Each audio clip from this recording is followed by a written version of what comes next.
Chapter 1. The Heavenly Path Map System. A low, anguished roar suddenly erupted from Qin Mufeng's throat. He rubbed his temples and slowly opened his eyes. Where am I? How did I end up here? As Qin Mufeng surveyed his unfamiliar surroundings, his eyes widened in shock, filled with a sense of terror. At that moment, he found himself lying within a rudimentary wooden cabin. Everything inside was crafted from wood, reminiscent of the lives depicted in historical dramas. Qin Mufeng recalled that he had been on the street, checking the location of a restaurant on his phone's map when he was suddenly struck by a deafening thunderclap, and a bolt of lightning struck him. After that, he remembered nothing. Furrowing his brow, Qin Mufeng struggled to piece together the events that had transpired. Suddenly, a vivid image flashed before his eyes. In the scene, a young boy was sitting cross-legged on a bed. Go for it, Qin Mufeng. Today, you must break through to the spirit-drawing realm and become a true cultivator. The boy clenched his fist tightly, motivating himself before closing his eyes and assuming a peculiar posture with his hands. His chest rose and fell rhythmically, as if he were practicing deep breathing. Why did such a scene flash through my mind? The boy in the image shares my name, Qin Mufeng. Qin Mufeng was bewildered, and before he could process this, swish, swish, swish. Countless images he had never seen before rushed past him like a movie, all flooding into his mind. Clutching his head, Qin Mufeng fell to his knees, letting out a pained wail. He felt as if his head were about to explode. As the myriad images surged into his consciousness, Qin Mufeng gradually came to understand had traversed into another realm. He had taken over the life of a boy who shared his name. The memories flooding his mind belonged to another person entirely. The owner of this body, also named Qin Mufeng, was a native of Fengjiu Island, located within the Endless Sea, specifically from a place called Nine Island. Due to its unique geographical environment, the tides rose on the 1st and 15th of each month. The waves would wash ashore various items from the depths of the ocean. While the majority were mere refuse, some treasures of considerable value would also appear. Thus, every 1st and 15th, the residents of Fengjiu Island would flock to the coast to treasure hunt, and Qin Mufeng was no exception. An orphan, he had always relied on scavenging for his livelihood. This time, Qin Mufeng's luck had been quite favorable. He had stumbled upon a 100-year-old pearl. He had hoped to sell it for a handsome sum and turn his fortunes around. However, it caught the eye of Yiming, a direct descendant of the Yi family, one of the 3 major families on Nine Island. Yiming had sent his subordinates to demand the pearl from Qin Mufeng. When he refused, the subordinates severely injured him, resulting in his untimely demise last night. It was then that Qin Mufeng had taken over his body. The world into which Qin Mufeng had crossed was one where martial arts reigned supreme and strength was revered. As long as one possessed a cultivation technique, anyone could embark on the path of cultivation, inhaling the spiritual energy of heaven and earth, absorbing the essence of the sun and moon, and becoming a cultivator. It was said that powerful cultivators could shatter mountains with a single palm or sever rivers with a mere finger, wielding the might to obliterate the heavens and the earth. The realms of cultivation were divided into 7 major stages: spirit drawing realm, chi training realm, innate realm, mansion establishing realm, spirit condensing realm, heavenly origin realm, and void breaking realm. Each realm was further divided into 9 levels, from the 1st to the 9th heaven. Yet Qin Mufeng was a waste of potential, a body incapable of cultivation. He had begun his training at the age of 6, and now at 16, he had spent a decade striving yet remained unable to step into the spirit-drawing realm. The spirit-drawing realm was the first step to becoming a cultivator, allowing one to draw spiritual energy into their body to nourish themselves. Individuals of average aptitude typically reach the 2nd or 3rd heaven of the spirit-drawing realm by the age of 16. Those of exceptional talent often attain the 4th or 5th heaven by that age. Yet Qin Mufeng was still an ordinary person. Why is my fate so cruel?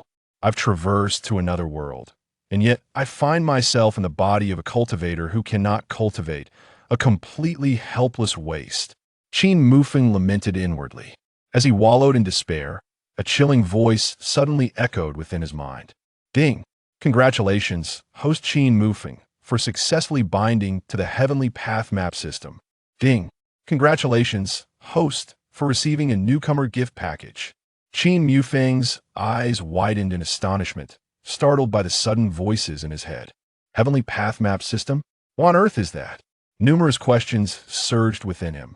Furrowing his brow, Qin Mufeng focused his consciousness and entered the Heavenly Path Map System. Swish! The scene before him transformed instantly. A display resembling an operational interface appeared before his eyes. What this looks just like the map app one use on my phone. Does that mean the system I'm bound to is just this? What good is that? Qin Mufeng couldn't help but roll his eyes. The interface displayed two sections, My and Search nearby. Qin Mufeng's consciousness acted like a mouse, clicking on the My button. Swish! As the scene shifted, rows of information materialized before him, revealing his basic profile. Host, Qin Mufeng. Cultivation technique, Gale technique, low yellow grade technique. Mastery, beginner. Martial skill, Gale palm, low yellow grade skill. Mastery, beginner. Heavenly path value, 60 points. System version, 1.0. Bounty completion, 0. The system I've bound to is a peculiar map system. What use could such a shoddy system possibly have? Qin Mufeng couldn't help but grumble. After a moment of venting, he scrutinized the information on his profile, and his brow suddenly furrowed. What is the heavenly path value? A cold, emotionless voice resounded in Qin Mufeng's mind. Drawing from his earlier experience, he understood this to be the system's prompt. The heavenly path value is the crystallization of the system's great power. It can be used for system operations, accessing system functions, and can also be utilized for cultivating techniques and martial skills to rapidly enhance one's strength. Qin Mufeng's eyes lit up. My initial heavenly path value is a full 60 points. That means I'm a genius. With this much heavenly path value, I should be able to significantly boost my capabilities. Initial heavenly path value indicates the host's intelligence. With only 60 points, the host falls within the range of intellectual disability. The system replied coldly. A reminder to the host. The system will deduct 10 heavenly path value points daily for operational costs. When a heavenly path value reaches 0, the host will become a complete imbecile. Qin Mufeng's eyes widened. So, I only have 6 days left? What a joke. He had just traversed here and hadn't even begun to savor the beauty of this new world. Yet the system informed him that in 6 days, he would become an idiot. He absolutely refused to allow that. Chapter 2, Bounty Notice. Qin Mufeng quickly inquired of the system. Is there a way to halt the system's operations? The system required a deduction of 10 heavenly path value points daily for its functioning. If it ceased to operate, there would be no further deductions. Yes, the system replied coldly. Qin Mufeng's face lit up with joy, but the system's subsequent words doused his excitement with cold water. When the host becomes an imbecile, the system will automatically cease operations. Isn't that just stating the obvious? If I become an idiot, the system will certainly stop running. Qin Mufeng thought derisively. His mind raced as he considered his options. Since he couldn't stop the system, he needed to shift his perspective. System, how can I increase my heavenly path value? Qin Mufeng asked. There are 3 methods. First, devour spiritual stones to convert the spiritual energy of heaven and earth into heavenly path value. Second, enhance your cultivation level to earn heavenly path value rewards. Third, complete bounties to earn heavenly path value rewards. The system's cold voice echoed in Qin Mufeng's mind. The first method is devouring spiritual stones. Spiritual stones are crystallizations of spiritual energy, let alone me, a helpless waste. Even Yi Ming, the young master of the Yi family, can hardly produce a few. As for the second method, how can I enhance my cultivation level when I'm incapable of cultivation? Qin Mufeng shook his head and began to contemplate the third method. What is a bounty notice? Qin Mufeng inquired. The system responded coldly. The system will periodically issue bounty notices to the host, targeting malevolent individuals who disrupt the world. The host must eliminate the designated targets within the specified time frame to receive rewards. Failure to do so will result in severe punishment. Qin Mufeng nodded, muttering to himself.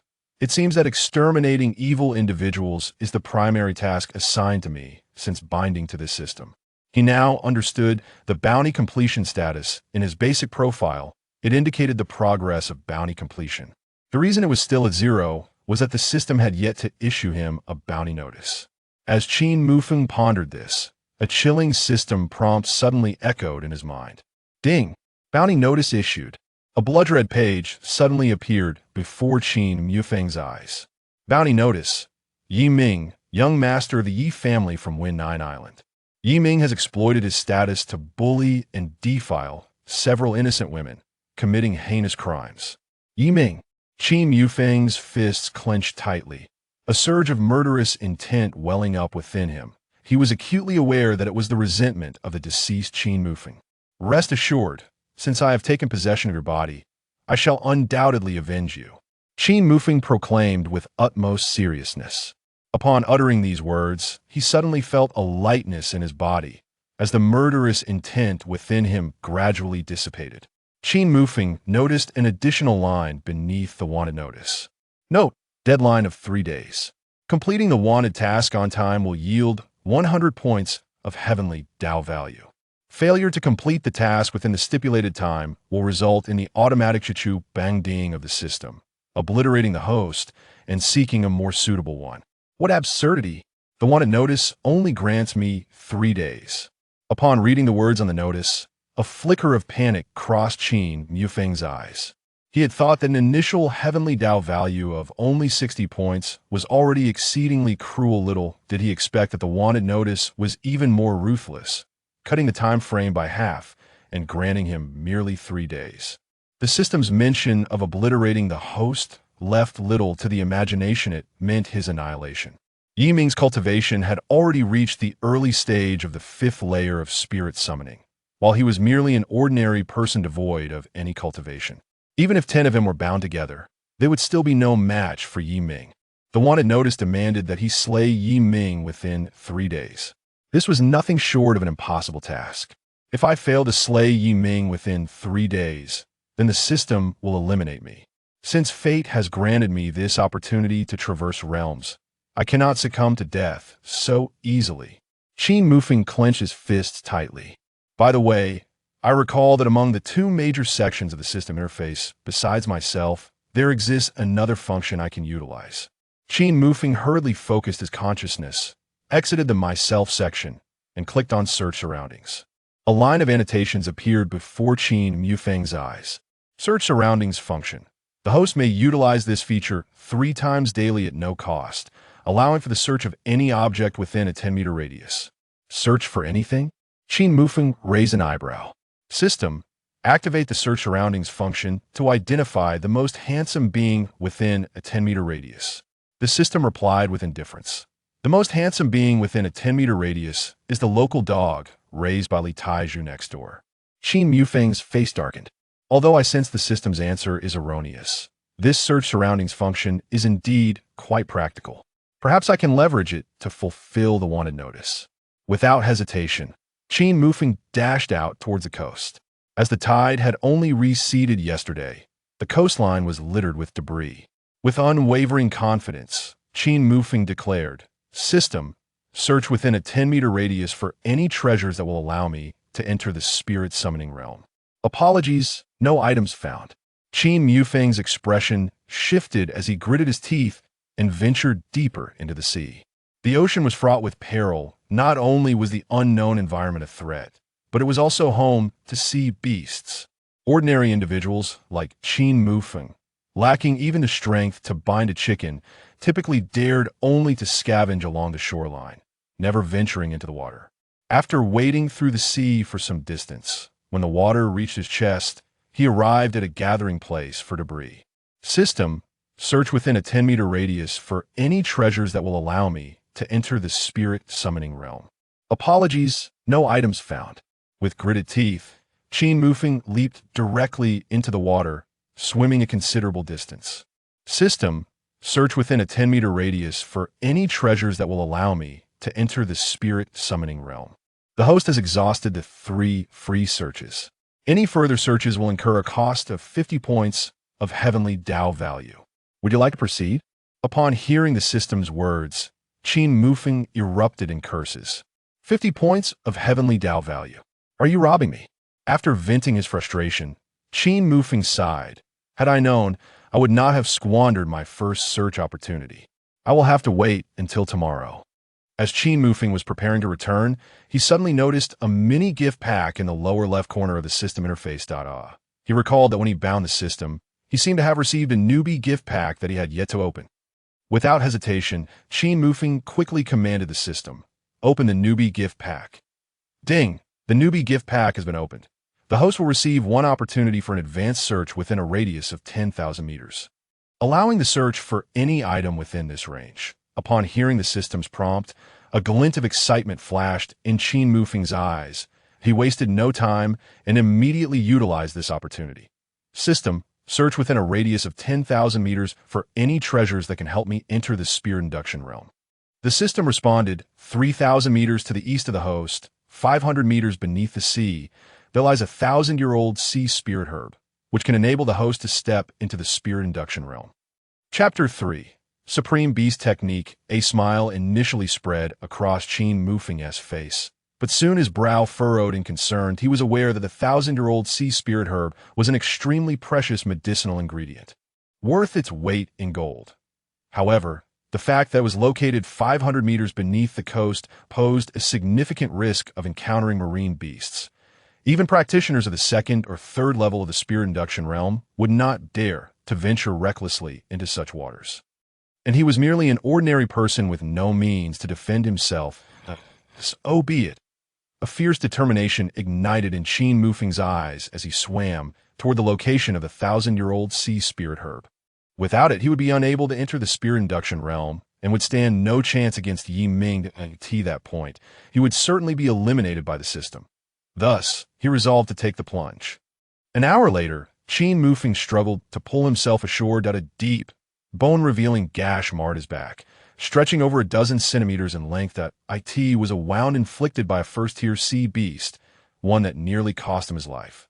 Despite his severe injuries, a smile lingered on Qin Mufeng's face, for he had successfully acquired the 1,000-year-old sea spirit herb. He eagerly dashed back into his dwelling. This opportunity, earned at the cost of my life, must yield powerful results.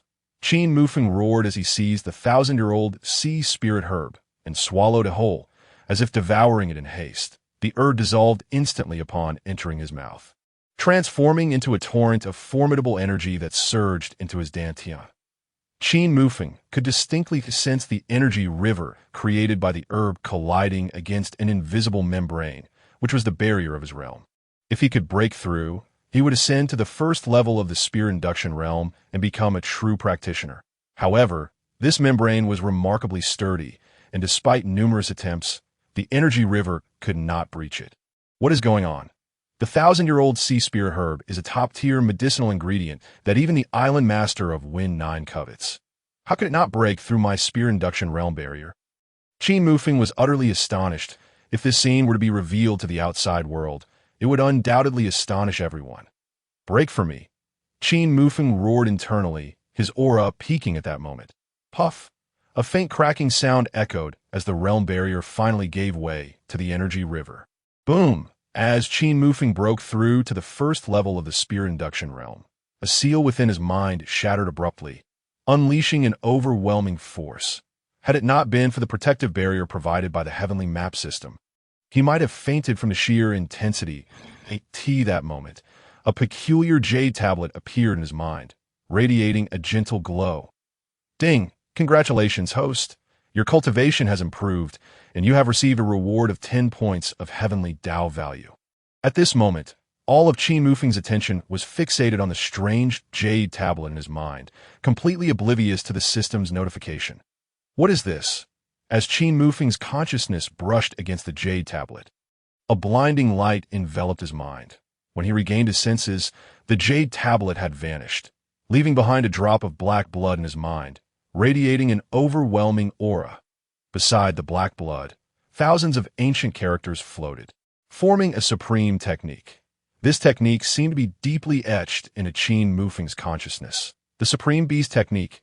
Qin Mufeng gazed at the technique, his lips twitching slightly. The name of the technique sounded almost like an insult. However, After he read through the entire technique, he couldn't help but laugh joyfully, his face alight with ecstasy. An unparalleled technique. Regardless of its name, the Supreme Beast Technique, even if it transformed me into a beast, I would still be determined to cultivate it. Within the boundless seas, techniques and martial arts were categorized into 4 major tiers. Yellow, Xian, Earth, and Heaven ranked from lowest to highest. Each tier was further divided into 3 levels: low, middle, and high.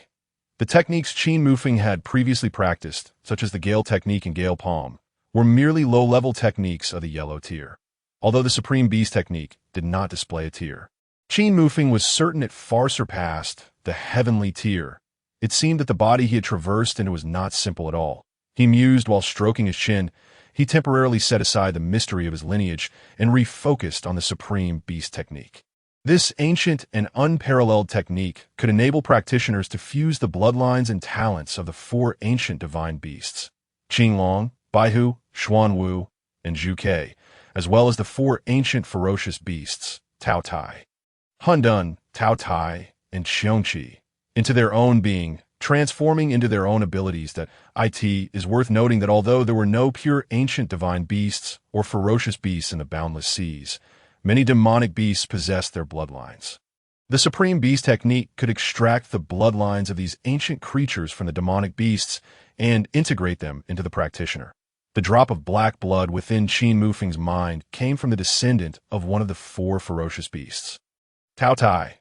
Taking a deep breath, Qin Mufeng steadied his mind, then activated his soul power to make contact with the blood of the Tao Tai descendant. As Qin Mufeng's soul power touched the black blood, it surged out of his mind and merged with the blood within his body. A searing pain coursed through him, penetrating to the bone. Even with Qin Mufeng's remarkable willpower, he couldn't suppress a muffled groan. His face contorted as he gritted his teeth, desperately circulating the contents of the Supreme Beast Technique within his body. As the technique flowed through him, the pain in his back gradually dissipated, and a torrent of immense spiritual energy surged forth from his blood, engulfing his entire being. Qin Mufeng's injuries healed instantaneously. Not only that, but his cultivation soared like a rocket, from the mid-stage of the first level of spirit induction to the late stage, then to the pinnacle, and finally breaking into the second level of spirit induction. 10 minutes later, Qin Mufeng slowly opened his eyes, 2 radiant beams of brilliance shooting forth at that moment. His cultivation had astonishingly reached the early stage of the 6th level of spirit induction. A remarkable breakthrough of 5 small realms. Ding! Congratulations, host. Your cultivation has surpassed, and you have received a reward of 50 points of Heavenly Dao value. A cold, emotionless system notification suddenly echoed in his mind. Qin Mufeng was momentarily taken aback, then erupted in a torrent of curses. Scammer! Utterly unscrupulous. It was only then that he realized that after his breakthrough, the system had only rewarded him with a mere 60 points of Heavenly Dao value. He had just been an ordinary person who had not yet stepped into the spirit induction realm. Within a mere 10 minutes, he had achieved 6 small realm breakthroughs and reached the early stage of the 6th level of spirit induction, yet received only 60 points of Heavenly Dao value. 1. Must remember that the system deducted 10 points of Heavenly Dao value daily. The reward he received for breaking through a small realm could barely sustain the system for a single day. Wasn't this the very definition of scammer? Chapter 4. Arena Challenge. It seems that to increase my Heavenly Dao value, I must rely on devouring spirit stones and completing bounty tasks. Relying solely on the path of cultivation is far from reliable, Qin Mufeng mused. After a moment of venting his frustrations, Qin Mufeng turned his attention back to himself. He clenched his fists tightly, feeling the terrifying power lurking beneath his skin, and a faint smile crept upon his lips. For him, the breakthrough in realms was not a matter of celebration. What truly delighted him was the power of the Supreme Beast Technique. Having merged with the blood of the Tao Tai descendant, Qin Mufeng had essentially entered the preliminary stages of cultivating the Supreme Beast Technique. The Supreme Beast Technique comprised 8 stages, corresponding to the bloodlines of the 4 ancient divine beasts and the 4 ancient ferocious beasts. Each stage was further divided into 5 levels: entry, minor accomplishment, middle accomplishment, major accomplishment, and perfection. Having already absorbed the blood of the Taotai descendant, Qin Mufeng realized that to absorb the blood of another ancient divine beast or ferocious beast, he must cultivate the supreme beast technique to the perfection level of the first stage. Currently, his cultivation level in the technique was merely at the entry level of the first stage. Based on his deductions, in order to advance the supreme beast technique, he would need to fuse more of the Taotai bloodline. Although he was still at the entry level, Qin Mufeng had already gained a semblance of the abilities of the ancient ferocious beast Taotai, which was the ability to devour.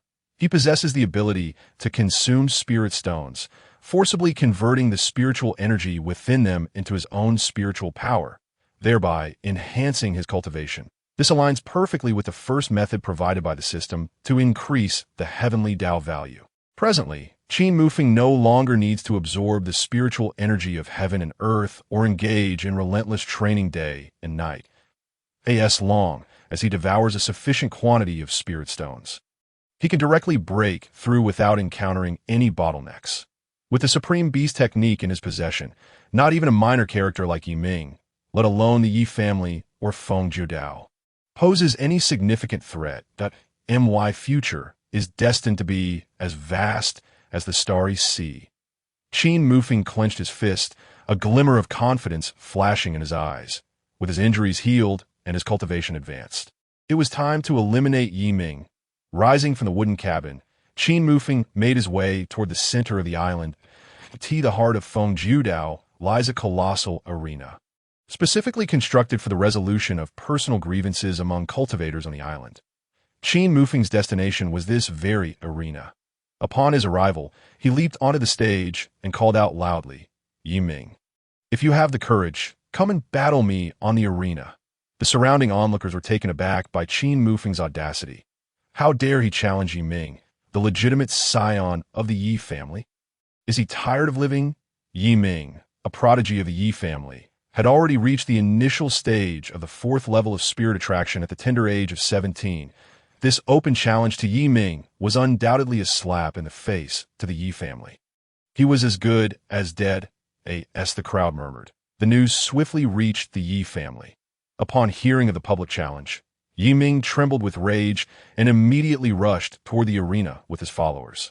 5 minutes later, he arrived at the arena, gazing at Qin Mufeng with a cold sneer. "I thought it was someone formidable. Turns out it's just you, a waste. It seems yesterday's punishment was too lenient and didn't teach you a lesson. You've come here today to allow me to educate you further." With an icy glare, Qin Mufeng regarded Yi Ming and retorted indifferently, "Enough with the nonsense. Do you dare accept my challenge?" "Of course I dare. But tell me, which of the 3 types of arena battles do you wish to engage in?" Yi Ming replied with a disdainful expression. "There are 3 formats for arena challenges. The first is a sparring match, where no lethal harm is permitted. The second is a betting battle, where both parties can establish a wager. And the third is a fight to the death." Without hesitation, Qin Mufeng declared, "A fight to the death." His intent was clear. He was here to eliminate Yi Ming. The crowd gasped in shock at his words. No one had expected Qin Mufeng to challenge Yi Ming to a death match. Did he truly wish to court death? A fight to the death? Are you certain? Yi Ming laughed mockingly, his face a mask of derision, ridiculing Qin Mufeng's audacity. "Stop with the idle chatter and sign the death agreement quickly. I have a busy day ahead." Qin Mufeng replied impatiently, why Yi Ming's expression darkened instantly, and a flicker of unease crept into his heart. Could it be that this young man truly believed he could defeat him? Shaking his head vigorously, Yi Ming dispelled the absurd thought. This individual was merely a waste who had yet to step into the realm of spirit attraction. Even if he had encountered some fortuitous event, he would at most reach the first level of spirit attraction. I am a genius of the 4th level of spirit attraction. How could I possibly lose? With that thought, Yi Ming readily agreed. "Since you seek death, I shall grant your wish." Standing beside the arena was a referee sent by the island's lord to ensure fairness during the battle. After Qin Mufeng and Yi Ming confirmed their intent to engage in a fight to the death, they approached the referee and signed the death agreement. Once the agreement was complete, they returned to the arena. The referee, seeing that both Qin Mufeng and Yi Ming were ready, announced loudly, "The fight to the death begins now." Both parties have willingly agreed, and there shall be no grievances after the fact. As the referee's voice echoed, Yi Ming did not rush to attack. Instead, he gazed at Qin Mufeng with contempt, mocking him. If you kneel and beg for mercy now, I might spare you a quick END. In Yi Ming's eyes, he could finish off Qin Mufeng with a single move. Enough with the chatter. Come and receive your death. Qin Mufeng replied with indifference that he had no desire to waste words. In his view, Yi Ming was already a corpse. With a glint of cold light in his eyes, Yi Ming's murderous intent surged as he shouted. I had intended to let you live a little longer, but since you are eager to head to the underworld, I shall escort you there. With that, he stomped his right foot fiercely on the ground and lunged at Qin Mufeng like a leopard. His right hand clenched into a fist, unleashing a terrifying punch aimed squarely at Qin Mufeng's chest. The Tongbei Fist, a high-level yellow-grade martial technique, its power was formidable. Moreover, judging by the force of Yi Ming's punch, he had already cultivated the Tongbei Fist to a minor level of proficiency. Even an ordinary cultivator at the 4th level of spirit attraction might not stand a chance against him. As the onlookers observed Qin Mufeng standing motionless, they assumed he had been rendered speechless with fear, incapable of even dodging that it's over. If that punch lands, he will undoubtedly perish. Alas, poor boy. May your next life bring you better fortune. Chapter 5. The Death of Yi Ming. Not a single spectator held any hope for Qin Mufeng. Convinced that his demise was imminent, that a few timid souls even covered their eyes, unwilling to witness the gruesome spectacle of Qin Mufeng being crushed by Yi Ming's iron fist. Just as Yi Ming's fist was less than half a meter from Qin Mufeng, he suddenly sprang into action. With his right hand forming a palm, he slowly pushed forward. The gale palm. A terrifying blast of wind surged forth from Qin Mufeng's palm, rending the air and creating a horrifying spectacle. Although the gale palm was a low-level yellow-grade martial technique, and Qin Mufeng had not mastered it to a minor level, its power was still far inferior to Yi Ming's Tongbei Fist. However, Qin Mufeng's cultivation had reached the initial stage of the 6th level of spirit attraction, far surpassing Yi Ming, in the face of absolute strength. Yi Ming's punch was utterly incapable of withstanding Qin Mufeng's palm. Bang! The fist and palm collided in an instant, producing a resounding thud. At the moment of impact, Yi Ming's right fist suffered catastrophic damage. His knuckles shattered, and his hand contorted grotesquely.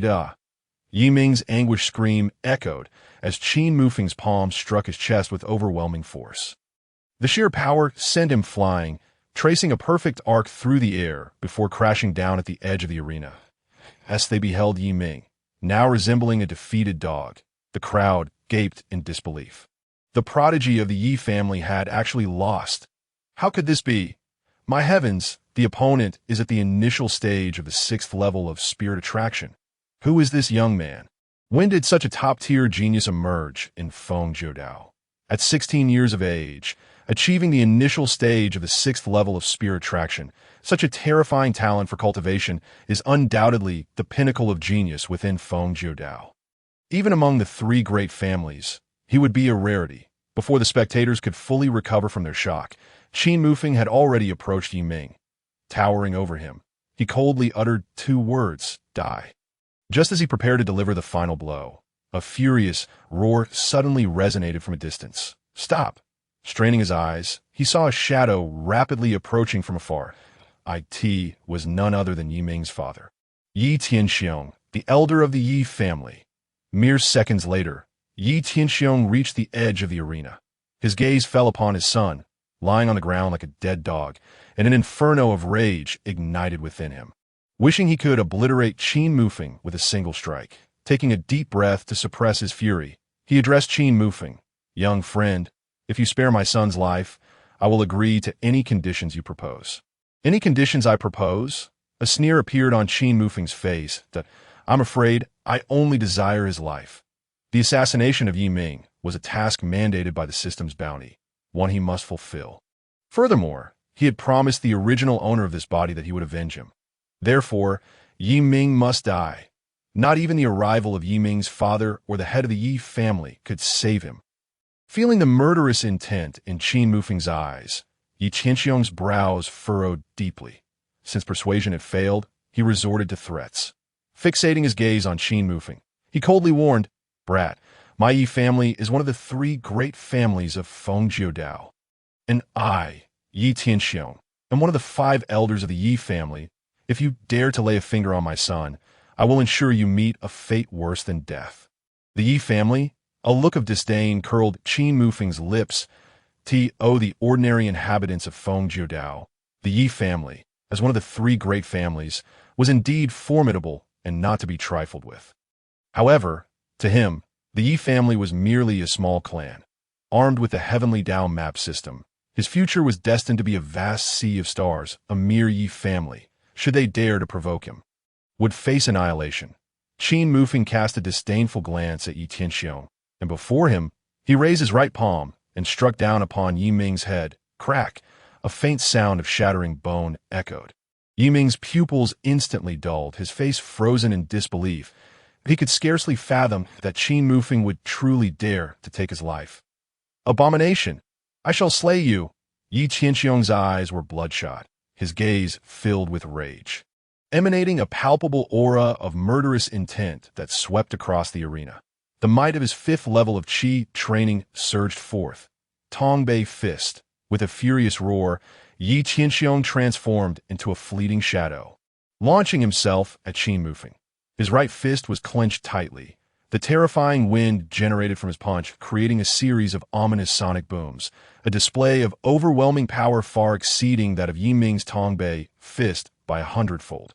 Qin Mufeng regarded the enraged Yi Tianxiong with cold eyes, his expression betraying no hint of fear, instead revealing a subtle smirk of mockery. Why Yi Ming was but a triviality. His death stirred not a ripple in his heart. For he was no longer the Qin Mufeng of OLDAS. For Yi Tianxiong's intent to kill him. Was it even possible? Just as Yi Tianxiong charged toward the arena, a figure abruptly appeared before Qin Mufeng. Blocking his assault, Why, Yi Tianxiong, do you wish to violate the rules of the arena? This figure was none other than the referee, the referee dispatched by the island's lord. This individual possessed an impressive cultivation level of 9th level Qi training. Qin Mufeng and Yi Ming had opted for a life-and-death battle and had signed a contract to that effect. Their duel was thus protected by the arena's rules, and no one was permitted to interfere.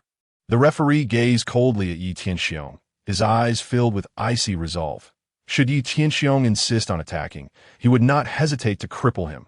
With his strength, it would be no challenge to incapacitate Yi Tianxiong, and the Yi family would not dare seek retribution against him.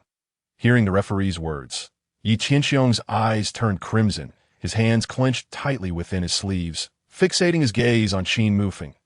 If looks could kill, Qin Mufeng would have been shattered into 1,000 pieces. That he understood that with the referee protecting Qin Mufeng, he would be unable to exact his vengeance today. Moments later, Yi Tianxiong gradually relaxed his fists and hoarsely spoke to Qin Mufeng. A life for a life is but natural justice. The arena's rules may protect you for now, but they cannot shield you for eternity. I will assuredly end your life, avenging my son. With that, Yi Tianxiong lifted Yi Ming's lifeless body, leaving the arena filled with boundless hatred. As for Yi Tianxiong's threat, Qin Mufeng paid it no heed, with the Heavenly Dao Map System by his side. A mere 5th level Qi training cultivator was inconsequential. It would not be long before his own cultivation surpassed that of Yi Tianxiong. The life-and-death battle has concluded. Everyone may disperse, the referee announced. Surveying those around him, the crowd, having witnessed the spectacle, began to disperse. Noticing that Qin Mufeng was also preparing to leave, the referee stepped forward to halt him, adopting a gentle tone. Young friend, you appear to be a loose cultivator. Would you be interested in joining my lord's estate? Chapter 6. A-class genius, thank you for your assistance, esteemed elder. Qin Mufeng cupped his fists in gratitude, bowing respectfully to the referee. The referee had intervened on his behalf against Yi Tianxiong, and though it was his duty, a show of appreciation was warranted, but a promising youth indeed. The referee nodded slightly, satisfied. The island lord's estate was under the control of the Zhao family, the strongest among the 3 great families. As the most powerful force on Wind Nine Island, even the Yi family had to bow in submission. Joining the estate would not only shield him from the Yi family's retaliation, but also provide greater resources and techniques. The referee believed that, given Qin Mufeng's current predicament, he would not be foolish enough to refuse. Furthermore, Should he successfully bring Qin Mufeng into the Island Lord's estate, it would surely be noted as a significant contribution, earning him rewards and potentially advancing his own cultivation. That I shall not join the Island Lord's estate. Qin Mufeng decisively declined that he possessed the Heavenly Dao Map System and unparalleled techniques destined to traverse the stars. What he lacked now was merely time and resources. Slaying Yiming had merely been a task. Next, he needed to quickly seek out resources, with no time to waste languishing within the Island Lord's estate. Very well, then come with me to the Island Lord's estate to meet the Lord. You truly do not wish to? The referee's smile instantly froze, yet being a seasoned veteran, he quickly adapted. Young friend, my lord's estate is the most powerful force on Wind 9 Island. Joining the estate will undoubtedly benefit you. Resources such as elixirs will be distributed monthly, and you'll have access to various techniques. Should you perform meritorious deeds, you could even receive spirit stones to aid your cultivation. The referee hastily laid out the benefits of joining the estate. Upon hearing the referee's enticing offer, Qin Mufeng's interest was piqued, whether for the cultivation of the Supreme Beast technique or for supplementing the system's Heavenly Dao value. Spirit stones were essential. The Island Lord's estate, it seemed, had spirit stones to offer. Truly, it was a timely opportunity. Are there really spirit stones? Qin Mufeng sought confirmation. The referee nodded with a smile. Of course, why would I deceive you? Then I shall join. After some contemplation, Qin Mufeng reasoned that the referee, being a member of the Island Lord's estate, had no reason to deceive a junior. The referee beamed and said, "Follow me." He promptly led Qin Mufeng away from the arena and into the Island Lord's estate. The Zhao family, as the foremost among the three great families, had a grand and imposing estate, replete with elegance. This was Qin Mufeng's first visit to such a luxurious place, and as he walked through, he couldn't help but glance around in awe at the expansive estate. Inwardly, he mused, in the future, as a powerful figure, I must also create a residence worthy of myself, the Island Lord of Wind 9 Island. The head of the Zhao family was a white-haired elder. Upon hearing the referee's report, his eyes sparkled momentarily before quickly dimming. He instructed Qin Mufeng to take a seat for a moment while he discreetly sent someone to investigate Qin Mufeng's background. As the strongest force on Wind 9 Island, the Zhao family could acquire any individual's information on the island. Before long, a subordinate arrived with a stack of reports. This stack detailed Qin Mufeng's past, even chronicling the enmity with Yi Ming in meticulous detail. The Zhao family head rapidly scanned the reports, his eyes gleaming with interest. Just days prior, this young man had been an ordinary individual. Yet now his cultivation had reached the 6th level of spirit summoning. It appeared that during his conflict with Yi Ming, he had suddenly experienced a breakthrough, unleashing unprecedented potential amid intense rage. Such a genius, with dedicated nurturing, had a high probability of becoming a formidable force in the future. With this in mind, the Zhao family head promptly retrieved a collection of bottles and jars, tossing them to the referee, and stated with authority, "Elder Li, you have rendered a service by recommending Qin Mufeng. I bestow upon him 10 bottles of spirit elixirs and 10 spirit stones as he guest elder of the Island Lord's estate." The referee quickly accepted the gifts, overjoyed. The Zhao family head then adopted a gentle demeanor, scrutinizing Qin Mufeng closely. "Young friend Qin, my Zhao family has always been eager to recruit talent, especially one as young as yourself who has reached the 6th level of spirit summoning. We shall not treat you poorly. From the moment you enter the estate, you shall enjoy the status of an A-class genius." Accompanying this declaration was a black token that flew into Qin Mufeng's hands. This was the second A-class genius identification token within the estate, granting him access to all cultivation resources, a treasure not to be lost. The direct descendants of the Island Lord's estate were classified into 4 ranks: A-class genius, B-class genius, C-class genius, and D-class genius. The A-class genius token was limited to only 2, traditionally overseen by the Island Lord and reserved for potential heirs, with only Zhao Wushuang, the Zhao family's first genius, previously holding one. The token that Qin Mufeng now possessed was the only remaining one.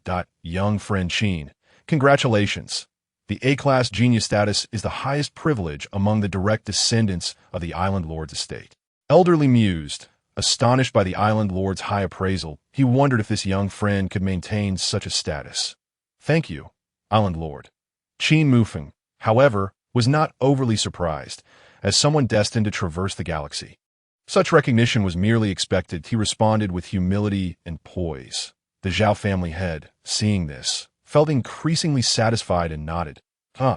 Young friend Qin, your talent is extraordinary, and with diligent practice, you shall surely achieve greatness."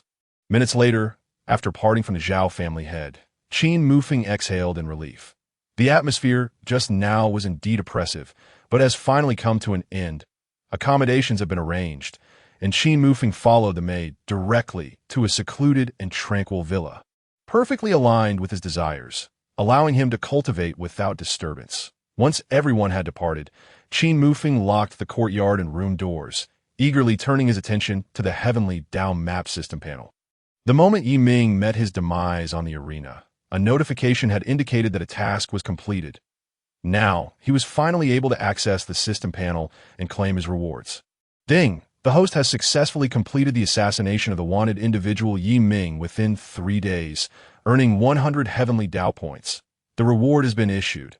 Host, Qin Mufeng Realm. 6th layer of Spirit Induction Realm Cultivation Technique. Supreme Beast Art, Ancient Supreme Technique, Mastery, Novice Martial Skill, Gale Palm, Low Yellow Rank Martial Skill, Mastery, Novice Heavenly Dao Points, 160 System Version, 1. 0. Search Radius, 10 meters, Completion Degree of Warrant. Upon seeing the 160 Heavenly Dao Points displayed on the system panel, Qin Mufeng felt a surge of joy.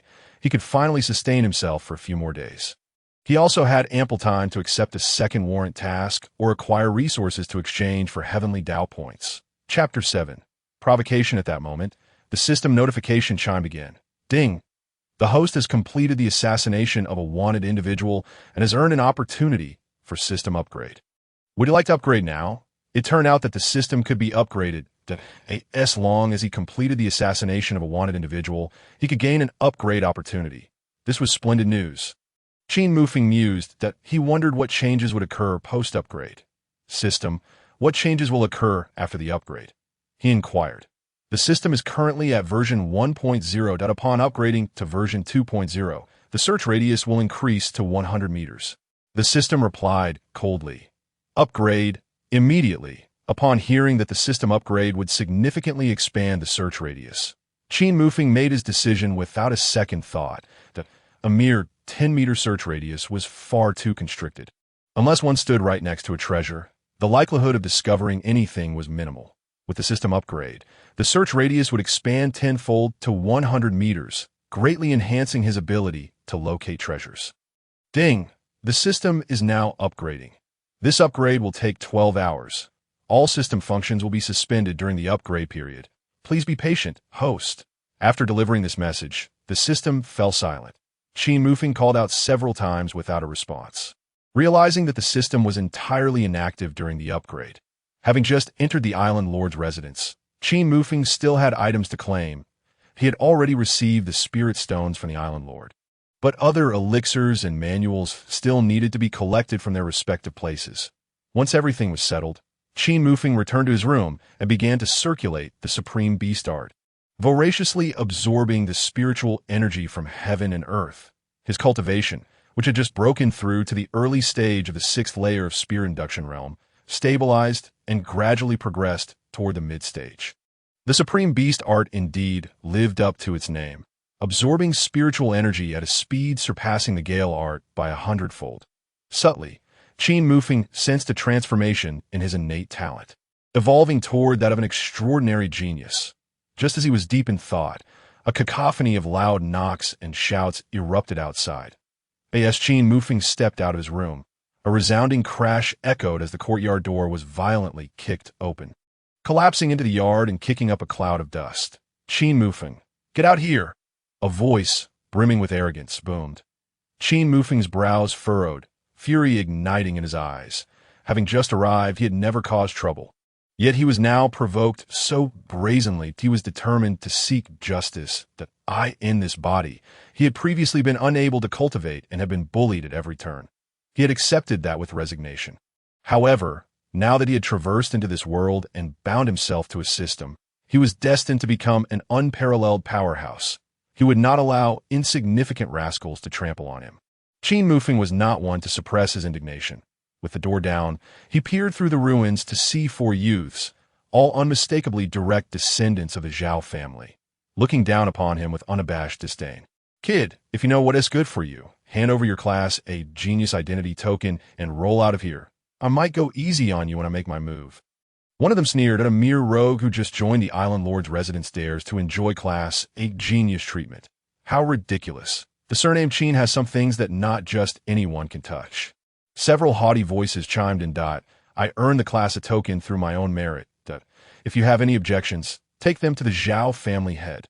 Qin Mufeng suppressed his rising anger and responded to the group. Upon hearing Qin Mufeng invoke the Zhao family head, the expressions of the youths shifted slightly. The Zhao family head was none other than the Lord of Wind Nine Island, a figure of immense authority whom they, as mere juniors, would not dare offend. Yet, to simply retreat now would be too humiliating. "Since you claim the class a token was earned by merit, then I shall see just how capable you really are," sneered Zhao Wuliang, the leader among them, whose cultivation level was evidently at the 7th layer of spirit induction realm. Zhao Wuliang's taunts incited Qin Mufeng's ire, and with eyes glinting coldly, he replied, "Then come and test me." "Wuliang, Qin Mufeng is courting death. Show him what for," one of his lackeys shouted. Indeed, Zhao Wuliang tilted his head arrogantly, clearly dismissing Qin Mufeng. He feigned an air of superiority, saying, "Watch closely, everyone. I will show you what a true genius is." Pausing, he cast a derisive glance at Qin Mufeng and added, "Some are destined to be stepping stones." As soon as the words left his mouth, Zhao Wuliang leapt forward, his fists closing in on Qin Mufeng with alarming speed and force, far surpassing Yiming. Yet, Qin Mufeng stood his ground, showing no intention of defense. This guy really paralyzed by Wuliang's momentum?" One of them guffawed. Zhao Wuliang noticed Qin Mufeng standing like a wooden post, and his disdain only deepened. "Class A genius. What a joke!" Just as Zhao Wuliang's fist was about to collide with Qin Mufeng, the latter suddenly sprang into action. He unleashed a powerful punch, the air fracturing around him. With a resounding crash, Qin Mufeng's fist collided with Zhao Wuliang's, the two forces clashing violently. Qin Mufeng's hand trembled slightly, but his stance remained unwavering. In stark contrast, Zhao Wuliang let out a muffled grunt, staggering back 3 steps before regaining his balance. The outcome was immediately clear. The disparity in strength was evident. Zhao Wuliang stood frozen, shock painted across his face as he muttered, "How is this possible?" That punch would have made even an 8th layer spirit induction realm master think twice about facing it. Yet Qin Mufeng had actually sent him reeling back. Zhao Wuliang's companions were equally dumbfounded. This outcome was far from what they had anticipated. "Considering this is your first offense, I will let you go this time. But you must repair the door before you leave. Otherwise, you will bear the consequences." Qin Mufeng stood with his hands behind his back, speaking coolly. Upon hearing this, Zhao Wuliang felt thoroughly insulted, veins bulging on his forehead. "You're seeking death." He roared. He had to reclaim the face he had just lost. With that, Zhao Wuliang unleashed an even more ferocious aura, launching another attack on Qin Mufeng. "You're asking for trouble." Qin Mufeng scoffed. He had initially thought to let the matter slide due to his recent arrival. But Zhao Wuliang had clearly overstepped. In an instant, Qin Mufeng's figure flickered like a specter. With a loud crack, his fist tore through the air.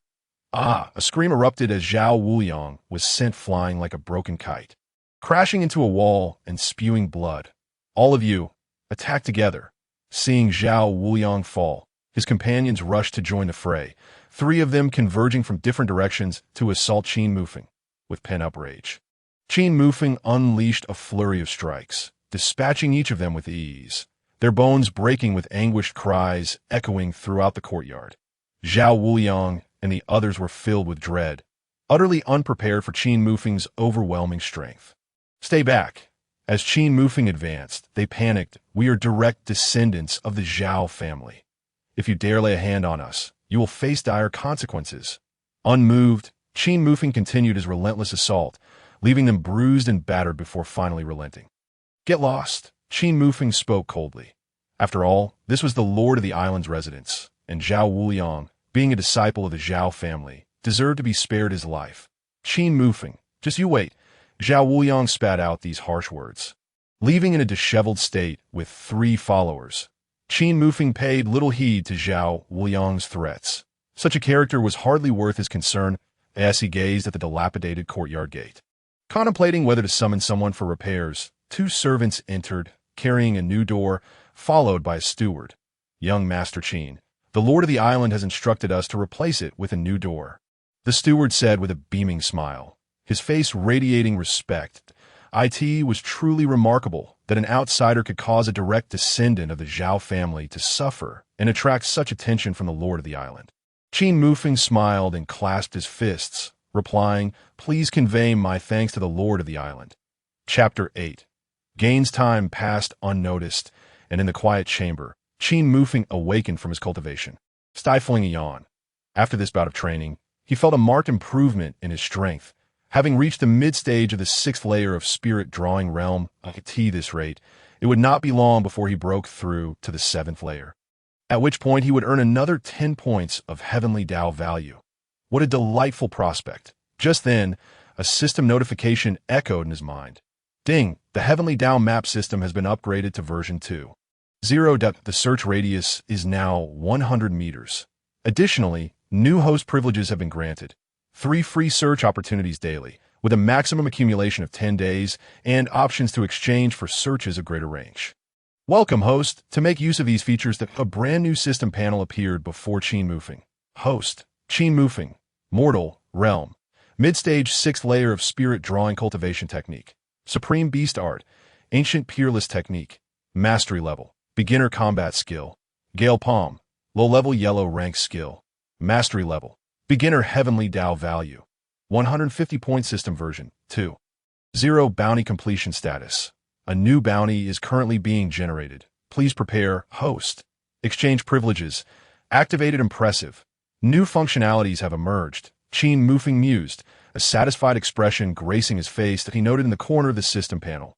3 searches, 100 meters, can be exchanged for 1 opportunity of 200 meters. 5 searches, 100 meters, can be exchanged for 1 opportunity of 400 meters. 10 searches, 100 meters, can be exchanged for 1 opportunity of 900 meters. Oh, this is how it works. Truly splendid. Moreover, following the system upgrade, it had become more user-friendly. A gleam of determination sparkled in Qin Mufeng's eyes. With the Heavenly Dao Map System at his disposal, wouldn't treasures of heaven and earth be within his grasp? Where should he go treasure hunting? Suddenly, a haughty young master's visage appeared in his mind. It was Zhao Wuliang. Qin Mufeng felt it was time to settle the score. Having been bullied, he had merely given a beating without inflicting serious harm. Extracting a bit of wealth from him as compensation shouldn't be too much to ask, right? With that thought, Qin Mufeng resolved to act immediately. After tidying himself up and donning the uniform of the Zhao family's disciples, Qin Mufeng strode confidently out the door. The Zhao estate was vast, comprising various buildings and clearly defined areas. Yet, Qin Mufeng was unaware of Zhao Wuliang's residence, which caused him some concern. Fortunately, he encountered a rotund individual who divulged Zhao Wuliang's whereabouts. After navigating through several courtyards, he arrived at Zhao Wuliang's dwelling, a smaller courtyard that was merely a quarter the size of his own. Upon locating the place, Qin Mufeng promptly activated the system. System, search the courtyard for all valuable items. The system reported. 1 spirit stone located, 50 taels of gold, 232 taels of silver, 1 bottle of low-grade qi gathering pills, 1 low-level weapon, an iron sword, and 1 advanced yellow rank manual. Listening to the system enumerate the items, Qin Mufeng thought to himself. This system is becoming increasingly user-friendly, prioritizing items from highest to lowest value. It seemed that this Zhao family direct descendant possessed quite a trove of treasures hidden within his courtyard, indicating a small vault of wealth. Uncertain of Zhao Wuliang's presence, Qin Mufeng contemplated. System, can you detect if anyone is in the courtyard? Host, no individuals detected, the system replied. Excellent. Qin Mufeng found a concealed spot, leaping into the courtyard. Following the system's guidance, he systematically searched the area and soon found his arms laden with valuables. If only this system had a storage space, Qin Mufeng mused aloud. Host, version 3.0 will grant a portable storage space for items. Please strive for upgrades, the system informed him. Version 3.0 will include storage space? Upon hearing this, Qin Mufeng's eyes shone with excitement, and he clenched his fists in determination. He realized he must exert himself to expedite the system's upgrade to version 3.0. Possessing a personal storage space would be immensely advantageous. Not daring to linger, Qin Mufeng swiftly returned to his own courtyard via a secluded route, securing the doors and windows before meticulously counting his recent acquisitions. Although he had only one spirit stone, its rarity rendered it precious. Qin Mufeng decided not to use it for now and concealed it beneath the floor tiles alongside the spirit stone gifted by the Lord of the island, reserving it for a critical moment to convert into Heavenly Dao value.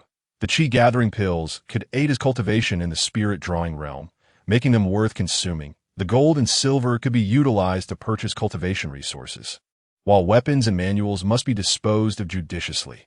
After careful consideration, Qin Mufeng gathered a sizable bundle of items intended for sale, seeking to convert them into genuine currency. The previous owner of this body had survived by scavenging, and thus Qin Mufeng was aware of the best places to sell stolen goods. With a hefty bag in hand, he changed into new attire and exited the Zhao estate, heading towards a bustling market on the island. This market, teeming with various individuals, was outside the jurisdiction of the three major families, and the quality of goods varied greatly, making it an excellent venue for selling stolen items and hunting for bargains. In the past, Qin Mufeng had processed valuable finds there as well. Navigating the familiar terrain, he soon arrived at the market. He casually approached a vendor, presenting his assortment of stolen goods. After a cursory inspection of the dozen items, the vendor, without probing their origins, offered 150 taels of gold. Qin Mufeng maintained an impassive exterior while inwardly reveling in delight. After all, these items had cost him nothing, and selling them for such a handsome sum was a tremendous windfall. The vendor promptly paid him, and only after Qin Mufeng departed did he place the newly acquired items on display. Wandering through the market, Qin Mufeng observed various stalls brimming with unknown wares. And suddenly an idea struck him that if he could have the system search the area, it might reveal thousands of items, allowing him to assess their value based on the rankings. Joy surged within him. However, the current search radius of 100 meters was insufficient in such a bustling place. Without hesitation, Qin Mufeng set his plan into motion. To maximize his gains, he deliberately sought out a densely packed area of stalls and positioned himself at the center. Silently instructing, "System, search the surroundings." Ding! One mysterious, damaged ancient spirit sword, one ancient relic map, one fragment of an ancient scroll, and one piece of jade essence detected. The system's mechanical announcement filled Qin Mufeng's mind, igniting a thrill that quickened his breath. All these were treasures unrecognized by others, and it was his fortune to stumble upon them. Such was the nature of this market. The value of items depended solely on one's discerning eye. Some items were utterly worthless, mere refuse, while others could be worth a fortune. Most importantly, the vendors themselves were often unaware of the true worth of their goods, leading to lower prices, making them accessible even to ordinary folk. Chapter 9. Treasure Hunt. As the system continued to announce items, Qin Mufeng struggled to contain his bubbling excitement.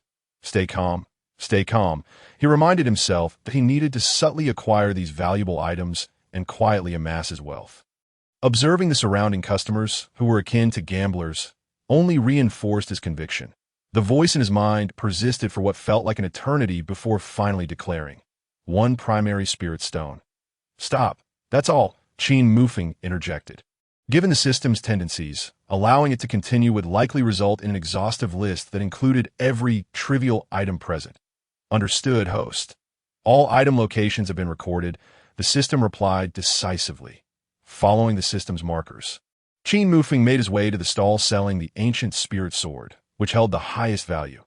"How much for this broken sword?" he inquired. Feigning indifference. "20 taels of gold," came the response. The vendor, spotting yet another unsuspecting customer, grinned widely. "And what about this stone?" In a casual manner, Qin Mufeng glanced at a dazzling rock nearby and inquired, "50 taels of gold." The vendor replied, still smiling broadly. "This stone appears to be a treasure. Let it be a bit pricey." Qin Mufeng retorted, furrowing his brow. "Why should this ugly, unpresentable broken sword command such a high price? Esteemed guest, if you are sincerely interested in purchasing, I could part with it for only 5 taels of gold." The vendor said, extending a hand. This unsightly sword, which he had initially acquired from a beggar for 10 taels of silver, had been sitting unsold for nearly 6 months. He had hoped it was a treasure. But after numerous inspections, it had been deemed worthless, leaving him desperate to sell it at any price, even at a loss.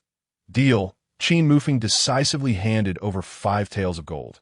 The vendor, realizing he had struck a fortunate bargain, feigned reluctance as he handed the broken sword to Qin Mufeng. "Esteemed guest, you have struck gold. This is a loss-making venture for me." Qin Mufeng merely smiled in response and proceeded to other stalls. Following the same pattern, he encountered items of varying prices, ultimately spending all of his recently acquired 150 taels of gold to secure the 7 most valuable items of the market.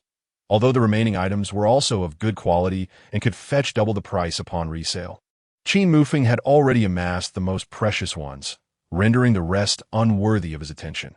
Upon returning to the Zhao residence, Qin Mufeng promptly secured the doors and windows, ensuring his solitude. He laid out the 7 items he had procured on the table before him.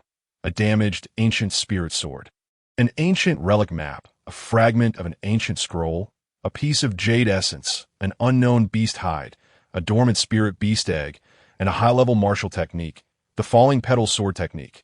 First, Qin Mufeng closely examined the damaged ancient spirit sword, noting its severe wear. Its appearance was so unremarkable that it would be embarrassing to wield in a fight, offering no sign of extraordinary qualities. "System, what purpose does this broken sword serve? Please elucidate." He pondered. After toying with it for a while, he found no discernible value.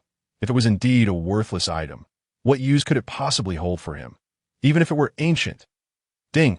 The host's current realm is too low to perceive the powerful swordsmanship legacy inscribed within the ancient spirit sword. Please endeavor to cultivate further. By the heavens. Qin Mufeng felt insulted by the system's response, yet he had no grounds for rebuttal and begrudgingly set the broken sword aside, shifting his gaze to the other items.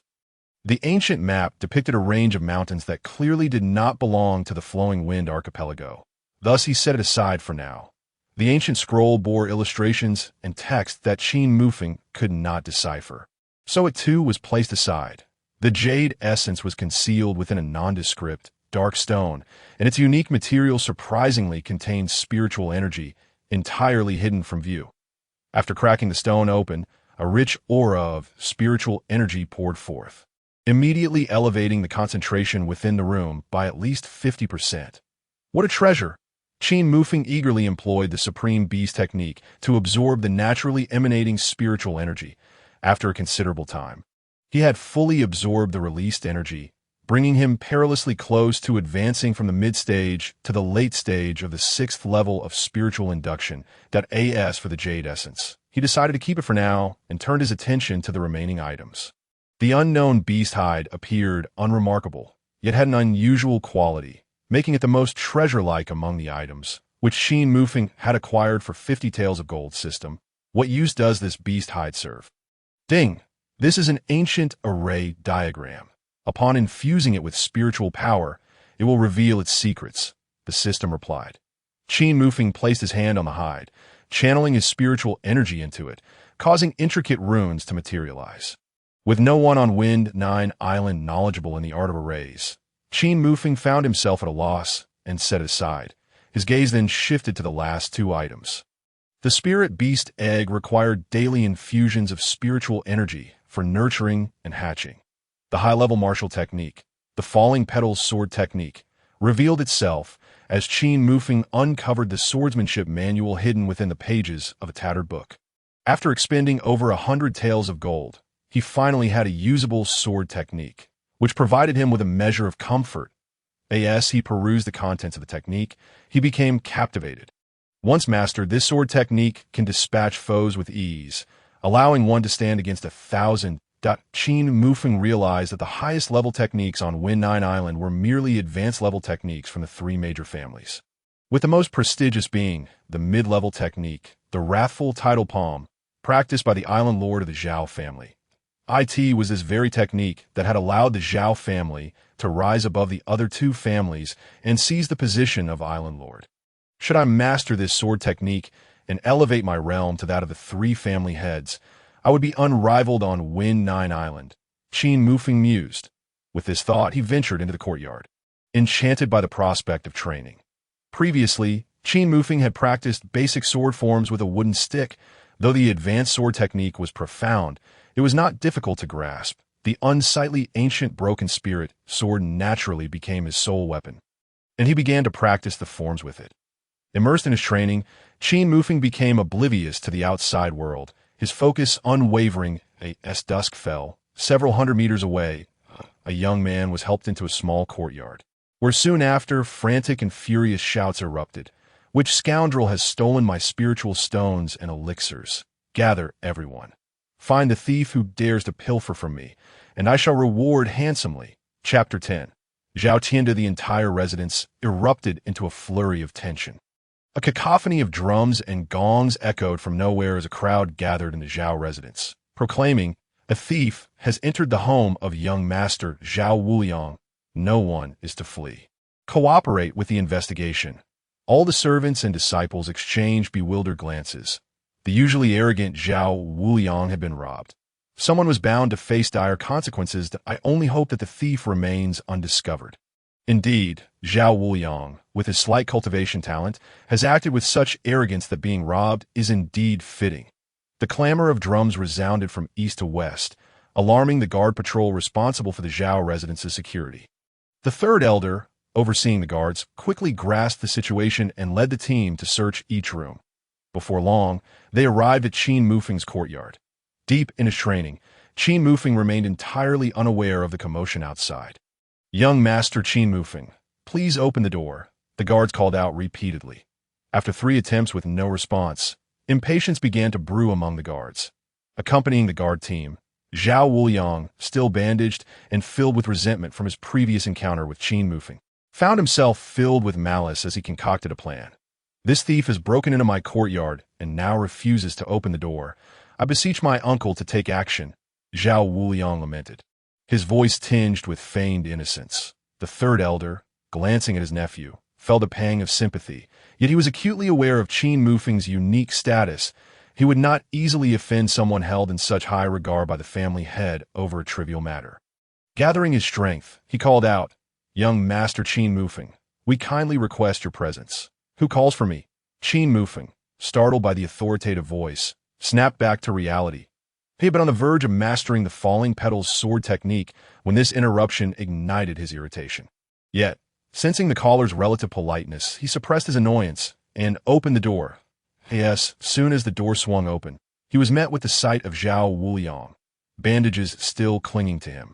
His eyes ablaze with fury, accusing him, "It is you who has entered my courtyard to steal. Is that not Zhao Wuliang?" Qin Mufeng mused, "How swiftly you recover, having just been beaten the day before." He was surprised to see Zhao Wuliang so brazenly flaunting his presence. As for the earlier incident of plundering Zhao Wuliang's courtyard, he felt no trepidation. He had executed it with such discretion that it was unlikely anyone would discover it. Remaining unperturbed, he gazed at the furious Zhao Wuliang and retorted, "Zhao Wuliang, do not slander me without cause. You interrupted my cultivation without reason. If you do not provide a satisfactory explanation, I shall strike you every time we meet henceforth." "Please forgive me, Qin Xiaoyu." The third elder, noticing the sword in Qin Mufeng's hand and the fine sweat on his brow, spoke with a hint of regret. "Zhao Wuliang's courtyard has been burglarized, resulting in the loss of numerous valuable items. I kindly ask for your cooperation with the routine search conducted by the guard team." Given that it was a matter of routine, it was certainly understandable. However, if nothing were found, how would the disruption to my cultivation be resolved? Qin Mufeng retorted sharply. He had already calculated that the elixirs were long gone, their bottles discarded, and the only remaining item was a singular spirit stone, now buried underground alongside another he had received from the island master. It would indeed be peculiar if you managed to find anything. For precaution, he silently called out, "System, convert that spirit stone into heavenly Dao points." Wuliang, my dear nephew. At that moment, the third elder was taken aback and glanced awkwardly at Zhao Wuliang. He was well aware of the grievances between them and knew his nephew's character. It was not uncommon for him to falsely accuse others. Naturally, he would not rush to defend Zhao Wuliang. "Are you certain it was Qin Xiaoyu who entered your courtyard?" The third elder inquired again. Suddenly, a boisterous voice echoed from behind. "Old third, what are you hesitating for? It was this brat who injured your nephew and retaliated by stealing. Are you not going to apprehend this little rascal, cripple his cultivation, and expel him from the Zhao family?" "Second brother, we must not jump to conclusions before the matter is clarified," the third elder replied, visibly troubled. The speaker was Zhao Wuliang's father, who, in a fit of rage, chastised the third elder. "You old scoundrel, your own nephew has been so grievously wronged, yet you offer no assistance and turn your back on your family. Are you still a member of the Zhao clan? Since you, as the third uncle, are unreliable, I, as his father, will personally seek justice for my son." As the third elder felt the heat of shame rising to his cheeks. A figure leaped forward, filled with rage, and struck towards Qin Mufeng. My son is useless, and now comes another old fool," Qin Mufeng thought, astonished that a dignified elder would harbor murderous intent against him. Infuriated, he exclaimed, "How shameless you are, living a life akin to a cur." Though he hurled insults, he sensed the overwhelming force of the impending strike, rivaling that of Protector Li, far beyond his current capacity to withstand. Attempting to retreat, he realized his energy was firmly locked onto fight or flight. Qin Mufeng gritted his teeth, channeling all his internal energy to raise the damaged ancient spirit sword. The falling petal's sword technique unfolded in response. "Father, kill him!" Zhao Wuliang shouted maliciously from behind. The situation had escalated beyond the third elder's expectations, and he could no longer afford to feel shamed. He hurriedly interjected, "Second brother, cease this at once." As he spoke, he transformed into an afterimage, rushing forward to intervene. Arriving just in time, he struck at the second elder's palm. Faced with the powerful gust of wind, Qin Mufeng felt an overwhelming wave threatening to engulf him. He strained to hold aloft the ancient spirit sword in defense, but upon contact he was sent flying like a kite with its string cut, a mouthful of blood spewing forth. It felt as though his insides were churning violently. Pain unbearable, despite the enhancement from the Supreme Beast technique, he nearly succumbed. Yet he survived, and the system's voice echoed in his mind. Ding, bounty notice generated. Zhao Wuliang, a debauched scion, repeatedly harming talented disciples from the Zhao family. Devoid of conscience, Zhao Tianda, the second elder of the Zhao family, insidious and ruthless, secretly colluding with Wind 8 Island, aiming to eliminate the current island master and seize control of Wind 9 Island. Note, 10-day limit. Completion of the bounty within the time frame will yield 1,000 Heavenly Dao points. Failure to complete the bounty on time will result in automatic system disassociation, purging the host and seeking a new suitable host. Upon hearing this announcement, Qin Mufeng smiled. Chapter 11. Continuous breakthrough. The second elder's strike was deflected by the third elder's intervention, only half of its force landing on Qin Mufeng. "Old third, do not meddle." The second elder fumed, glaring at the third elder. "Second brother, you are being foolish," the third elder interposed, earnestly advising. Qin Mufeng is a top-tier genius designated by the family head, having reached the 6th level of the spirit guiding realm by the age of 16. "Crucial for our family's future.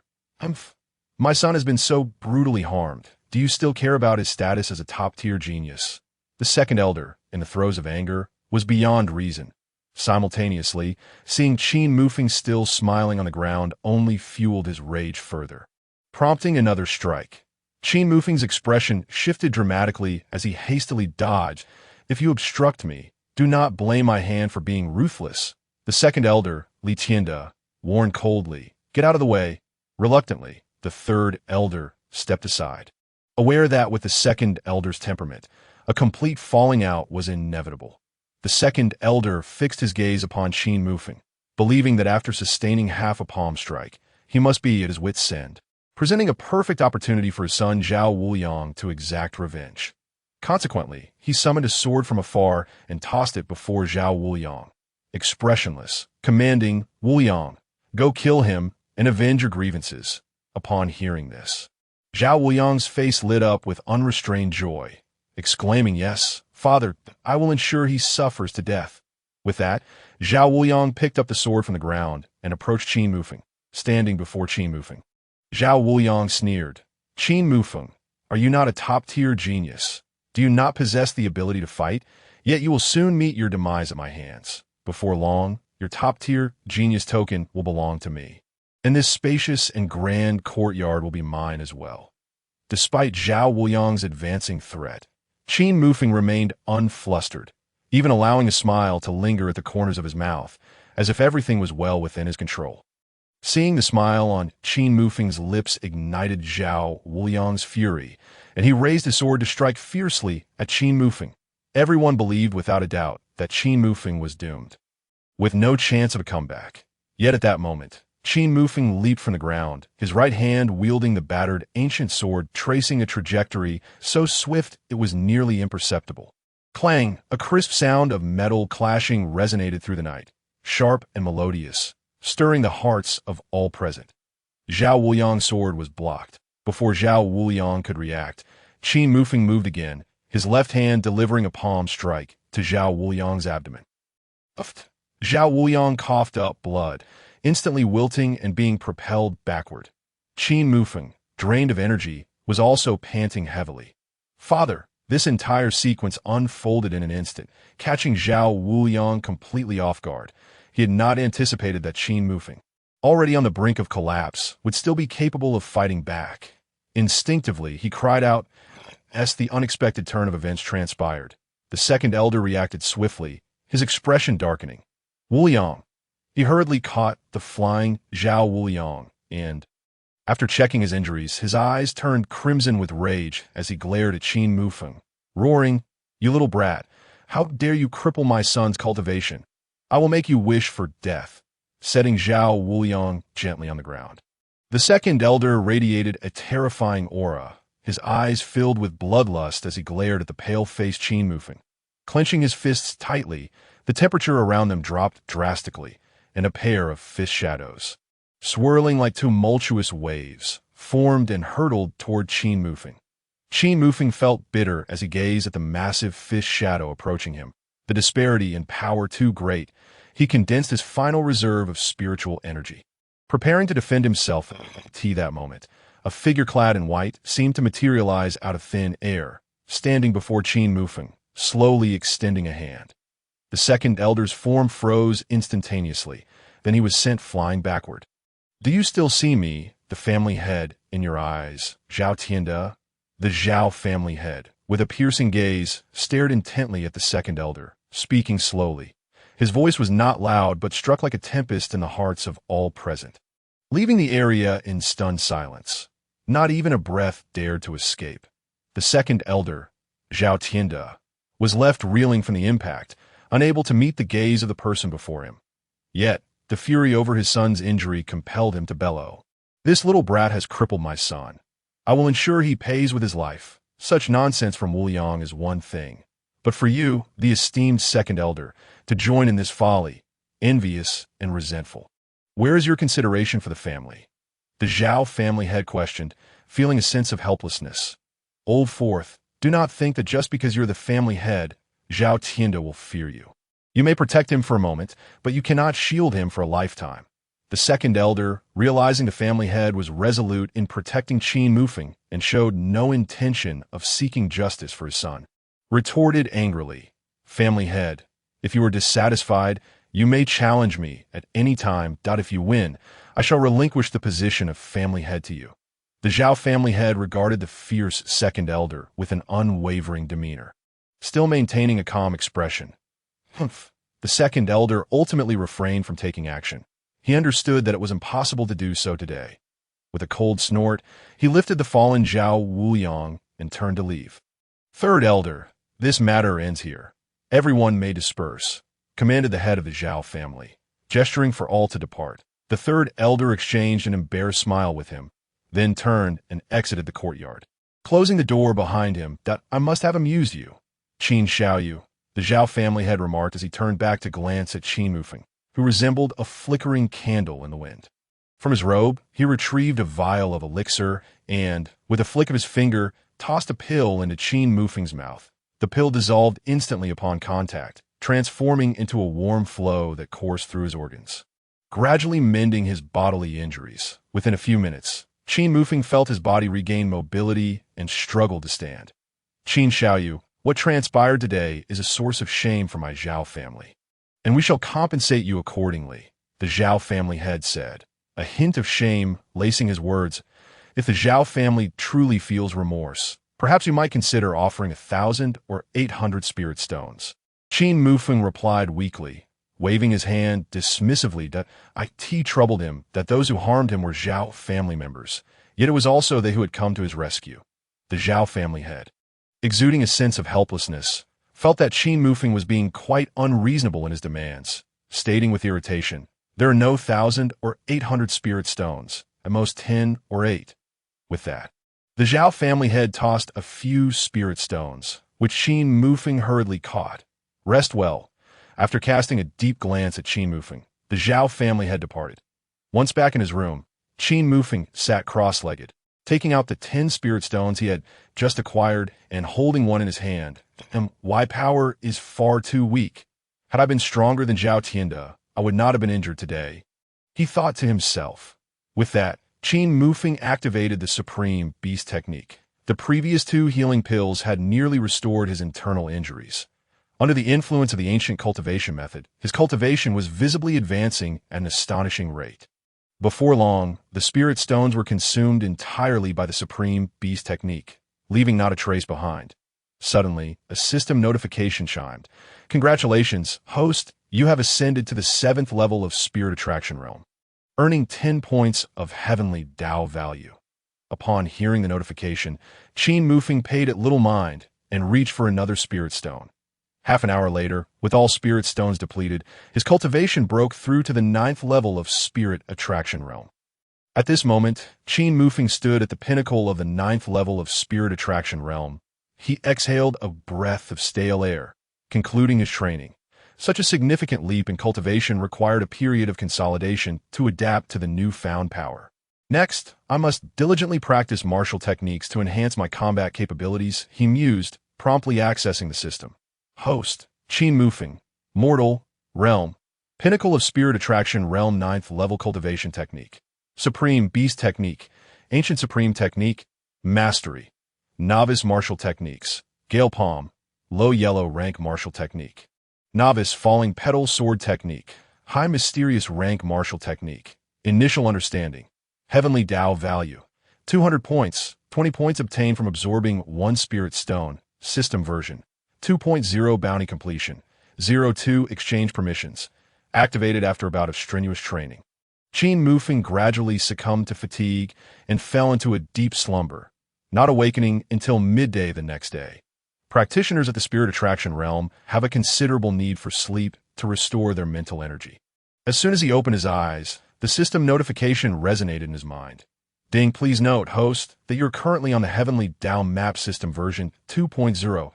Daily maintenance will automatically deduct 50 Heavenly Dao points. Please strive to accumulate more." Upon examining the system, Qin Mufeng discovered that the 200 Heavenly Dao points he had remaining from the previous night had dwindled to 150. "You unscrupulous merchant, system." Qin Mufeng couldn't help but curse.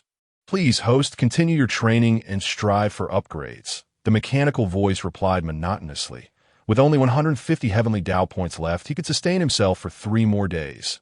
Without a plan to acquire more, he would face dire consequences.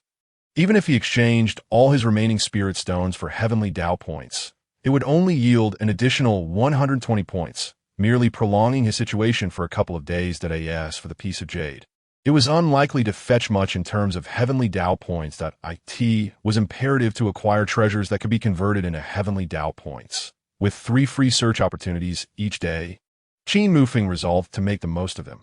Recalling the market he had previously raided, he decided to scour it once more for valuable items to sell and accumulate funds for spirit stones and treasures.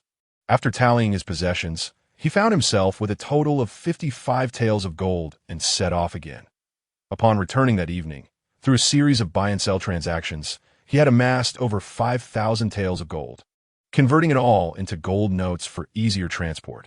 Additionally, he had unearthed over 10 valuable treasures. The day's haul was quite respectable, but the market had been thoroughly exhausted, necessitating a search for a new location. Furthermore, he needed to find a way to exchange his gold and silver for spirit stones. Just then, a knock sounded at the door. Qin Mufeng quickly stashed away the treasures scattered throughout his room before opening the door. To his surprise, a plump man stood outside, holding a roasted chicken and peering in. "Qin Xiong, it has been some time since we last met, yet you remain as charming as ever." This rotund individual was none other than Zhao Wuwei, whom Qin Mufeng had encountered while seeking out Zhao Wuyang's hidden treasury. It was unexpected to see him again so soon. "Wuwei Xiong, you two have not lost your charm," Qin Mufeng replied, though he was not particularly keen on engaging in idle chatter with this man. However, given that he was bearing gifts, it would be impolite to decline. "Please, come in," welcoming the rotund figure into the living room. Qin Mufeng realized he had nothing to offer in terms of refreshments, and he chuckled awkwardly. "The last time we met, my younger brother was unaware of your esteemed identity and was rather neglectful."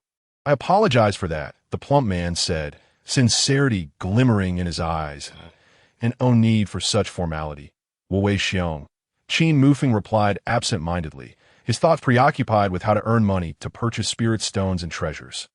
Noticing Qin Mufeng's lack of enthusiasm, the plump man inquired, "Qin Xiong seems rather troubled. If you wish to share, perhaps I may be of assistance." Sensing Qin Mufeng's distraction, he was not offended but rather intrigued. Qin Mufeng, feeling the weight of his concerns, asked, "Wuwei Xiong, do you have any means of procuring spirit stones?" In Fengjiu Island, spirit stones were not openly sold. Even those with wealth would not know where to obtain them. "Is this truly what troubles you, Qin Xiong?" The plump man suddenly burst into laughter. Could it be that Wuwei Xiong has a solution?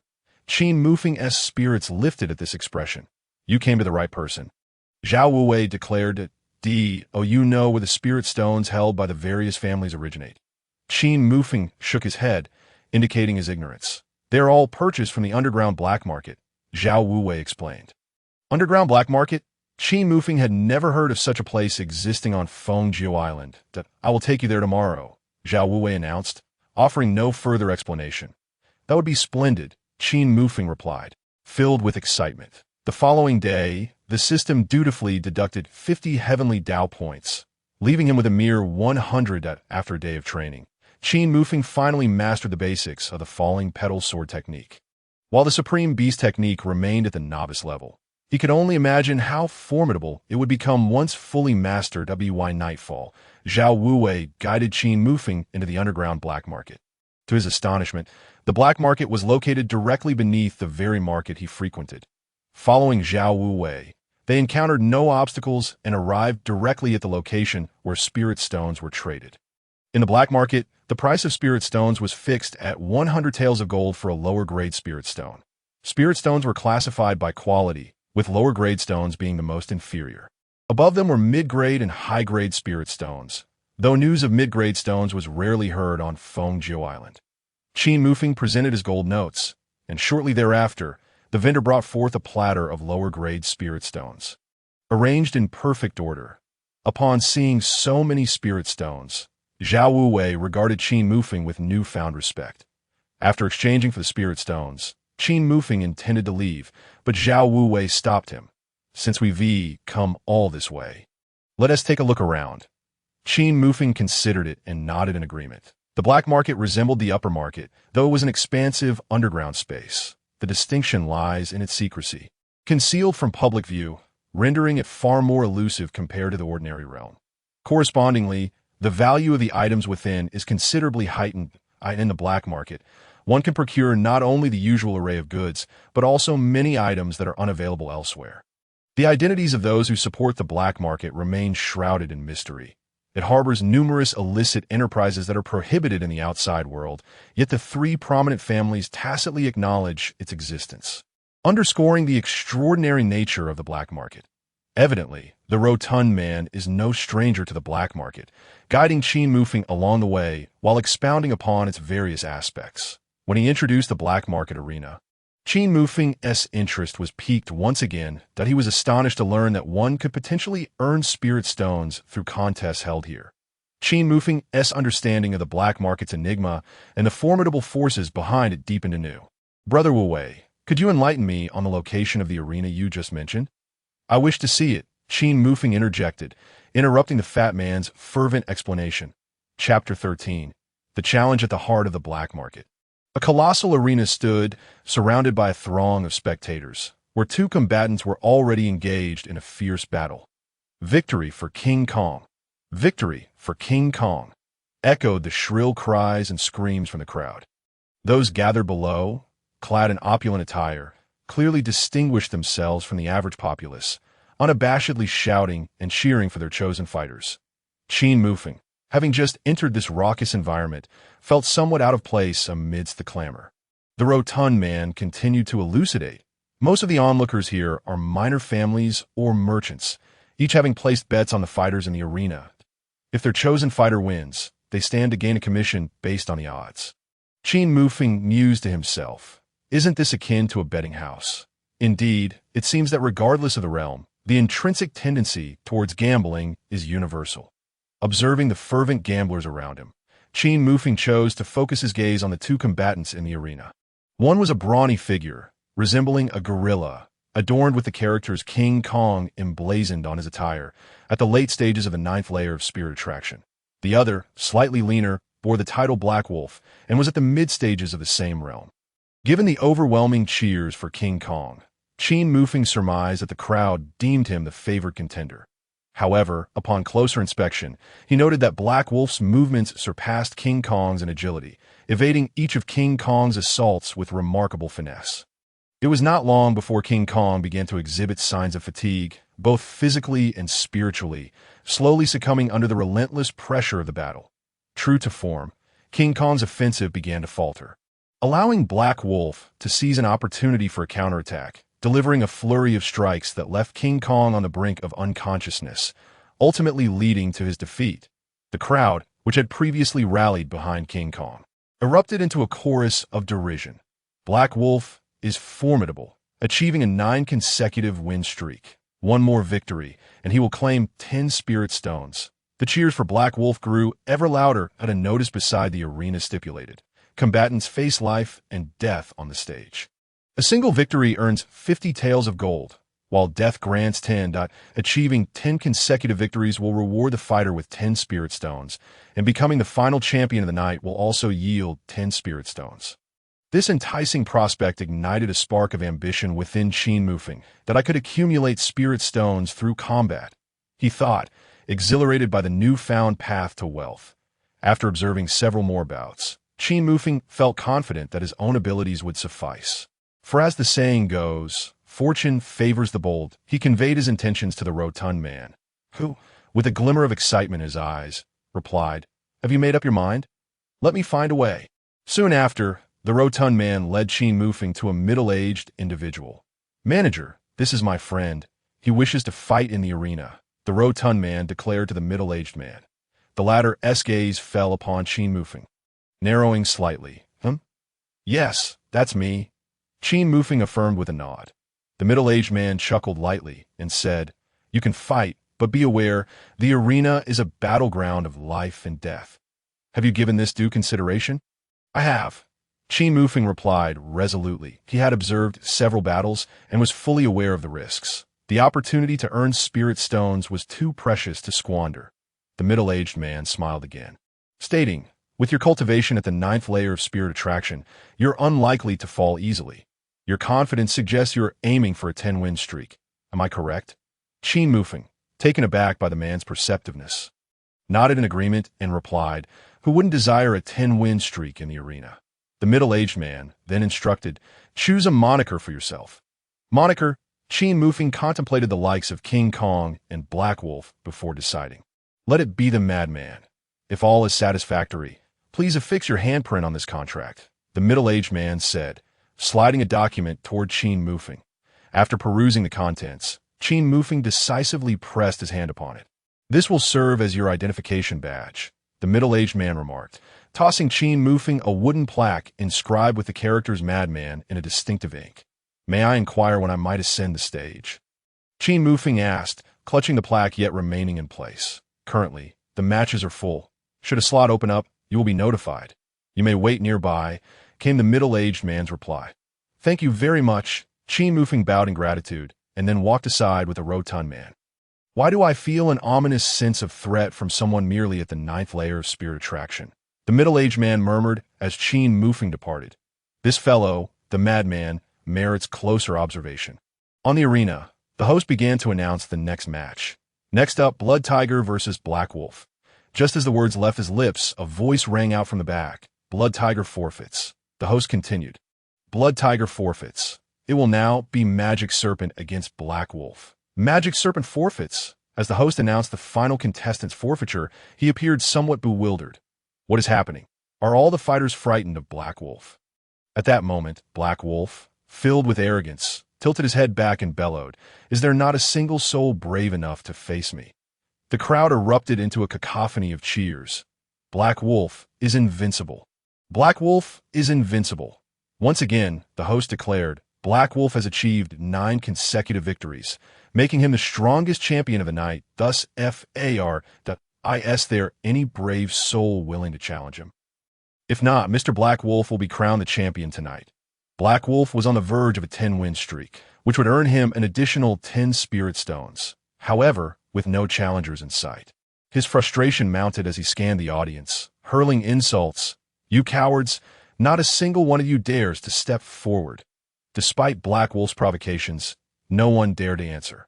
Meanwhile, Qin Mufeng and the rotund man stood among the spectators. Observing the arrogant Black Wolf, a smirk crept across Qin Mufeng's lips. "Brother Wu Wei, inform the manager that I wish to challenge Black Wolf," Qin Mufeng announced. "What?" The rotund man's eyes widened in disbelief. As if he had misheard, Black Wolf's prowess was evident. He had vanquished 9 formidable opponents and showed no signs of weakness, instead radiating confidence. Challenging him now would be undeniably perilous. Understanding his companion's concerns, Qin Mufeng reassured him with a confident smile. "Rest assured, I, Qin Mufeng, do not engage in ventures lacking certainty." Chapter 14. The confrontation with Black Wolf very well. With Qin Mufeng's determination clear, the rotund man ceased further objections and turned to leave. Moments later, a deep voice shattered the arena's silence. "Madman, you are summoned to face Black Wolf." The speaker was the same middle-aged man who had facilitated Qin Mufeng's contract. Madman, the name elicited furrowed brows from both Black Wolf in the arena and the spectators below. Clearly unfamiliar with this moniker, many present were regulars at the betting arena, well acquainted with each contestant, but this madman was evidently a newcomer. Who is the madman? Black Wolf, perched in the arena, surveyed the crowd with a piercing glare. His tone dripping with arrogance, a murmur spread through the audience, curiosity igniting as they pondered who might be audacious enough to step forward when all others had forfeited. Qin Mufeng responded immediately. All eyes around the arena were fixed upon him. "You?" The Black Wolf cast a disdainful glance at Qin Mufeng. Having never encountered him before, and sensing no threat from him, he naturally regarded him with indifference. However, this suited his intentions perfectly. The Black Wolf was eager to achieve a swift victory, aiming for a 10-match winning streak. To claim his rewards, he beckoned Qin Mufeng with a mocking gesture, a look of provocation on his face. "Let's get this over with quickly." Qin Mufeng smirked coldly. It was evident that the Black Wolf thought little of him. "Fine, since you are so impatient to taste defeat, I shall oblige you." With a grand gesture, Qin Mufeng declared, "It is I, the madman, who will end your 10-match streak. Young man, do not underestimate your opponent. The Black Wolf's strength is formidable." Another voice interjected. "Indeed, your ignorance is astonishing. You have no idea how powerful the Black Wolf truly is. Madman, I see nothing but a fool. Soon everyone will witness how he became one." The murmurs of the crowd echoed around them. Hearing these remarks, the stout man grew anxious, wishing to pull Qin Mufeng aside for a word of caution. Yet, Qin Mufeng remained unperturbed, taking a bold step onto the arena. "Now, Let the battle between the madman and the black wolf commence. Place your bets, the host announced. The crowd surged toward the betting tables, eager to wager their gold tickets and spirit stones. Almost no one placed their bets on Qin Mufeng. All their stakes were on the black wolf. In the throng, the stout man resolutely approached the betting board for the madman, gritting his teeth as he wagered all his spirit stones and gold tickets. "Brother Qin, you must win," he urged, his heart racing at the odds of 110. Aside from a stout man, no one else believed in Qin Mufeng's chances. Everyone was convinced that in his battle against the black wolf, the outcome was a foregone conclusion. Defeat was inevitable. The clamor of the crowd finally settled as they placed their bets. And the host, now smiling broadly, declared the betting closed and called forth the contestants. "Shall we begin? This is merely the first of my 10 victories, and I wish to conclude it swiftly," Qin Mufeng remarked coolly, glancing at the host. The spectators below widened their eyes in astonishment, murmuring among themselves. This madman was indeed audacious, not only seeking to vanquish the black wolf, but also aspiring for a 10-match streak. "Arrogance. As you wish. Let us commence," the black wolf replied mockingly. However, the host did not immediately signal to start. Instead, he looked to a middle-aged man for approval. Once he received a nod, he solemnly announced, "The match begins." On one side stood the renowned black wolf, with a record of 9 victories, while on the other was the obscure newcomer. It was clear to whom the crowd's support leaned. The cheer for the black wolf were overwhelmingly one-sided. And no one had faith in Qin Mufeng at that moment. The black wolf appeared invigorated by the crowd's cheers. Determined to teach Qin Mufeng a lesson for his arrogance, he lunged forward, hands clawing toward Qin Mufeng's shoulders. According to the arena's rules, if one was knocked down or thrown out, their opponent would be declared the victor. The black wolf aimed to incapacitate Qin Mufeng's arms and then hurl him from the stage, ensuring a lesson he would never forget while demonstrating his own might to the audience. As the black wolf approached, Qin Mufeng stood still, allowing the attack to connect. The black wolf's claw technique, a powerful form of martial arts, was designed to crush bones. He believed it would be a simple task to seize Qin Mufeng's shoulders. Yet, as he clutched them, he found to his astonishment that despite exerting all his strength, there was no sound of bones cracking. Qin Mufeng's shoulders felt as unyielding as iron, remaining immovable. How is this possible? The black wolf's eyes widened in disbelief. Having fought in the arena for years, he had never encountered anyone like Qin Mufeng. Though he appeared frail, his body was remarkably resilient. "Is that all you are capable of?" Qin Mufeng queried, casting a glance at the black wolf. This question only served to infuriate the black wolf further. "You insolent brat! I intended to defeat you swiftly and spare your life. But since you are so ungrateful, do not expect me to show mercy. Today, you will not leave this arena on your feet." The black wolf roared. With that, he swung his massive fist, aiming directly at Qin Mufeng. The black wolf's punch was lightning fast, and given their proximity, it seemed impossible for Qin Mufeng to evade it. Those who had placed wagers on the black wolf wore delighted expressions, confident they were about to win. "He's going to lose," exclaimed one of the middle-aged man's subordinates with a sigh. "Wait, it's not over yet," the man replied dismissively. His subordinate shook his head in resignation, believing there was no way for an unexpected outcome. "Now, be careful," the stout man shouted from below the stage. A resounding boom echoed through the arena as a figure soared into the air. A piercing scream followed. Thud, the figure landed heavily on the ground, curling up in agony. The arena fell into a stunned silence. The host and the audience were left speechless, their mouths agape, as shockwaves rippled through their minds. The one who lay defeated on the ground was none other than the black wolf. How could this be possible? The subordinate beside the middle-aged man exclaimed in disbelief. Just moments ago, he had been certain of Qin Mufeng's impending defeat. Now, the situation was entirely reversed, and he had failed to grasp how Qin Mufeng had managed to overpower the black wolf. This young man should not be underestimated, the middle-aged man remarked after taking a deep breath. Qin Mufeng's strength exceeded his expectations. "We won. We actually won," the stout man exclaimed, snapping back to reality after a brief moment of shock. "We're going to make a fortune. With those odds, we're rolling in it." "Host, may we announce the results?" Qin Mufeng prompted, noticing the host's stunned silence. "Today, Our reigning champion seemed to falter, easily being ousted by our newcomer, the madman, the host finally declared, regaining his composure. After a brief pause, the arena erupted with thunderous discussions. Unacceptable. We demand a rematch. Black Wolf, you shameless cheat. Those who had bet on the Black Wolf were particularly vocal in their protests. However, the host firmly upheld the integrity of the match, dismissing their complaints as invalid. Those who persisted were forcibly removed by the guards of the underground arena. Once the Black Wolf was expelled from the stage, medical personnel rushed to assess his injuries. Discovering that his arm was incapacitated and 3 ribs were broken, swiftly taking him for treatment. Qin Mufeng's performance left the audience in awe. Among the distinguished guests watching the arena, several wealthy patrons inquired of the experts beside them. After deliberation, they concluded, this newcomer, the madman, possessed an average overall strength but appeared to have extraordinary natural power. In a battle, one should never engage him in a contest of brute strength like the Black Wolf had. Having won a match, Qin Mufeng felt little satisfaction.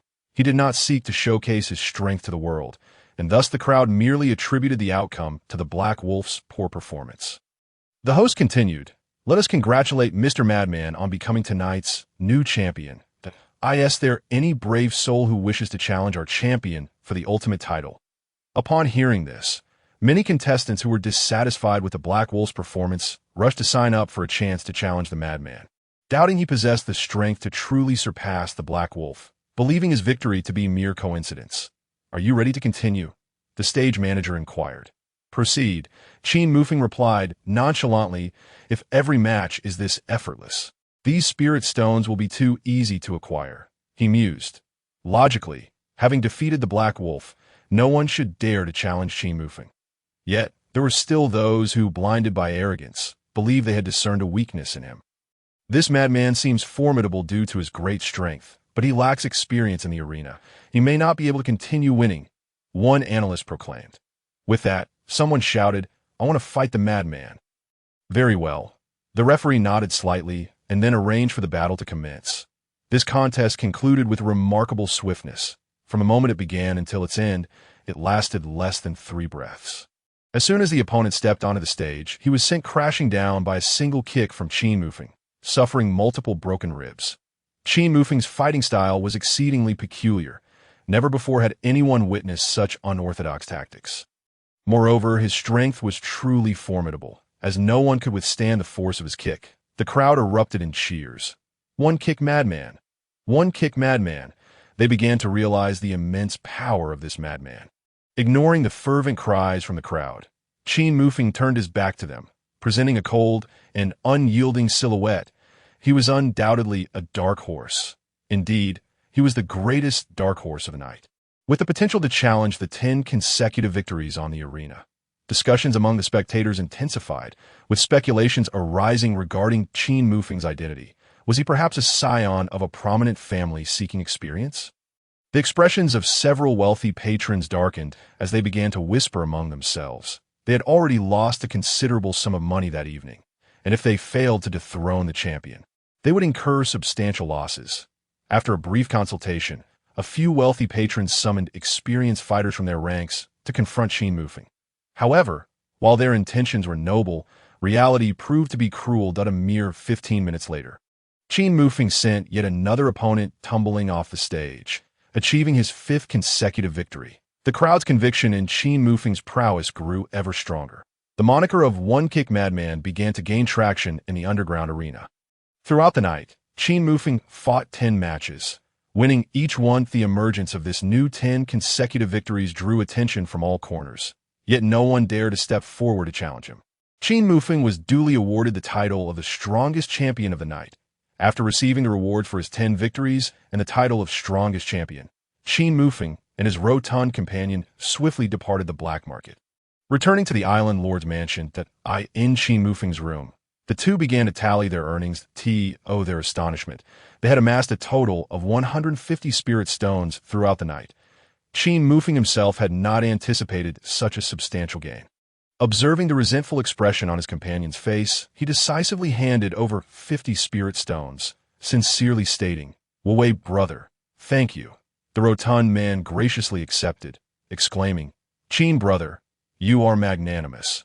Once his companion had departed, Qin Mufeng gazed at the towering pile of spirit stones, a broad smile breaking across his face. With such an abundance of spirit stones, he could finally rest easy, no longer fearing depletion at the hands of the system. He silently intoned, "System, convert the spirit stones into heavenly Dao value. Host, please select the quantity of spirit stones for conversion." "Let us start with 50, Qin Mufeng declared, exuding an air of a wealthy tycoon, that he retained a remaining 100 spirit stones for his cultivation. Ding! Conversion complete. 1,000 points of Heavenly Dao value have been credited. The system interface displayed. Host, Qin Mufeng, Mortal, Realm, peak of a 9th layer of Spirit Attraction Cultivation Technique, Supreme Beast Technique, Ancient. Unparalleled Technique, Mastery, Beginner Cultivation Skills, Gale Palm, Low-Level Yellow Grade Skill, Beginner. Falling Petal Sword Technique, High-Level Profound Grade Skill, Beginner. Heavenly Dao value, 50 points. Absorbing 1 Spirit Stone yields 20 points of Heavenly Dao value. System version 2.0 Bounty Completion Status 02 Zhao Wuliang, Unfinished. Zhao Tianda, Unfinished. Exchange permissions activated. Gazing at the data displayed by the system, Qin Mufeng let out a slight sigh of relief. However, with 2 bounties having elapsed for 3 days, there remained less than 7 days to fulfill them. Failure to do so would result in his erasure by the system. Looking at the 2 names ominously displayed, Qin Mufeng felt a headache coming on. Zhao Wuliang was relatively easy to eliminate, but Zhao Tianda was at the 9th layer of Qi training. To eliminate him with his current level of cultivation was exceedingly challenging, to say the least. Yet, regardless of the difficulty, Qin Mufeng was determined to complete the task for the sake of his own life.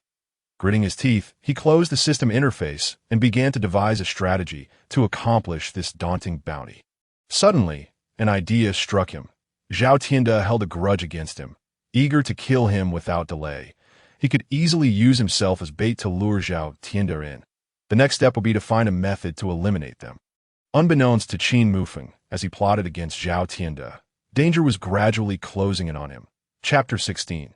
Yili at this moment, within the estate of the Yi family, Yi Tianxiong wore a face of profound sorrow as he pushed a bulging bag across the table toward a young man seated opposite him. "My dear nephew, your cousin Ming has met with an untimely demise at the hands of that little scoundrel, Qin Mufeng. That vile brat has now allied himself with the Zhao family, and with their backing. I'm helpless to take action against him, that I must rely on you to aid me in avenging this wrong." Yi Tianxiong spoke. Tears streamed down his face. "Dear nephew, I have nothing prepared for your return from your trials. But this 100 spirit stones are the result of my recent sell-off of all my possessions, a token for your cultivation. Yi Li, the foremost talent of a Yi household, had just returned from his journey when he was confronted by his opportunistic uncle. Learning of his cousin Yi Ming's tragic fate, recalling the childhood companion he had shared many adventures with, Yi Li felt a surge of emotion, his anger boiling over. "Whoever has harmed my Yi family shall pay with their life. Rest assured, Uncle Yi Li has shared a bond akin to brotherhood with Ming. Since he has fallen victim to malice, I shall seek vengeance and restore justice." Upon hearing these words, the sorrow etched on Yi Tianxiong's face seemed to lessen slightly. Though traces of anguish remained, Yi Li offered further words of comfort, assuring his uncle not to worry.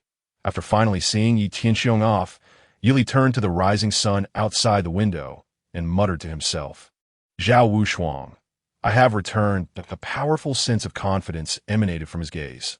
The following day, Qin Mufeng once again slept through the morning, replenishing his energy before contemplating how to eliminate the formidable Zhao Tianda, whose name loomed large on the bounty list. Poison? Hidden weapons? Just as he was deep in thought, it occurred to him that his rotund companion was well-versed in many matters and might possess a solution.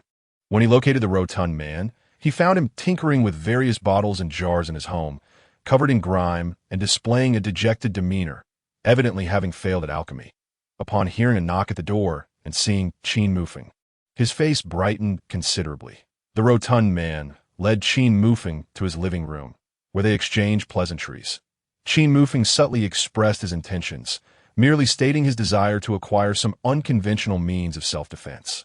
Observing Qin Mufeng's calm demeanor, The rotund man pondered, sensing there was more to the story, but refraining from further inquiry. As an outsider himself, the rotund man had been favored by the island lord due to his exceptional cultivation talent and alchemical skills. But he had also suffered at the hands of the Zhao family's direct descendants and shared little affection for the other Zhao family members. In contrast, he and Qin Mufeng hit it off remarkably well.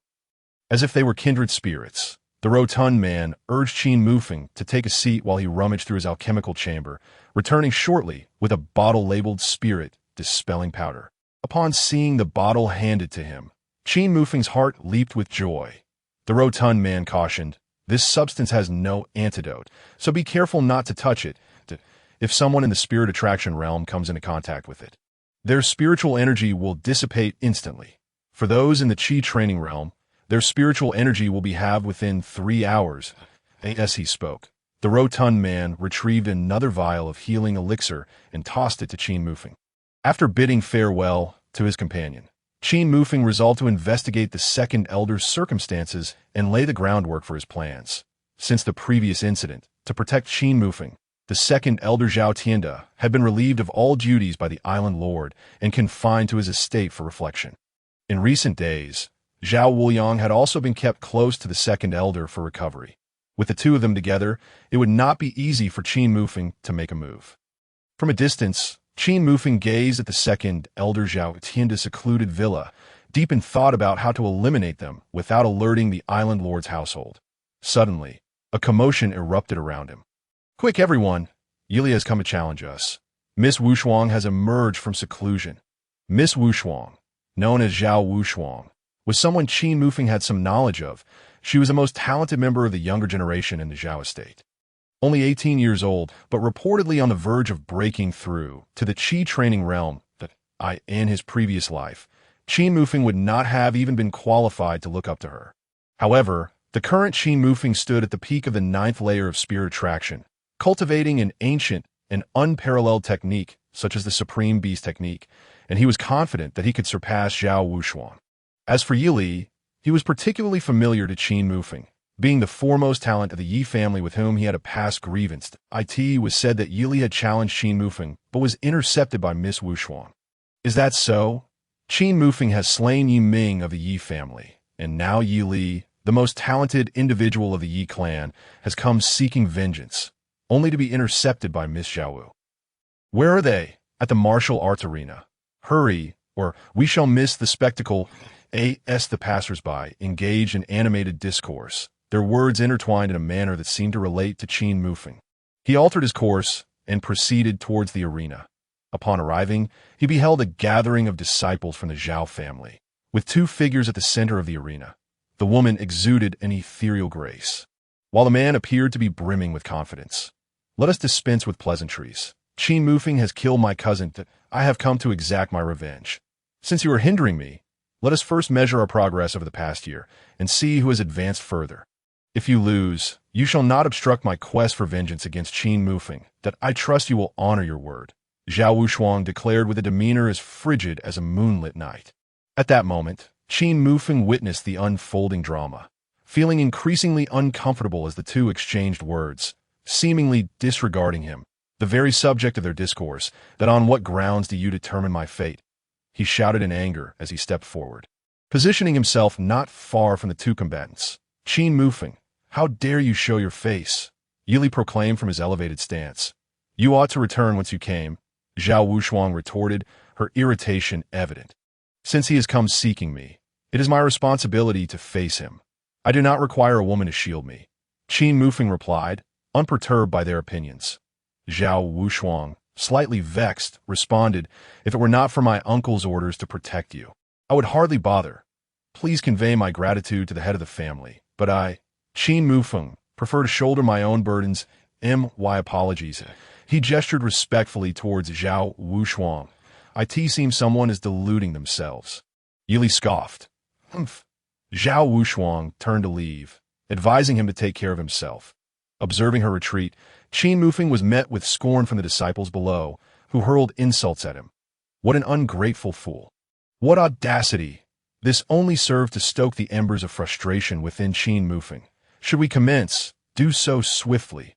"I am occupied," he stated coldly. "Such arrogance. If you are so eager, then allow me to send you on your way." Yili responded, having initially intended to overcome Zhao Wushuang before confronting Qin Mufeng. The latter's impulsive emergence had unexpectedly lightened his burden. Regardless of Qin Mufeng's reasons for slaying Yiming, Yili was resolute in avenging his family's honor, which could not be trampled upon. While the elders refrained from intervening in disputes among the younger generation, Yili was permitted to act. Even if he were to eliminate Qin Mufeng, the island lord's residents would have no recourse. This regulation had been established collectively by the three great families.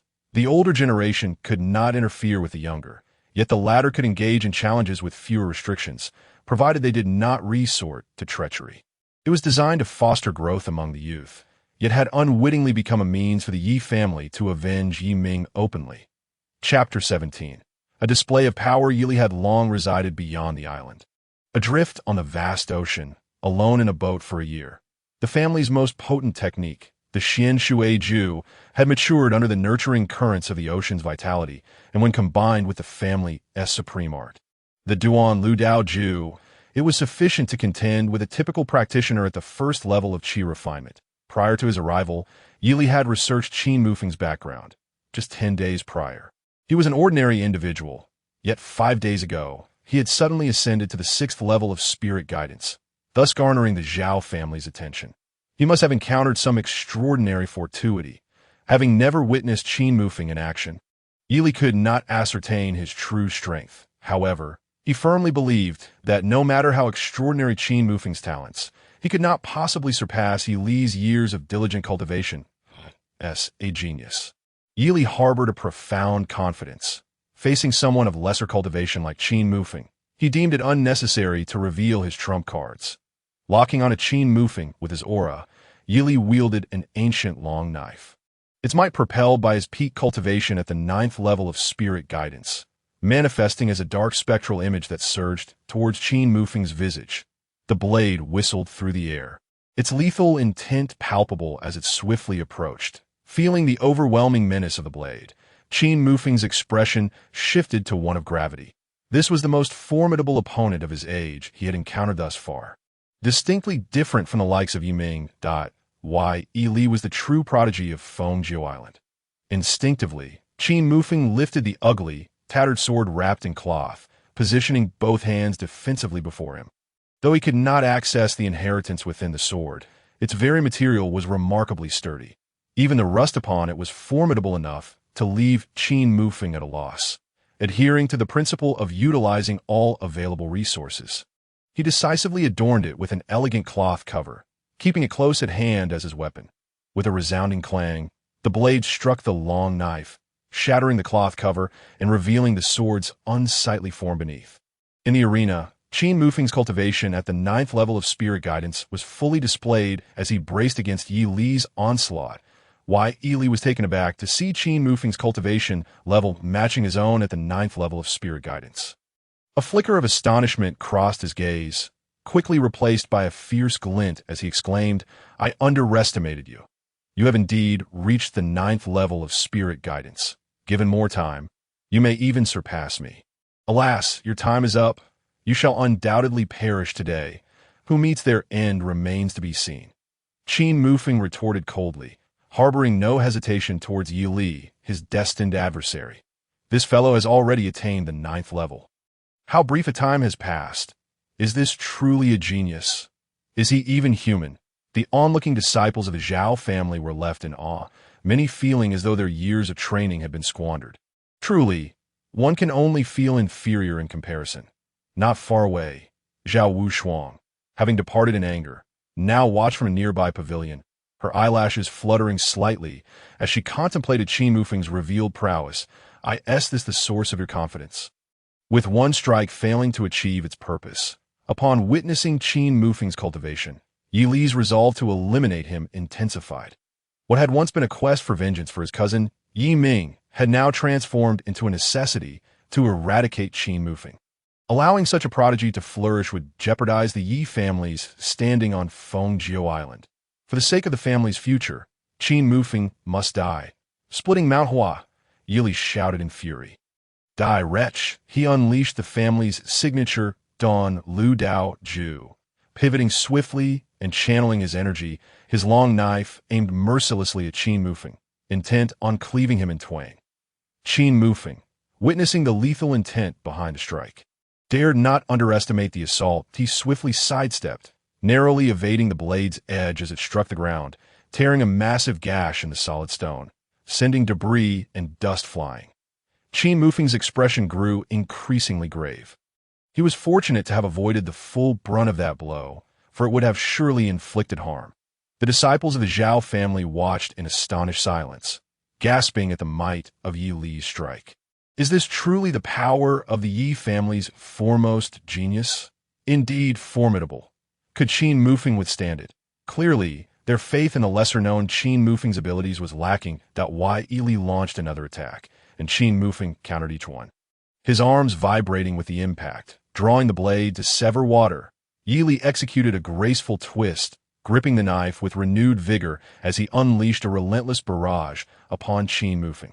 Faced with the unyielding onslaught, Qin Mufeng activated the falling petal sword technique, his speed surging as he leaped into the air, evading Yi Li's strikes while simultaneously launching several downward thrusts, executing a move known as Li's return to the root. Yi Li found himself caught off guard, two crimson lines blossoming across his body as Qin Mufeng's strikes found their mark. It had been ages since he had sustained an injury. This was a humiliation he could not abide. Yi Li's eyes reddened with fury. He was determined to claim Qin Mufeng's head to cleanse this disgrace. Die, you mongrel! He roared, his aura swelling as he transformed into a bloodthirsty beast, relentlessly assaulting Qin Mufeng, as if intent on tearing him to shreds. Qin Mufeng, unwilling to yield, retorted, "Is this how your Yi family barks like dogs?" Amid their exchange of insults, they had already exchanged numerous blows, with Yi Li accumulating several more wounds. While Qin Mufeng's hands were left trembling from the impact, the onlooking disciples of the Zhao family were wide-eyed in disbelief. Qin Mufeng can truly hold his own against the Yi family's foremost genius? Who would have thought he was so formidable? He truly brings honor to our island lordess residence. Qin Mufeng had only recently arrived at the island masteress residence, and the disciples had merely heard whispers of the island masteress acquisition of an exceptionally gifted outsider, a young genius who had already reached the 6th level of the spirit drawing realm. However, they had yet to witness this prodigy in action. Upon witnessing Qin Mufeng's first display of power, revealing his mastery at the 9th level of the spirit drawing realm, the onlookers were astounded. Yet, they understood that despite both being at the 9th level, a significant gap still existed, leading them to doubt whether he could rival Yi Li, the foremost genius of the Yi family, who had long attained that level. To their astonishment, Qin Mufeng managed to engage in a back-and-forth exchange with Yi Li, a fellow member of one of the 3 prominent families, leaving the outcome of their clash uncertain. In a brief span, Qin Mufeng continuously reshaped their perceptions, compelling them to acknowledge the undeniable truth. He had become a figure they must now revere. As Yi Li struck Qin Mufeng with his blade once more, creating distance between them, he found himself increasingly frustrated, feeling his spiritual energy wane under the relentless pressure from Qin Mufeng, and drenched in blood. Yi Li's desperation surged. "You wretched dog! To be pushed to this extent by you, I shall use your blood to consecrate my blade today. This was meant for Zhao Wushuang. To perish beneath my strike is a privilege you should cherish." With that, Yi Li drew his left hand across the blade, allowing crimson blood to flow forth, staining the entire edge and seeping into the weapon, which began to emit a sinister blue glow. From aloft, Zhao Wushuang's expression turned grave, and he urgently shouted to the training ground, "Be cautious. This is a forbidden technique." Chapter 18. The remnant soul of the mysterious flood dragon. It was too late. Yi Li, feeling somewhat weakened, thrust his long blade forward, and the weapon appeared to come alive, hurtling towards Qin Mufeng with a piercing sound. Qin Mufeng raised his sword to counter the ominous red blade, but it unnaturally curved mid-air, aiming directly for his chest. Qin Mufeng swiftly dodged to the side, but the blade still grazed his shoulder, drawing blood. Having absorbed Qin Mufeng's essence, the blade glowed even more fiercely. As if ignited by fire, As Qin Mufeng sensed the malevolent power emanating from the weapon. An unexpected surge of energy from the supreme beast art surged within him, awakening an unknown force from deep within. The blade, which had been poised to pierce his heart, suddenly hesitated, trembling as if it sought to flee. Uncertain of what transpired, Qin Mufeng's instincts urged him to prevent the blade from escaping, and he seized the edge. Upon contact, a powerful suction emanated from his dantian, coursing through his arm and extending to the eerie long blade. The weapon convulsed violently, akin to a mouse trying to escape a cat, emitting mournful cries, yet failing to break free from its innate suppression.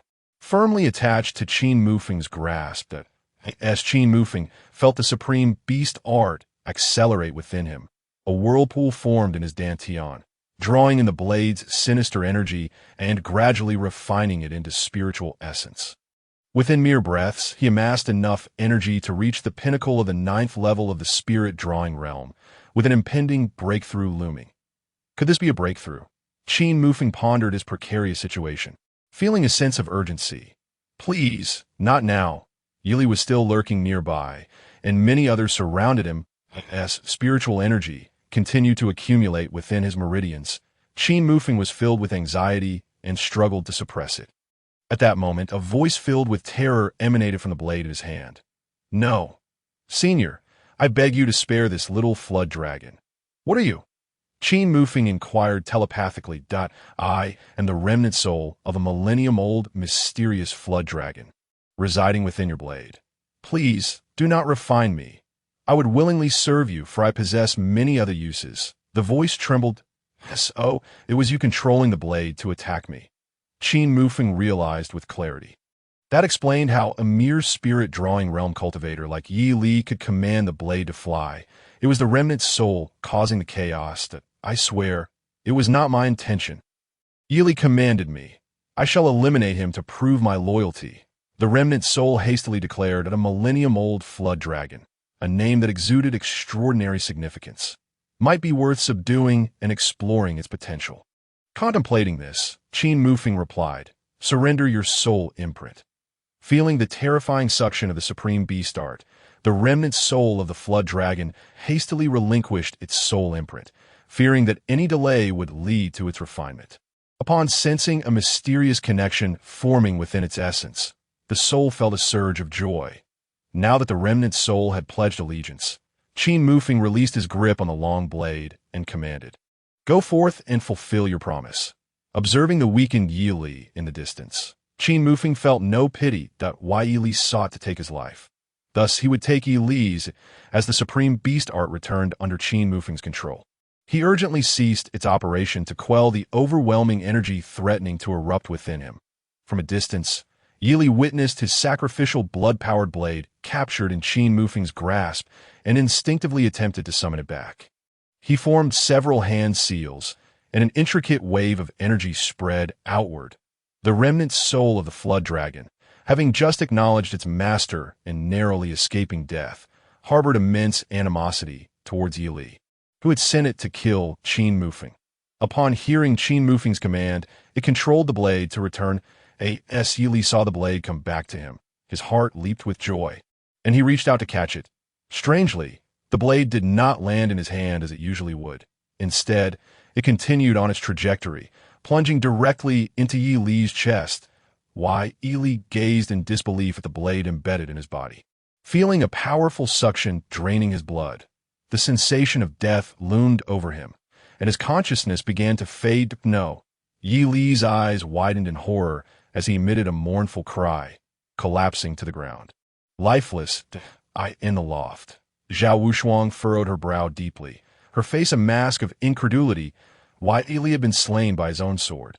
When the whirl had transpired, Zhao Wushuang mused that even if she faced Yi Li's peculiar technique, she would struggle to escape unscathed, unable to comprehend how a blade she had cast aside had turned against its master. The onlookers in the training ground were equally bewildered, uncertain of what had just unfolded. Before they could grasp the situation, Qin Mufeng swiftly made his way to Yi Li's corpse, extracting the blade from his chest, and fled the training ground. He could no longer contain himself, having absorbed some unknown essence from the blade. Qin Mufeng had reached the precipice of a breakthrough, feeling as though he was a balloon about to burst. Why Li was dead. The audience remained in stunned silence for a moment before realization dawned upon them. The atmosphere erupted in chaos. Why Li? Who was he? The most talented disciple of the Yi family. Li had perished within the island master's residence. That a palpable tension filled the air as the elders of the island master's residence emerged, their expressions grave as they beheld the lifeless body in the training ground. Return Li's remains to the Yi family. Sixth elder, you shall go in person. If they inquire, speak the truth. Additionally, warn them not to harbor ill intentions towards Qin Mufeng, commanded the long-absent elder of the Zhao family as he assessed the scene. Why Li died by his own blade. What concern is it of the Zhao family or Qin Mufeng? With that, the elder departed, and the atmosphere lightened somewhat. As for Qin Mufeng, he had vanished. He was the pride of our island master's residence. Amidst the murmurs of the crowd, when they sought to find Qin Mufeng again, they discovered him already gone without a trace. This moment, Qin Mufeng returned to his courtyard, expertly shutting the doors and windows before entering the cultivation chamber. He was not content with merely breaking through to the first layer of Qi refinement. Placing the jade essence and spirit stones before him, Qin Mufeng promptly activated the supreme beast art. A vortex formed in his dantian, and with a crack, the barrier of the spirit-drawing realm was shattered, causing his aura to undergo a dramatic transformation. He had attained the first layer of Qi refinement. Chapter 19. The third layer of Qi refinement, continuing to circulate his technique, Qin Mufeng, under the influence of the supreme beast art, swiftly depleted the surrounding spiritual energy, unable to draw from other sources in time. In response, he hastily seized a spirit stone, holding it in his palm for 2 minutes before it was entirely exhausted. Quickly, he reached for the energy-rich jade essence. After an hour, the jade essence was completely absorbed, and Qin Mufeng stabilized his cultivation at the third layer of Qi refinement. Feeling the abundant spiritual energy within him, Qin Mufeng finally comprehended the vast disparity between the Qi refinement and spirit-drawing realms. Ding!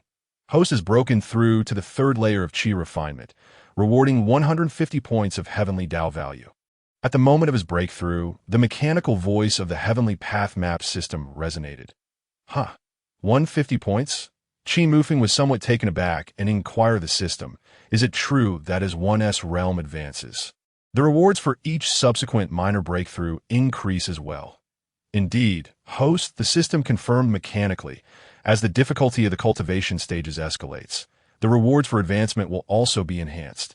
Exiting the system, Qin Mufeng took out the long sword he had acquired from Li and, after a series of strikes, a translucent shadow of a fish gradually emerged from the blade, bowing respectfully to him. Greetings, Master. You claim to be a Swankyo. How is it that you reside within this long sword? Qin Mufeng queried, pondering the significance of this millennium-old Swankyo, convinced it must possess considerable treasures. The little Kyo was, in fact, the young lord of the Swankyo clan from the Endless Sea, having cultivated for a millennium to reach the pinnacle of the spirit condensation realm. During his breakthrough to the heavenly origin realm, he was pursued by human cultivators. In desperation, he resorted to a secret self-detonation technique, leaving behind a fragment of his soul concealed within this sword, merging with it over time until he could no longer escape. Noticing Qin Mufeng's eager gaze, the Swankyo's residual soul felt an ominous premonition, upon realizing it was merely a seemingly useless fragment of soul. Qin Mufeng's disappointment was palpable. However, considering that a powerful being's residual soul should retain some strength, he mused that even if it were weak, it shouldn't pose a problem to eliminate someone like Zhao Tianda to fulfill his bounty. Thus, he inquired again, since you were once a formidable expert nearing the heavenly origin realm, even as just a residual soul, you should be capable of dispatching a mere Qi cultivator effortlessly, yes? The Swankyo's residual soul shivered and lowered its head. Master, I am but a fragment of a soul now, that if I could restore some strength, it would be feasible. The Swankyo was self-aware, its essence was nearly dissipated, and it lacked the power to even confront a Qi cultivator, merely capable of intimidating those in the spirit induction realm. Witnessing the Swankyo's ineffectiveness, Qin Mufeng felt utterly disheartened, reflecting that this supposedly fearsome being turned out to be nothing more than an inconsequential soul. Perhaps he should refine it with the Supreme Beast technique to enhance his own cultivation. So, you are of no use whatsoever. Perhaps I shall use you for my cultivation instead, Qin Mufeng stated. Extending his hand toward the Swankyo's residual soul, as the Swankyo contemplated its fate, it was suddenly seized by Qin Mufeng's powerful grip. Sensing the dread emanating from his hand, it hastily exclaimed, "No, master, the little Kyo is indeed useful."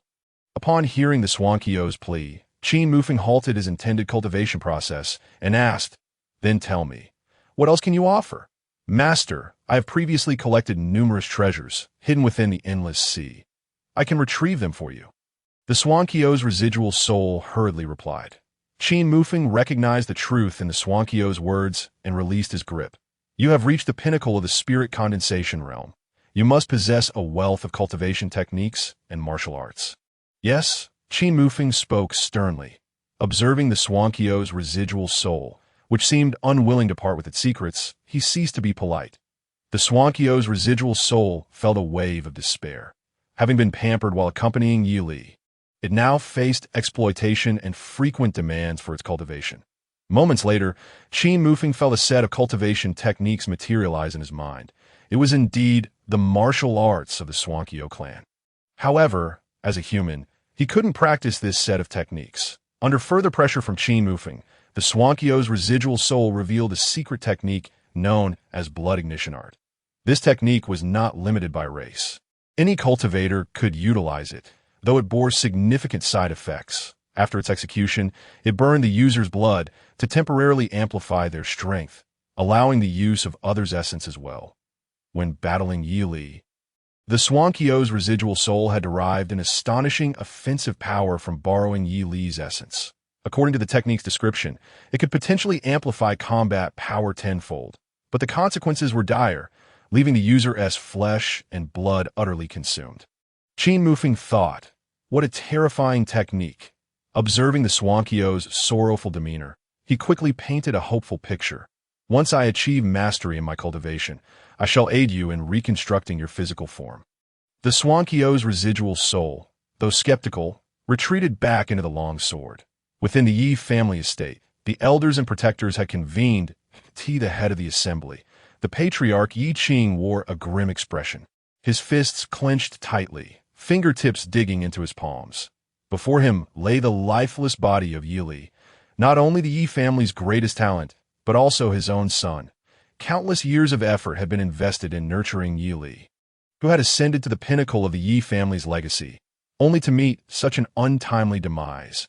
Reportedly at the hands of Yi Li himself, M.Y. son Yi Li was slain by Qin Mufeng. Any disciple of the Yi family who can slay Qin Mufeng shall become the next head of the family, Yi Qing announced in anguish, his eyes reddening. The assembly of elders and protectors remained silent, each lost in their own thoughts. Upon hearing the news of Yi Li's death, Yi Tianxiong nearly fell into a trance, fearing the repercussions of his instigation in sending Yi Li to Zhao's residence. If the patriarch were to discover the truth, he would undoubtedly face the brunt of Yi Qing's wrath. Avoiding Yi Qing's gaze, he shifted uneasily. However, as he contemplated the possibility of rallying the entire Yi family for revenge, he realized he could also settle the score for his own son. Thus, he stepped forward. Qin Mufeng is a detestable fiend. He has not only slain Ming'er, but now has also harmed Liu. We must not let Qin Mufeng escape justice, Yi Tianxiong declared, filled with indignation. Just as he anticipated support from the assembly, he noticed his elder brother's silence, his expression one of helplessness as he regarded him, while the other elders feigned ignorance. Realizing that relying on the family for vengeance held little hope, Yi Tianxiong fell silent, yet he clenched his fists in determination. He would not yield. After Yi Qing dismissed the assembly, Yi Tianxiong returned home, changed into casual attire, donned a cap, and swiftly slipped out through the back door, heading toward Zhao's estate. Chapter 20. Cultivating Martial Techniques. After Qin Mufeng successfully broke through to the third layer of Qi cultivation, He paused his cultivation of techniques, reflecting on how he had been preoccupied with accumulating heavenly path points and had not devoted sufficient attention to enhancing his martial skills. Currently, the only techniques he could boast were a basic yellow-level palm technique, the fierce wind palm, and an advanced sword technique, the falling petals sword art, leaving his combat capabilities rather one-dimensional. The Zhao family's library housed an extensive collection of texts on the cultivation world, including geography, folklore, historical accounts, and fundamental knowledge of cultivation, alongside martial arts and techniques ranging from beginner yellow level to initial. Generally, anyone could borrow works concerning the cultivation world and basic yellow level techniques. However, to access intermediate yellow level texts, one needed to meet certain qualifications and permissions.as for techniques. They were beyond the reach of ordinary individuals, only awarded to those who made significant contributions to the family.I in the realm of intermediate techniques, including the Zhao family's inherited intermediate palm technique, the Raging Tide palm, and the intermediate technique, the Infinite Ocean technique. Only a handful existed within the Zhao family, typically unattainable, leveraging his status as a highly regarded A-class talent. Qin Mufeng entered the Island Master's library without hindrance. After a thorough search, he ultimately selected a movement technique, a leg technique, and a fist technique, all of which were distinguished examples among advanced yellow-level martial skills. Once mastered, their effectiveness would rival that of ordinary techniques, perfectly compensating for Qin Mufeng's deficiencies in close combat. Utilizing his extraordinary memory, Qin Mufeng committed the techniques to memory before promptly returning to his courtyard of practice. By the following afternoon, after a grueling day and night of training, Qin Mufeng finally mastered the fundamentals of the three martial techniques. The system panel updated. Host, Qin Mufeng, Mortal, Realm, Pinnacle of the Spear Induction, 9 Heavens Cultivation Technique, Supreme Beast Technique, Entry Level of an Ancient, Peerless Technique, Martial Techniques, Fierce Wind Palm, Entry Level of a Basic Yellow Level Technique, Falling Petals Sword Art, Entry Level of an Advanced Technique, Swift Wind Steps, Entry Level of an Advanced Yellow Level Movement Technique, Whirlwind Leg, Entry Level of an Advanced Yellow Level Leg Technique, Thunderstorm Fist, Entry Level of an Advanced Yellow Level Fist Technique, Heavenly Path Points, 1050 points. Acquired 20 Heavenly Path Points by absorbing a Spirit Stone. System version 2.0 Bounty Completion Rate 02 Zhao Wulian. Incomplete Zhao Tianda. Incomplete notification. There are 5 days and 2 hours left until the task deadline. Redemption rights. Activated gazing at the panel displaying a substantial 1050 points of Heavenly Dao value. A profound sense of security enveloped my heart. However, upon casting my eyes upon the bounties below, I felt an intense resentment towards the system's shamelessness in hastily pushing me into a corner. Yesterday during the day, a patrol team was stationed outside Zhao Tianda's villa, and Qin Mufeng dared not draw too close, resolving instead to investigate further that very night. Seizing the opportunity, Qin Mufeng decided to first visit the library to seek information regarding Wind 8 Island. The system had previously mentioned a collusion between Elder Zhao Tianda and the forces of Wind 8 Island. I hope to glean some valuable insights from this. Upon entering the library, amidst the envious and awe-filled gazes of a group of disciples, I approached the shelves laden with books detailing the distribution of forces surrounding Lufeng Island. After a thorough examination, I discovered information concerning Wind 8 Island. Unlike Wind 9 Island, which is further away, Wind 8 Island is much closer to the center of Lufeng Island, boasting a significantly richer spiritual energy and, consequently, a stronger overall power, governed by the 4 prominent families that dominate the entire island. Between Wind 8 Island and Wind 9 Island lies a tumultuous current, navigable only by large vessels, requiring a fortnight for a single journey. Connecting the dots, I realized that Zhao Tianda's previous role was to oversee commercial operations, thus dispelling my doubts regarding his collusion with Wind 8 Island. It was merely a matter of leveraging his position. Additionally, Qin Mufeng perused other texts, suddenly gaining a newfound understanding of the entire cultivation realm. Upon exiting the library, the sky had darkened considerably. Qin Mufeng circled the Zhao residence before stealthily approaching Zhao Tianda's villa under the cover of night, concealed behind a large tree at the villa's corner. He activated the system, silently instructing, "System, search for all individuals and items within the courtyard, but a series of notification chimes echoed in Qin Mufeng's mind.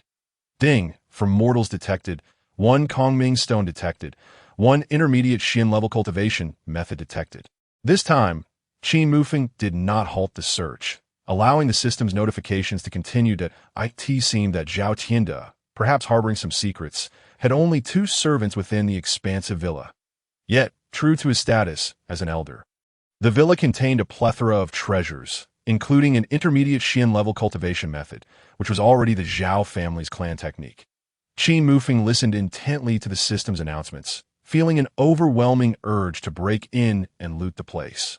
What is the Kongming stone? Qin Mufeng pondered, though he knew that its prominence, being listed before the Xian level cultivation method, indicated it was an extraordinary item.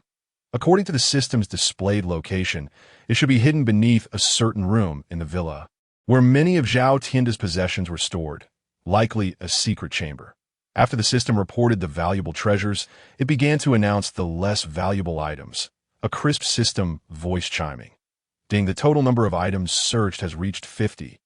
The limit that if you wish to continue searching, each additional item will cost 1 point of Heavenly Dao value. Please choose whether to continue. What? Qin Mufeng was momentarily stunned. It turned out that the system had a limit on the number of items it could search at once, and exceeding that limit required consuming Heavenly Dao value. Not continuing, Qin Mufeng decisively halted the search system. Understood. Through the recent search, Qin Mufeng had gathered substantial information regarding Elder Zhao Tianda's villa and had discerned the location of Zhao Tianda's little treasury, rendering further consumption of Heavenly Dao value unnecessary. Taking advantage of the night, Qin Mufeng leaped to the top of the tree, firmly imprinting the layout of Zhao Tianda's villa in his mind before turning to depart. Just as he was leaving, a shadow silently leapt from within the villa, appearing at the very spot where Qin Mufeng had just stood, taking advantage of the patrol team's shift change. The figure swiftly vacated the Zhao estate, heading toward a certain location in the city, in the bustling center of Wen Nine Island, within a private room of a thriving tavern by the roadside. 2 middle-aged men clad in gray-brown robes with low-brimmed hats sat facing each other. Brother Yi, what urgent matter could possibly compel you to summon me so hastily?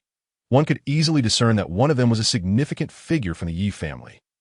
The brim of the hat lifted slightly, revealing a familiar face. Yi Tianxiong, Chapter 21. Conspiracy. Yi Tianxiong raised his head, gazing at the man opposite him, and slowly spoke. Brother Zhao, there is a collaboration we might discuss. His invitation to Zhao Tianda was naturally concerning the matters surrounding Qin Mufeng. Shielded by the Zhao family, he found himself unable to act against Qin Mufeng and thus sought collaboration with the man before him. However, in matters of cooperation, one must not be overly eager. The Zhao and Yi families had recently been at odds, especially after the death of a Yi family prodigy at the Zhao residence just yesterday. What cooperation could possibly remain? At this moment, Zhao Tianda also raised his hat, revealing his true visage. Brother Zhao, why feign ignorance? We are both fathers who cherish our sons. How can we swallow this bitterness and allow our enemies to live in peace? Yi Tianxiong poured a cup of wine for Zhao Tianda, no longer concealing his emotions. As long as that murderer lives, I will be tormented, feeling unworthy in the eyes of my deceased wife, unable to focus on my cultivation. Currently, that boy Qin Mufeng is hiding within the Zhao residence, and I cannot enter. Otherwise, I would have flayed him alive to vent my rage. Yi Tianxiong spoke with deep resentment. Alas, I can understand your feelings. Brother Y. beloved son was ruthlessly harmed over a trivial matter, severing his path to cultivation, and he now lies bedridden, Zhao Tianda expressed, revealing his own bitterness. Brother Zhao, as the second elder of the Zhao family, will you truly allow that boy to roam free? Yi Tianxiong inquired. Brother Yi, you may not be aware, but my fourth brother is the family head, treating Qin Mufeng like a precious gem, closer than even his own nephew. For this matter, I was stripped of all my duties, Zhao Tianda sighed. I have heard of your plight, Brother Zhao. It is truly heart-wrenching, Yi Tianxiong replied, a hint of sympathy gleaming in his eyes. If Brother Yi intends to take action against Qin Mufeng, though I cannot intervene openly, I will certainly cooperate fully, merely requesting a body from you to vent my frustrations, Zhao Tianda said, gratitude evident in his expression, resolutely by myself. It would be difficult to achieve success. I was hoping to invite Brother Zhao to collaborate, striking from within and without to slay that wretched boy. Yi Qianxiong's eyes sparkled with determination. How would you like me to cooperate? Brother Yi, Zhao Tianda inquired with keen interest. Simply lure that wretched boy out of the Zhao residence. I can take care of him with ease, Yi Qianxiong replied confidently. Upon hearing this, Zhao Tianda's eyes glimmered with cunning. Let us discuss this in detail. Thus, the two men conspired and finalized their plan for the following day, toasting to their alliance before lowering their hats once more and departing in succession. After observing Yi Tianxiong's return, Qin Mufeng began contemplating how to eliminate him without arousing suspicion from the Zhao family. Unbeknownst to him, Zhao Tianda had just stealthily evaded detection, causing him to miss a prime opportunity to eliminate Zhao Wuliang. Suddenly struck by inspiration, Qin Mufeng realized that after disposing of Zhao Tianda, he could easily pin the blame on Wind 8 Island, using their affairs to draw Zhao Tianda out of the Zhao residence. Away from prying eyes, with this in mind, Qin Mufeng's strategy crystallized: impersonate a member of Wind 8 Island and write a letter to Zhao Tianda, luring him to a secluded location. Although he possessed the Hua Ling Sin given by the fat man, he deemed it risky, fearing collateral damage to himself. Thus, he resolved to make additional preparations, ensuring a comprehensive plan for a single decisive strike against Zhao Tianda, leaving no room for future complications. With these thoughts in mind, Qin Mufeng stealthily exited the Zhao residence and made his way into the black market. Having visited the black market previously, he recalled the numerous concealed weapons available for sale, along with various poisons. These items, which he had previously overlooked and deemed beneath him, took on new significance after the fat man's warning about utilizing external resources against formidable foes. After procuring a collection of concealed weapons and poisons, Qin Mufeng was about to leave when suddenly a figure dressed as a maid approached him. Mr. Madman. What is it? Qin Mufeng responded, somewhat puzzled, especially since his cultivation had surpassed the spirit-drawing realm, rendering him ineligible for the arena competitions, thus severing that source of income. Our manager wishes to meet you, the maid said politely. The manager of the black market? Very well, in regard to the black market. Qin Mufeng has always harbored a sense of awe. He perceives that the power behind such an organization far exceeds that of the three prominent families. Otherwise, dealings of this illicit nature would have long been eradicated by them. As the attendant led the way, Qin Mufeng followed into a rarely traversed corridor, turning several corners before arriving at an opulent chamber. The attendant then entered to make a report. Shortly thereafter, a voice emerged from within. Young Master Qin Mufeng, please enter. Qin Mufeng was taken aback. Here, he had never used his true name, yet the other party could directly call him by it, indicating that his real identity had been investigated, since he was already under scrutiny.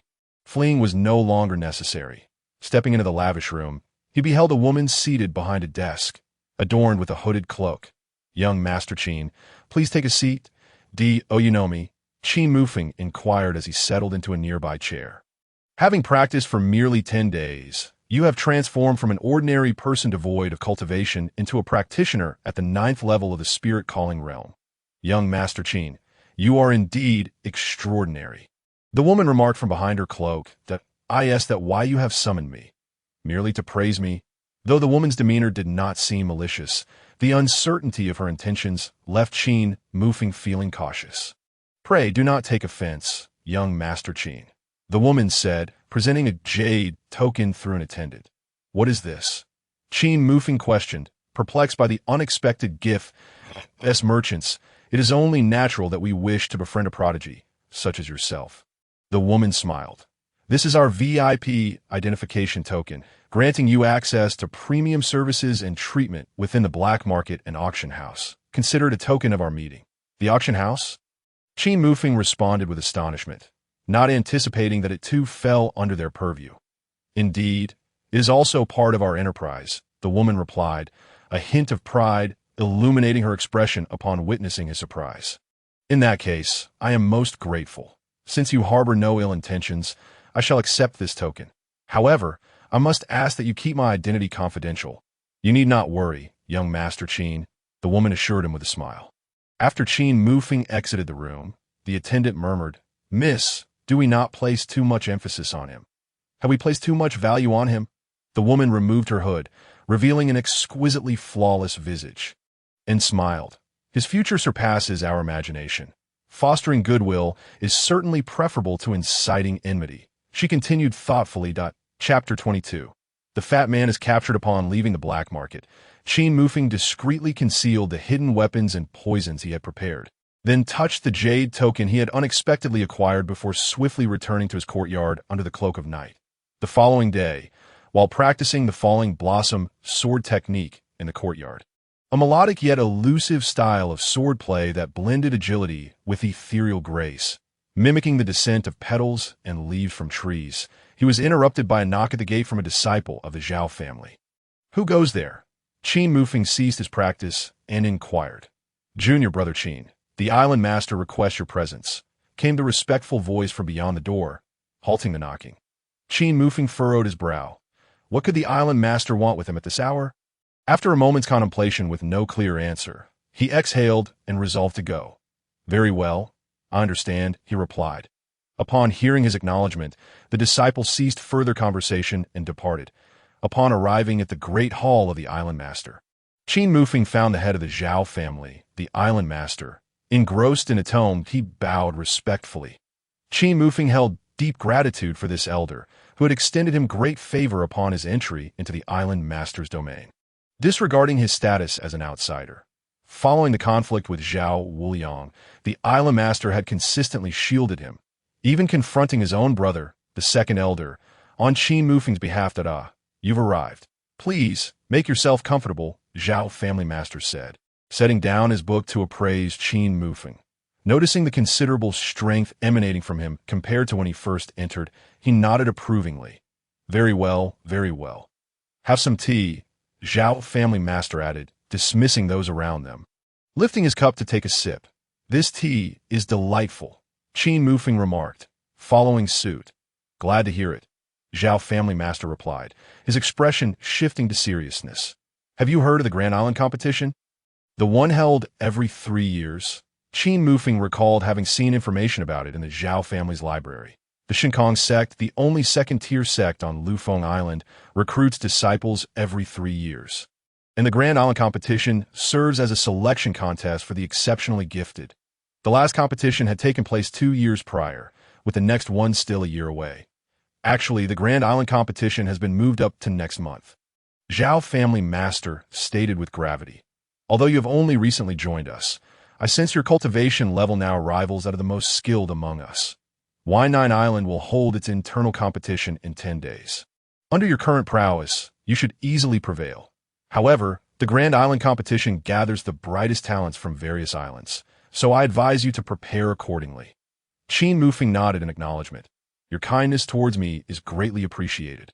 And for this upcoming competition, I, Qin Mufeng, shall exert myself fully to bring honor to the Zhao family," he declared with conviction. Hearing Qin Mufeng's words, Zhao family master smiled with satisfaction, pleased with the outcome. "In the coming days, should you encounter any difficulties in your cultivation, feel free to seek my counsel," he offered, relieved to see Qin Mufeng's state of mind. Upon exiting the Zhao family master's presence and returning to his courtyard, Qin Mufeng noticed a letter pinned to his door with a dart. Quickly, he retrieved it and opened it to find the message. "If you wish for Zhu Wuwei to live, come alone to the northern reef at the 3rd watch tonight. Bringing spirit stones for the ransom." Zhu Wuwei was the fat man's name. Anger surged within Qin Mufeng. He crumpled the note in his hand. The fat man was sincere and warm-hearted, his only true friend. Whoever dared to harm him would meet with dire consequences. In his fury, Qin Mufeng swiftly regained his composure. Who had captured the fat man? What was their purpose? Had the fat man truly been taken? With these thoughts racing through his mind, he dashed to the fat man's residence, knocking fervently at the door.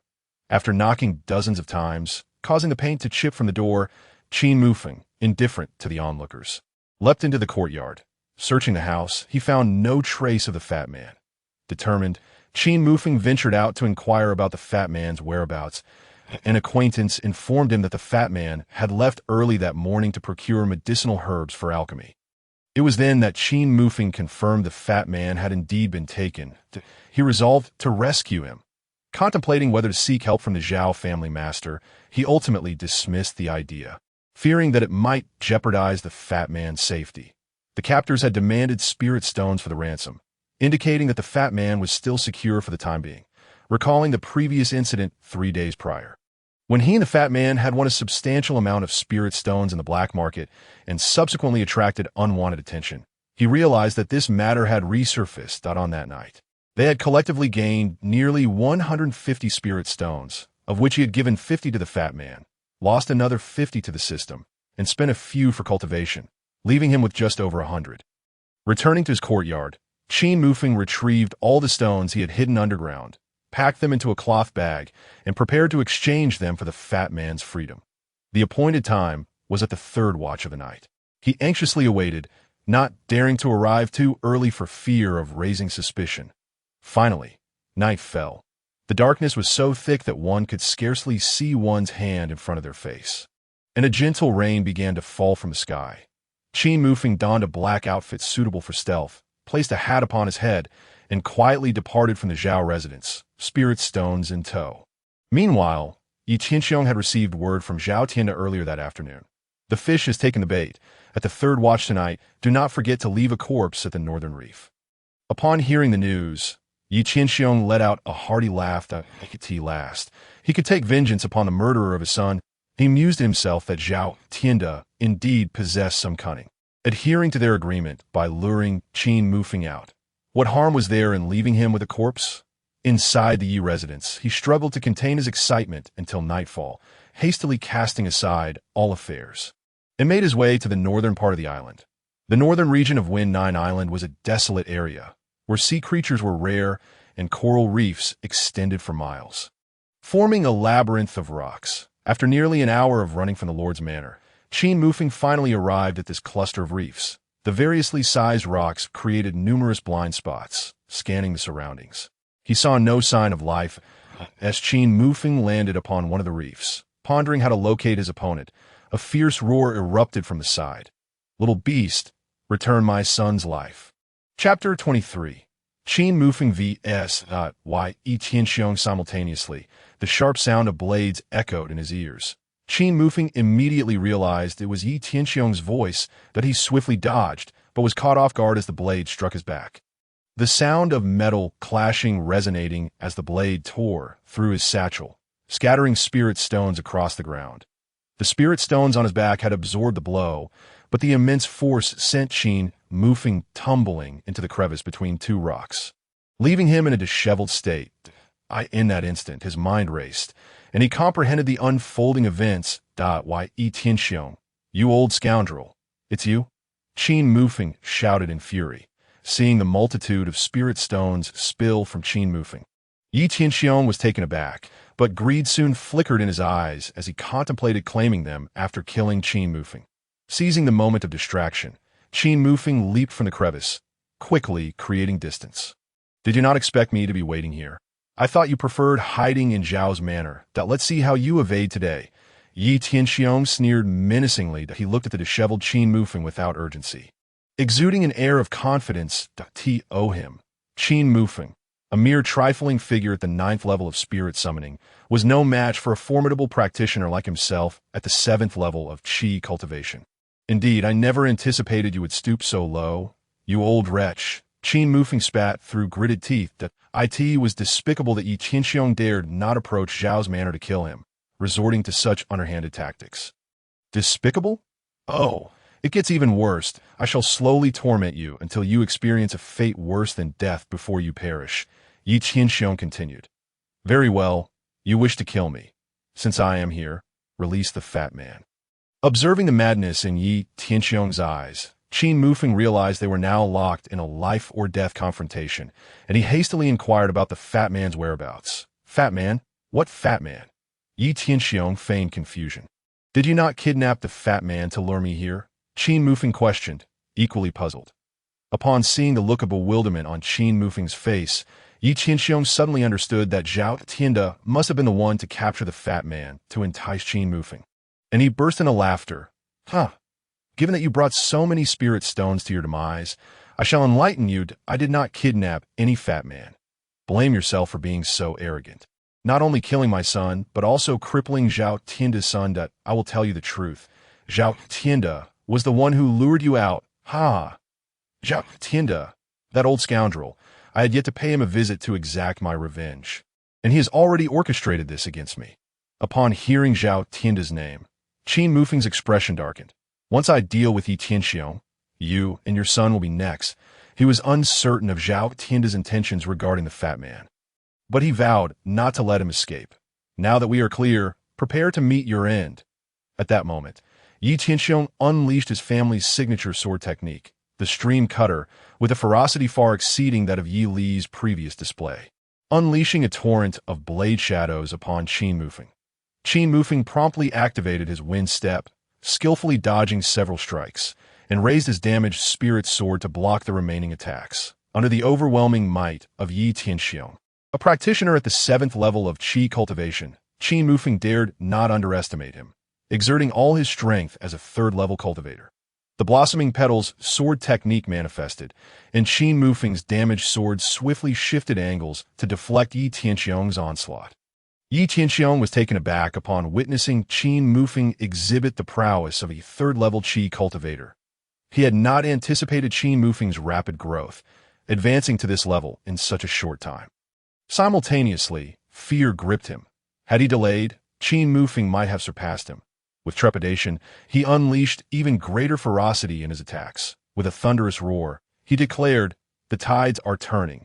The formidable blade force surged like an unstoppable wave toward Qin Mufeng, threatening to engulf him. Faced with such a relentless and swift assault, Qin Mufeng felt the pressure mounting.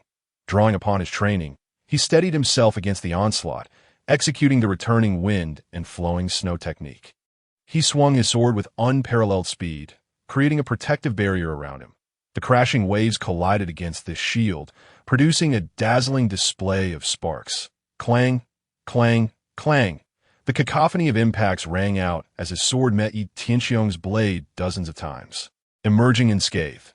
Yet the continuous force rattled Qin Mufeng's hands out while Yi Tianxiong struck down repeatedly, overwhelming Qin Mufeng before delivering a kick to his chest, sending him sprawling and causing him to spit blood. Ha! Yi Tianxiong reveled in the sight of Qin Mufeng faltering against his assault.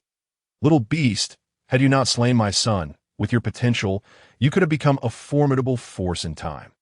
But you have crossed the line, and today shall be your day of reckoning. Qin Mufeng's injuries began to heal slowly through the supreme beast control technique. He felt no hesitation in retrieving the long knife he had taken from Yi Li. Do you wish to drink blood? He addressed the remnant spirit of the Xuanjiao within the blade, that a wave of jubilant energy surged from the knife in response. Then let us see if you have the ability to drink your fill. Qin Mufeng spat another mouthful of blood onto the long knife, hurling it toward Yi Tianxiong while executing a somersault, his damaged spirit sword aimed at Yi Tianxiong. Having absorbed Qin Mufeng's blood, the Xuanjiao remnant felt a surge of vitality, regaining a fraction of its former power.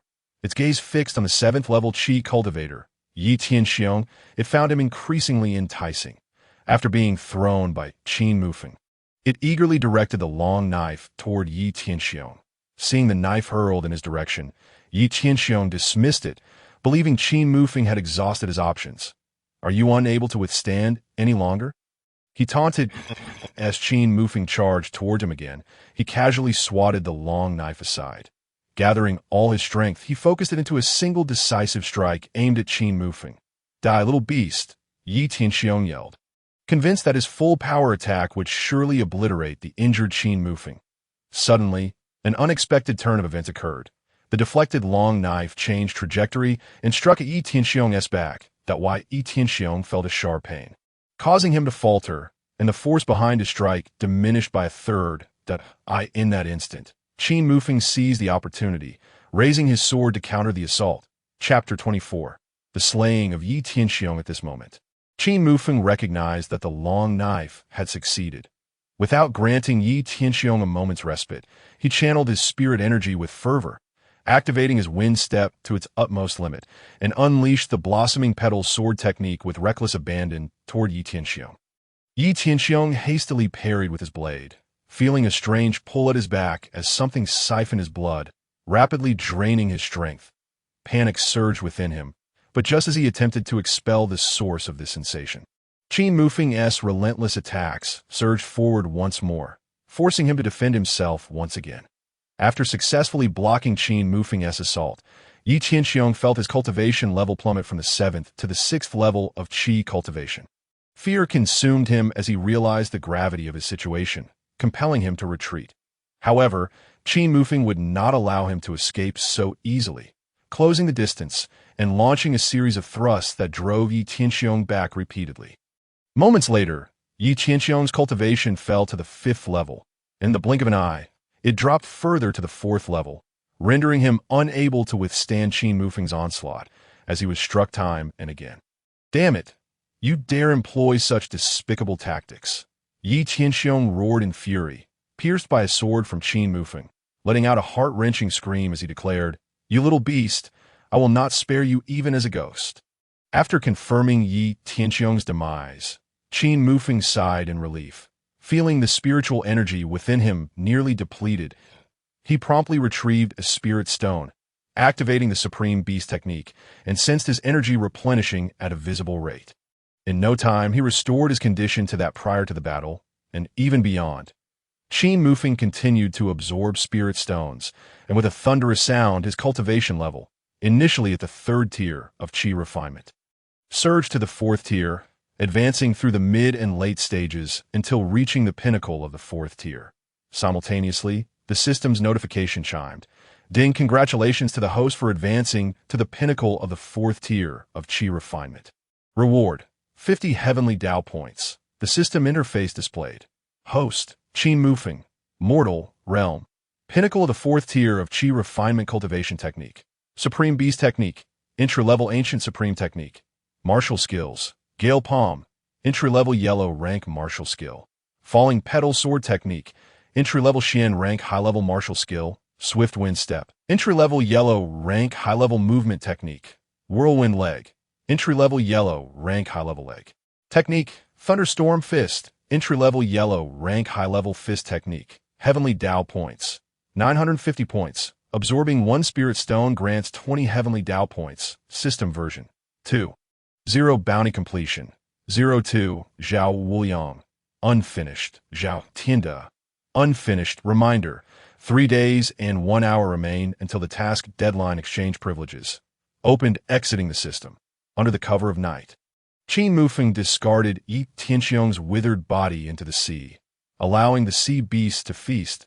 He then returned to his previous location, gathered the scattered spirit stones, repackaged them, and departed. After leaving the rocky northern shore, Qin Mufeng did not head directly back to the Zhao residence. With Yi Tianxiong deceased and his possessions unattended, Qin Mufeng, adhering to the principle of completing good deeds, decided to take care of them as well. As the 6th elder of the Yi family, Yi Tianxiong was not entitled to reside in the main estate, and his abode was situated not far outside the Yi family compound. Qin Mufeng spent over an hour making his way there from the rocky area.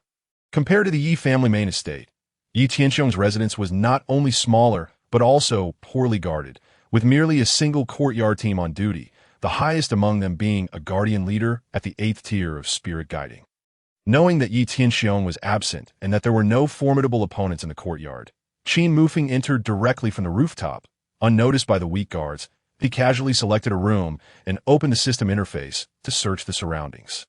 System, search the current residence. Ding, discovered 1 damaged medicinal cauldron, 1 3rd-tier pill formula, and 1 book on initial-level knife techniques. Following the system's guidance, Qin Mufeng located a mechanism in Yi Tianxiong's study and accessed the secret chamber where he kept his treasures. In addition to the medicinal cauldron and pill formula, there were numerous books on alchemy. Could this fellow also practice alchemy? The Yi family was indeed rooted in the pill business, so it was not entirely surprising.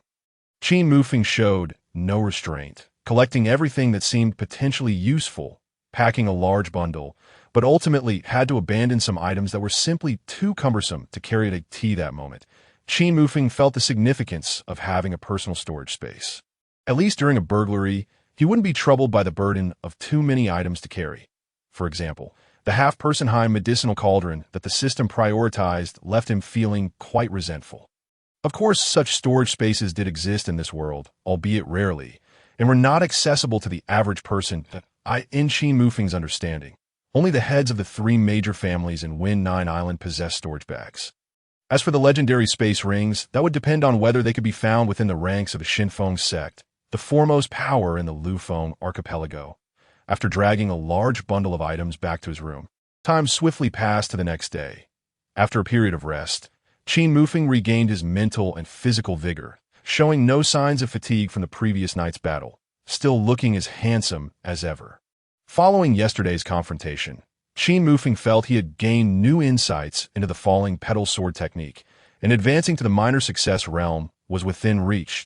If he could elevate it to minor success before confronting the second elder Zhao Tianda, his chances of victory would surely increase. Aiding him in rescuing the chubby one, just as he was contemplating further enlightenment, a voice called from outside. "Qin, brother, oh, is that not the voice of the chubby one?" A wave of excitement surged within Qin Mufeng as he hurriedly dashed to open the door. "Qin, brother, I heard from my senior brothers that you sought me out yesterday," the chubby one said earnestly at the door. "Wu Wei, brother, please come in." Upon seeing that it was indeed the chubby one, Qin Mufeng's excitement was beyond words. The chubby one, unceremoniously, strode into Qin Mufeng's courtyard, looking around in admiration and saying, "Your courtyard is quite spacious." "Qin, brother." Qin Mufeng suppressed his excitement and refrained from responding, instead asking, "Wu Wei, brother, where were you yesterday?" He needed to clarify what had transpired yesterday to find peace of mind. Otherwise, such matters could arise again in the future. The chubby one noticed Qin Mufeng's unusual demeanor and inquired, "Did something happen yesterday?" Qin Mufeng briefly recounted the events of the past day, omitting any mention of Yi Tianxiong. After hearing Qin Mufeng's account, the chubby one was left astonished, his jaw agape, and promptly shared his own whereabouts. "You mean you went out to buy medicinal materials but ended up being dragged off to drink instead? Getting so drunk you slept for an entire day and night, only returning this morning?" Qin Mufeng was taken aback by the chubby one's explanation, but quickly discerned the oddities within it. He asked who had invited him to drink, and the chubby one mentioned a Zhao surname that Qin Mufeng was unfamiliar with. Qin Mufeng advised the chubby one to be cautious in the coming days and to avoid going out as much as possible. Chapter 25. Auction House at the Yi family's main residence. Yi Qing wore a grim expression, muttering to himself, "So, Li's death is somehow related to the 6th. He was already suspicious. Why did Yi Li rush to the Zhao residence upon his return, seeking out Qin Mufeng by name rather than Zhao Wushuang? He had specially instructed someone to investigate the matter, only to uncover such revelations. Old 6, whether you intentionally harmed Li or not, I cannot let you off easily." Yi Qing felt that his son had been manipulated, which also stirred his discontent towards the 6th elder, Yi Tianxiong. However, remembering that they were brothers, he resolved to have a conversation with old 6. Someone informed the 6th elder to come here. Yi Qing instructed a nearby servant while contemplating how to handle the aftermath of this matter. Not long after, the dispatched servant hurried back in. "The 6th elder is not in the estate. He reportedly did not return last night," the servant reported. Dismissed, Yi Qing waved his hand, signaling the servant to leave. He then turned to the empty space behind him and commanded, "Go find the 6th elder." A voice responded from the seemingly vacant area. "Yes." After a considerable time, Yi Qing received news that Yi Tianxiong was missing. Immediately, he sensed the unusual nature of the situation and ordered, "Investigate." The Yi family's guards promptly mobilized, conducting a search across the entire island. Zhao Tianda displayed an expression of astonishment in his study that why Yi Tianxiong has actually failed. He had just received word that Qin Mufeng had returned to the Zhao residence. Thus, Yi Tianxiong must have been unsuccessful. Useless. Disdain flickered in Zhao Tianda's eyes that why Yi Tianxiong failed to kill Qin Mufeng. Either he let Qin Mufeng escape or was slain by him. The likelihood of being killed by Qin Mufeng was rather slim. Zhao Tianda decided to wait a while longer for news from Zhao Tianda. Just then, a servant entered and whispered a shocking piece of news in his ear. Why Yi Tianxiong is missing. The entire city is searching for him. Zhao Tianda's heart jolted. Yi Tianxiong had undoubtedly perished at Qin Mufeng's hands. Truly useless, a 7th-tier Qi refinement cultivator who couldn't even kill a 9th-tier spirit guiding expert and ended up getting killed instead. Zhao Tianda cursed internally once more. Did I in that case? I might as well notify the Yi family. Zhao Tianda contemplated. As the Yi family's guards were conducting their search, a child suddenly approached, presenting a letter, claiming it was meant for Yi Qing. The guards quickly reported and delivered the mysterious letter. Yi Qing, filled with suspicion, opened it to find Yi Tianxiong is dead. Qin Mufeng is the one who killed him. This was explosive news. Upon hearing it, Yi Qing instantly felt a chilling sensation. Who is behind this? It is evident that someone has deliberately come to inform him, regardless of the truth of the news. It is not a favorable situation for Yi Qing. The notion that Qin Mufeng could slay Yi Tianxiong is something Yi Qing would never believe, even if he were to die. Though Yi Tianxiong may be weak, he has cultivated for decades and is a formidable practitioner at the 7th level of the Qi refinement realm. That if such a person could be killed by a mere novice who has been training for less than a month, then one might as well say he has trained himself into a dog. As for the thought of Qin Mufeng's cultivation matching that of Yi Tianxiong, Yi Qing has never entertained it. The path of cultivation often requires years, if not months, to ascend a single realm. Even if one is a genius capable of rapid advancement, reaching the Qi refinement stage would still take years. Investigate Qin Mufeng. Though skeptical, the name Qin Mufeng has once again piqued Yi Qing's vigilance that he must uncover the identity of the person behind this. Qin Mufeng felt that even defeating Yi Tianxiong had been a strenuous task. And now he faced Zhao Tianda, whose cultivation was 2 realms above Yi Tianxiong. Doubts began to plague him regarding his prior preparations to eliminate Zhao Tianda, ensure a more prudent approach and minimize bloodshed during battle. Qin Mufeng resolved to enhance his combat prowess and fortify his arrangements before taking action. That moment, he overheard news from outside that the auction house, which had not held a sale for a month, was set to unveil new auction items. An auction. The distinction of an auction house from ordinary marketplaces or even the black market lies in the rarity of its offerings, often causing treasures to be fiercely contested and driven to exorbitant prices. Qin Mufeng felt that he could also try his luck at the auction house. With several dozen spirit stones in his possession, he might be considered a man of considerable wealth, by Qin Mufeng's estimation. Each of the 3 major families could only allocate a limited number of spirit stones annually, excluding those periodically distributed to elders and disciples, totaling no more than a few hundred simultaneously.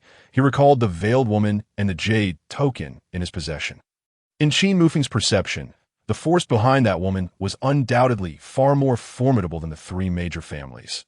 That evening, at the auction house, the 3 major families gathered. That it was a rare occasion for an auction. And naturally, they were eager to seize treasures, as a single item could elevate a family's fortune. It was said that over a century ago, the strengths of the 3 families were not as pronounced. Existing in a delicate balance, they jointly established the Island Lord's Mansion, taking turns to govern. Subsequently, the auction house suddenly opened on Fengjiu Island, hosting its first sale. The venerable ancestor of the Zhao family, with remarkable foresight, mobilized the entire clan's resources to successfully bid for the mid-tier martial skill, the Rage Wave Fist, from the auction house. This event gradually shifted the balance of power, allowing the Zhao family's ancestor to rise above the others, ultimately gaining a voice in the affairs of Fengjiu Island. Qin Mufeng disguised himself as a middle-aged man, donning a mask as he entered the auction venue and presented his jade token to the staff. Shortly thereafter, a man in his 40s respectfully approached him.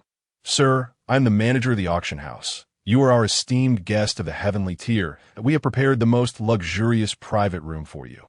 Please, this way." Qin Mufeng was unsure of the jade token's significance, merely intending to test its value.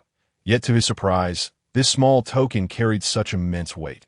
Following the manager's guidance, Qin Mufeng was escorted to a private room on the 3rd floor. From there, he could observe the entirety of the auction house, attended by 2 charming maidens. Settling comfortably in a room, Qin Mufeng dismissed the maidens and poured himself a cup of tea prepared in the suite. Waiting quietly for the official commencement of the auction, the manager exited the room and returned to a distinctive building behind the auction hall, reporting, "Miss, the arrangements for that individual have been made, as you instructed. all at the highest standard that a voice filled with authority resonated from within the room. Good. Do not be negligent, nor speak unnecessarily. Talented individuals are often wary of being disturbed.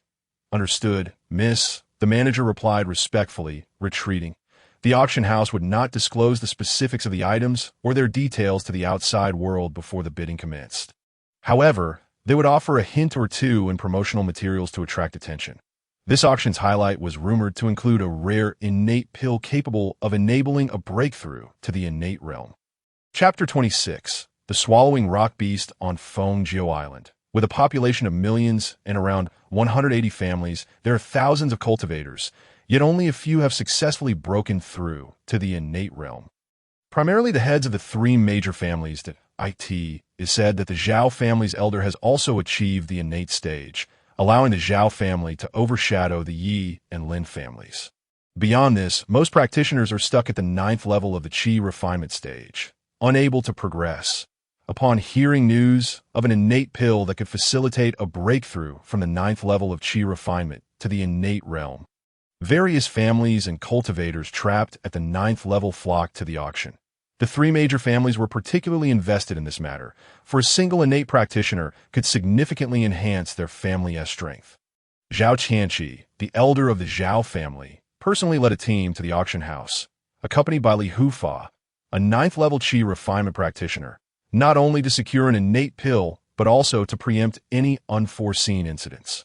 The other two families were similarly led by their respective elders. Although lacking the support of a 9th level practitioner, they were accompanied by several 6th or 7th level experts, seeing the three major families present. Smaller families felt a significant drop in morale that if the three major families were to contend for the innate pill, they stood little chance. Yet, for the sake of their family's destiny, they were compelled to take a risk. Securing an innate pill would cultivate an innate practitioner for their family, instantly elevating their status to that of the 4th major family on Fengjiu Island. Once inside the auction house, after exchanging pleasantries, each family retreated to their respective private rooms, eyeing one another warily. With a burst of celebratory fireworks, a young woman appeared on the auction stage in the first floor exhibition hall. I am Ji Welling, the chief auctioneer of the Sihai Auction House, and I hereby announce the official commencement of this auction. All eyes in the venue were drawn to her. We have 10 rare items for auction today. Without further ado, let us present the first item, a mid-tier martial art manual, the Savage Wilderness technique, that a staff member emerged from the back, carrying a tray upon which lay an ancient tome inscribed with the characters for the Savage Wilderness technique. The rarity of a mid-tier martial art manual needs no reiteration. The starting bid is 50 low-grade spirit stones, with each subsequent bid requiring a minimum increase of 5 low-grade spirit stones. Gasps of astonishment filled the room. The quality of this auction was unexpectedly high. Commencing with a mid-tier martial skill manual, it is known that the highest level manual among the three families is the Zhao family's mid-tier technique. The Boundless Sea Secret, while the Yi and Lin families have only low-tier manuals. This implies that whichever family secures this manual would possess potential akin to that of the Zhao family. The Island Lord's Mansion. The Yi family was the first to place a bid, recognizing that acquiring this manual would significantly bolster their family's top combat power, potentially allowing them to catch up to the Zhao family. The bid from the Yi family stood at 50 spirit stones. The Lin family quickly followed with a bid of 55 spirit stones. The Lin family shared the same ambition, and their elder called out emphatically. With the bidding commenced, others soon joined in 80 spirit stones, 90 spirit stones, 100 spirit stones. In an instant, the mid-tier manual was driven up to over 100 spirit stones. Some smaller families, unable to muster such a sum, opted to borrow money and continued to raise their bids. The elder of the Lin family waved his hand decisively from the private room, declaring, "The Lin family bids 200 spirit stones." Suddenly, all chatter ceased. The elder of the Yi family gritted his teeth, but ultimately refrained from raising the bid further. Let's not pursue this any longer. Our primary objective is to secure the innate pill. He instructed his companions in the private room. Compared to the mid-tier martial skill, the innate pill could directly create an innate practitioner, proving of greater utility to the Yi family. Ultimately, with 3 resounding strikes of the gavel, Ji Welling announced that the mid-tier martial art manual had been acquired by the Lin family. Qin Mufeng observed the proceedings with calm composure, Possessing the Supreme Beast technique rendered him disinterested in the mid-tier martial skill, and he patiently awaited the next items for sale. The subsequent item was a third-tier magical weapon, which was once again secured by the Lin family. The classification of weapons for practitioners ranges from low to high across 9 tiers. The first to third tiers are magical weapons. The fourth to sixth tiers are treasured artifacts. And the 7th to 9th tiers are spiritual weapons that it is said that there are even higher levels of divine weapons beyond the spiritual tier. Although none have ever been witnessed, the broken sword in Qin Mufeng's possession was a spiritual weapon prior to its damage. With these two acquisitions, the Lin family would undoubtedly grow stronger in the coming years. However, the two items had already consumed hundreds of spirit stones, indicating that the Lin family had voluntarily relinquished their pursuit of the innate pill. The subsequent items, though rare, held little value for the 3 prominent families, and were swiftly acquired by smaller clans and wandering cultivators. Just as the beautiful auctioneer sold a piece of defensive armor, a wretched-looking beast was displayed on the auction stage. Upon seeing the creature, Qin Mufeng felt an inexplicable tremor within his heart, as the supreme beast art within him spontaneously activated, inundating him with a profound yearning for the unidentifiable creature. This beast, known as the Swallowing Rock Beast, possessed the bloodline of a tiger demon and boasted a strength comparable to that of a 5th-tier Qi refinement realm cultivator, with a starting bid of 20 low-grade spirit stones at that moment. A fervent thought surged in Qin Mufeng's mind. He must acquire at point 20 spirit stones. Qin Mufeng called out from the 3rd floor. "Who is that?" It turned out to be someone from the VIP room on the 3rd floor.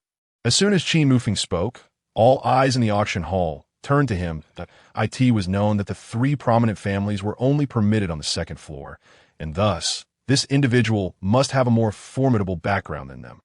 As the crowd pondered this, a voice from a corner on the 1st floor interjected, 25 spirit stones. Who is this person? How dare they compete with a guest from the 3rd floor? The crowd shifted their gaze to the inconspicuous corner on the 1st floor, speculating that it must be a passing wandering cultivator. Such cultivators often possess considerable strength and were unbound by familial ties, making them indifferent to the repercussions of antagonizing powerful families. They could simply vanish into the distance. No wonder this person had the audacity to challenge a VIP from the 3rd floor. 30 spirit stones. Qin Mufeng continued to raise the bid. His surprise, the other party was equally tenacious. 35.50, Qin Mufeng countered. After all, it was merely a beast. Although such creatures were rare on Wind Nine Island, bringing it home would simply mean acquiring a guardian at the 5th-tier Qi refinement realm. The 3 prominent families and others chose not to bid, clearly underestimating its worth. Yet this unknown individual remained locked in a standoff with Qin Mufeng. "Friend, I have my eyes set on this beast. I hope you'll show some consideration." A voice echoed from the 1st floor room. "I'm sorry, but this beast is mine," Qin Mufeng asserted, feeling that the creature was of utmost importance to him and eager to secure it. Chapter 27. The auction concludes. A cold snort came from the private room, and the speaker fell silent. Observing the lack of further bids, Gu, the auctioneer, announced that Qin Mufeng had successfully purchased the beast. According to the auction rules, one must wait until all items were auctioned before finalizing transactions and receiving their purchases. So Qin Mufeng had to suppress his overwhelming desire and patiently await the conclusion of the auction. In the following auction, Qin Mufeng successfully acquired a specially crafted sleeve arrow. Time ticked away, and at last, the finale item, the innate pill, was presented. An intense atmosphere enveloped the entire auction hall, as Gu declared. 1 innate pill, starting bid of 100 spirit stones. Each subsequent bid must increase by no less than 10 spirit stones. The bidding commenced point 150 spirit stones. Shouted the Zhao family. Point 200 spirit stones. Countered the Yi family. 300. Other families chimed in. Point 500. In under a minute, the price of the innate pill soared to an astonishing 500 spirit stones. Qin Mufeng was taken aback. Is this pill truly worth such a fortune? Previously, he had heard from a corpulent friend that alchemy was a highly profitable industry, and one should strive to become an alchemist if in need of money. He had not grasped the gravity of that statement until now. Witnessing a mere pill capable of purchasing numerous smaller families filled him with profound respect for the profession of an alchemist. Once the price exceeded 500 spirit stones, the smaller families had completely abandoned their bids. Unable to gather such a sum, leaving the contest between the Zhao and Yi families on the auction stage, Jiyu wore a satisfied smile, clearly pleased with the situation. The higher the bids, the greater her commission. The Zhao family, determined to maintain their dominance, would not allow the Yi family to possess another innate powerhouse, while the Yi family was resolute in their intent to reverse their fortunes with this pill. Neither side was willing to relent. 800 spirit stones gritted the Zhao family. The Yi family's elders' expression shifted. This exceeded their entire budget, and they dared not bid further, only managing a bitter remark. "Brother Zhao, can your family truly muster such spirit stones?" The Zhao family elder smiled faintly. "That is not for you to worry about. Brother Yidat, if you lack spirit stones, then this innate pill will belong to my Zhao family." The Yi family elder snorted coldly and fell silent. With no further bids, Jiyu, her face alight with joy, struck her gavel. Congratulations to the guest in Box A1 for successfully acquiring the finale item. The innate pill that I hereby declare this auction officially concluded. At this moment, Qin Mufeng was burning with anticipation to retrieve the beast he had purchased. Upon hearing Jiyu's announcement, he immediately sought the manager to complete the transaction. When the beast saw Qin Mufeng, its previously fierce demeanor instantly softened, as if instinctively subdued by something within him. Qin Mufeng restrained his intense desire to absorb the swallowing rock beast's essence. Requesting a carriage from the auction house and deciding to find a quiet, secluded place, after leaving the auction house, Qin Mufeng traveled westward, approaching the vicinity where Zhao Tianda was to be eliminated. In this desolate area spanning several dozen miles, not a soul could be found. Gazing at the swallowing rock beast, Qin Mufeng was filled with excitement. He had already surmised the reason for its allure. It contained the bloodline of a legendary beast. Surveying his surroundings, he set the swallowing rock beast down and prepared to extract its powerful bloodline.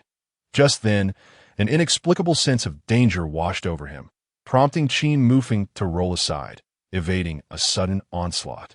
A rustling noise erupted as 2 rows of densely packed hidden steel needles struck the ground where he had just been, embedding themselves deep into the earth. "Who is it?" Qin Mufeng questioned warily. A shadow emerged from behind the carriage, its tone menacing.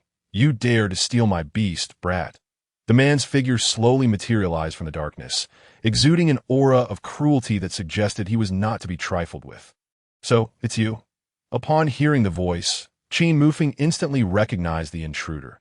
This was the very person who had bid against him for the swallowing rock beast at the auction, only to back down in the end. He had not anticipated such underhanded tactics. "Indeed, it is I that anyone who dares to take from me must be prepared to meet their demise," the shadow replied coldly, brandishing a gleaming sword toward Qin Mufeng.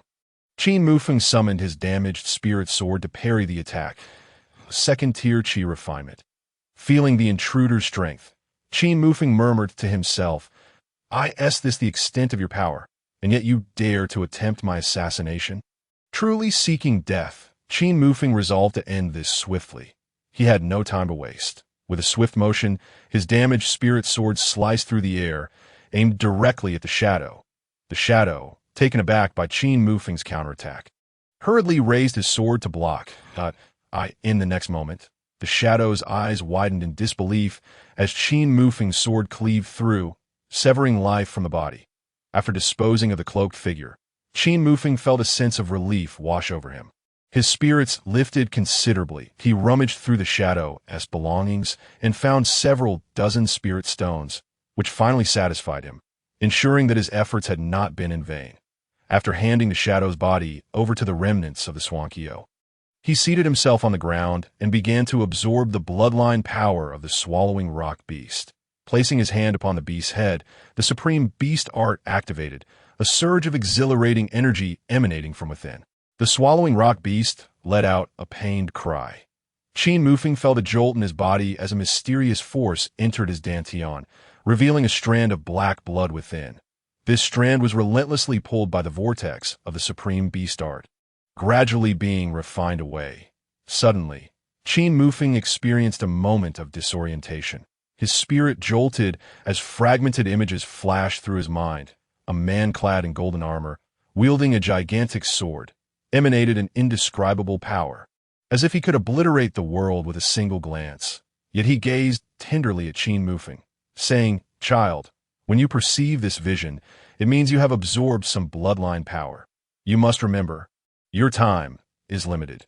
You must ascend back to the upper realm within 10 years. Only then will you have a glimmer of hope to evade your enemy's scrutiny." Qin Mufeng, caught in a haze of confusion, found the memory abruptly severed. The origin of this body's previous owner was so grand. Could he be akin to a deity in this world? Qin Mufeng was awestruck by the imposing presence of the man in the awakened memory. The upper realm? Ascend? Could it be that this is the lower realm? Qin Mufeng pondered deeply. Recollecting his thoughts, he resumed the process of refining the blood. Moments later, as the last trace of blood was completely refined, Qin Mufeng sensed a subtle transformation within himself. At this juncture, he caught sight of the beast beside him, rendered incapacitated after having its bloodline siphoned away. Its physique had diminished significantly, devoid of any trace of its former aura. Now resembling an ordinary domesticated animal that a wave of hunger washed over him. Perhaps it is time for you to contribute further. Before long, Qin Mufeng kindled a fire, atop which he placed the meat of the rock-devouring beast, occasionally dripping with fat. After consuming it entirely, he finally felt a slight sense of satiation, a warm current coursing through his body, and his strength seemed to augment. Qin Mufeng once again invoked the first layer of the supreme beast technique, feeling an unparalleled smoothness as his cultivation reached a considerable level of improvement, culminating in minor completion. A surge of joy blossomed in his heart. Once all traces were eradicated, Qin Mufeng departed with a sense of relief. Chapter 28. Confrontation with Zhao Tianda the following day. As Qin Mufeng gazed at the wanted notice still lying within the system, he finally felt fully prepared to commence his assassination endeavor. Elder Second, tonight at the hour of the boar, in the western coconut grove of the island, we shall discuss significant matters. Qin Mufeng crafted a letter, mimicking the tone of Feng Badeo colluding with Zhao Tianda, and found a secluded spot to shoot it into Zhao Tianda's estate with an arrow. After dispatching the letter, Qin Mufeng concealed himself not far from Zhao Tianda's residence, keenly observing his movements. He was confident that Zhao Tianda would take the bait. Finally, as dusk descended, Qin Mufeng observed Zhao Tianda, clad in disguise, stealthily navigating past the guards and emerging outside the courtyard. Without hesitation, Qin Mufeng hastened to the designated meeting place. Upon arrival, he retrieved the spirit-transforming powder given to him by the portly man, anticipating to catch that old dog off guard. As expected, the ever-cautious Zhao Tianda did not approach the grove head-on, instead opting to sneak in from behind. Yet, Qin Mufeng was well prepared. He leaped from the tree, bellowing, "Old thief, today marks your demise." Zhao Tianda, who had been stealthily advancing, instantly spotted Qin Mufeng from a distance, his heart swelling with delight as he prepared to utter some harsh words. However, he soon witnessed Qin Mufeng unleashing all the hidden weapons he had meticulously prepared towards him. "What is this?" Zhao Tianda gasped in shock, realizing too late the peril he faced, hastily drawing his sword to deflect the incoming projectiles. Lin Yi had long anticipated that the concealed weapons would be ineffective against Zhao Tianda. Hence he had mixed the spirit-transforming powder among them at that moment. The package of powder was shattered by Zhao Tianda's strike, causing a cloud of dust to envelop him. "Old thief, prepare to pay with your life." In a flash, Qin Mufeng donned his prepared mask and charged at Zhao Tianda, wielding the fragmented spirit sword and executing the falling petal sword technique. On the other side, Zhao Tianda inadvertently inhaled the powdered air, suddenly feeling an unusual sensation as a substantial portion of his spiritual power dissipated, leaving him only able to exert a fraction of his strength, which filled him with alarm. Having cultivated the Gale Step, Qin Mufeng's speed was astonishing, enabling him to reach Zhao Tianda in an instant, delivering 3 successive sword strikes imbued with spiritual energy aimed at vital points. Should he land a hit, Zhao Tianda would either perish or sustain grave injuries. "You little beast, you dare to ambush me?" Zhao Tianda, in a fit of rage, swiftly retaliated, unleashing a ripple of energy from his unknown sword. Repelling Qin Mufeng. Zhao, old dog, you conspired with Yi Tianxiong to harm me. I never expected you would face this day. Today, I shall avenge that slap. Qin Mufeng unabashedly revealed his cultivation at the fourth layer of Qi refinement. He had awaited this day for far too long. Tonight, he was determined to eliminate Zhao Tianda and eradicate this latent threat. You have actually reached the fourth layer of Qi refinement. Zhao Tianda's expression shifted to one of astonishment, only to be followed by raucous laughter. And so what? Even if I can only exert half my strength, killing you is as easy as crushing an ant. Today, let us see who will come to your rescue. Within the Zhao family's territory, he could not retaliate for his son's revenge. Now that Qin Mufeng had lured him to this secluded spot, it was fortuitously in his favor. In his mind, Qin Mufeng was already a dead man, and both his son's vengeance and the discovery of his secrets would soon vanish. Under the darkened sky, it was the perfect time to slay the old dog. Qin Mufeng remained unfazed, drawing forth the long knife that housed the remnants of the Xuanjiao spirit. He had anticipated that the ninth layer of Qi refinement would not be easily dealt with. In Qin Mufeng's assessment, Zhao Tianda had certainly mastered the Zhao family's Fury Tide Divine Fist and the set of Xin-level sword techniques he discovered in his courtyard, rendering his strength formidable. However, in matters of swordsmanship, Qin Mufeng felt no inferiority. His falling petal sword technique was indeed of advanced Xian tier. Even with a 5-tier disparity between them, the spirit-transforming powder could diminish Zhao Tianda's strength by 2 tiers. While Qin Mufeng's supreme beast technique, an ancient and unparalleled skill, far surpassed ordinary methods. Though he had only reached the first layer, it sufficed to enable him to defeat foes 2 levels above him. Thus, the gap between them was nearly erased.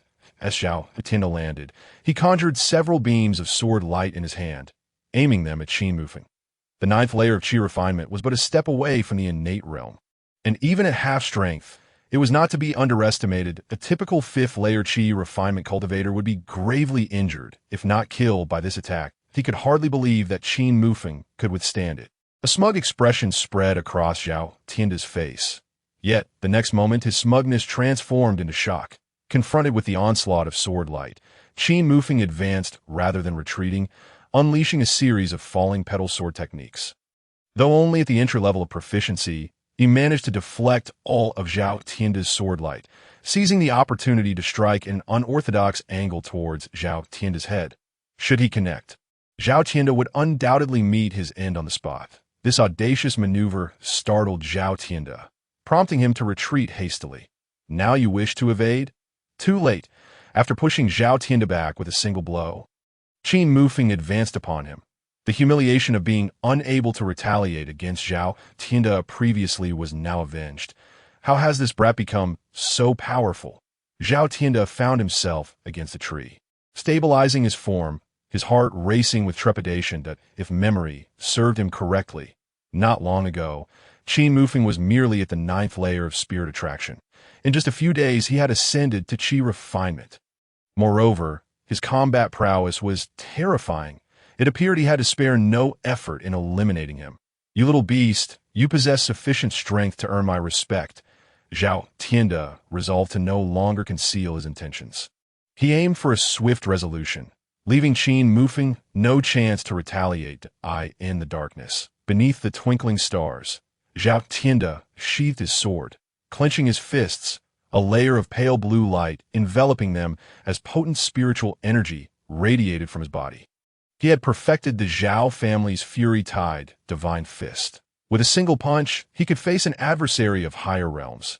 After a brief moment of gathering strength, the air around him surged, and a tempest arose. From a distance, Qin Mufeng sensed the overwhelming aura that surged forth like a tidal wave. Little beast, prepare to die, Zhao Tianda roared, propelling himself towards Qin Mufeng. The Zhao family's Fury Tide Divine Fist. Qin Mufeng recognized the technique, astonished that Zhao Tianda had reached such a level that it was certainly at least perfected. Sensing an immense threat, he remained undaunted. This is hardly enough to make me submit. Qin Mufeng hurled the long knife, and the remnants of the Xuanjiao spirit guided it, howling as it stirred up a whirlwind. akin to a sharp sword racing toward Zhao Tianda.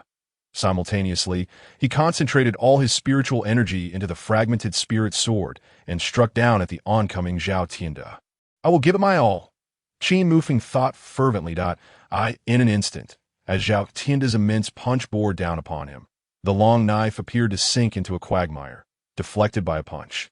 Immediately following, the sword light, infused with all of Qin Mufeng's spiritual energy, was shattered by Zhao Tianda's fist. The latter's force diminished slightly, yet continued its relentless advance toward Qin Mufeng. He was sent flying, crashing into a tree, feeling as though he had been struck by a heavy hammer, blood surging forth from his mouth. Chapter 29. The death of Zhao Tianda, the supreme beast technique, had already endowed his body with strength far surpassing that of ordinary cultivators. And after absorbing the bloodline of the Tao Tai, further enhancements had taken place. If he were to encounter Yi Tianxiong again, he could slay him in a matter of moves. However, against the subdued power of Zhao Tianda, he found himself still at a disadvantage. The prowess of perfected martial techniques was truly terrifying. Qin Mufeng contemplated gravely. You little beast, you actually managed to withstand my full force punch. As the dust settled, Zhao Tianda beheld the bloodied Qin Mufeng, his gaze sharpening before breaking into a grin. Let us see how many more punches you can endure.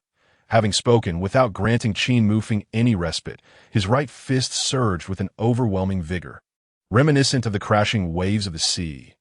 Old rascal, prepare to be shattered by my might. Qin Mufeng's face flushed crimson. Undeterred by his injuries, he exuded an air of madness in his gaze. Blood ignition technique. He intoned silently within his mind that T.O. ensures victory.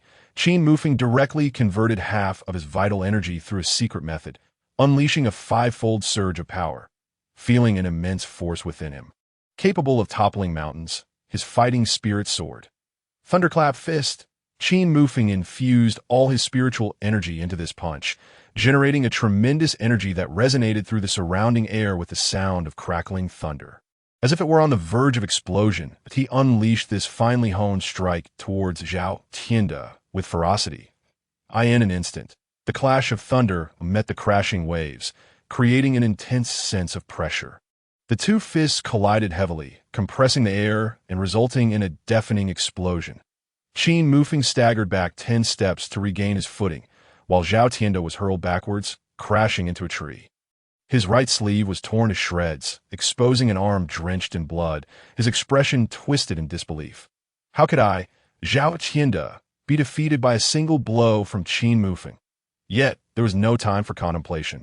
As a wave of acute danger surged forth, the severed spirit blade of the Xian Jiao flew back toward Zhao Tianda, aiming viciously at his chest. This is no place to linger. Zhao Tianda's face reflected panic as he once again struck the blade away with his left fist, preparing to flee deeper into the forest. Qin Mufeng, sensing Zhao Tianda's grievous injuries, feared that he might escape. Seizing the opportunity, he summoned his fragmented spirit sword and charged toward Zhao Tianda. Capture the wind and seize the shadows. Qin Mufeng transformed into multiple afterimages, darting toward Zhao Tianda from 5 different angles. Supported by his 5-fold power, he barely materialized this technique.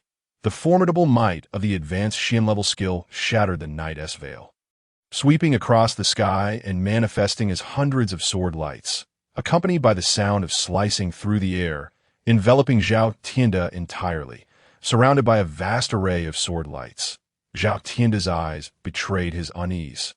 With his right arm severely injured, he could only feebly defend with his left. Spotting an opening, Qin Mufeng seized the moment, thrusting his damaged spirit sword effortlessly into Zhao Tianda's chest. A chilling scream pierced the air as Zhao Tianda looked down in disbelief at the sword embedded within him. Feeling his vitality rapidly draining away, an overwhelming sense of unwillingness surging within him at that moment, Qin Mufeng withdrew the sword from Zhao Tianda's chest and slashed across his throat. Zhao Tianda's pupils widened in horror as he fell backward. Stirring up a cloud of dust that a mechanical notification from the system echoed. Congratulations, host, on completing the assassination of the wanted individual Zhao Tianda. Current completion of the bounty, 12. There is 1 day and 1 hour remaining until the bounty's deadline. Please act swiftly to eliminate the target Zhao Wuliang. After delivering that final thrust, Qin Mufeng felt his body weaken, a wave of fatigue crashing over him, rendering him unable to stand, and he sank down, gasping for breath. After a prolonged moment, he finally regained his composure, only to find that his body had become emaciated, with a fierce hunger gnawing at his insides. With no time to tidy up the scene, he hastily washed away the traces of blood and hurried back to the city. In a tavern, he devoured 10 roasted chickens and 10 pounds of beef, finally replenishing his strength and stamina. Though his form still resembled that of a long-starved beggar, upon exiting he consumed a piece of spirit stone, which replenished some of his spiritual energy, yet he still felt an overarching weakness, as if his body bore an insurmountable deficit, leaving him to rely on the passage of time for recovery. After regaining a modicum of spiritual energy, Qin Mufeng returned to the battlefield, carefully staging the scene to resemble a fierce duel between two formidable masters. Subsequently, he approached the tree where Zhao Tianda had concealed his belongings and retrieved a correspondence revealing connections with the Wind 8 Islands. Qin Mufeng stashed away the incriminating letters detailing Zhao Tianda's treachery, restoring the ground to its former state before making his way to the Zhao estate. Inside Zhao Tianda's private residence, Qin Mufeng entered the study and quietly commanded the system, search for all letters within a radius of 100 meters. Ding! 13 letters located behind the wall, 5 meters from the host, the system's mechanical voice announced, prompting Qin Mufeng to hastily investigate. From the wall-less crevice, he uncovered the 13 letters, indeed correspondence from the Wind 8 Islands addressed to Zhao Tianda. The letters chronicled not only Zhao Tianda's conspiracy to usurp the Zhao family and the Wind 9 Islands, but also implicated him in a transaction to betray family interests in exchange for assistance in eliminating obstacles. With Zhao Tianda dead, Qin Mufeng's disguise as a victim of a powerful foe seemed tenuous, but with these letters in hand, he felt considerably more secure. After careful consideration, he returned the letters to their hiding place, leaving only one in a conspicuous spot on the bookshelf. This way, when the island lord's manor sought Zhao Tianda, they would naturally stumble upon the other letters without arousing suspicion. For realism's sake, Qin Mufeng refrained from taking all of Zhao Tianda's treasures, selecting only the most valuable items of personal utility.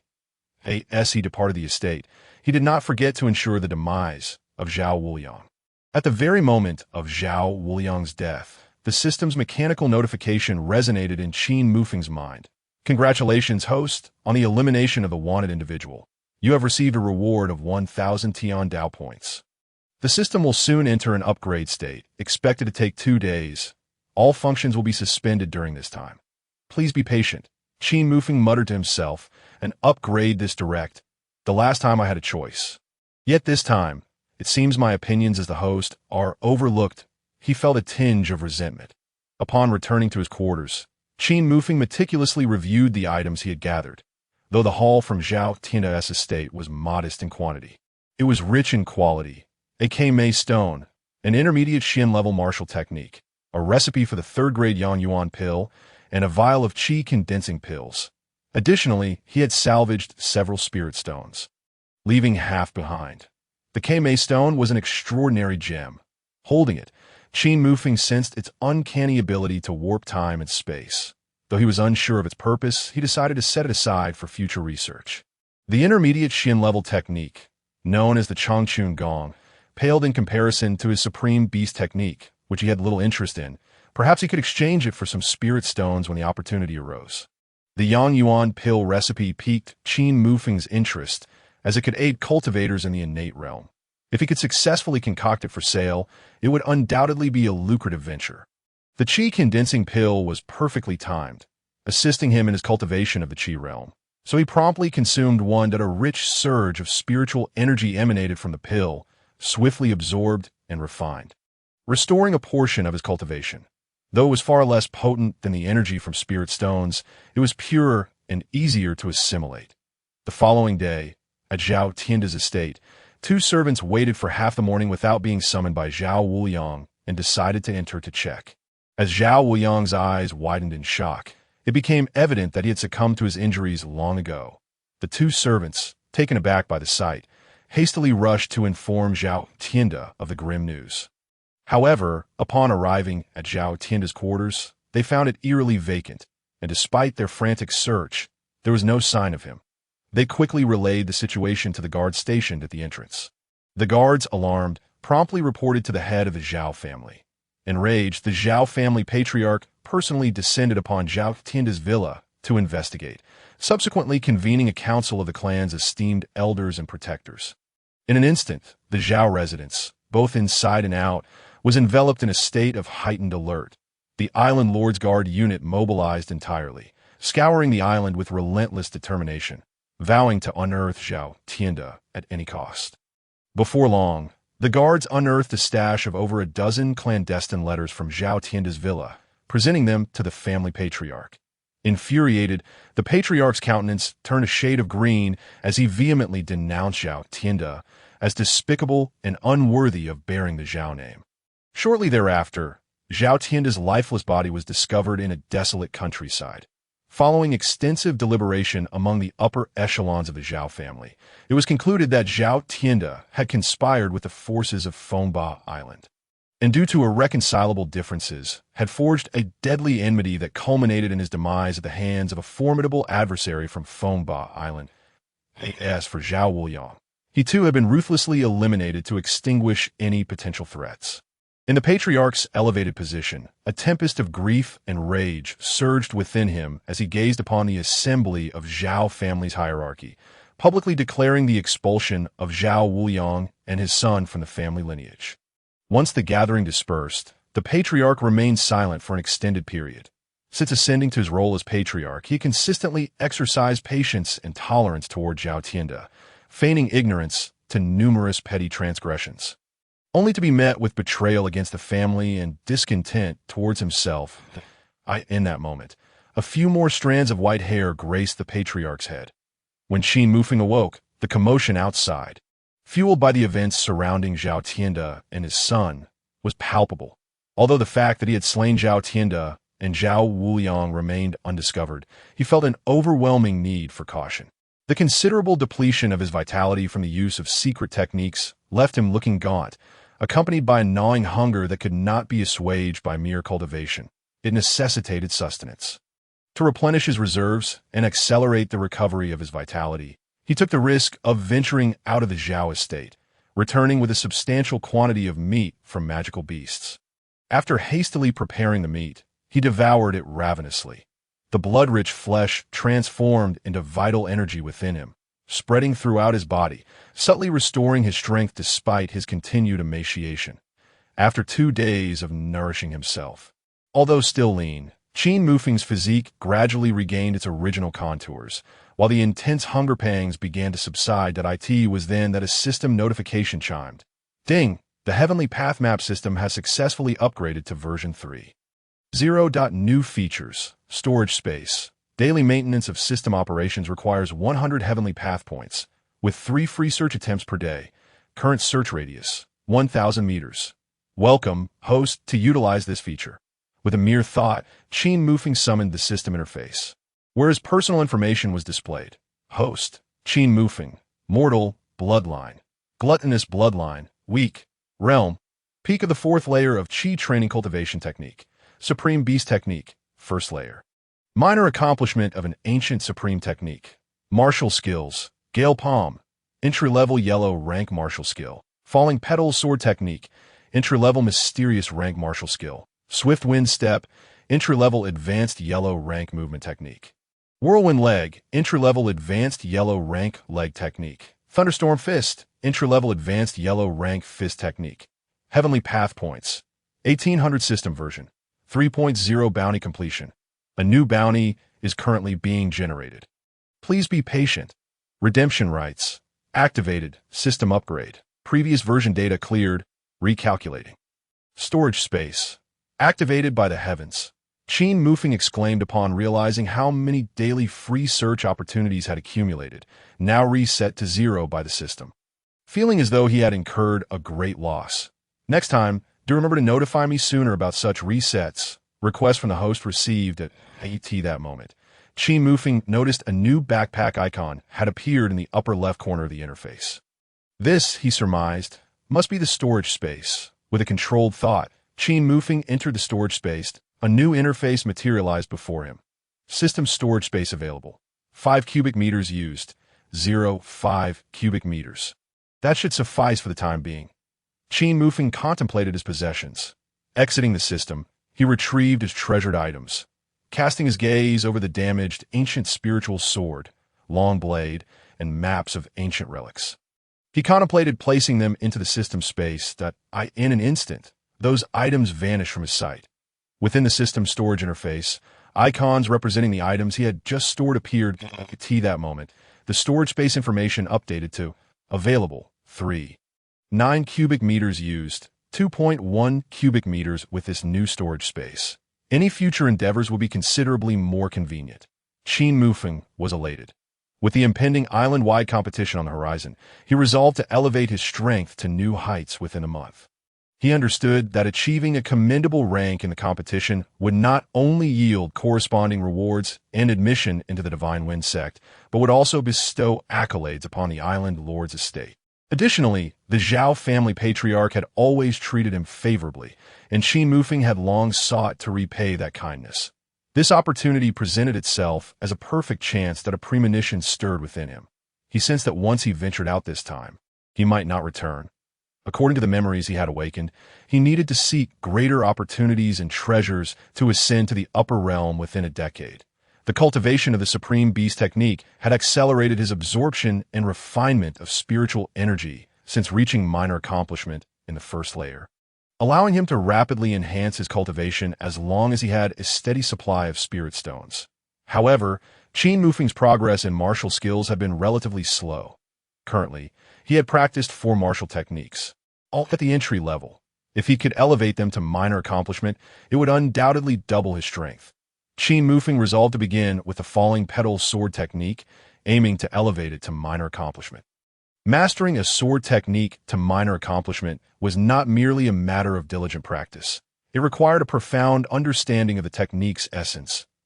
In the small courtyard, Qin Mufeng practiced the falling petal sword technique repeatedly. He pondered why it was named the falling petal sword technique rather than some other title. Gradually, he began to perceive himself as a flurry of falling blossoms, descending not straight to the ground but drifting erratically. Sometimes swift, sometimes slowed. In a moment of clarity, insights flashed in his mind, and with renewed vigor, he thrust the sword forward, executing 3 seamless turns in the air, piercing through a cluster of leaves that had just detached from a tree. Following this realization, he moved once more, blossoms drifting, petals scattered, leaves returning to their roots, capturing the essence of wind and snow, grasping at shadows. The 5 fundamental sword forms of the falling petal sword technique manifested with greater fluidity and grace, as if he and the sword had become one, embodying the falling flowers and leaves of the world, drifting naturally downward. Sheathing his sword, he had achieved minor accomplishment in the falling petal sword technique. Glancing at the sky, he noted that an entire day had passed. 3 days later, with a resounding crash from within his courtyard, he reached minor accomplishment in the thunderstorm fist. Another 3 days later, he achieved minor accomplishments in both the swift wind step and whirlwind leg. As Qin Mufeng stepped out of the courtyard, the third elder of the Zhao family exhaled a sigh of relief upon seeing him emerge. Had he delayed any longer, they would have been compelled to force entry. Qin Xiaoyu, haste is of the essence. We must make our way to the competition venue. The elder urged, excitement radiating as he approached to grasp Qin Mufeng's arm. With the wind at his heels, Qin Mufeng strode forth, declaring, just in time, "Third elder, I shall take my leave," leaving behind an ethereal silhouette. Upon arriving at the venue, he was met with throngs of people surrounding the 10 platforms. Various clans occupied elevated positions around the platforms, awaiting the commencement of the event. The Zhao family's designated area was centrally located, prominently displaying the insignia of the Island Lord's estate. Qin Mufeng made his way directly to the front. "Brother Qin, you've finally arrived. The event is about to begin," the portly figure exclaimed, excitement palpable as he clasped Qin Mufeng's hand. "Just finished seclusion," Qin Mufeng replied with a smile. That moment, the grand elder of the Zhao family, who was also the chief organizer of the competition, announced from the stage in a booming voice. The island-wide competition officially commences. The rules for participation are as follows. 1. Contestants must be under the age of 20. 2. The use of weapons and poisons is strictly prohibited. 3. Intentional killing is forbidden. Violators will have their cultivation nullified and be expelled from Fengjiu Island. A multitude of competitors fell silent, attentively listening. Their hearts stirred with emotion. The grand contest on the island was conducted in a challenge format, where participants ascended the stage to confront one another.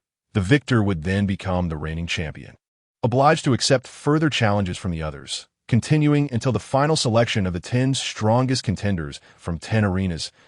As the elder announced the commencement, dozens surged toward the platforms, vying for the champion's seat. After a fierce series of battles, many were eliminated, leaving only 10 champions standing. Upon grasping the rules, Qin Mufeng refrained from hastily entering the fray, opting instead to observe. He beheld one champion toppled by another, losing their title, only for yet another contender to immediately step forth to challenge. Despite the intensity of the clashes, the true masters remained conspicuously absent from the arena. Elders and clan leaders from families beyond the 4 great clans began to appraise the talents of each lineage. The younger generation this year exhibits prowess far surpassing our own at their age. Truly, the new waves push the old, remarked the head of a clan just below the 3 prominent families. Stroking his thick beard, and those few have yet to take the stage, interjected an even older clan leader, opening his half-closed eyes toward the trio of illustrious families. Indeed, our young ones have barely reached the pinnacle of the spirit-guiding realm. They likely have already ascended to the Qi cultivation realm. He mused. They were acutely aware that the competition was not merely about contending for the 10 available slots, as 3 positions had already been predetermined for prodigies. Their sole aim was to vie for the remaining 7 slots. Based on previous experiences, the 3 prominent families were expected to secure around 6 slots, leaving only 4 for the other dozens of families. Just as they engaged in private discourse, a voice called out, "Miss Luo from the Four Seas auction house has arrived. What brings her here?" The crowd collectively turned to look at a young woman, veiled and surrounded by admirers, approached gracefully. Upon seeing her, the head of the Zhao family, his previously stern expression, transformed into an exuberant smile. "Miss Luo's presence honors us greatly." The heads of the 3 prominent families and other lesser clans promptly rose to echo Zhao's sentiments. "We welcome you." "Miss Luo," she waved her hand dismissively. "I've heard this year's contest has birthed numerous young talent from Fengjiu Island. I wish to witness them firsthand." "Oh, it is indeed our honor that they can capture Miss Luo's esteemed attention." Zhao family head replied hastily, pondering with confusion.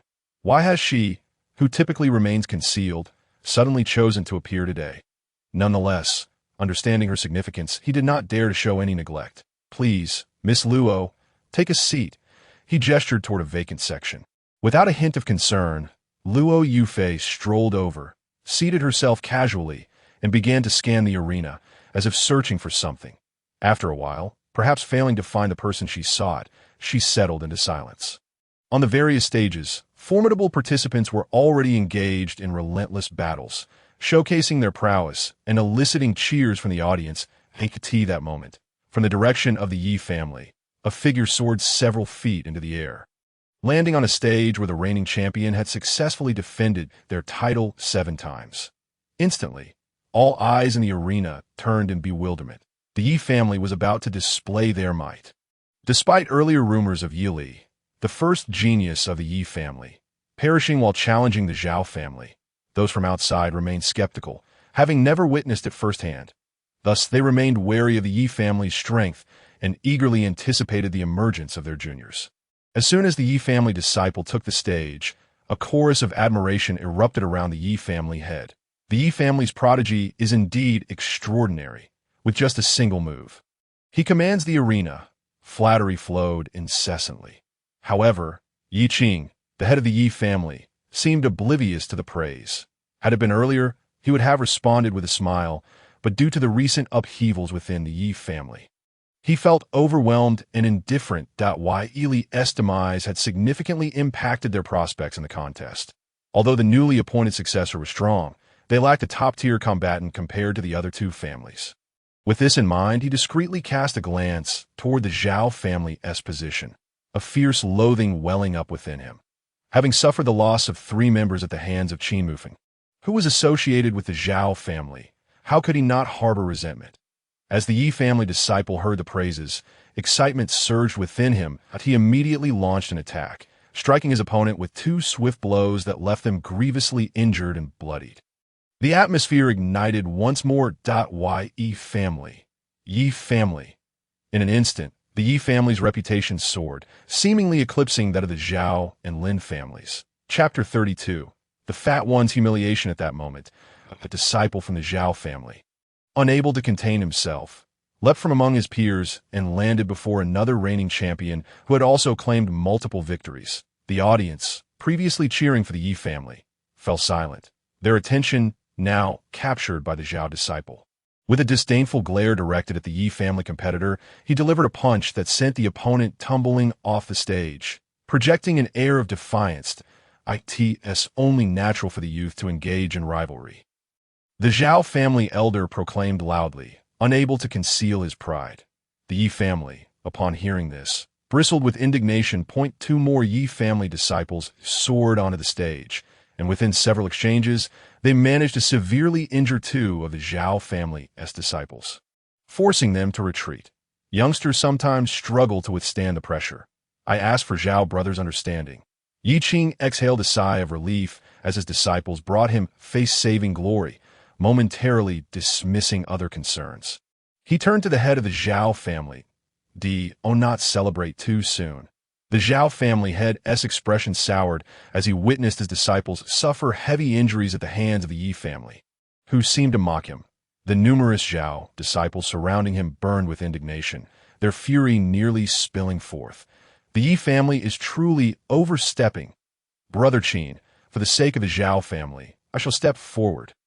The sight of his fellow disciples being harmed ignited a shared resolve among the Zhao family members, their spirits aflame. The fat disciple, caught up in the fervor of his companions, slapped Qin Mufeng on the shoulder, exclaiming excitedly, "By the time Qin Mufeng snapped back to attention, intending to offer a word of caution to the fat disciple. The latter had already rushed toward the stage alongside several Zhao disciples. Unable to voice his thoughts, Qin Mufeng silently observed the fat disciple's actions. Alas, the fat disciple was a moment too late. The stage occupied by the 2 Yi family disciples was claimed by others, leaving him disheartened as he opted for another platform.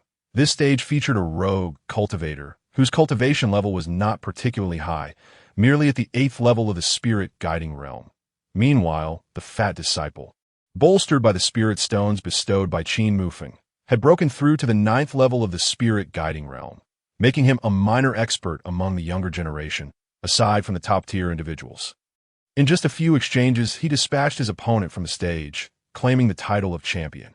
The Zhao family has produced yet another 9th-level spirit guiding expert. The onlookers from various clans gasped in astonishment.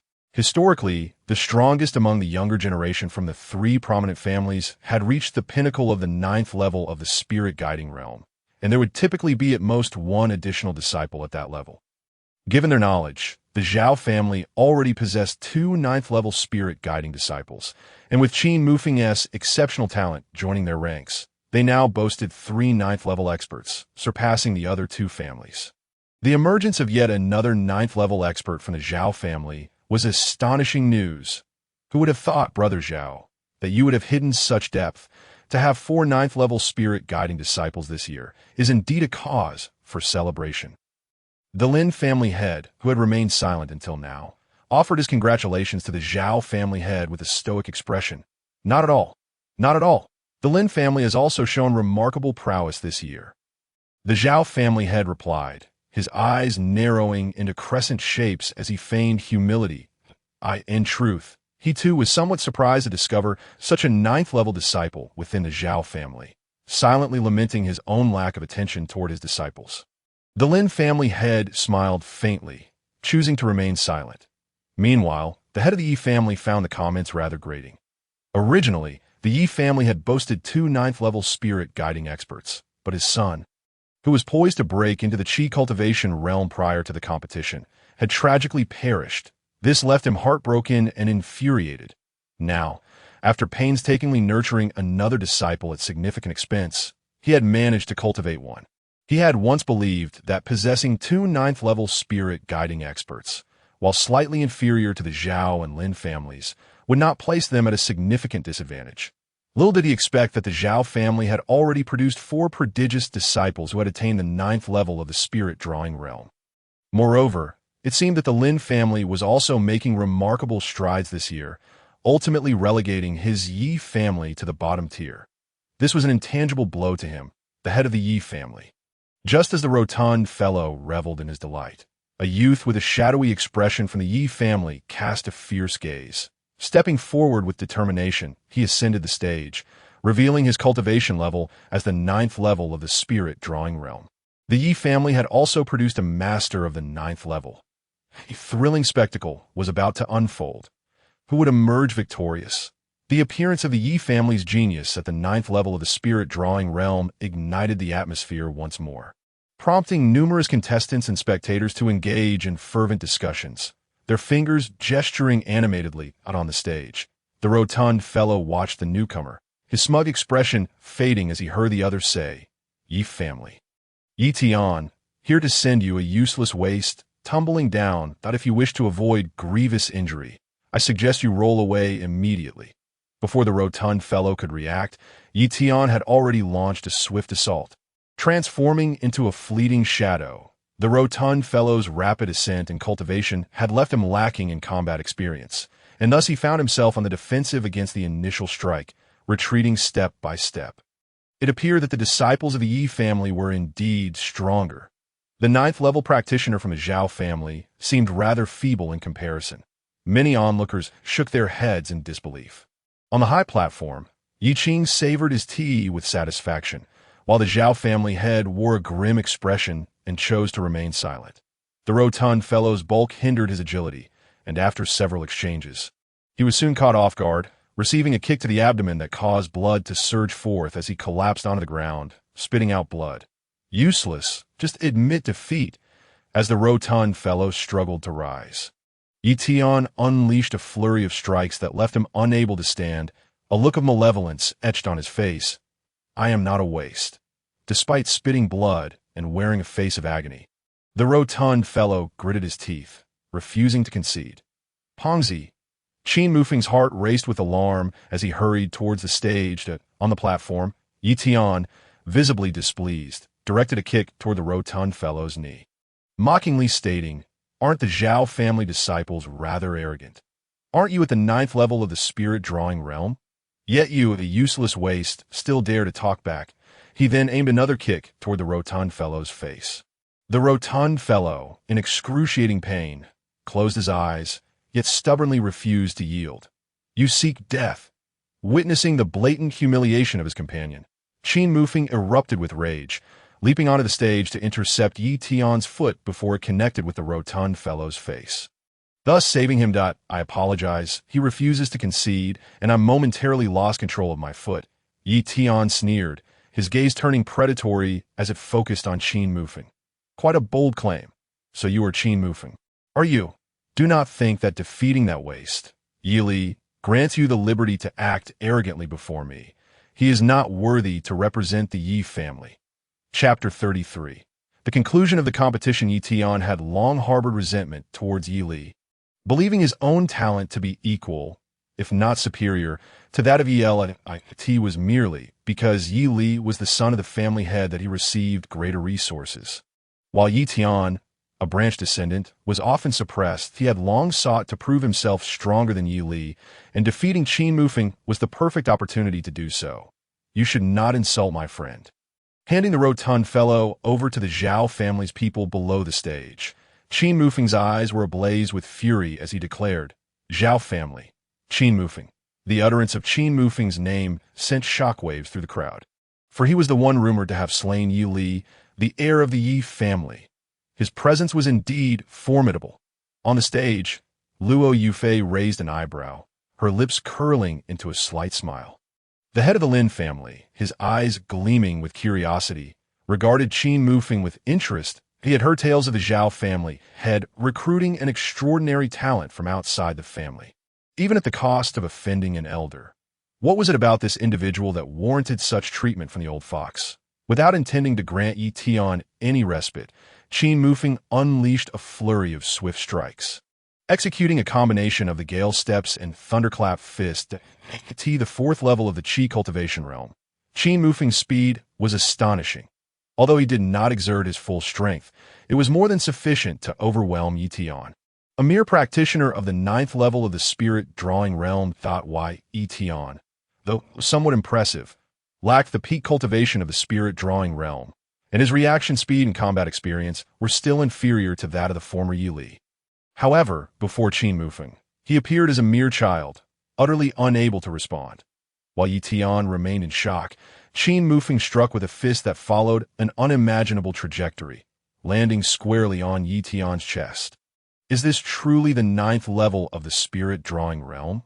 This is clearly the Qi cultivation realm.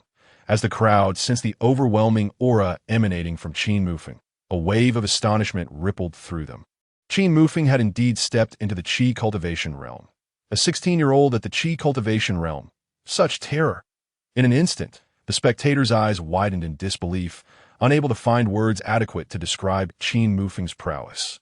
The resources on Win 9 Island were scarce, and achieving the Qi cultivation realm before the age of 30 was considered commendable. To reach it before 20 was an extraordinary feat, but to attain it at merely 16 was utterly unprecedented.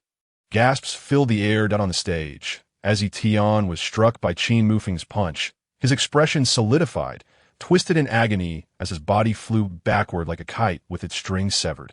Dangerously close to being hurled off the platform. In a flash, Qin Mufeng activated the Gale Steps, further enhancing his speed, transforming into a fleeting shadow as he swiftly moved to the edge of the stage. Grasping Yi Tian and pulling him back, Qin Mufeng would not so easily let Yi Tian escape. He demanded blood for blood, and the injuries the rotund fellow had suffered would be repaid to Yi Tian tenfold, if not 100-fold. As Yi Tian was on the verge of being flung off the stage, relief washed over him, believing the battle to be over and that he had evaded Qin Mufeng's grasp. However, to his horror, he was yanked back once more. A wave of sheer despair washed over Yi Tian as he contemplated surrender. The disparity between their strengths was insurmountable. He could never hope to match Qin Mufeng. Continuing to fight could very well lead to a fatal outcome. I admit, before Yi Tian could finish his sentence, Qin Mufeng delivered a sharp slap to his mouth, an overwhelming pain coursing through him.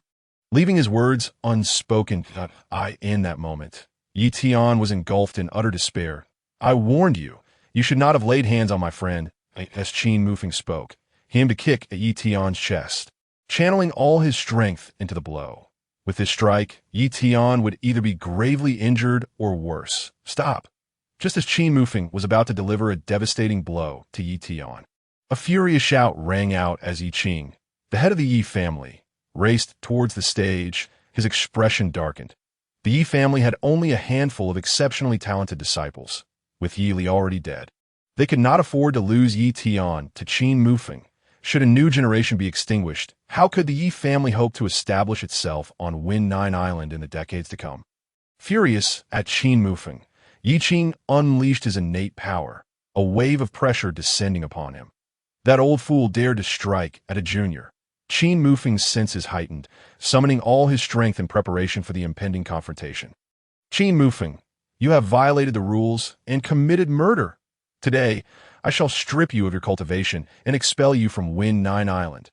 After assessing Yi Tian's injuries, Yi Qing's expression darkened once more. His eyes nearly ablaze with fury as he gazed at Qin Mufeng. Yi Tian was the one he had pinned his hopes on in this competition. By allowing him to participate in the great competition of the islands, the Yi family would have a chance to rise again. Without that, they would inevitably be devoured by the Zhao family. Now that Yi Tian was gravely injured, it would take months for him to recover, shattering Yi Qing's hopes entirely. And the one to blame for this calamity was none other than Qin Mufeng. He resolved to eliminate Qin Mufeng. As he spoke, Yi Qing waved his left hand, conjuring a palm print formed from gathered spiritual energy, which he aimed at Qin Mufeng, that a practitioner of the innate realm. Attacking from the air using spiritual energy was a technique only an innate realm expert could employ.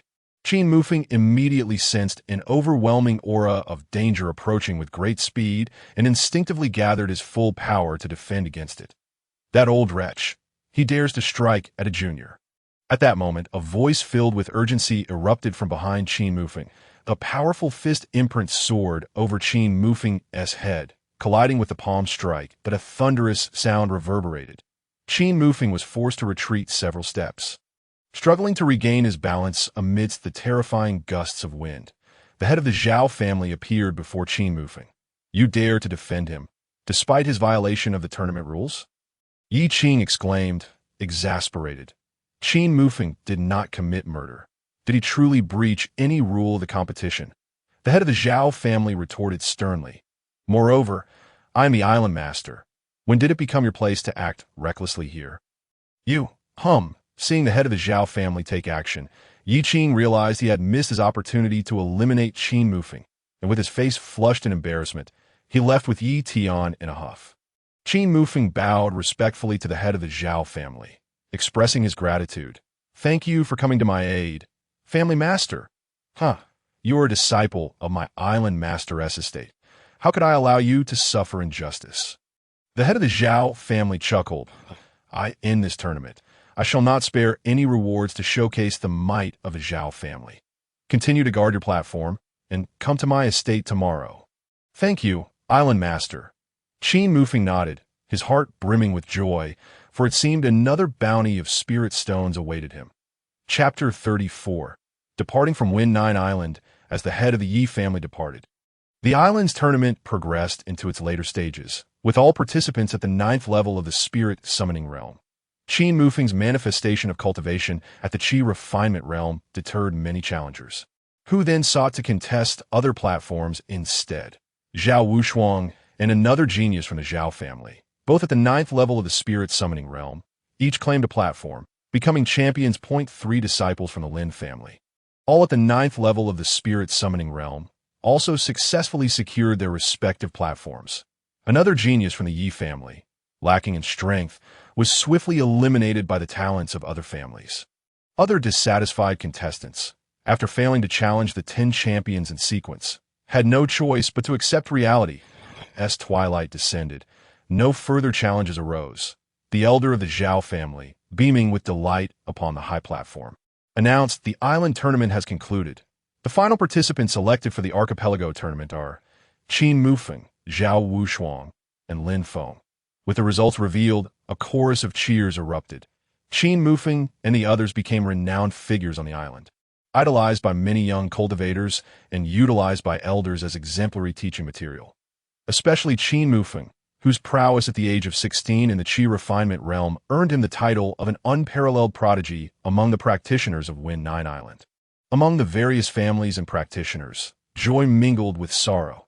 Many young cultivators who failed to qualify were disappointed at missing the chance to join the Divine Wind sect, yet they were also inspired to redouble their efforts in cultivation.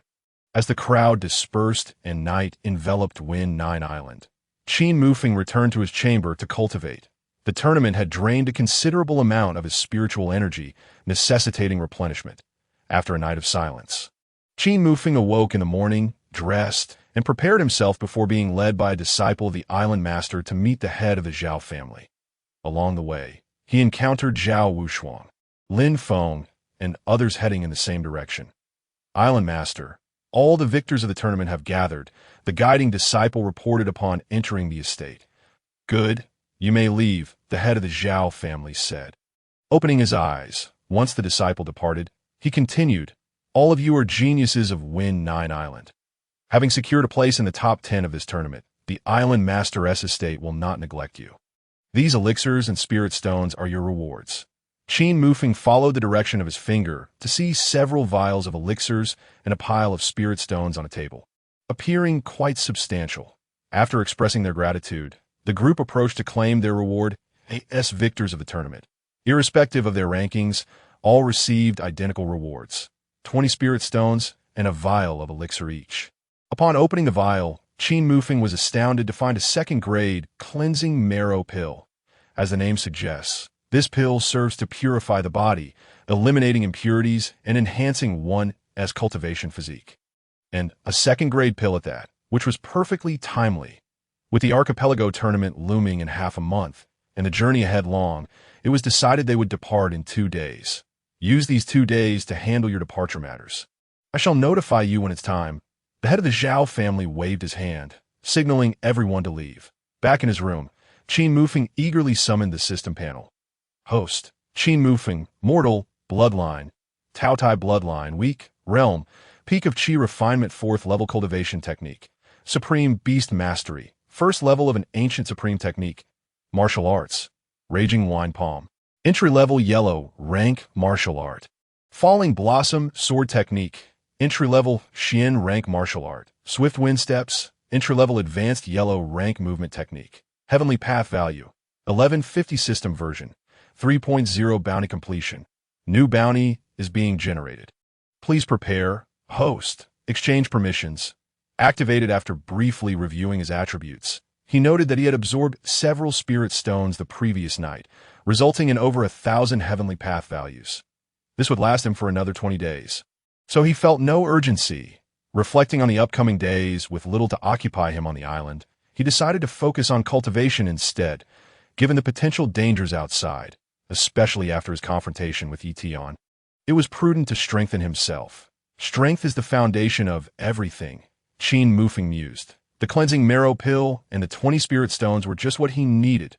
With that thought, Qin Mufeng promptly sat cross-legged, tossing the cleansing marrow pill into his mouth, while the 20 spirit stones lay beside him.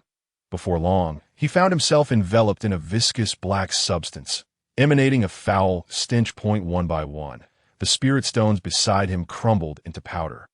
For the next 2 days, aside from eating and using the restroom, Qin Mufeng remained confined to his room, fully immersed in his cultivation, resulting in significant progress. Previously at the peak of the Qi refinement 4th level, he finally broke through to the mid-stage of the Qi refinement 5th level after absorbing the 20 spirit stones. However, the stones were now all depleted, leaving him with none remaining. Time swiftly passed to the day of departure. Qin Mufeng arrived at the dock at the agreed-upon time. By the time he arrived, the majority of the individuals were already present. The head of the Zhao family stood before everyone. Behind him, a massive ship awaited. The vessel, made of wood, measured at least 50 zhang in length and approximately 20 zhang in width. Seeing that most people had gathered, the head of the Zhao family addressed the crowd. We will be at sea for a while. Prepare yourselves for departure. At his command, everyone began boarding the ship. Guided by an attendant, Qin Mufeng reached his cabin on the ship. As he settled onto the bed, he felt the vessel sway slightly as it set sail towards Wind One Island. From the memories of the previous owner of this body, Qin Mufeng learned they were currently in a place known as the Flowing Wind Archipelago, surrounded by vast seas, with relentless winds year-round. The waves surged and crashed like mountains, each giant wave resembling the gaping maw of an abyss, seemingly intent on swallowing them whole. The Flowing Wind Archipelago was but one of many islands within this expansive sea, with the 9 largest islands taking precedence. Among these, Wind 9 Island was the smallest, while Wind 1 Island was the largest, naturally home to the most powerful cultivators. Rumors suggested that the island master of Wind 1 Island possessed prowess at the pinnacle of the 8th level of the innate realm, merely a step away from the 9th level. Such terror during this long journey. Qin Mufeng rested in his cabin, occasionally stepping out to enjoy the scenery and engaging in brief conversations with Zhao Wushuang and others, establishing a decent rapport. Uncertain how much time had passed, the wind ship docked at a small island. Oh, soon. Qin Mufeng exclaimed in surprise. Have we arrived at Wind 1 Island in just 6 days? Zhao Wushuang approached to clarify. Not yet. This is Wind 5 Island. We will be stopping here for supplies. Chapter 35. Young Master Zhou. Qin Mufeng glanced at the bustling dock, a vibrant scene before him. This was Wind 5 Island, and indeed it bore some differences from Wind 9 Island. The head of the Zhao family stepped off the ship and announced, the supplies on the vessel are running low. We will need a day for resupply, so feel free to explore Wind 5 Island. Yes, Island Master, the crowd responded in unison before dispersing in small groups. Zhao Wushuang prepared to leave, and noticing Qin Mufeng standing still, tentatively asked, "Would you like to join us?" "No, I'll go on my own." Qin Mufeng shook his head. Zhao Wushuang also ceased her insistence, turning away to stroll through the marketplace. Having just arrived at Fengwood AO, Qin Mufeng felt reluctant to leave without acquiring some exquisite treasures.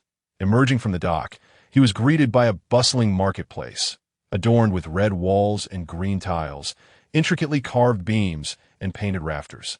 Silks and satins, all amidst a throng of people. He could even see a few young children, with wooden windmills in hand, chasing and frolicking joyfully. Stalls lined both sides of the main road, each calling out with vibrant shouts and haggling voices. As Qin Mufeng walked, he observed the myriad shops that offered a plethora of goods. The marketplace on Fengwood AO was significantly larger and more prosperous than that of Fengjudo, alleviating some of the frustration he had felt during his boat journey.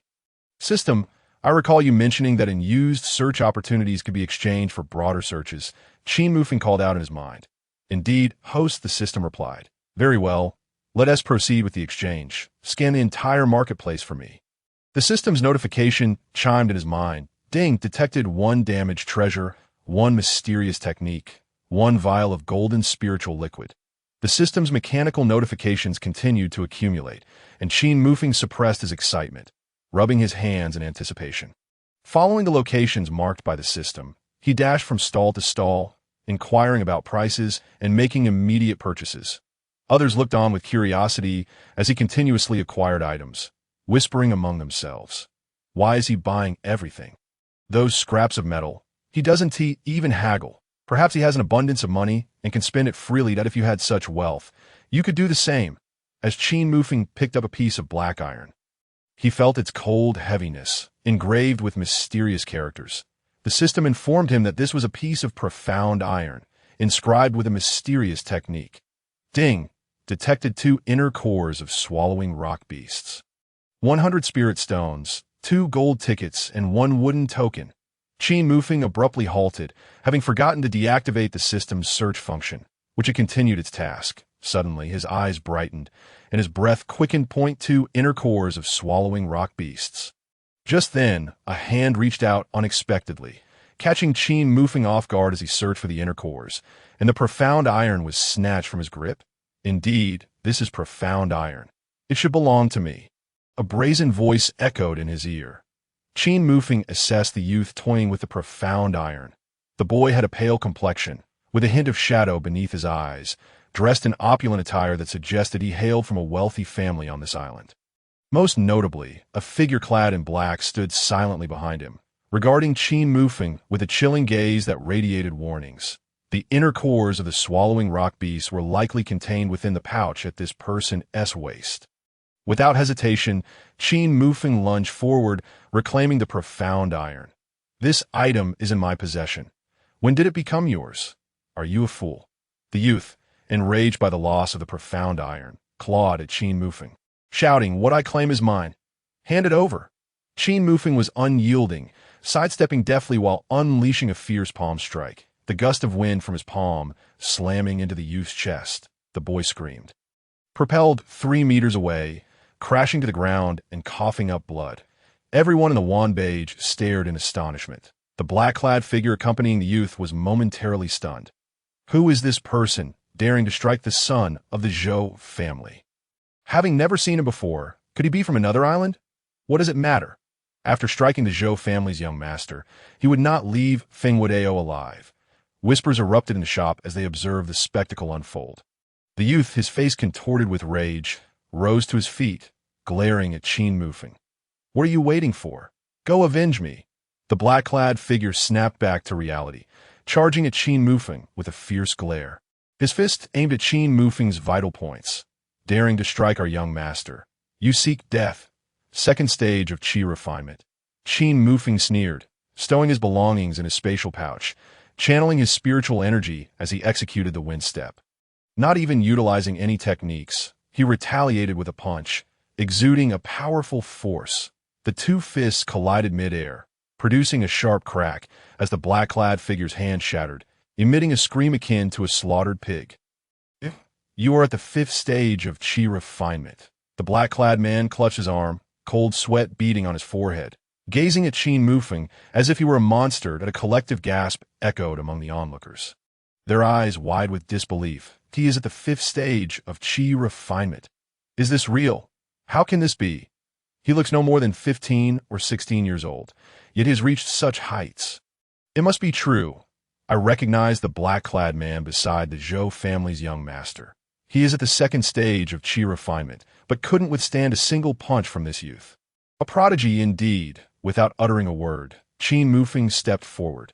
The Zhou family's young master turned pale, his earlier arrogance evaporating as he retreated repeatedly, realizing clearly that the opponent was a 5th stage Qi refinement expert. And he, merely at the spirit guiding stage, stood no chance. What do you intend to do? Do you know who I am? I'm the youngest son of the Zhou family's head.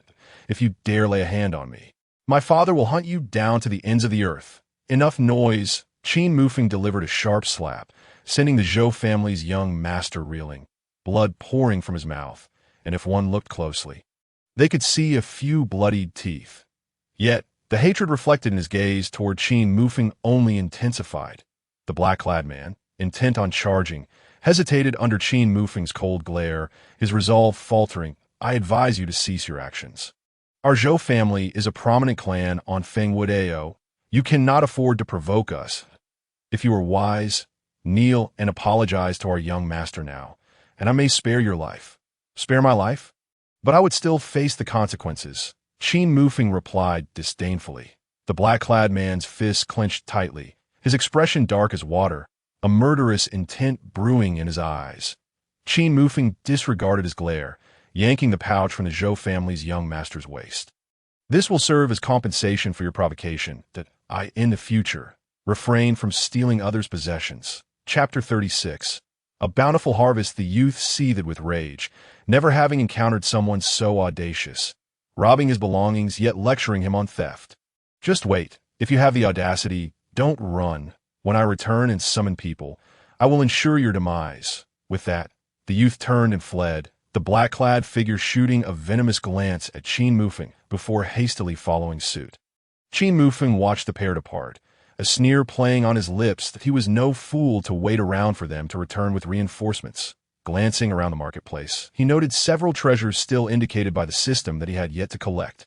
After a moment's thought, deciding he could spare a little time, he resolved to continue exploring the market. Thus, Qin Mufeng resumed his leisurely stroll through the marketplace.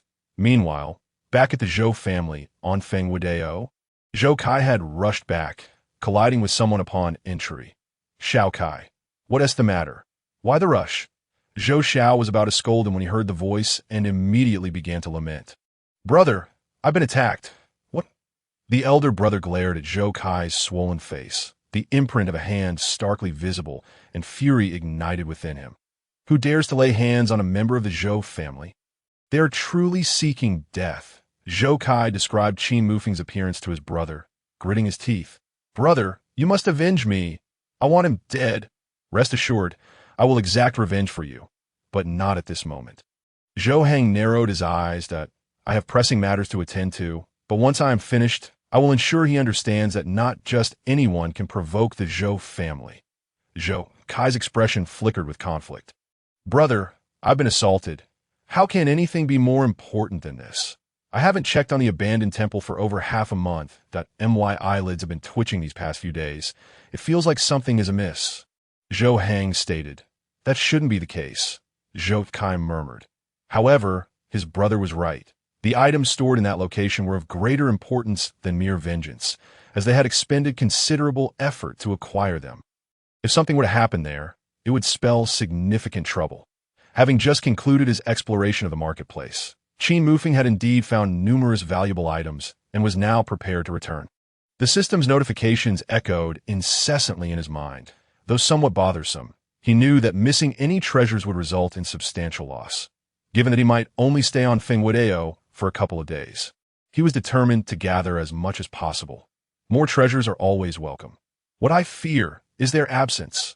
Ding! A magical artifact has been located, along with 3 third-grade immortal spirit fruits and 2 vials of condensation pills.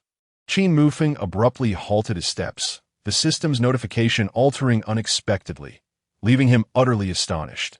This place was already quite remote, a considerable distance from the marketplace. Following the direction indicated by the system, Qin Mufeng beheld a dilapidated temple. Where a headless Buddha could be seen from the entrance, to discover treasures in such an isolated locale. Setting aside the other items for now, the third-grade immortal spirit fruit was indeed a valuable find. The immortal spirit fruit was exceptionally rare on the flowing wind islands, imbued with the purest essence of heaven and earth. Each fruit was worth 300 spirit stones, and now there were 3. Qin Mufeng's excitement surged as he rushed into the ruined temple to search, discovering a black box beneath the base of the headless Buddha. Within the box lay the treasures that the system had alerted him to. Holding the immortal spirit fruits and feeling the surging spiritual energy within them, even his breath felt invigorating. Resisting the impulse to consume them on the spot, Qin Mufeng stored all the items he had found into his spatial pouch. Glancing around the dilapidated temple, he began to suspect that these items had been deliberately concealed here. Regardless, as there was no one around, they were unclaimed possessions, and having found them meant they were his. Just as he was about to leave, he suddenly sensed 2 presences approaching the temple. Qin Mufeng swiftly scanned his surroundings. Running away was no longer an option, so he hastily sought a place to hide. "Brother, you must help me take revenge. I will not let that scoundrel escape. When the time comes, do not kill him. I want him to live and witness the consequences of provoking me." "All right, I understand. I will assist you. Once I ascertain the situation in the temple, I shall help you take revenge." The voice belonged to the young man who had earlier robbed him of his black iron at the market. Truly, fate has a peculiar way of intertwining adversaries. A subtle smile crept upon Qin Mufeng's lips as he contemplated whether to seize this opportunity to eliminate him. Soon, 2 young men entered the temple. Indeed, it was the young man from this morning, accompanied by what must be his elder brother. The pair exchanged glances and began to search the temple. Zhou Hang, upon discovering that the supposed hiding spot for treasures was bare, frowned deeply and hurriedly sought another location. Yet again, there was nothing to be found. Zhou Kai rushed over in a panic, his voice trembling. "Brother, the immortal spirit fruits, the magical artifact, and the condensation pills are all gone. I checked just 2 days ago, and everything was still there." Zhou Hang's expression darkened completely, a faint aura emanating from him as he said, "From the traces, it seems likely someone took them not long ago. Could it be the Bai family's doing? Have they discovered that Bai Jingzi is dead?"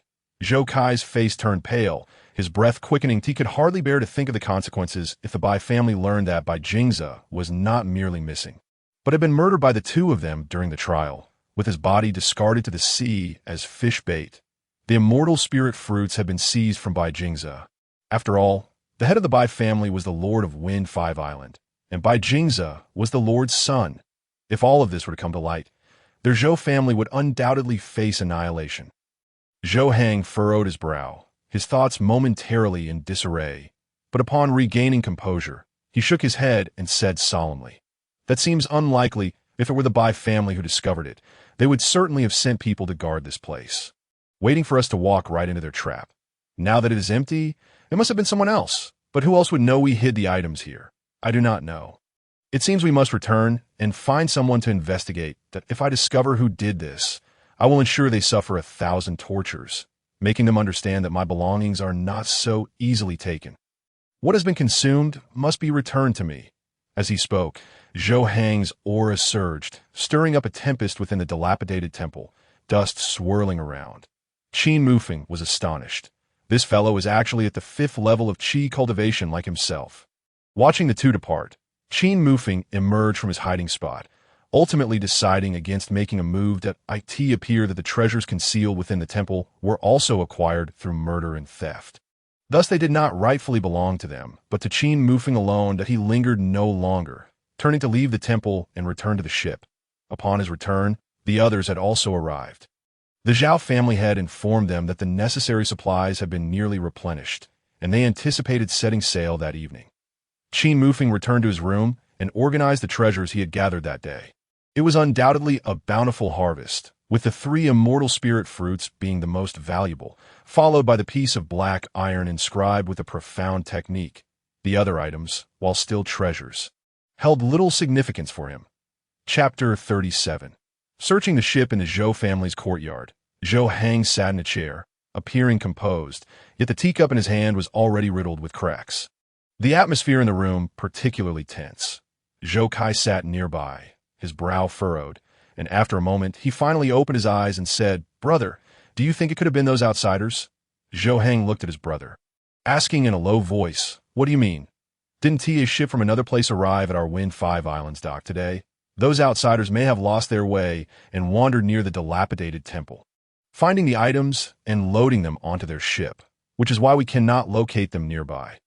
Zhou Hang found some merit in this notion, yet he also felt it was unwise to act hastily. Observing his brother's indecision, Zhou Kai grew anxious and insisted, "Brother, I believe this is not the time for contemplation. Whether or not they are responsible, searching the ship will reveal the truth." "You are right." Zhou Hang nodded in agreement. "Gather the men and follow me to the dock." Zhou Kai felt a wave of relief wash over him. A glint of cold determination flickered in his eyes. He had just recalled that the person who had attacked him this morning was undoubtedly an outsider, identifiable by his attire and demeanor. Now that a significant amount of time had passed, the treasures could very well have been consumed, especially the immortal spirit fruits. However, with his elder brother fixated on this matter, he saw an opportunity to use it as leverage, casting the blame on the outsiders and prompting Zhou Hang to aid him in seeking revenge. At the dock, Zhao family head and several servants were meticulously checking the supplies on board, confirming that they would sustain them until reaching Wind 1 Island before setting sail again. After an hour of preparation, Qin Mufeng and his companions, feeling bored, joined in to assist, realizing it was time to depart after delaying a day on Wind 5 Island. Once everything was confirmed, they prepared to set sail as dusk fell. The number of pedestrians on the road dwindled, the surroundings growing increasingly quiet. Just as Qin Mufeng and the others were about to board the ship, they suddenly paused, turning to see several figures emerging at the dock. Surrounding the Zhao family head and his party, the 8 individuals were clad in black, wooden plaques hanging from their waists, their eyes sharp and menacing. "Young master has ordered, you cannot leave Wind 5 Island." The servants on the ship trembled in fear, and the Zhao family head's expression darkened as he scanned the crowd, coldly demanding, "Who are you?" The 8 figures remained silent until Zhou Hang and Zhou Kai arrived, at which point they took a step back. Qin Mufeng momentarily faltered upon seeing the 2, then sneered, "I wondered who it could be. Turns out it's you too." Zhou Kai, spotting Qin Mufeng, flashed a hint of murderous intent and immediately shouted, "Brother, that's him. He attacked me today, and they must have taken the items." Zhou Hang glared at Qin Mufeng, his face darkening as he asked, "So, you were the one who assaulted my brother?" The Zhao family head and the others turned their gaze to Qin Mufeng, unsure of what to say. In just a day, this fellow had already made an enemy of the people on Wind 5 Island. Oh, what if I did? Qin Mufeng stepped forward, stating he brought it upon himself, stealing my belongings and attempting to strike first. Zhou Hang narrowed his eyes, a murderous aura rising within him as he coldly replied, "Such bravado! I shall show you that the Zhou family is not to be trifled with." With that, Zhou Hang abruptly launched himself forward. Qin Mufeng had already gathered his energy in preparation for battle when suddenly a cold snort echoed, "I am my presence. You dare touch my people. Who do you think you are?" As the words fell, the Zhao family head's imposing aura surged forth, causing Zhou Hang and Zhou Kai's expressions to change dramatically. The overwhelming pressure bore down on them like a massive stone, their legs buckling, nearly bringing them to their knees, cold sweat streaming down their backs. A congenital realm expert. A terrifying thought flashed through Zhou Hang's mind, filling him with dread and regret. Such pressure he had only felt from his father. The person before him was undoubtedly a congenital realm powerhouse. He could never have imagined that such a formidable figure would be aboard this ship. Compared to the lost treasures, their lives were now of paramount importance. "Respected elder, we are the sons of the head of the Zhou family from Wind 5 Island. This territory belongs to our family. Provoking us will not bode well for you. I advise you to reconsider." Zhou Hang gritted his teeth, struggling to catch his breath. Ridiculous! You intend to kill my disciples, yet you now ask for mercy. Do you truly think I'm an easy target? Zhao, the head of the Zhao family, narrowed his eyes, his tone laced with a surging intent to kill. Zhou Hang felt the tension in his scalp, his fists clenched tightly, beads of cold sweat cascading down, as he stiffly cupped his hands in a gesture of respect. Elder, I can choose not to pursue the matter of my brother's injury, but I implore you to grant me one request.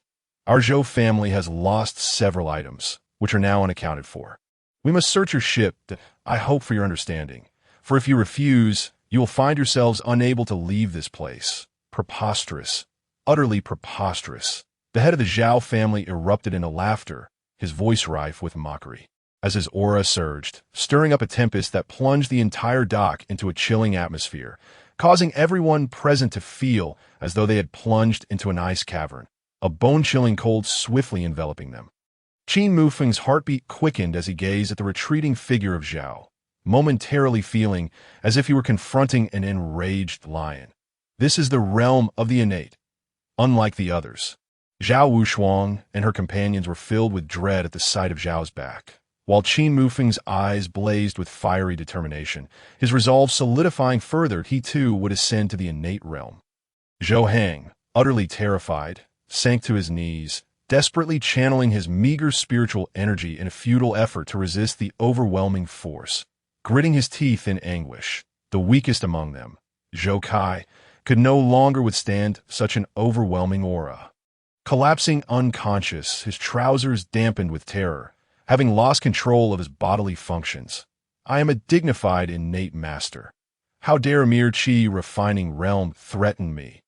His voice was calm, yet it brimmed with unyielding authority, the murderous intent bearing down upon Zhou Hang. In the next moment, the figure of the head of the Zhao family vanished, only to reappear before Zhou Hang, his palm gathering spiritual energy, striking out with a single, devastating blow. Zhou Hang had no chance to escape. His pupils trembled violently, the force of the strike slicing through him like a blade, his fists digging into his flesh, blood oozing forth. In a moment of desperation, he shouted, "Elder, I mean no offense, but those treasures are of utmost importance to me. I must board your ship to search. Should you harm my brother, the Zhou family will pursue you to the ends of the earth." Yet the attack did not falter. Zhou Hang despairingly closed his eyes, regret flooding his heart. "Protect the young master." In the shadows, a voice cried out, and several dark figures sprang into action, wielding magical artifacts, darting towards the head of the Zhao family. Foolishness. The head of the Zhao family snorted coldly, turning to confront the figures clad in black. Chapter 38. Bai Feng. Zhou Hang gasped for air, drenched in sweat, his body trembling violently as he surveyed the battle above him. The family members he had brought could not withstand the onslaught of the head of the Zhao family, many already having fallen. If this continued, not only would they perish, but he too might meet the same fate. Realizing this, Zhou Hang no longer hesitated. He quickly retrieved a small bamboo tube, tearing it open. A flash of fire shot into the sky, exploding into sparks. The head of the Zhao family, Qin Mufeng, and others realized the gravity of the situation. They understood this was a signal to summon reinforcements. Qin Mufeng's eyes glinted with murderous intent as he unsheathed his damaged spiritual sword and charged forward. "Hurry, protect the young master." Two figures in black shielded Zhou Hang, forcing Qin Mufeng to engage them in battle. "Young master, flee." The head of the Zhao family and Qin Mufeng joined forces, slaying their foes until the last one fell, shouting towards Zhou Hang in their final moments. Zhou Hang snapped back to reality, horrified as he watched the figure before him have their neck broken, their lifeless body discarded at his feet. Death. The head of the Zhao family raised his fist, coming in for the kill. A deep sense of despair washed over Zhou Hang once more. This time, he felt utterly trapped. Dare to kill those of the Zhou family. You seek your own demise. Moments later, a furious shout echoed from afar. Figures flickered, rapidly rushing towards them. Upon seeing the four elder figures sprinting forward, the expressions of both the head of the Zhao family and Qin Mufeng shifted drastically. Their reinforcements had arrived faster than anticipated. Two of them were in the innate realm, while the other two were at the 7th level of Qi refining, with Wind 5 Island already holding a prominent rank among the 9 Wind Islands. The disparity in strength between the islands was evident. The elder figures positioned themselves protectively around Zhou Hang, who, shaking off his fear, pointed at the head of the Zhao family and his companions, snarling, "Second elder, kill them swiftly. Rest assured, nephew, they have slaughtered so many of our Zhou family. If they wish to escape, they must pay with their lives. Why waste words? Kill them." The Zhou family elders wasted no time. Charging into battle. "Island Master, we shall assist you." Zhao Wushuang and the others also shouted, brandishing their weapons and joining the fray. Zhou Hang gradually regained his composure. The regret that had consumed him moments before vanished entirely as he surged towards Qin Mufeng. In an instant, chaos erupted as they clashed. Zhou Hang would never relinquish those treasures. They included 3 celestial spirit fruits, their essence sufficient to propel him from the 5th to the pinnacle of the Qi refining 6th level. He could not let them slip away. Qin Mufeng furrowed his brow, his expression darkening. Time was slipping away, and the head of the Zhao family had sustained successive injuries, while Zhao Wushuang and the others were nearing their limits. Continuing like this was futile. An idea flashed across Qin Mufeng's mind. There was only one way left to save them, he shouted. "Head of the Zhao family, Miss Wushuang, Brother Lin Feng, hold on, I will return shortly."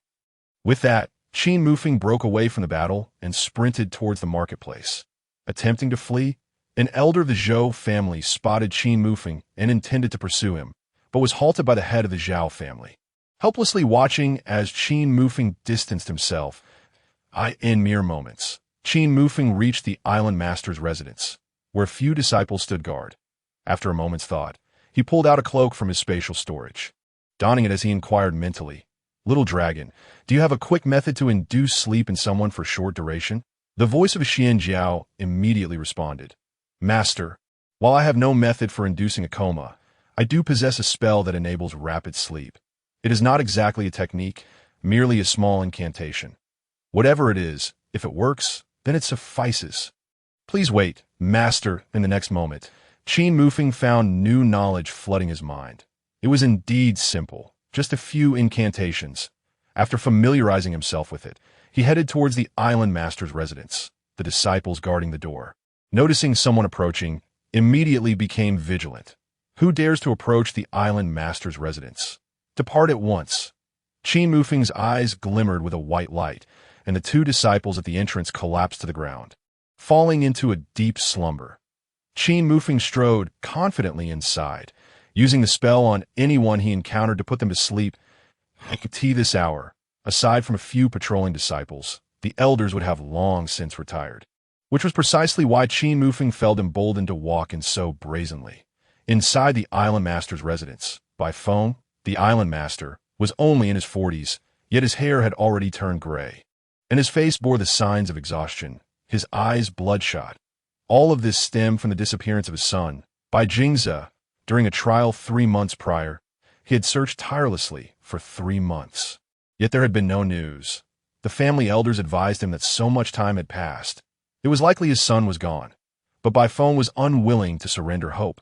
He could not give up on his beloved son. Even if he were truly lost, he had to find his remains. "Island Master Bai, still pondering your son's fate?"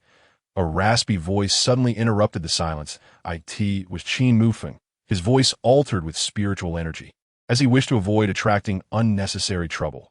"Who are you, and how did you enter?" Bai Feng asked. Warily, "I simply walked in." Qin Mufeng stood before Bai Feng, stating, "Does the island master not wish to know where your son currently resides?" Bai Feng hesitated, keeping his expression composed. The fact that someone could brazenly approach without making a sound indicated formidable strength. "Do you know where my son is? Of course, if I didn't know, would I dare to appear here?" Qin Mufeng replied, resting his chin on his hand. "However, conditions apply. 200 spiritual stones, to be paid now." This was a sudden thought. Having come this far, it felt only fitting to demand something. Bai Feng remained silent for a long time, scrutinizing Qin Mufeng before finally replying. "I can provide the spiritual stones, but how can you guarantee the accuracy of your information? Believe it or not, that is entirely up to you." After much deliberation, Bai Feng gritted his teeth and went to the back room. When he returned, he held 2 packages, tossing one to Qin Mufeng. That contains 100 spiritual stones. First tell me where my son is, and I will provide the remaining 100. Qin Mufeng casually accepted the package, storing it in his spatial storage. Bai Feng's brow furrowed at this action. Can you disclose the information now? Master Bai, have you considered who your son was accompanied by prior to his disappearance? Qin Mufeng suggested. I am master of an island. Bai Feng was certainly no fool. With just a single remark from Qin Mufeng, he immediately grasped the implication. Bai Feng furrowed his brows and stammered. Are you implying that my son did not merely go missing, but was instead murdered by those 2 brothers from the Zhou family? How could that possibly be? If Master Bai is skeptical, he may confront the Zhou family and those brothers at this point. If Master Bai still does not believe, I am at a loss, Qin Mufeng replied. Chapter 39. A desperate situation. Bai Feng's brows knitted together. His face darkened in silence. Qin Mufeng, having said all that needed to be said, took his 100 spirit stones and departed from the island lord's estate. After Qin Mufeng left, Bai Feng took a deep breath and stepped outside. Just then, a disciple rushed in, looking alarmed, and reported, Master, there's trouble. Someone has intruded into the island lord's estate, and all the night patrol disciples have fallen asleep. That is of no consequence, Bai Feng replied, standing with his hands clasped behind his back, his voice solemn. I noticed the Zhou family token ringing at the dock. What has transpired there? Master, it appears that the 2 brothers from the Zhou family have clashed with outsiders and are engaged in a fight. The disciple reported. Bai Feng glanced towards the direction of the dock, waved his sleeve, and commanded, Gather all disciples and elders. We shall proceed to the dock immediately.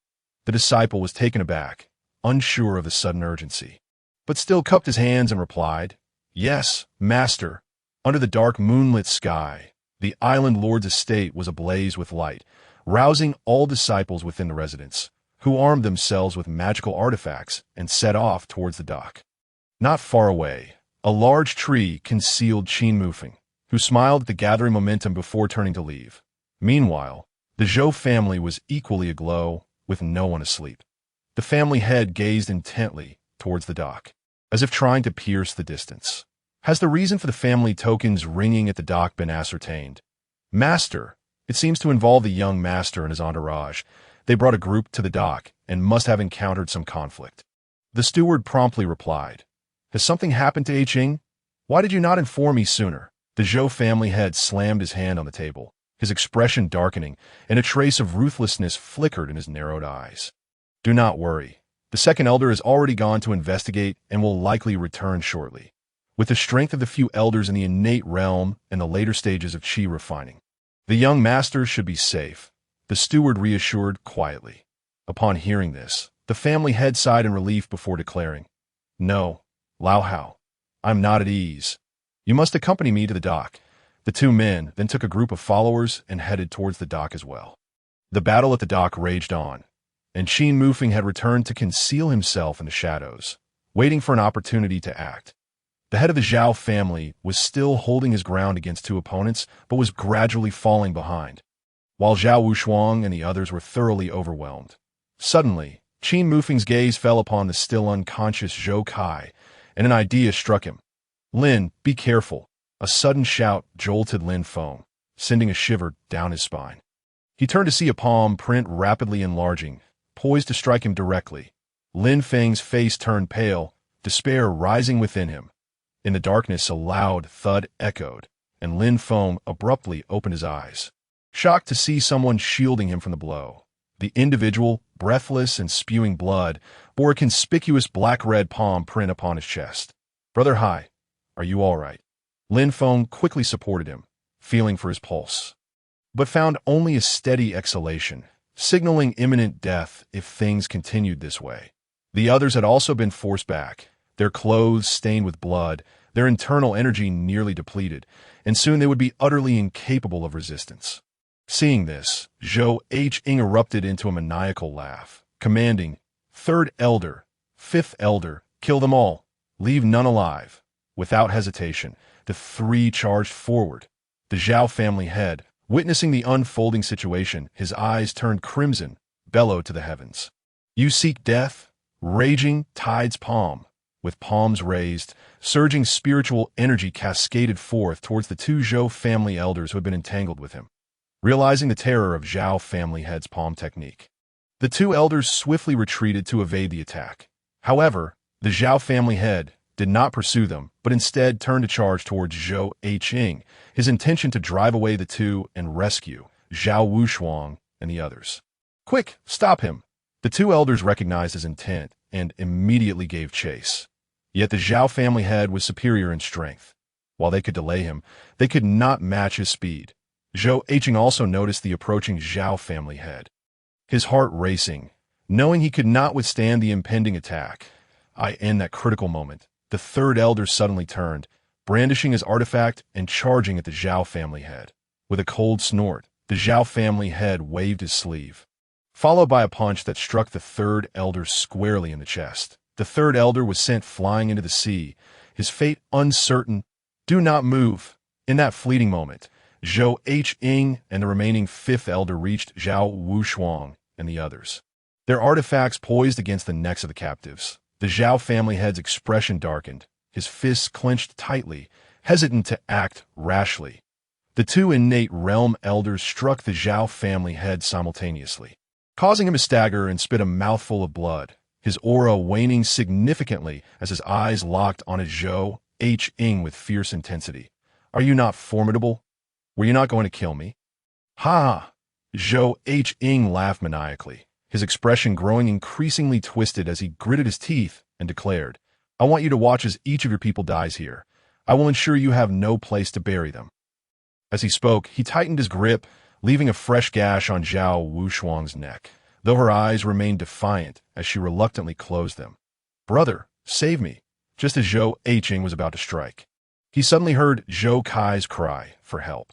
Looking up, he saw Qin Mufeng had thrown Zhou Kai to the ground, his foot pressing down on Zhou Kai's head, applying just enough pressure to elicit a scream akin to that of a slaughtered pig. If you dare harm them, your brother will die too, Qin Mufeng threatened coldly. You young brat dare. The second elder immediately lunged forward. Qin Mufeng abruptly pressed down harder, and Zhou Kai let out another harrowing scream as blood seeped from beneath Qin Mufeng's foot, causing the second elder to halt in his tracks, glaring at Qin Mufeng with darkened eyes. Zhou Eiqing ground his teeth, emitting a grinding sound as if he might shatter his own teeth. He tightened his grip on the knife, and the gash on Zhao Wushuang's neck deepened further. He yearned to kill these people, but found himself too afraid to act. Just as the Zhao family head exhaled in relief, his pupils suddenly constricted, and he shouted, Qin, be cautious. Qin Mufeng sensed two overwhelming pressures looming behind him, activated the Gale Step, and vanished, leaving only an afterimage as he evaded the sudden attack. When he finally halted, his back drenched in cold sweat, he realized he was facing two more innate realm experts. Zhou Eiqing and his brother exchanged glances of delight. Zhao family head, how audacious of you to kill my Zhou family members on Fengwu Island. Zhou Shijian and the steward stepped forward, narrowing their eyes. Chapter 40. Interrogation, Zhao family head. Zhou Eiqing stared in astonishment at the Zhao family head, finally realizing that this individual was also an island master. No wonder he possessed such terrifying strength. Qin Mufeng silently marveled. The master of Fengwu Island had yet to arrive, yet the head of the Zhou family was already present, and now, having lost the leverage of Zhou Kai, they found themselves entirely at a disadvantage. The Zhao family head cast a cold glance at Zhou Shijian and replied, Are you implying that your Zhou family intends to kill my disciples while I merely stand by and watch? Kill your disciples? Zhou Shijian frowned, looking at Zhou Eiqing and inquired, What is the meaning of this? Zhou Eiqing lowered his head, his gaze evasive, unsure how to respond.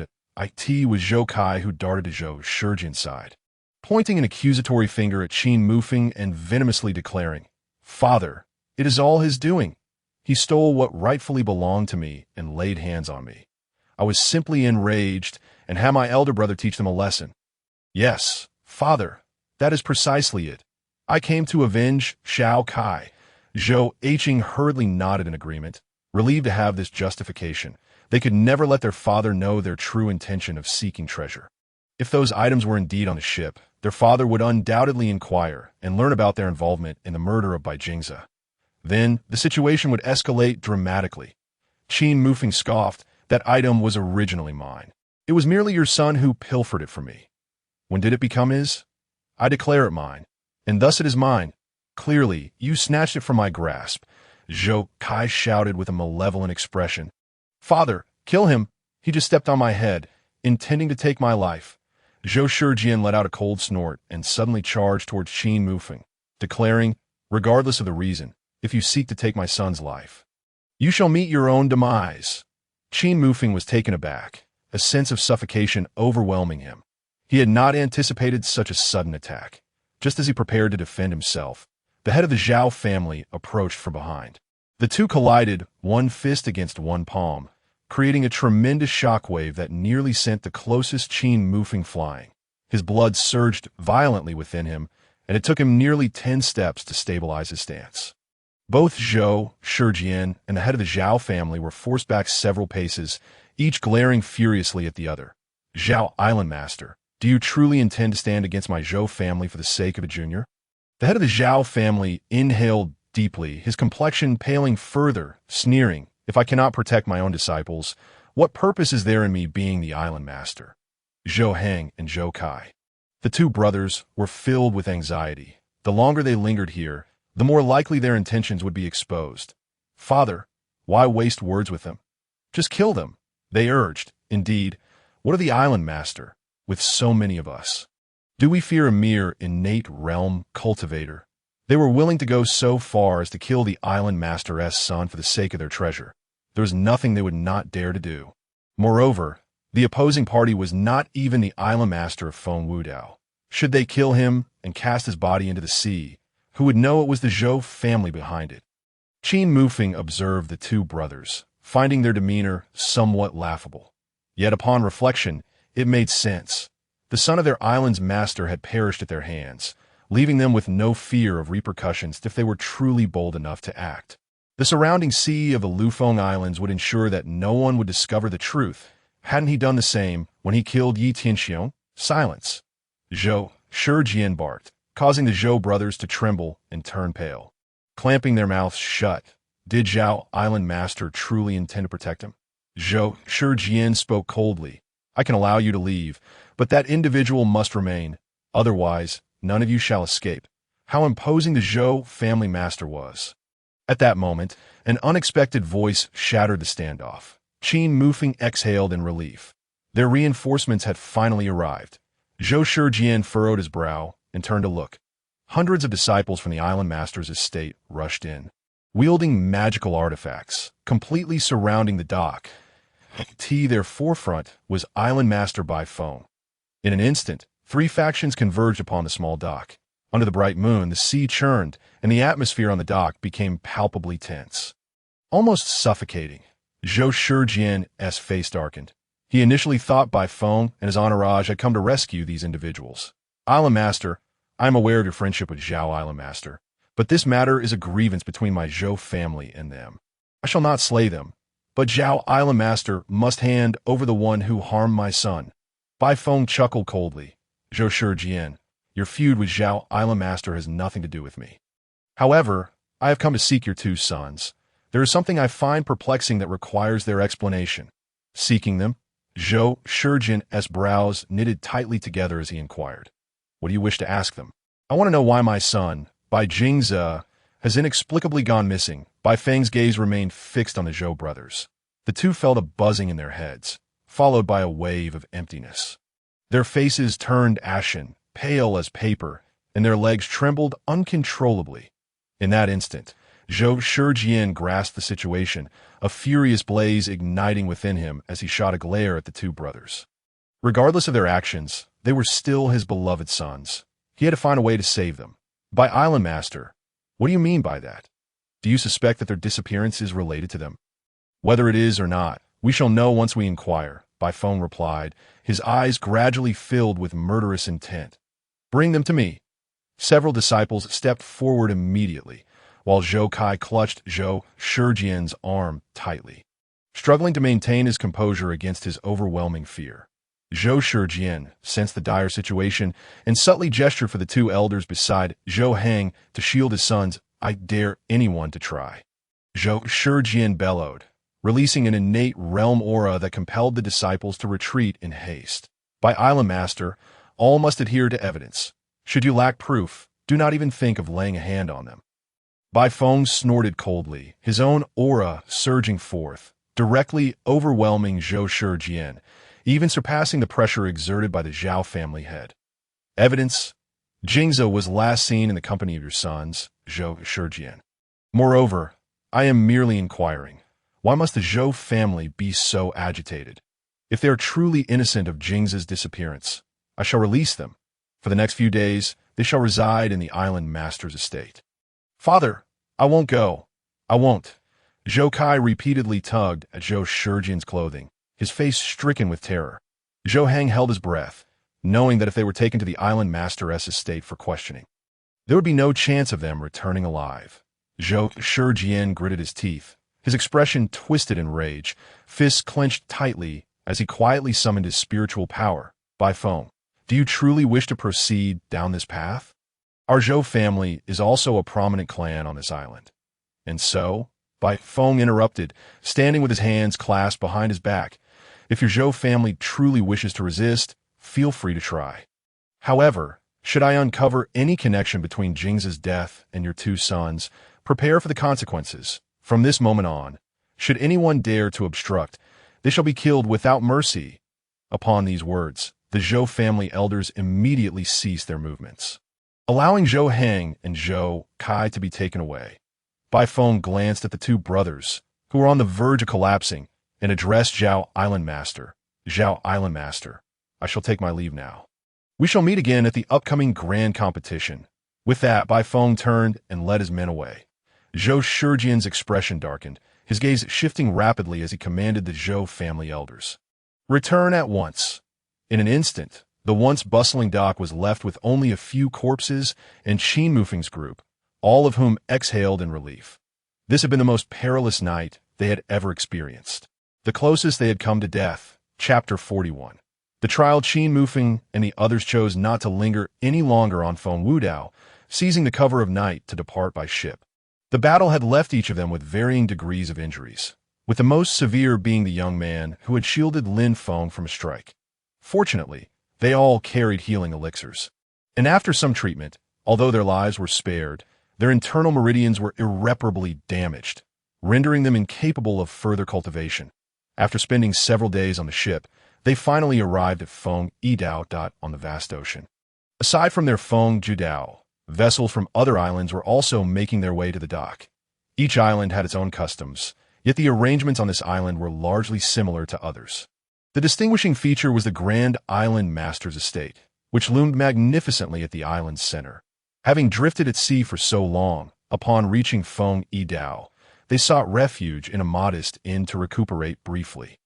Along the way, they encountered numerous cultivators, with the spirit awakening realm practitioners abundant, and a few in the Qi refining realm, even encountering one or two initial innate realm experts. Qin Mufeng was filled with admiration.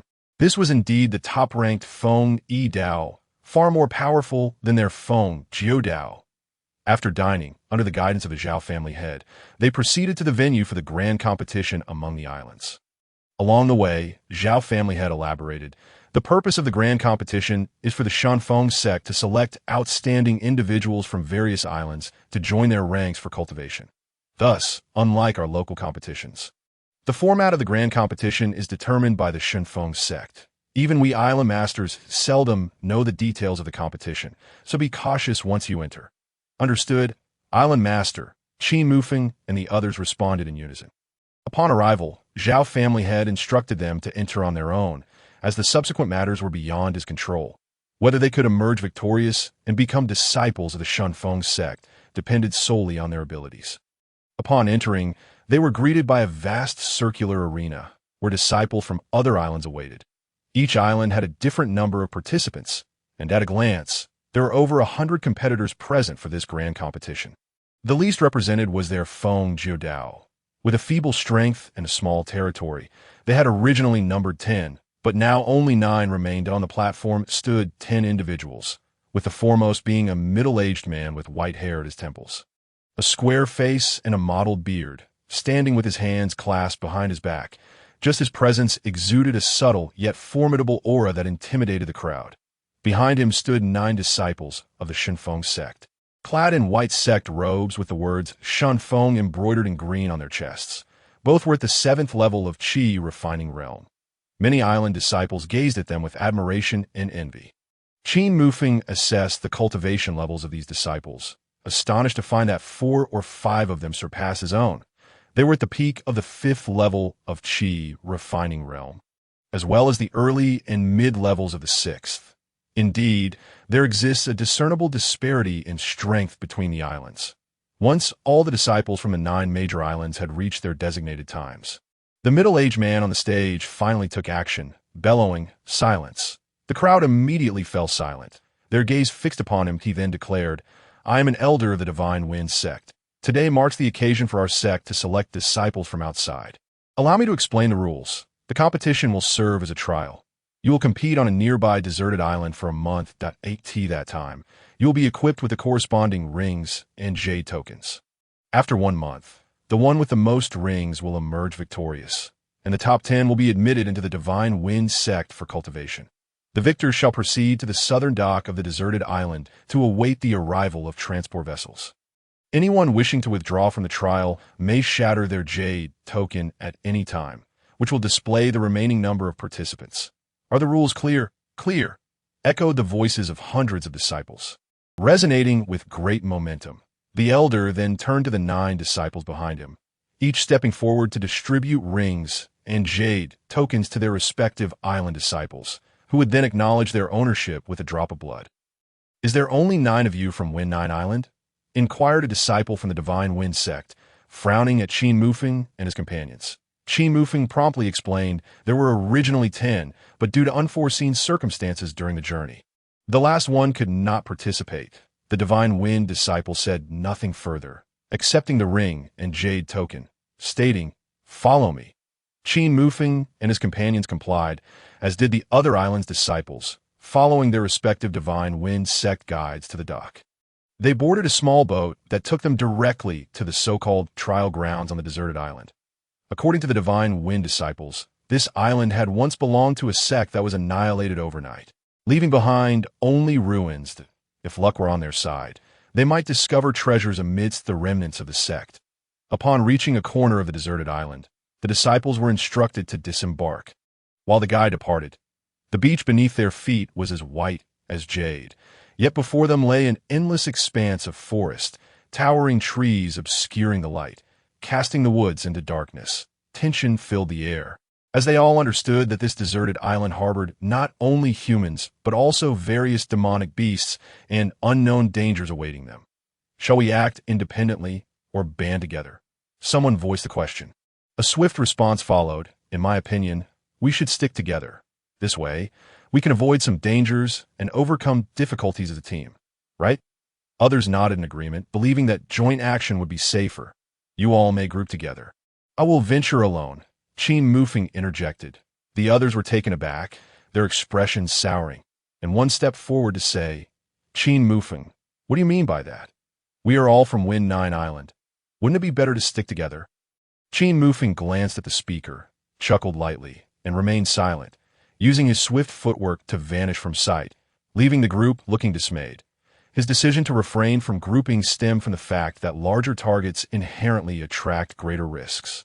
If by chance he found himself eliminated by his own companions instead of those from other islands, it would be quite a loss. Moreover, with the system at his disposal, following the group would hinder his ability to seek treasures. In this situation, solitary action seemed far more prudent. Moments later, Lin Feng also announced, "I shall take my leave, wishing you all good fortune." He too stepped away, with Zhao Wushuang closely following, heading in a different direction, leaving 6 individuals standing in place. "What now, Brother Lang? Our 3 strongest from Wind 9 Island had departed," one lamented. "Indeed, Brother Lang. What shall we do?" The one referred to as Brother Lang snorted coldly, declaring, "If they have left, Then let them go. I refuse to believe they cannot survive this trial without us. Rest assured, as long as you heed my guidance, we shall undoubtedly endure to the end. The five exchanged glances. Brother Lang was now the strongest among them, and they nodded in agreement, deciding to band together for warmth. As Qin Mufeng dashed through the woods of the deserted island, he observed the numbers displayed on the jade token. Having only just landed, it had not been long before 5 individuals had already been eliminated, indicating that this trial was indeed perilous. Yet, Qin Mufeng remained unperturbed, contemplating a visit to the ruins of the sect on the island. Chapter 42. Ambush. Having entered the deserted island for some time, the blazing sun descended in the west. The forest grew colder, and a chilling aura permeated the surroundings. Every moment, participants were being eliminated, and the number on the jade token indicated that in just a single day, approximately 50 to 60 individuals had been ousted. Number 10. Meanwhile, Qin Mufeng had just extracted a large blade from the corpse of a withered demonic beast. Amidst his search for various treasures within the forest, the system's notification echoed incessantly. Wherever there were treasures, demonic beasts were sure to guard them, leading to unavoidable battles. The massive wounds on the corpse bore no traces of blood, for all flesh had been consumed by the millennium-old mysterious dragon within the blade. Although these beasts were too weak to significantly aid the dragon's recovery, given the current circumstances, it had no choice. After all, even small gains accumulate over time. Qin Mufeng sheathed his long blade and ventured into a cave behind the demonic beast's corpse. Deep within the cave, he discovered a blue ice flower, which the system identified as the precious ice spirit flower. It felt cool to the touch, and without hesitation, Qin Mufeng plucked it and stored it in his spatial realm before continuing on his way. He had slain several demonic beasts and unearthed a few treasures on the island. Reaching the sect's ruins would not be a swift endeavor, so it was more prudent to gather some treasures along the way. As for the rings, Qin Mufeng had already cast them from his mind. He had no need to scavenge the entire island for individuals. With the system at his disposal, he planned to utilize the search opportunities before they reset to seize rings from others. This had been his strategy from the beginning. Suddenly, as he continued on his path, Qin Mufeng heard several sharp, whistling sounds. He whipped around to see several glimmers of cold light swiftly approaching his vital points. The attacks came so abruptly and rapidly that Qin Mufeng had no time to evade. He drew his long blade and swept it horizontally, sparks flying as a crisp clang resonated from the clash of weapons. The incoming cold beams were deflected and landed upon the surrounding branches. A fierce glint flashed across Qin Mufeng's face as he landed on a stone, bellowing, "Who goes there? Show yourself!" Silence enveloped the scene. And as he scanned his surroundings warily, the flora around him suddenly rustled ominously. In the next moment, 7 figures darted forth, encircling Qin Mufeng and blocking all avenues for escape. Among them, a youth in a gray robe perched on a branch above, looking down at Qin Mufeng as if he were preyed at awe. "My good fellow, you possess remarkable skills. We have set this trap for quite some time, and yet you managed to unravel it." The gray-robed youth chuckled ominously. "But what does it matter? Hand over your rings and treasures, and shatter your jade token to withdraw from the trial, or else." His gaze shifted greedily to the long blade in Qin Mufeng's hand. Recognizing its exceptional quality, a prime opportunity to seize it for himself, Qin Mufeng furrowed his brow. The cultivation levels of these 6 individuals varied, most being in the early stages of qi refinement. While the one on the branch had attained the pinnacle of the 4th stage, it appeared they had been lying in wait as a team, ready to ensnare unsuspecting prey. Or else what? Qin Mufeng replied with a cold smile. The gray-robed youth's expression turned icy, but before he could respond, his 6 subordinates grew impatient, clamoring, "Mo, why waste our breath on him? Let's just take it by force. We've been lying in wait for so long. We can't let this opportunity slip by. If he refuses to comply, we can simply kill him." Qin Mufeng, upon hearing their words, fixed his gaze on the 2 who had spoken, a sharp glimmer flashing in his eyes. "You are welcome to try." The 2 men's expressions shifted slightly. At that moment, they felt a hint of danger emanating from Qin Mufeng, causing them to feel a twinge of unease. Yet, the next second, they shook off this feeling, dismissing it 0.7 against 1. Why would they fear a single individual? They coldly snorted and charged at him without further ado, wielding their magical artifacts with unrelenting resolve. Unwilling to relent, as they could not ascertain Qin Mufeng's true strength, in an instant, violent spiritual energy enveloped Qin Mufeng, while the others observed solemnly from a distance. Only the gray-robed youth wore a mocking smile. Clearly underestimating Qin Mufeng's abilities, he was aware that among the 9 islands and over 500 disciples, there were certainly those stronger than him, but they were few and far between. One might not even find half a dozen among 10 individuals. He harbored a belief that his fortune was not as dire as it seemed. Yet, inevitably, disappointment awaited him. Qin Mufeng observed the 2 individuals before him, a veneer of calmness concealing his disdain as their assault approached. He made a subtle movement, leaving behind fleeting afterimages. Channeling his spiritual energy into his hands, he unleashed a fierce wind palm strike. In an instant, the very essence of their momentum was rent asunder. And amidst their horrified gazes, the imprints of his palms struck their chests with a dull thud, sending them hurtling backward to collide with a tree trunk, whereupon they promptly lost consciousness. This display of power left the remaining 5 utterly stunned, their eyes wide with disbelief that a practitioner at the 5th level of Qi refinement. Amidst the chaos, someone shouted in panic, jolting the 5 back to reality. They cast terrified glances at Qin Mufeng, their scalps prickling with dread, and began to retreat cautiously. They could scarcely fathom their misfortune, being ambushed by a formidable opponent at the 5th level of Qi refinement. The young man in the gray robe felt his heart racing, a burning sensation creeping across his face, his expression darkening. What's this? Were you not intent on seizing my ring and compelling me to withdraw from the trial? At this moment, a hint of mockery flickered across Qin Mufeng's countenance. The corners of the 5 men's mouths twitched, recalling their earlier bravado when they were unaware of his true strength. Now, faced with the reality of his 5th level of Qi refinement, who would dare to make a move? Were they seeking to court disaster? To put it bluntly, they had been the hunters, and now they found themselves as mere prey, a flock of lambs awaiting slaughter. Sharing furtive glances, a glimmer of retreat began to surface in their eyes. You think you can just walk away after provoking me? Leave your rings behind. Qin Mufeng suddenly bellowed, propelling himself forward with a swift wind step towards the group. The gray-robed youth, realizing that Qin Mufeng would undoubtedly seize their rings, understood escape was futile. Gritting his teeth, he shouted, "Remain calm. He is but one man. Together, we 5 can confront him. Even if he is at the 5th level of Qi refinement, he may not best us." The other 4 exchanged glances, finding merit in his words. Charging him one by one would indeed be inviting disaster, but if they united, perhaps they could contend against him. Thus, they summoned their respective magical artifacts and charged at Qin Mufeng. Chapter 43.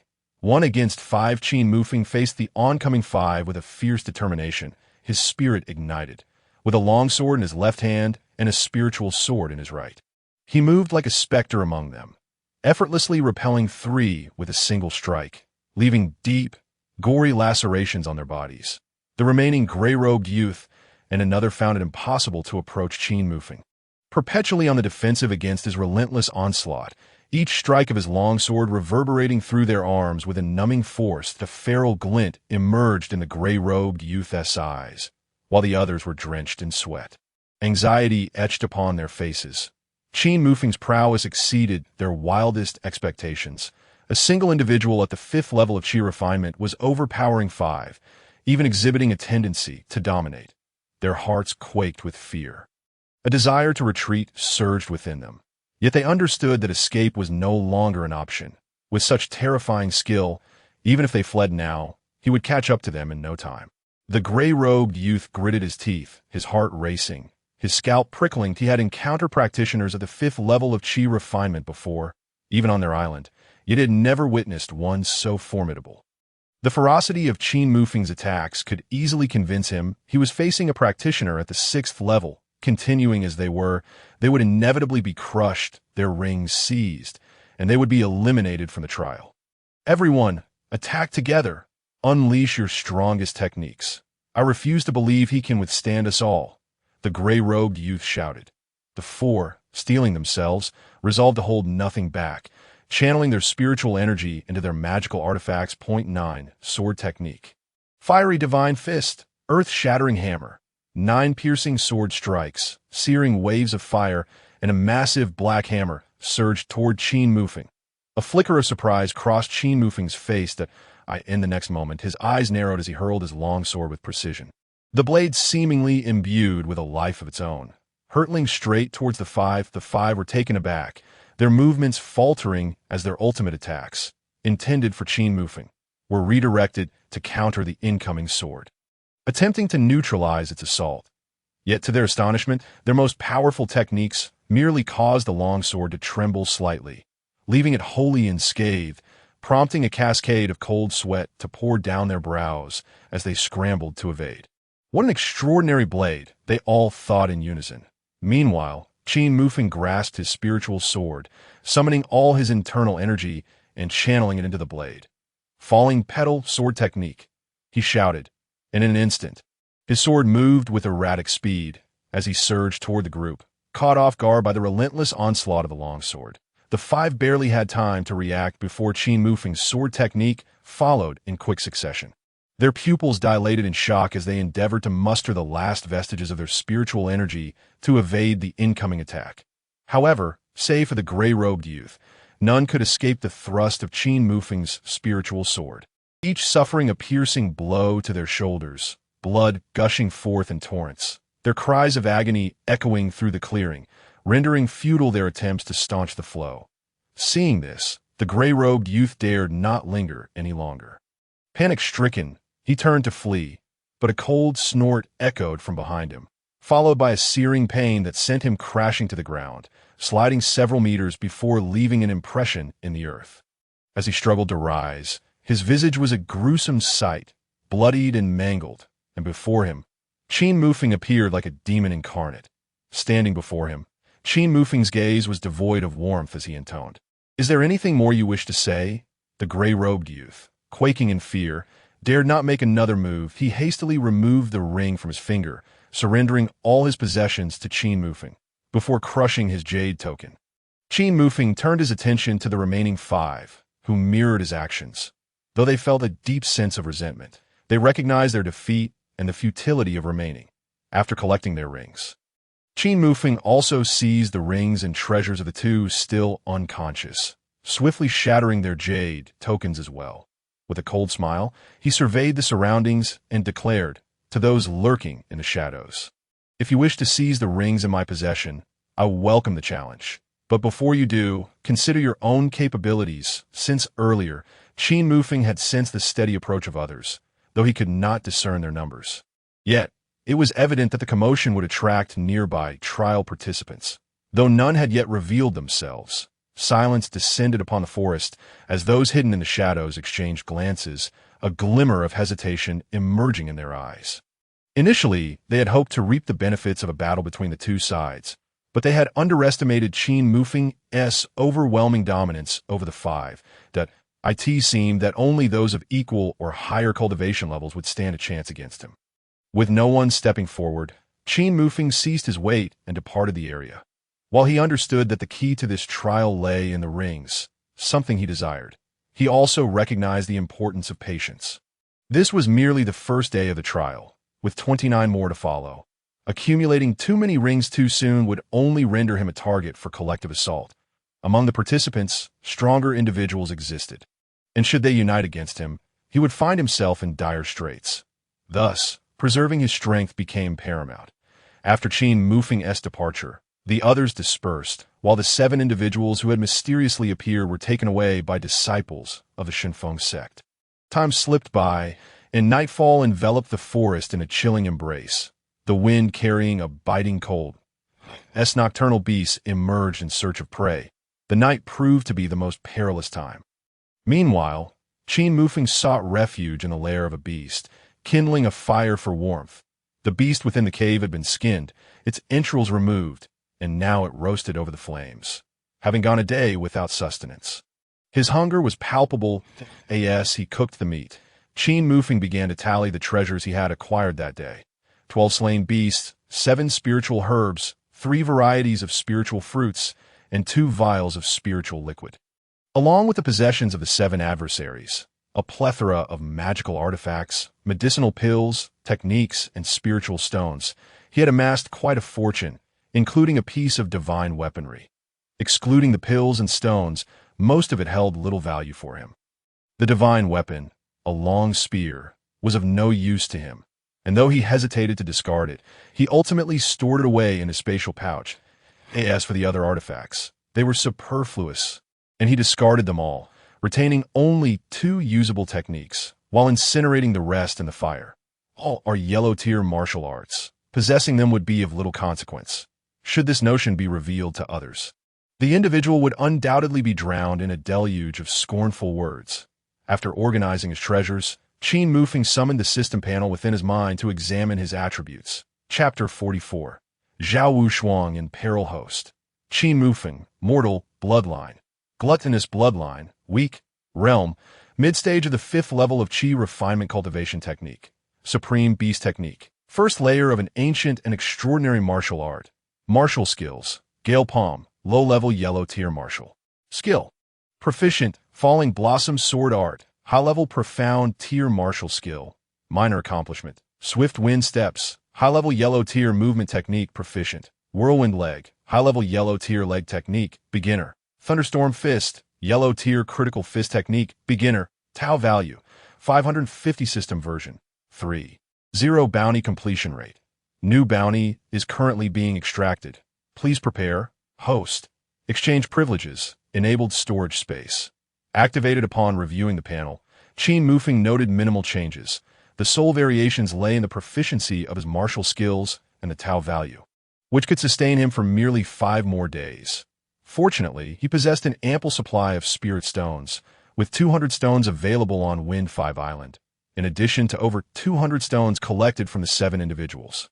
In total, he had accumulated over 400 spirit stones. Given that each spirit stone could yield 20 Tau value, these stones would adequately support his exit from the desolate island.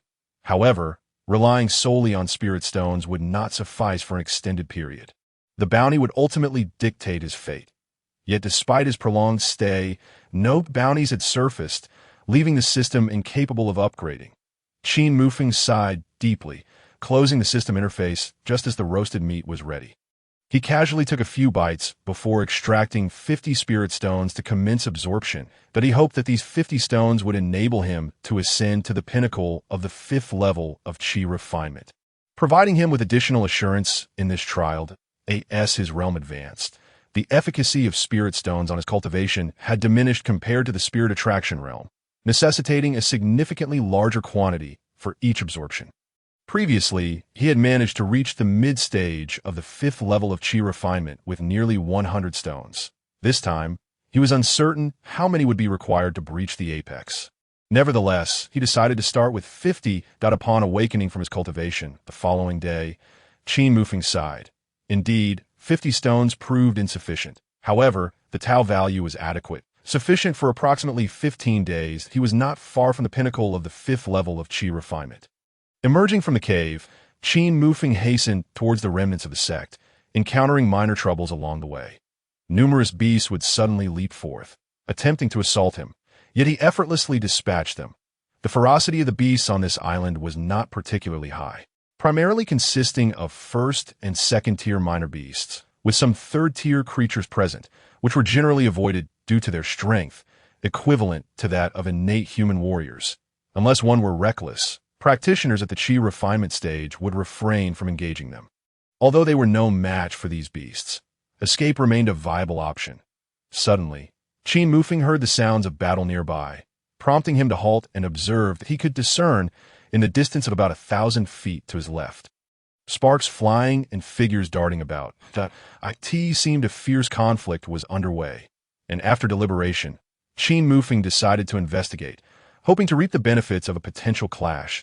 As he approached, he subtly concealed his aura, taking refuge among the branches of a large tree, while keenly assessing the surroundings. Indeed, besides himself, there were others observing, approximately 10 in number. Ignoring them, he focused on the battle below. His astonishment, the individuals under siege were none other than Lin Feng and Zhao Wushuang, a coincidence he had not anticipated. Their assailants comprised a six-member team, with the strongest among them at the mid-stage of the third level of Qi refinement. Zhao Wushuang had reached the pinnacle of the second level, while Lin Feng was at the mid-stage of the third level. Naturally, in a situation where the strongest combatants were evenly matched, numerical superiority would prevail. Both were visibly injured, their attire stained with blood. And despite the relentless onslaught, they struggled to endure, accumulating further wounds. Qin Mufeng furrowed his brow, pondering whether to intervene.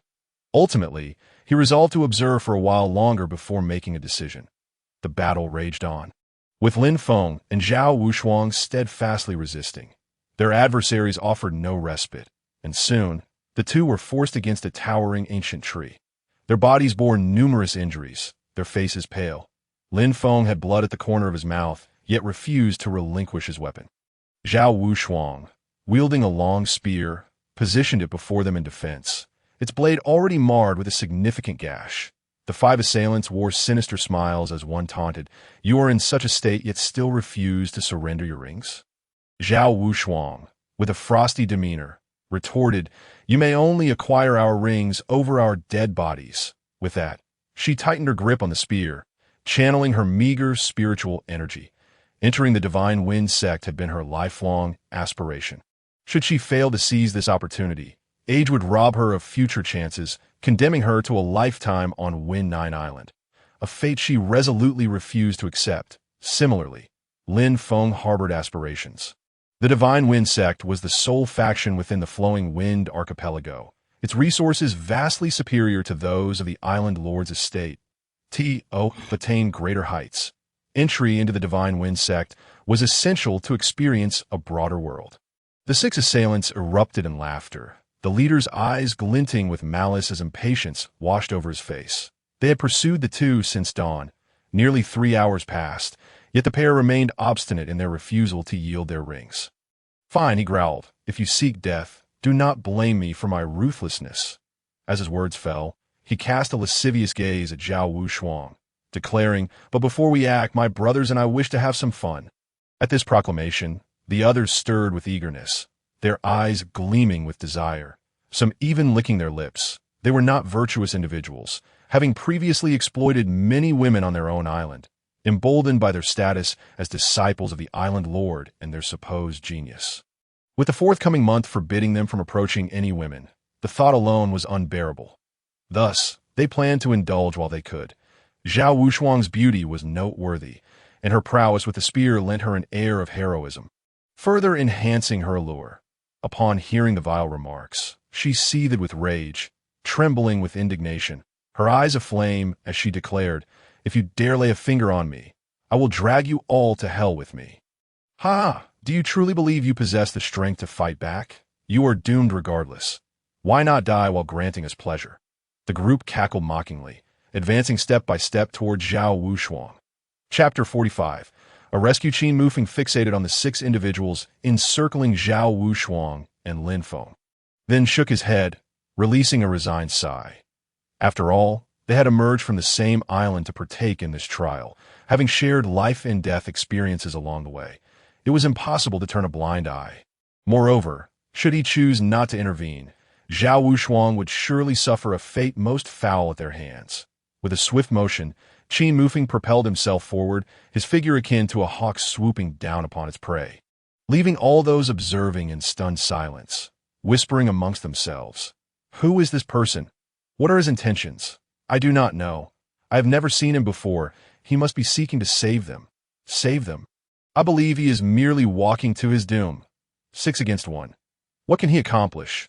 Such a fool on the path of trials. I am eager to witness his demise." Zhao Wushuang and Lin Feng spotted Qin Mufeng, their faces lighting up with hope. They had not anticipated his appearance here. The 6 adversaries quickly regained their composure. The leader, Guofeng, eyeing Qin Mufeng warily, his expression darkening as he demanded, "Who are you? I advise you to mind your own business and leave." Ignoring the 6, Qin Mufeng approached Zhao Wushuang and Lin Feng, softly inquiring, "Are you able to move?" Upon hearing his voice, the 6 realized he was a friend of the pair, come to their aid. They exchanged glances, their caution heightened by uncertainty regarding Qin Mufeng's cultivation level. Both Zhao Wushuang and Lin Feng nodded, prompting Qin Mufeng to instruct, "Stay back. I will handle this, be careful." Zhao Wushuang cautioned. Yet upon reflection, she realized that a practitioner at the 5th level of Qi refinement required her concern. Unable to suppress a self-deprecating smile, the two cautiously retreated to the side, observing Qin Mufeng. "Are you planning to come at me together or one by one?" After speaking, Qin Mufeng waved his hand dismissively, saying, "Forget it, you might as well come at me together." How audacious! Those watching from the shadows all thought this in unison. Meanwhile, Guofeng and his 6 companions were oblivious to Qin Mufeng's reputation and burst into laughter, their voices dripping with scorn that I've never seen someone so arrogant. 1 against 6? Kid, did you leave your brain at home? They reasoned that since he wished to display his prowess in front of the ladies, they should grant him that chance and charge at him together, with grins plastered on their faces. They unleashed their spiritual energy, and in an instant, all 6 surged forward simultaneously. Qin Mufeng regarded the 6 with a flicker of movement, leaving behind a shadow that dissipated with the wind. How swift! Guofeng and his companions immediately felt a chill run down their spines. In that moment, they realized they had likely provoked the wrong individual. However, before they could fully comprehend the situation, Qin Mufeng suddenly appeared before 2 of them, his fist striking out simultaneously towards their hearts. In the distance, it seemed as though the crowd could hear the rumbling of thunder, with flickers of lightning dancing around those 2 fists. Following that, 2 muffled groans escaped their lips. They didn't even have time to scream before they crumpled to the ground 3 meters away, their hearts punctured, eyes vacant, blood oozing from their 7 orifices. Their lives extinguished on the spot. Gasp! Many spectators inhaled sharply, their astonishment mingling with a myriad of other emotions. This young man truly meant to kill. He was dead serious about eliminating those 6. Unfazed, Qin Mufeng had already resolved to eliminate these individuals, deeming them unworthy of existence. Aware that they were lurking in the shadows, they still thought to tarnish Zhao Wushuang's reputation. Such individuals deserved no mercy. He then turned his gaze towards the remaining 4 of Guofeng's group, who appeared as though they had been struck dumb by fear. "It's your turn now. Come at me together," Qin Mufeng said with a faint smile, beckoning the remaining 4. His nonchalance suggested he had just accomplished something trivial. Guofeng and the others regained their senses, and a flicker of dread crossed their eyes.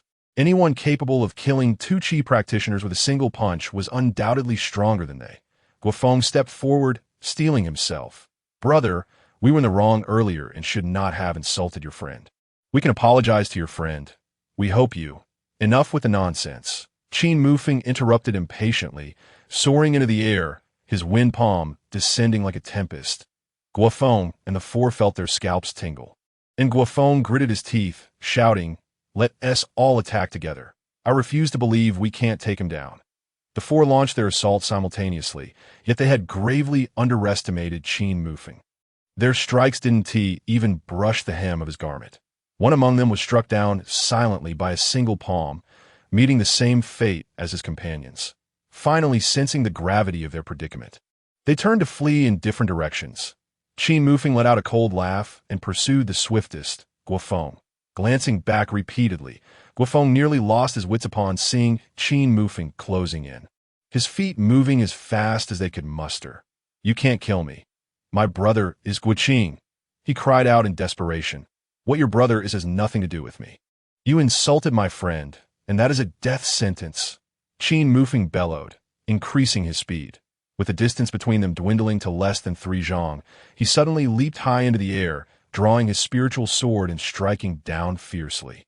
Guofeng widened his eyes in horror as the blade pierced his chest, pinning him to the ground, blood pouring from his mouth, eyes wide open in a final gaze of disbelief.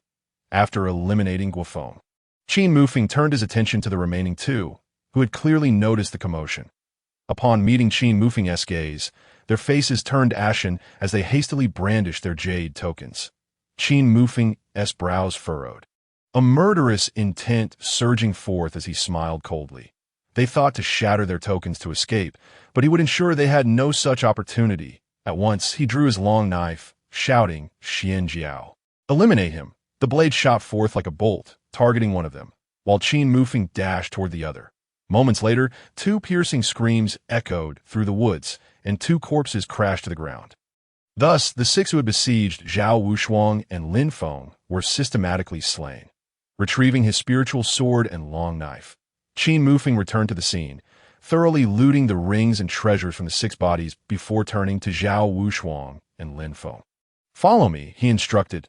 Leaving them behind would only invite opportunists lurking in the shadows. It was better to secure their safety once and for all, finding a place to settle them before departing. Zhao Wushuang and Lin Feng nodded, unsteadily following Qin Mufeng away from this perilous locale.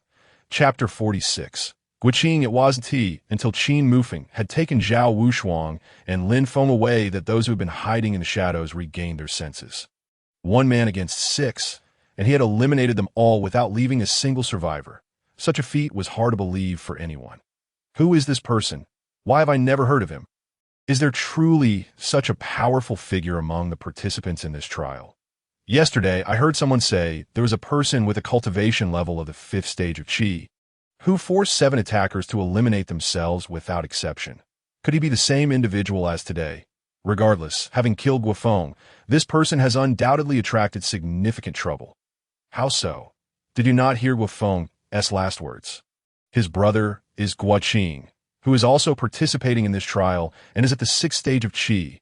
That man is a lunatic. Previously on Wind One Island, he killed anyone he disliked, leaving hundreds dead in his wake. This revelation. Many felt a chill of fear wash over them, a sudden wave of pity rising within. Qin Mufeng escorted Zhao Wushuang and Lin Feng to the cave where he had rested the previous night, allowing them to recuperate inside. "Thank you, Brother Qin, for your rescue," Zhao Wushuang and Lin Feng said gratefully, cupping their hands in respect. Had it not been for Qin Mufeng's timely intervention, they would have met a grim fate, and Zhao Wushuang would have surely fallen victim to that group's lewd intentions. They couldn't help but marvel at how Qin Mufeng seemed even stronger than he had on Wind 9 Island. Meanwhile, they had stagnated since leaving Wind 9 Island, making no progress in their cultivation. There's no need for thanks. I merely happened upon the situation. You two should focus on healing. I'll take my leave now, Qin Mufeng said, preparing to depart. "Brother Qin, may I inquire where you intend to go next?" Lin Feng asked. Qin Mufeng turned to look at Lin Feng and replied, "I plan to visit the sect ruins mentioned by the disciples of the Divine Wind sect." Both Lin Feng and Zhao Wushuang were taken aback, exclaiming, "You intend to go to the sect ruins? Alone?" "Yes, is there a problem?" Qin Mufeng inquired. Zhao Wushuang shook her head, saying, "I'm not saying there is a problem, but we know you are among the elite among the 500 trial participants. However, you are not the only one heading to the sect ruins. Others are also making their way there." "Yes, we are aware of at least 4 groups heading that way, the strongest of which is at the 6th stage of Qi," Lin Feng added quickly. Qin Mufeng raised an eyebrow, contemplating this revelation. It seemed he was not the only one with such intentions. He had underestimated these individuals. If that were the case, a brutal clash among 100 participants was inevitable at the sect ruins, and it would indeed be perilous for him to go alone. Noticing Qin Mufeng's expression, Lin Feng hastily proposed, "Brother Qin, why don't we form a trio to go together? It would be safer that way." Realizing he had seen through their intentions, Lin Feng felt uncomfortable under Qin Mufeng's scrutinizing gaze, but pressed on, "Brother Qin, I know our strengths are lacking and may not catch your interest. However, having more people means more protection, does it not?" Zhao Wushuang clenched her fists, nervously watching Qin Mufeng. She had faced numerous challenges in these past days and knew that many participants in this trial were far stronger than her. Though Qin Mufeng had helped them this time, what about next time? Would she be so fortunate again? Sooner or later, she would be eliminated. Thus, to continue in this trial, finding a powerful ally like Qin Mufeng, who could dominate the island, was the best course of action. Qin Mufeng nodded, acknowledging, "You make a fair point. Very well, let us temporarily form a group." Upon hearing these words, Lin Feng and Zhao Wushuang both secretly breathed a sigh of relief. Since they had formed a team, Qin Mufeng would certainly not shortchange them. He presented them with 2 healing pills, urging them to recover their injuries swiftly. After all, the plethora of elixirs he possessed was sufficient to be consumed like candy, making the loss of one or two inconsequential. By the time they had fully recuperated, nearly 2 hours had elapsed. Once restored, they did not linger, but immediately dashed toward the location of the sect ruins. They had already squandered considerable time and needed to hurry to avoid losing their opportunity. Meanwhile, at a small camp on a deserted island, there were approximately dozens of people gathered outside, in the central tent. Amidst 4 or 5 individuals stood a somewhat mature man wielding a scarlet blade, with a lifeless body lying on the ground, already cold and rigid, bearing a gaping wound in its chest. The man's expression was ferocious, his eyes bloodshot, and his long hair swayed as if caught in an unseen wind. A palpable aura of murderous intent emanated from him, instilling terror in those around him, who bowed their heads in silence. "Oh, who killed my brother?" he roared, his demeanor akin to that of a raging lion, filling the tent with a suffocating tension that rendered his companions as if they were trapped in an ice chamber. No one dared to respond. The man was none other than Guiqing, the elder brother of Guofeng. Clutching the blade, Guiqing pointed it menacingly at a youth before him, the tip wreathed in a volatile aura.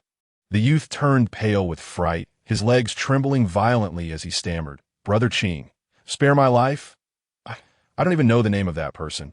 He struck too swiftly, and by the time I realized, "Your brother had already perished at his hands. You don't know?"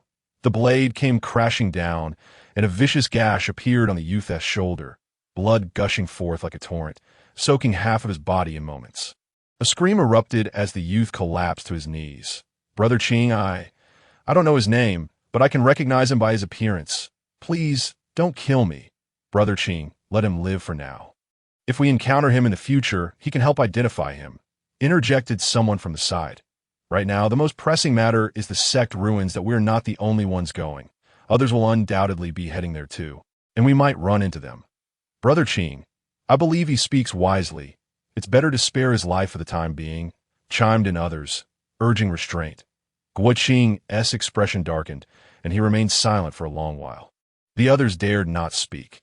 Eventually, a cruel and icy smile broke across Guiqing's face as he stepped forward and kicked the kneeling youth, saying, "If I find out you're lying, you know the consequences. Get out."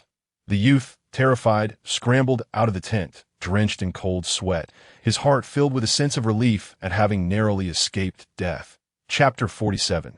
White Ice Lotus Fruit with Zhao Wushuang and Lin Feng accompanying him. Qin Mufeng slowed his pace somewhat. Their agility was naturally not on par with his, and he had to look out for them. Moreover, when the system indicated the location of treasures, it was impractical for the three to divide them. And Lin Feng even expressed his curiosity about how Qin Mufeng could locate the treasures so accurately. Qin Mufeng casually fabricated a tale, claiming he had possessed a strong sensitivity to such treasures since childhood, allowing him to find them effortlessly. Though both were filled with doubts, they refrained from probing further, aware that everyone had their own secrets. Of course, there were both pros and cons to their situation. Encountering some demonic beasts or bandits along the way became significantly easier with 3 of them working together. This considerably compensated for their earlier delays. As they journeyed, the number of rings in Qin Mufeng's possession reached over 20. Lin Feng had around 15 or 16, while Zhao Wushuang, with the fewest, still had 8 rings. They divided the spoils clearly. Whoever defeated an attacking foe claimed the corresponding rings, avoiding the unequal distribution that plagued other teams. Roar! In a marshy area, a demonic beast, the Xianbing Jiao, let out a series of roars, its body shimmering in a ghostly blue hue, with a faint icy crystal layer glistening on its back. The creature fixed its beastly gaze intently upon the trio of Qin Mufeng. In the center of the lake behind it bloomed a pristine white lotus, surrounded by a seed pod containing 23 lotus seeds, the very spirit herb, the white ice lotus fruit, that Qin Mufeng sought. "Be careful," the Xianbing Jiao's tail swept toward them, and as Zhao Wushuang found herself unable to evade, Qin Mufeng swiftly stepped forward, dragging her back. Infuriated by its missed attack, the Xianbing Jiao roared again, causing the surrounding temperature to plummet several degrees. Seeing this, Lin Feng withdrew his assault, retreating to stand beside Qin Mufeng.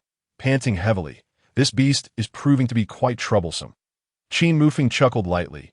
Naturally, the Xianbing Jiao possesses strength equivalent to the early 6th level of the Qi refinement stage, making it a formidable opponent. Were it not for these two, I would not have sought to provoke such a beast. Yet with them here, I felt it worth the risk. After all, the white ice lotus fruit holds great potential for cultivation. Enough to draw us all here. Let us attack together, Qin Mufeng commanded, his fists crackling with thunderous energy as he charged forward, delivering a powerful punch that blasted a gaping hole into the Xianbing Jiao's body. Blood and flesh scattering, steam rising in the aftermath. The creature, in agony, opened its massive maw to bite at Qin Mufeng. Watch out, Qin brother. Lin Feng, wielding a light sword, unleashed several sword beams that slashed across the Xianbing Jiao's back, leaving behind deep gashes. Zhao Wushuang did not lag behind. Her spear danced gracefully, sparks igniting as she thrust toward the creature's head. Their coordinated assault forced the Xianbing Jiao to abandon its attack on Qin Mufeng, its massive body twisting to evade Lin Feng and Zhao Wushuang's strikes, swiftly creating distance between them. Just as Lin Feng and Zhao Wushuang presumed the beast was retreating, it suddenly lunged at the weakest among them. Zhao Wushuang. Startled, Zhao Wushuang quickly adjusted her grip on the spear, raising it to block the Xianbing Jiao's gaping jaws. She was knocked back, half kneeling on the ground, violently spitting blood, her forehead slick with sweat, her complexion pale. Yet, her beautiful eyes gleamed not with fear, but with fierce determination. As for the spear, the Xianbing Jiao exerted pressure, snapping it in two. Thus, Zhao Wushuang's weapon was rendered useless. Days prior, her artifact had already been severely damaged, and its current demise was merely a matter of time. However, it was evident that the Xianbing Jiao had no intention of relinquishing its pursuit of Zhao Wushuang, lunging toward her once more. This beast is quite clever, Qin Mufeng muttered, swiftly retrieving a long spear he had previously acquired from his spatial pouch and tossing it to her. Take this for now. I obtained it from someone else, and it remains unclaimed. I have no use for it. Catching the spear, Zhao Wushuang barely had time to register her astonishment before she wielded it with a powerful sweep, sending the Xianbing Jiao flying. Seizing the opportunity, Qin Mufeng and Lin Feng launched their attacks directly at the beast's vital points. With a piercing scream, the Xianbing Jiao twisted its massive body twice before finally succumbing. Sinking into the dark depths of the lake, never to be seen again, the trio exhaled in unison, relieved to have vanquished the formidable FOAT that moment. Zhao Wushuang began to examine the spear, her hand gliding along its surface, astonished to realize it was a treasured weapon. Upon hearing this, Lin Feng approached, equally astonished, muttering, "It truly is a treasured weapon." They had never encountered such artifacts before, on Wind 9 Island. These divine implements were exceedingly rare, typically held only by a few prominent families as their prized possessions. Yet to their surprise, Qin Mufeng possessed one. Zhao Wushuang caressed the spear with a mix of reluctance and gratitude, ultimately offering it back to Qin Mufeng, saying, "The spear has served its purpose. Qin brother, I return it to you." Observing Zhao Wushuang's expressionless demeanor, Qin Mufeng gently shook his head, smiling. "Did I not mention earlier? This spear is merely taking up space with me. Your artifact is broken, so you might as well use it for now." "Really?" A glimmer of joy flickered in Zhao Wushuang's eyes, though she quickly suppressed it and, clasping her hands, replied, "Thank you. I shall return it to you in the future." She was not one to procrastinate, fully aware that her own artifact was on the verge of collapse. To hesitate now would only seem pretentious. After expressing her gratitude, Zhao Wushuang embraced the spear and turned, her steps noticeably lighter, revealing her inner delight. Beyond cultivation, weaponry constituted a vital aspect of one's strength. The higher the weapon's level, the more formidable the power it could unleash. With this precious artifact in hand, she felt no fear, even in the presence of someone at the 3rd level of Qi training.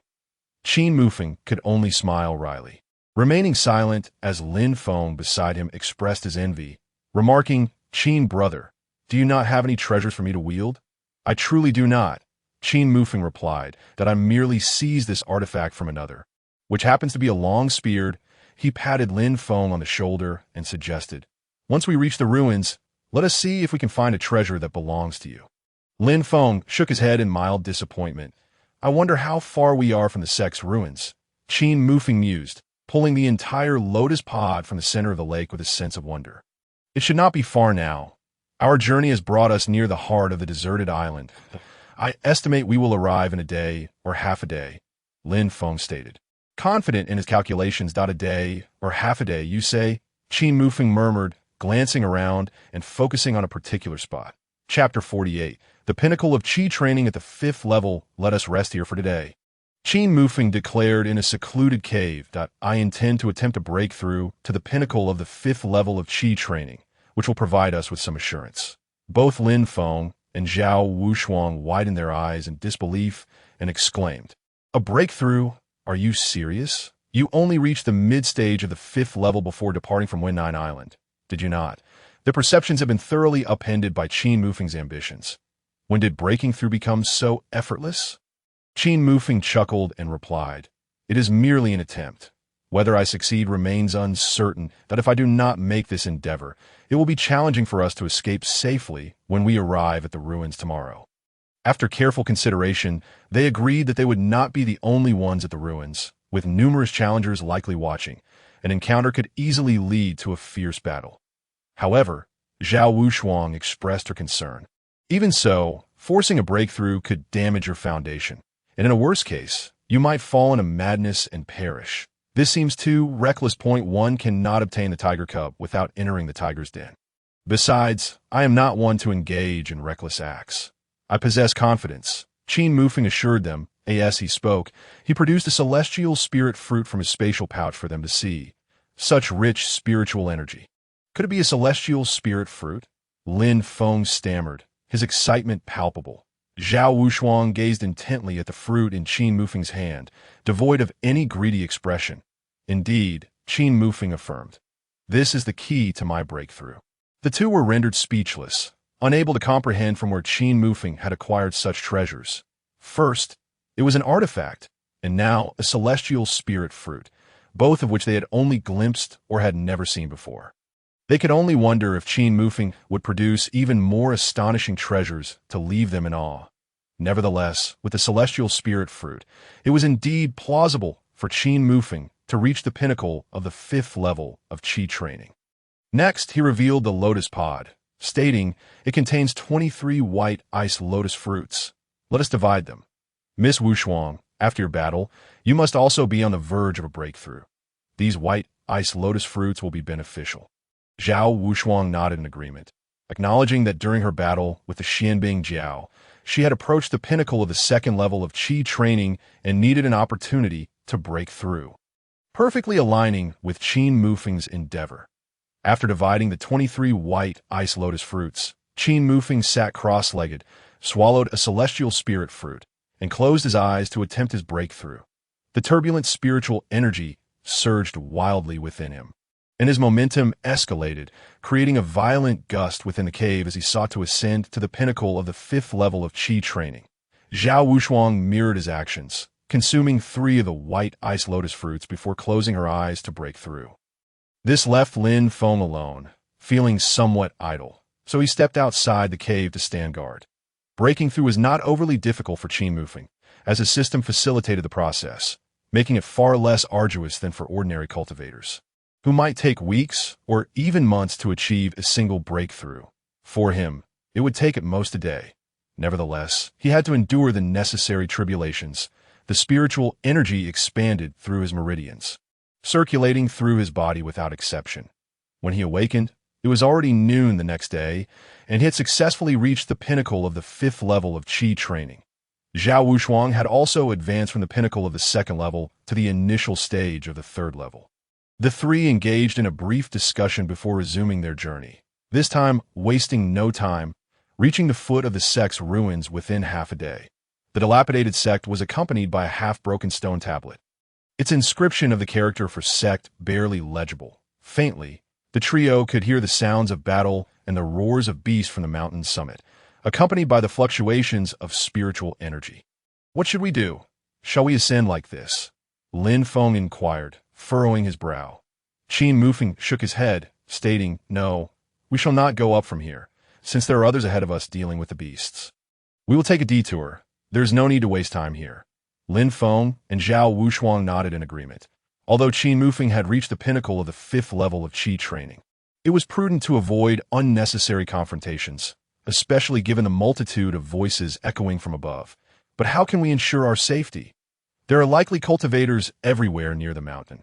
This ascent is precarious. Lin Feng asked again. "Not at all. Just follow my lead."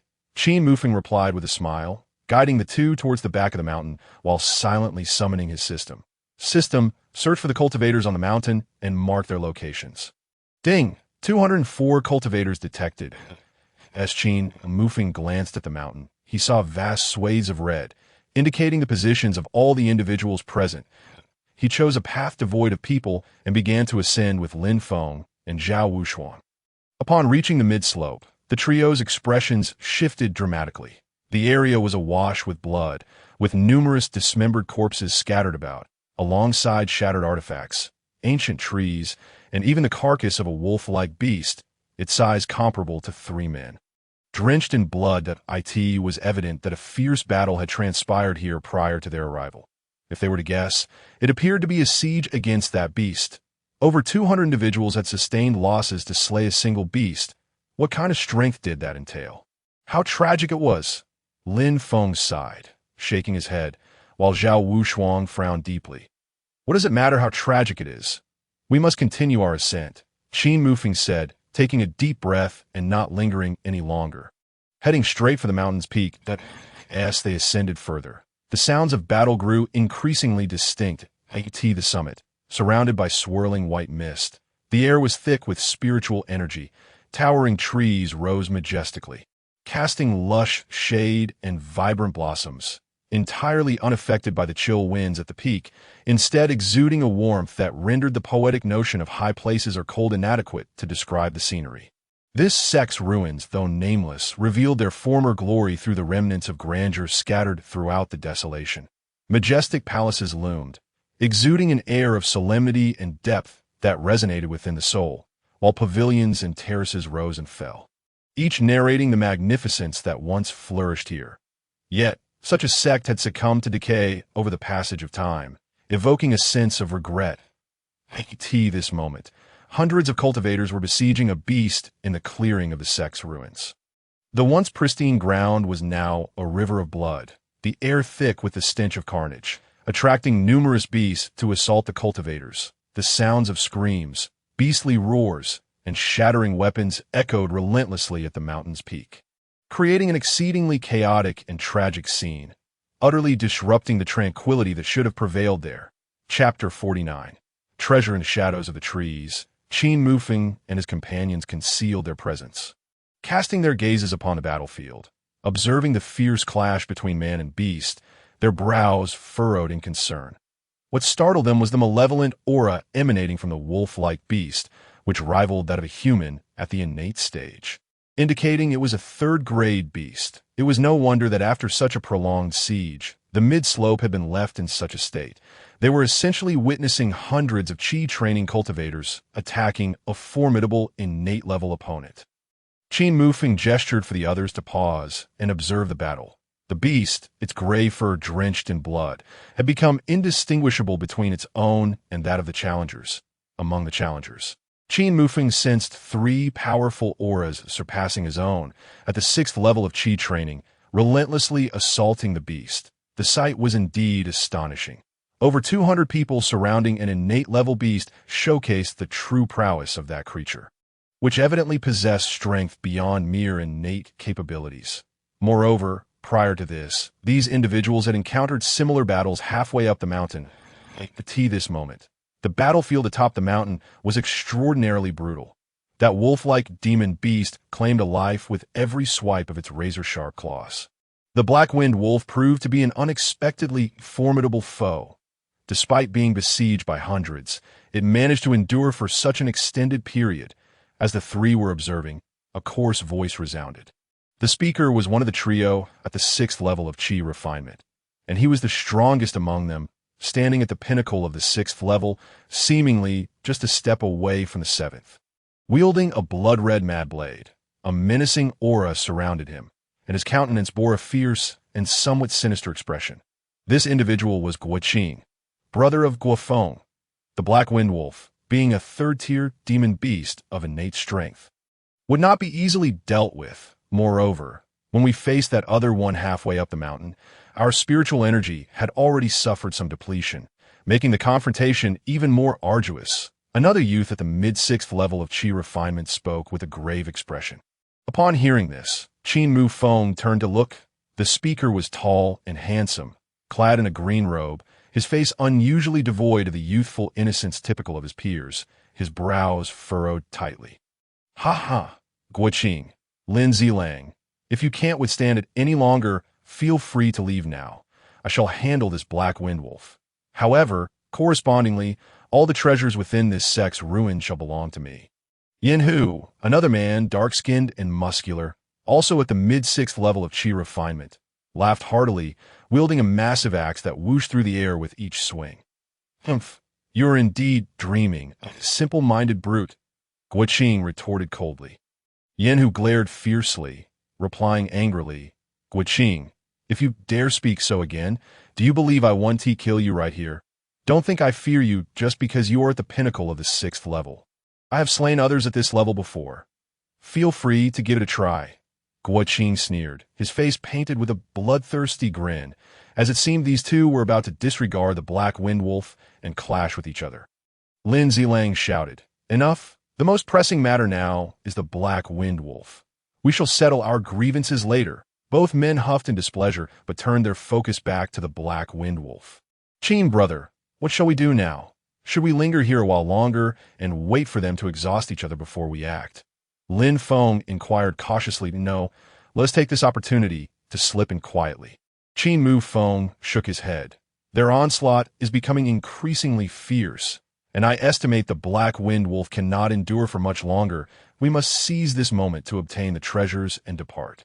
Lin Feng and Zhao Wushuang nodded in agreement, and the three of them concealed their presence, using the remnants of the collapsed sect ruins for cover as they stealthily infiltrated the depths. The interior was eerily deserted. "Let us split up to search," Lin Feng suggested, "and no need. Just follow me." Qin Mufeng interjected, having already pinpointed the locations of the treasures using his system. There was no need to check the treasure halls or the martial arts pavilions. Clearly, those who had come to this island for trials were not just them, and those places had long been emptied. Instead, Qin Mufeng had identified several other hidden treasure locations, likely the private collections of the elders from this sect, containing a considerable array of treasures. Exchanging glances, Lin Feng and Zhao Wushuang promptly followed him.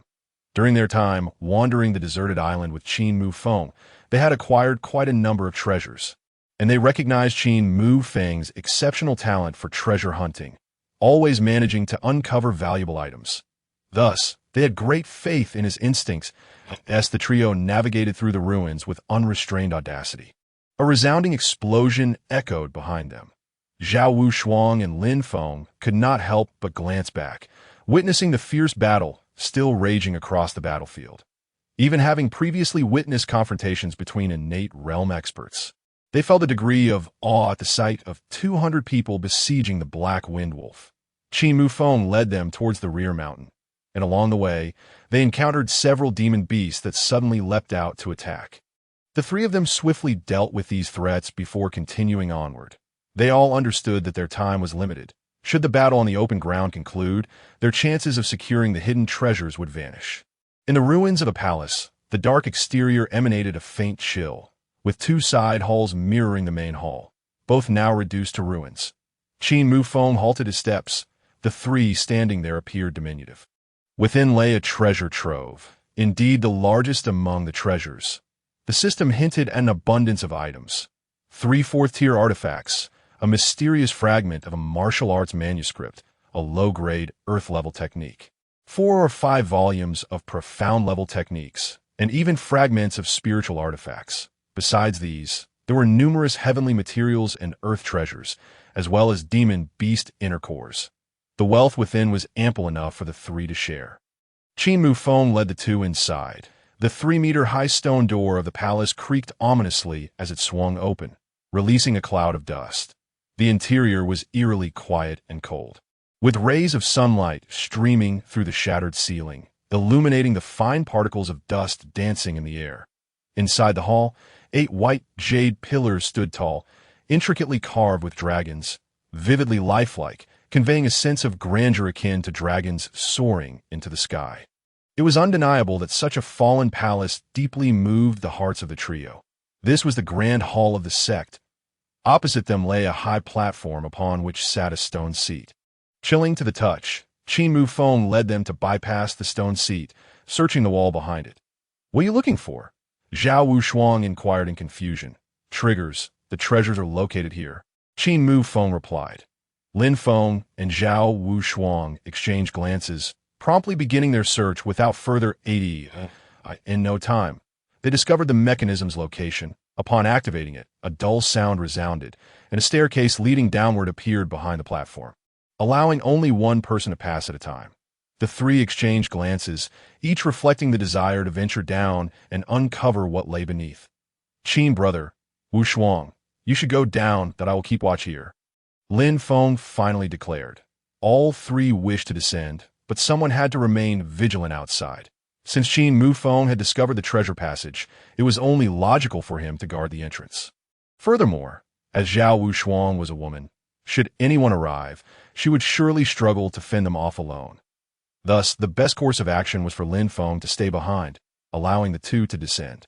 Both Qin Mufeng and Zhao Wushuang nodded in agreement, entering one after the other. Watching their figures gradually consumed by the darkness of the passageway, Lin Feng couldn't help but click his tongue in regret, yet remained alert in his hiding spot. In the darkness, an indeterminate amount of time passed before they suddenly felt the surroundings open up, as if the space had expanded significantly, allowing 3 or 4 individuals to walk side by side.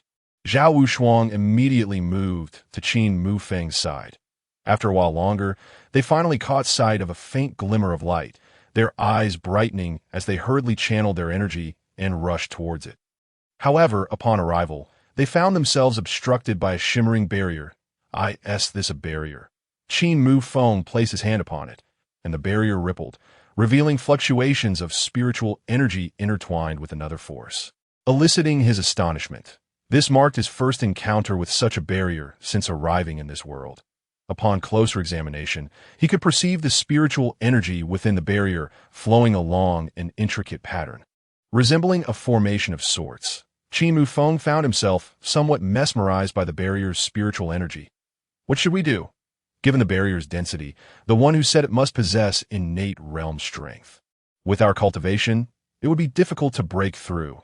Just as Qin Mufeng became absorbed in the barrier's structure, Zhao Wushuang, with her delicate hand placed upon it, expressed her concern, snapping back to reality. Qin Mufeng smiled. "How can we know without trying? Step aside. I shall see if I can break it with brute force."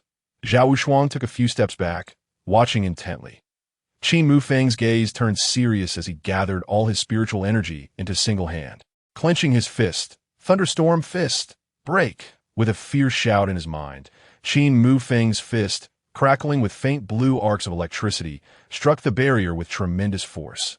Instantly, the barrier rippled, as if it were a wave, rapidly expanding outward. In the next moment, to Zhao Wushuang's astonished gaze, the barrier shattered like paper under Qin Mufeng's blow. A barrier set by an innate realm expert was shattered by a single punch from Qin Mufeng. Zhao Wushuang was at a loss for words, her mind swirling with confusion. Could it be that her assumptions were incorrect, and this barrier was not laid by an innate realm expert? "Qin Mufeng, just how strong are you?" Zhao Wushuang asked softly, her tone laced with a hint of melancholy. She had initially believed that no matter how extraordinary Qin Mufeng was, he would at most be able to contend with cultivators 1 or 2 levels above him. Yet now, this display clearly surpassed her expectations. Qin Mufeng glanced back, realizing Zhao Wushuang had misjudged the situation, and explained, "This barrier has evidently weathered the passage of time, and is not as sturdy as it once was. That is why I was able to shatter it with brute strength. That is quite impressive. Thank you very much. Zhao Wushuang sighed inwardly, realizing only now that being in the company of Qin Mufeng was akin to inviting misery upon herself. The pressure was overwhelming. Qin Mufeng remained silent. But suddenly his expression shifted dramatically as he urgently warned, "Beware of what lies behind." Zhao Wushuang immediately sensed the looming danger and instinctively crouched down, narrowly evading the surprise attack from behind. She swiftly maneuvered herself to Qin Mufeng's side. "What is it?" "A person." Both were engulfed in confusion, yet they quickly dismissed that notion. With Lin Feng on guard above, even if someone approached, he would find a way to alert them. So it was impossible for anyone to be here. Utilizing the faint light, Qin Mufeng discerned the figure's appearance to resembled a human, its face ashen, with features seemingly drawn on, and while its limbs appeared intact. Its joints were mechanical, a wooden puppet. To think such a thing existed here. Why did we not discover it when we descended? Zhao Wushuang's still-born expression of disbelief. Indeed, the wooden puppet's sudden assault had been utterly silent. Had it not been for Qin Mufeng's warning, she might have already met her demise.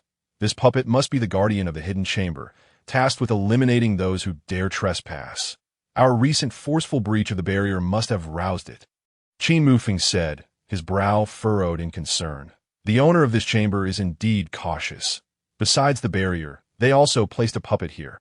Regardless of what it is, we must eliminate it first. Zhao Wushuang's expression darkened as she brandished her spear and charged forward.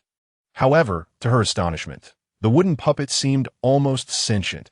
Its joints creaked as it swiftly evaded her attack, landing behind her, its rusted blade descending towards her throat. Zhao Wushuang had no choice but to retract her spear and defend herself. The clash of weapons forcing her to stagger back several steps. Just as she regained her footing, the puppet lunged forward, its strikes falling like a torrential downpour, leaving Zhao Wushuang no opportunity to react. Meanwhile, Qin Mufeng observed intently, assessing the puppet's capabilities, concluding that it possessed the strength of a 7th-layer Qi practitioner. It was no wonder Zhao Wushuang had been pressed so hard. With that thought, Qin Mufeng ceased his observation and rushed to her aid, fully aware that if this continued, Zhao Wushuang would inevitably fall victim to a counterattack. Together, they launched an offensive against the puppet. Despite its formidable strength, being merely an object devoid of cognition, it faltered against two opponents, becoming increasingly flustered. Yet, the puppet's body was exceptionally sturdy. Its composition was indiscernible, and their attacks barely left a mark. Even Zhao Wushuang's spear only managed to leave superficial scratches, leaving them momentarily perplexed. This cannot continue. We must resolve this swiftly. Qin Mufeng urged Zhao Wushuang.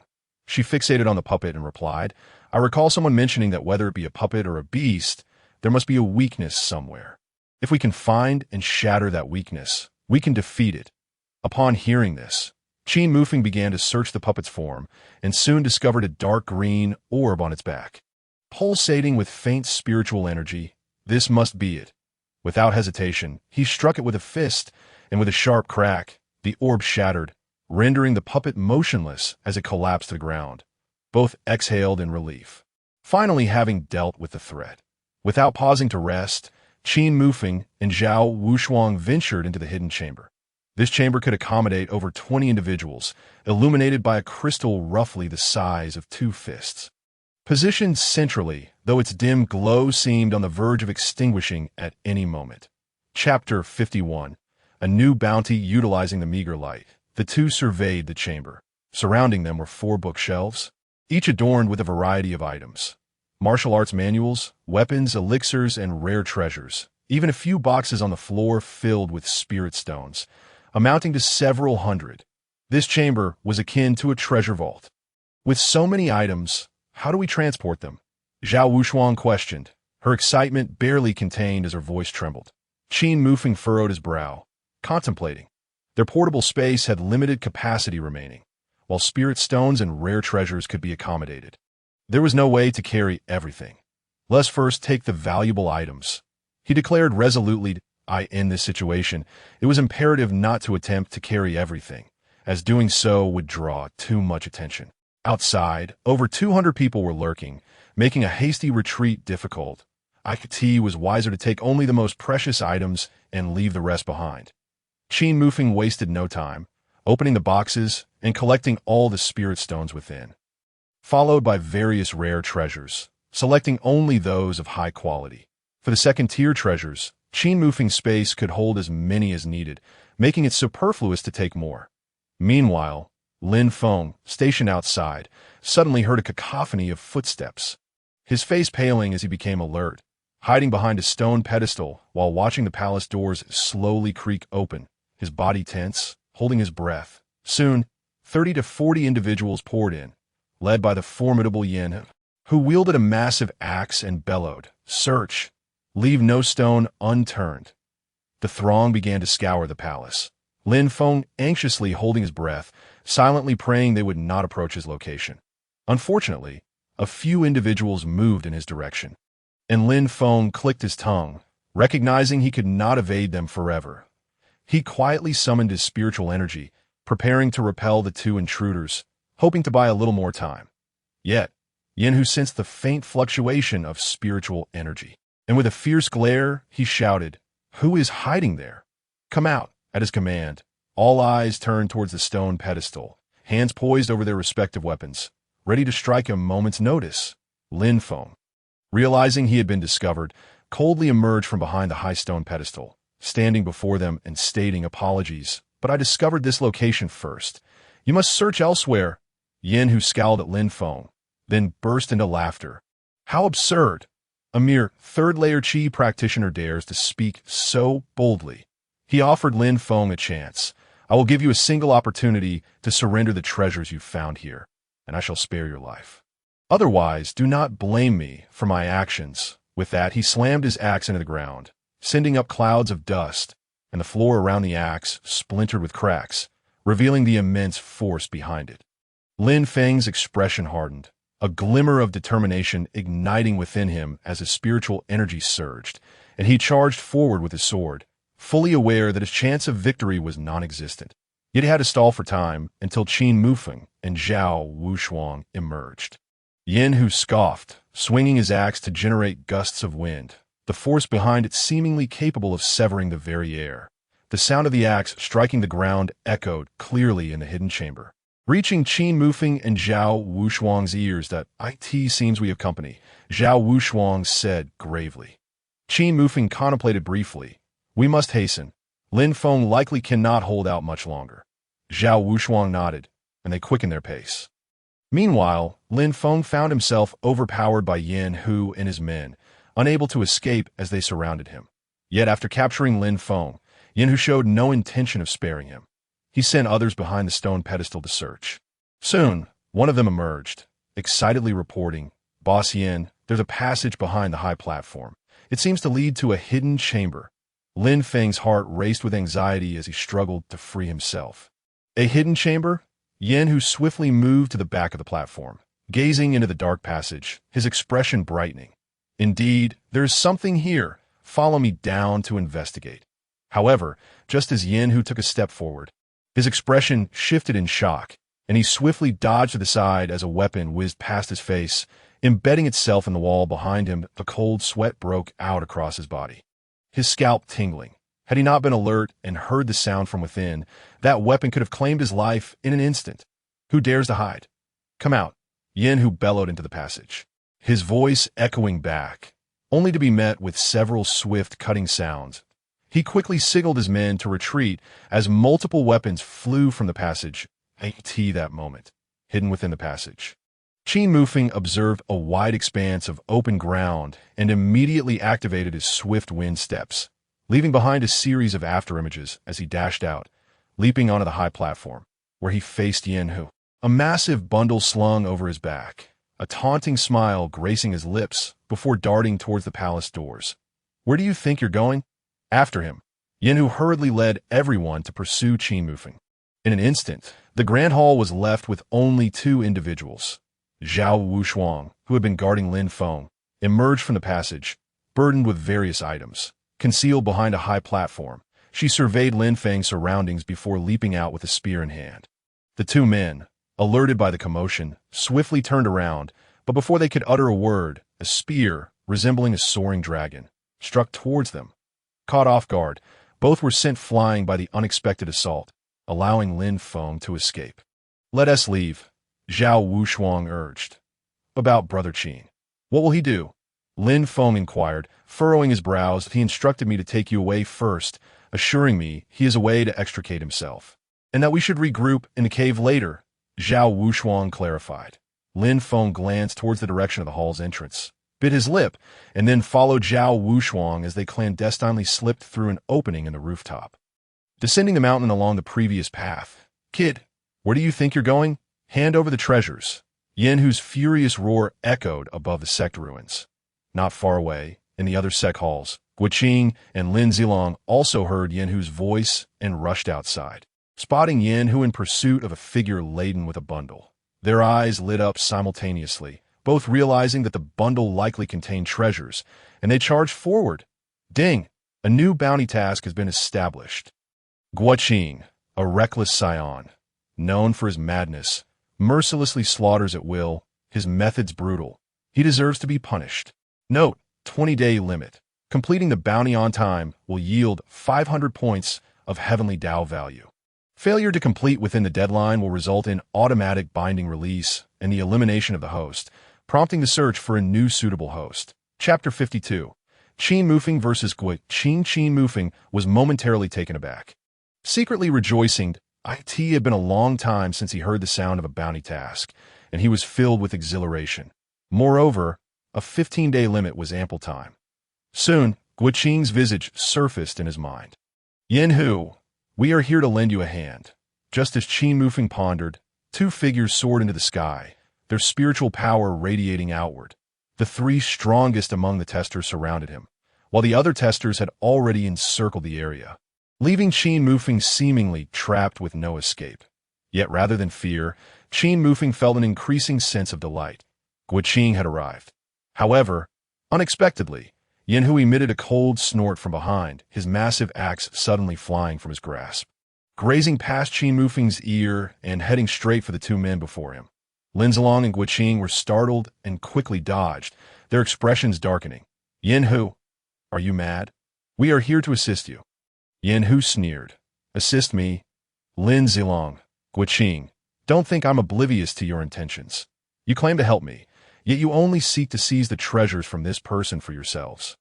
Unfazed by Yanhu's exposure of their true motives, Lin Zilong and Guiqing bore expressions of entitlement. "Yanhu, we had good intentions that we watched for a long time while you failed to catch him. So we came to assist. Of course, as payment for our help, we shall split the treasures on this person equally." Guiqing grinned, revealing a bloody smile, greedily adding, "Lin Zilong is right. That kid's bundle is so large. You cannot possibly consume it all by yourself. Why not let us help you? Split? You speak with such audacity." Yanhu, standing with his hands clasped behind his back, his voice booming and exuding an air of dominance. "Threatened, this person escaped from the hall I searched, and all his belongings rightfully belong to me. If you wish to assist, I have no objections, but if you covet his treasures, I won't hesitate to exchange blows with you before I kill him." Lin Zilong and Guiqing's expressions turned icy, and a sudden gust of cold wind swept by, causing the leaves on the ancient trees to rustle. The atmosphere among the three became tense and heavy, while the surrounding forces remained on high alert, ready to strike at any moment. In the midst, Qin Mufeng felt utterly speechless, clearly overlooked as the three of them debated the ownership of the treasures in his bundle. However, it mattered little. Since they had begun to turn against each other, escaping amidst so many would undoubtedly be challenging. He decided to remain for now and devise a plan to deal with Guiqing. The task was of considerable importance. Among the three, he possessed the strongest cultivation, with a significant gap in power between them, making the confrontation somewhat tricky. Just then, one of the young men from Guiqing's group fixated on Qin Mufeng. His expression suddenly changing, he exclaimed, "Brother Qing, it's him. He killed Guofeng. He killed your brother." The sudden revelation shattered the tense atmosphere. "What did you say?" Guiqing's eyes blazed with murderous intent as he locked his gaze on Qin Mufeng, coldly demanding, "Are you sure it was him?" "Absolutely, there's no mistake. It was indeed him." Upon repeated confirmations, Guoqing's aura surged with murderous energy, causing both Lin Zilong and Yin Hu to frown and retreat a few steps. Channeling their spiritual power to shield themselves, their eyes fixed on Qin Mufeng, astonished. They were aware that Guoqing's brother had been killed during this trial, but had not anticipated this coincidence. Qin Mufeng, momentarily stunned, looked at the speaker, recalling that during his earlier encounter with those who sought to harm Zhao Wushuang, one had indeed shouted before dying that Guoqing was his brother, a detail he had previously overlooked. Well, you've proven to be quite easy to find. Guoqing growled, unleashing a torrent of violent spiritual energy, his presence so fierce it felt as though it would tear the very air around him. With a crack, he surged forward, raising a cloud of dust. You killed my brother. I will ensure you pay with your life. Qin Mufeng's eyes turned icy as he drew forth his damaged spiritual sword and advanced, declaring, if you wish to kill me, let us see if you possess the ability. In midair, the bloody blade clashed with the spiritual sword, igniting sparks as spiritual energy rippled outward, stirring up a tempest of dust and smoke that enveloped the two figures. However, it was not long before they emerged from the haze, Qin Mufeng retreating a dozen steps while Guoqing staggered back by 9. Yin Hu and Lin Zilong stared in disbelief at Qin Mufeng. A practitioner at the 5th level of Qi refinement managed to withstand an attack from one at the 6th level, emerging unscathed. The gap between their realms was significant, and Guoqing was on the verge of stepping into the 7th level of Qi refinement. Was this person truly only at the peak of the 5th level of Qi refinement? Guoqing's eyes turned crimson, suppressing his rage as he spoke in a low voice. You're quite the skilled one. No wonder you managed to slay 5 by yourself. That broken sword in your hand is certainly not a mere ordinary weapon, and if it is, as long as it can deal with you, that is sufficient, Qin Mufeng replied. Upon hearing this, Guoqing erupted in laughter, sneering, Deal with me. You overestimate yourself. Today, I shall let you witness the vast chasm between the 6th and 5th levels of Qi refinement. A torrent of spiritual energy surged into his blade, shrouding it in a black-red aura. With a roar, Guoqing shouted, Bloodstorm slash! Several blades of energy surged toward Qin Mufeng with overwhelming might, directly locking onto his presence. Even Lin Zilong and Yin Hu felt a surge of apprehension at the sight, though they quickly suppressed it, muttering to one another, This madman seems even stronger than when he faced the Black Wind Wolf. Perhaps in 3 days, he will break through to the 7th level of Qi refinement. That I wonder if that kid can withstand this strike. Bloodstorm slash is a high-tier profound technique, and failure to endure it means certain death. The two couldn't help but grow anxious for Qin Mufeng, as they harbored no significant enmity toward him, merely coveting the treasures he possessed. In contrast, Guoqing had deep-seated grievances. Qin Mufeng had killed his brother, and thus he felt compelled to avenge him, ensuring their meeting would culminate in a life-and-death confrontation. Chapter 53. Alliance. Qin Mufeng's black eyes glinted coldly as he activated the Gale Step, leaving behind an afterimage. When his figure reappeared, it was before the first blade of energy. The spiritual sword in his hand transformed into a blinding flash, cleaving downward, effortlessly shattering the first blade. But that was not the end. To the astonishment of those watching, Qin Mufeng continued to charge toward the next blade. His swordplay was so exquisite. Could it also be a high-tier profound technique? Lin Zilong widened his eyes in astonishment as he gazed upon the figure of Qin Mufeng, exclaiming in disbelief. Yin Hu furrowed his brow, remaining silent as he observed Qin Mufeng's enigmatic swordsmanship. In no time, several blade auras were completely dispelled by Qin Mufeng, yet this was merely the beginning. He brandished his sword and charged towards Guoqing, seeking death.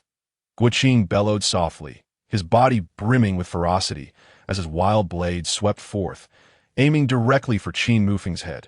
Qin Mufeng was compelled to momentarily relinquish his offensive, pivoting his spiritual sword to parry the attack, the crisp sound resonating in his ears.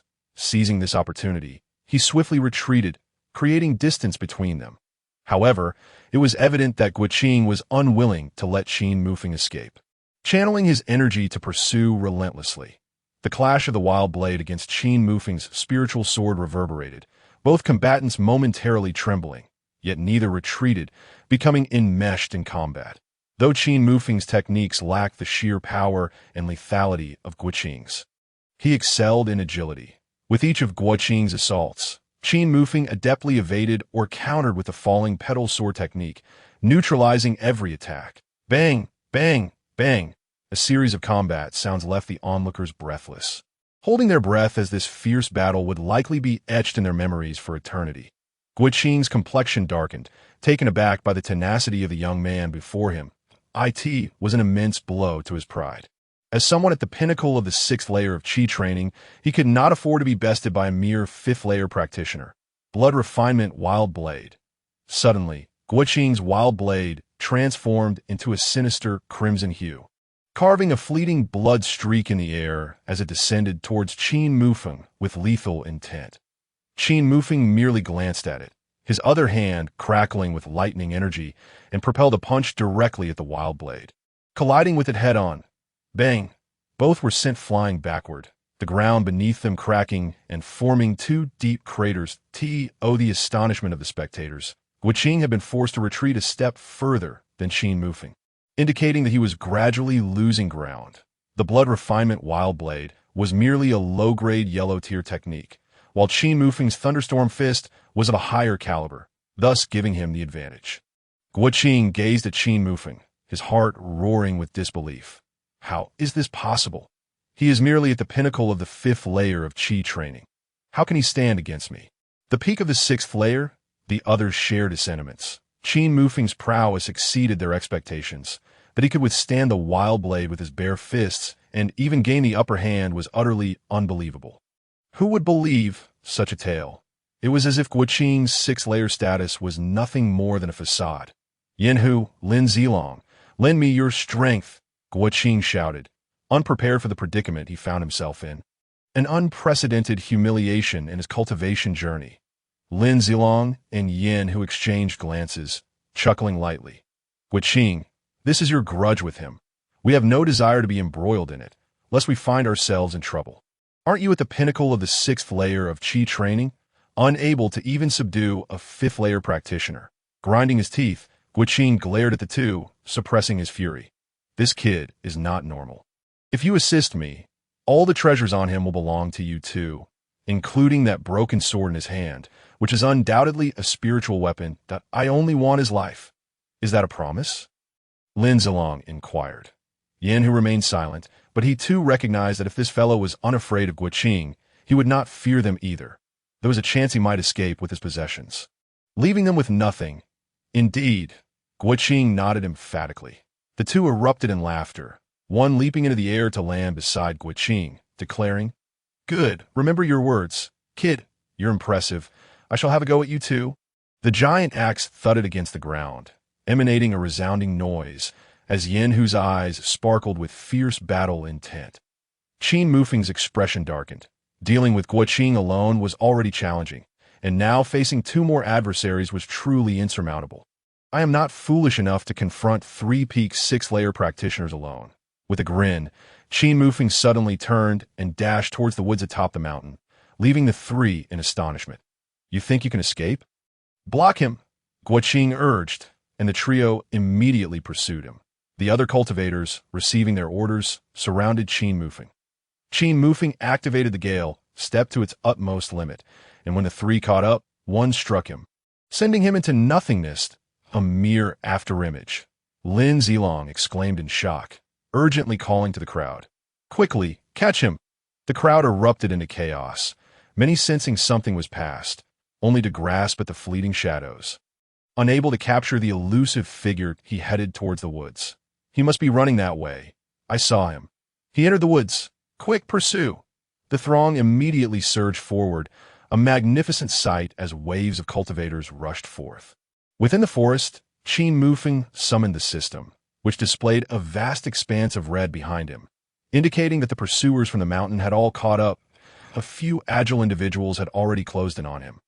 Qin Mufeng smiled nonchalantly, and as the pursuers approached, he suddenly turned, catching them off guard. Before they could react, he swiftly incapacitated them with a powerful kick, sending them sprawling to the ground, unconscious. Halt, kid! Leave the treasures behind. A booming voice echoed from above as Yin Hu leapt into the air, wielding his giant axe, bringing it down upon Qin Mufeng with tremendous force, cleaving a massive tree in two. Qin Mufeng deftly dodged.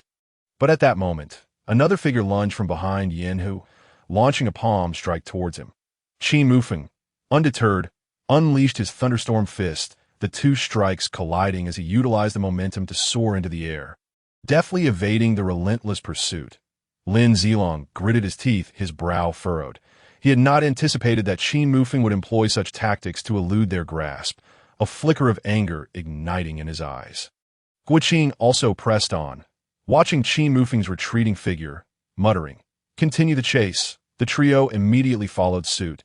As long as anyone could catch up, Qin Mufeng showed no mercy, incapacitating them before swiftly making his escape. The entire forest descended into chaos, startling various wild beasts. Chapter 54.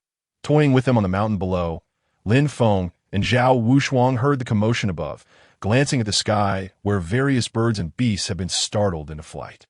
Their brows knitted in concern. Such a ruckus. Could Brother Qin be in trouble? Lin Feng expressed worried he should be fine. Zhao Wushuang replied, though her confidence wavered. She too was uncertain of Qin Mufeng's fate. "Let us head to the cave. We'll wait for him a day. If he doesn't arrive, we'll devise another plan." Lin Feng nodded, falling silent as he followed Zhao Wushuang to the cave they had previously visited.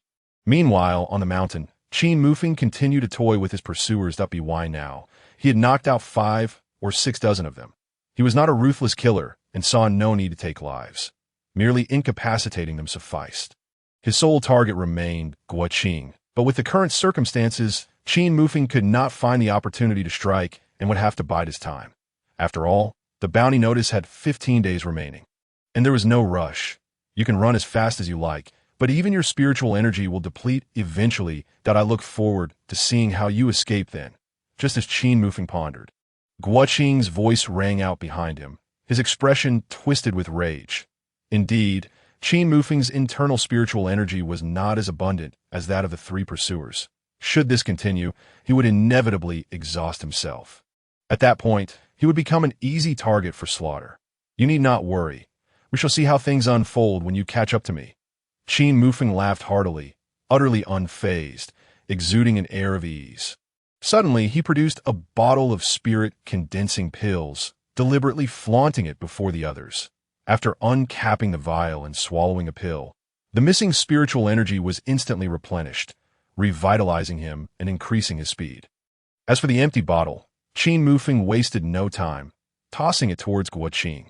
Seeing this, Guoqing's face darkened to an extreme, a cold snort escaping his lips as he grasped the empty bottle. Channeling his spiritual energy, he reduced it to powder, scattering in the wind. "I wonder how many more pills you have." Qin Mufeng scoffed, knowing he had an abundance of pills at his disposal.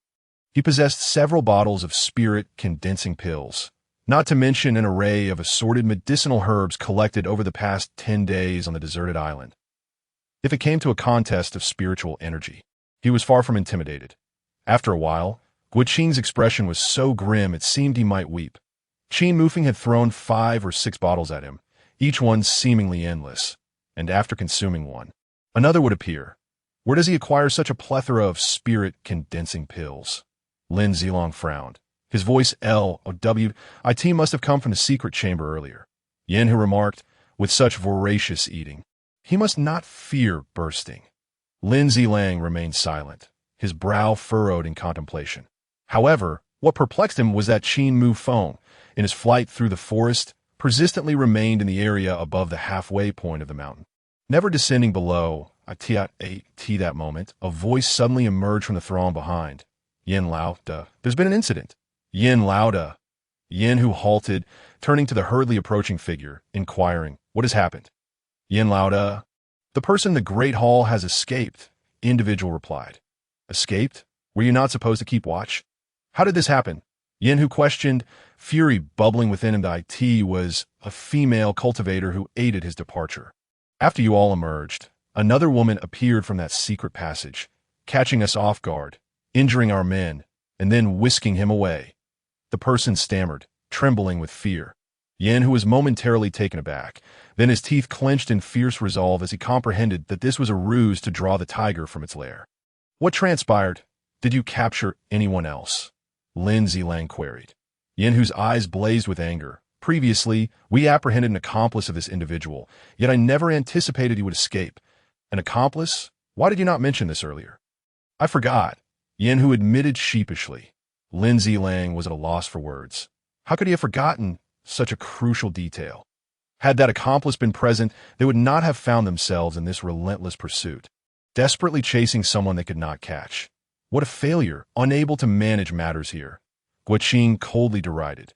Yin, who whipped around, glaring at Guoqing, Guofengzi, dare to utter another word, and I shall settle the score with you now. Guoqing ignored him, sneering as he turned back to continue his pursuit of Qin Mufeng.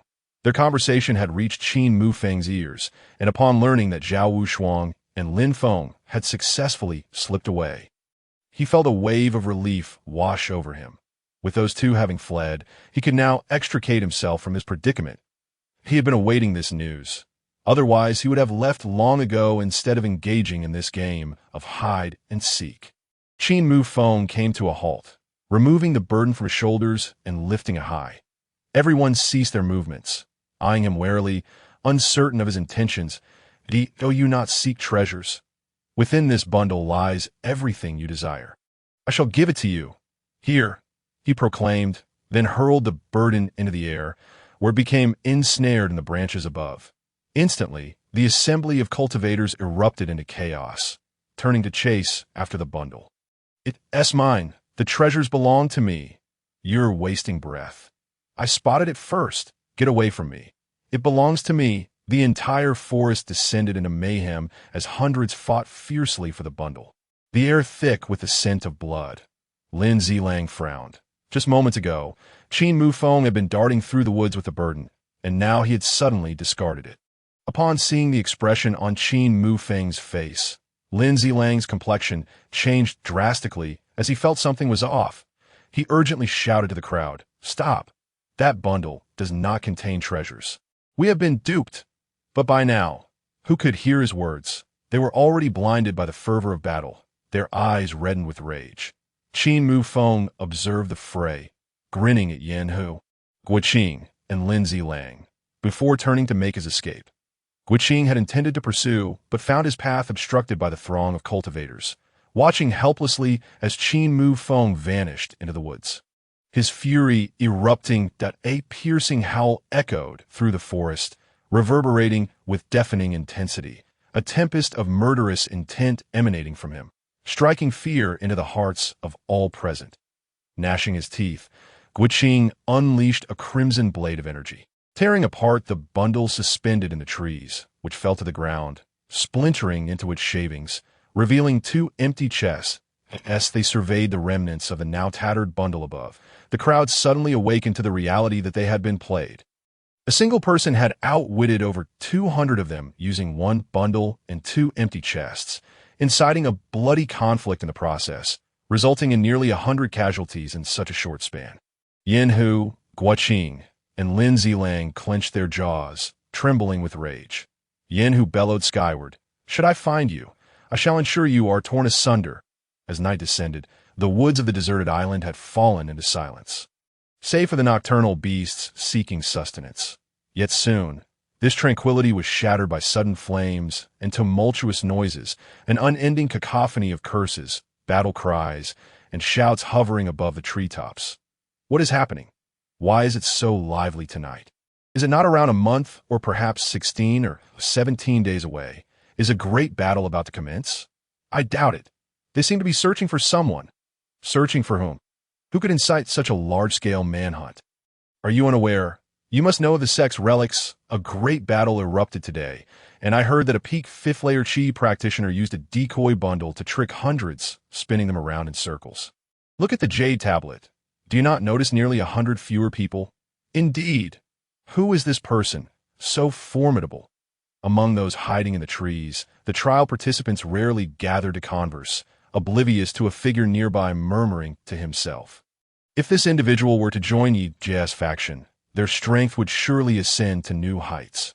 With this thought in mind, He glanced at the others before stealthily slipping away. After his departure, another figure emerged from the shadows beneath the tree, glancing furtively before vanishing without a sound. In a certain cave, a shadowy figure swiftly entered. "What is the situation outside?" Within the cave, Zhao Wushuang dared not breathe too loudly. Whispering her inquiry, Lin Feng, with a serious demeanor, shook his head. "Not good. The outside is swarming with those people, all searching for Brother Qin. But we can take solace in the fact that they have yet to find him. For now, Brother Qin remains safe." Zhao Wushuang breathed a sigh of relief. Though her gaze remained fixed on the burden set deep within the cave, her heart filled with unease. "Come quickly. There's a cave here." Suddenly, a bright light pierced through the cave's entrance, causing Zhao Wushuang and Lin Feng's expressions to change dramatically. They quickly seized their weapons, preparing for defense, knowing it was only a matter of time before they were discovered. They had even kept the cave in darkness, refraining from lighting a fire for fear of attracting their pursuers. As tension mounted, they waited in silence, only for the outside to erupt in agonizing screams. Now on edge, they were uncertain of the situation outside and dared not venture forth, fearing that the people outside would discover their hiding place. The sound of footsteps approached, and soon a figure rushed into the cave. Zhao Wushuang and Lin Feng's faces blanched, ready to strike when they heard the voice say, "It's me." Upon recognizing Qin Mufeng's voice, both exhaled in relief. "Brother Qin, what are those outside?" Lin Feng queried softly. "They are dead," Qin Mufeng replied flatly, as if merely conducting a mundane task. He was not a man inclined to bloodshed, but these relentless pursuers had forced his hand. Even a clay Buddha has its limits. "What must be done will be done. Gather your belongings. This place is no longer safe. We must depart," Qin Mufeng declared in a hushed tone. "But how shall we carry all of this?" Zhao Wushuang fretted, glancing back at the large burden. Without a word, Qin Mufeng approached the bundle, placing a hand upon it and drawing it into his spatial storage. Zhao Wushuang and Lin Feng said nothing further, promptly following Qin Mufeng out of the cave. What met their eyes were three lifeless bodies, their faces contorted in eternal expressions of despair. Not long after the trio had departed, the cave was engulfed in flames. With 20 to 30 figures gathering, led by the ferocious Yen Hu, whose face was stormy as he gazed upon the corpses, his rage palpable. "Pursue! They cannot have gone far. Pursue them!" Yen Hu commanded, his voice cold and authoritative. The crowd immediately scattered in all directions, hunting for Qin Mufeng, while Lin Zilang and Guiqing also dispatched men to continue the search. What should have been a tranquil deserted island was now thrown into chaos by the relentless chase. Yen Hu, in his fervor, bellowed for all to hear, promising rewards for anyone who could provide information on Qin Mufeng's whereabouts or bring him down. Ling stones, elixirs, heavenly treasures, and precious artifacts were all available for selection.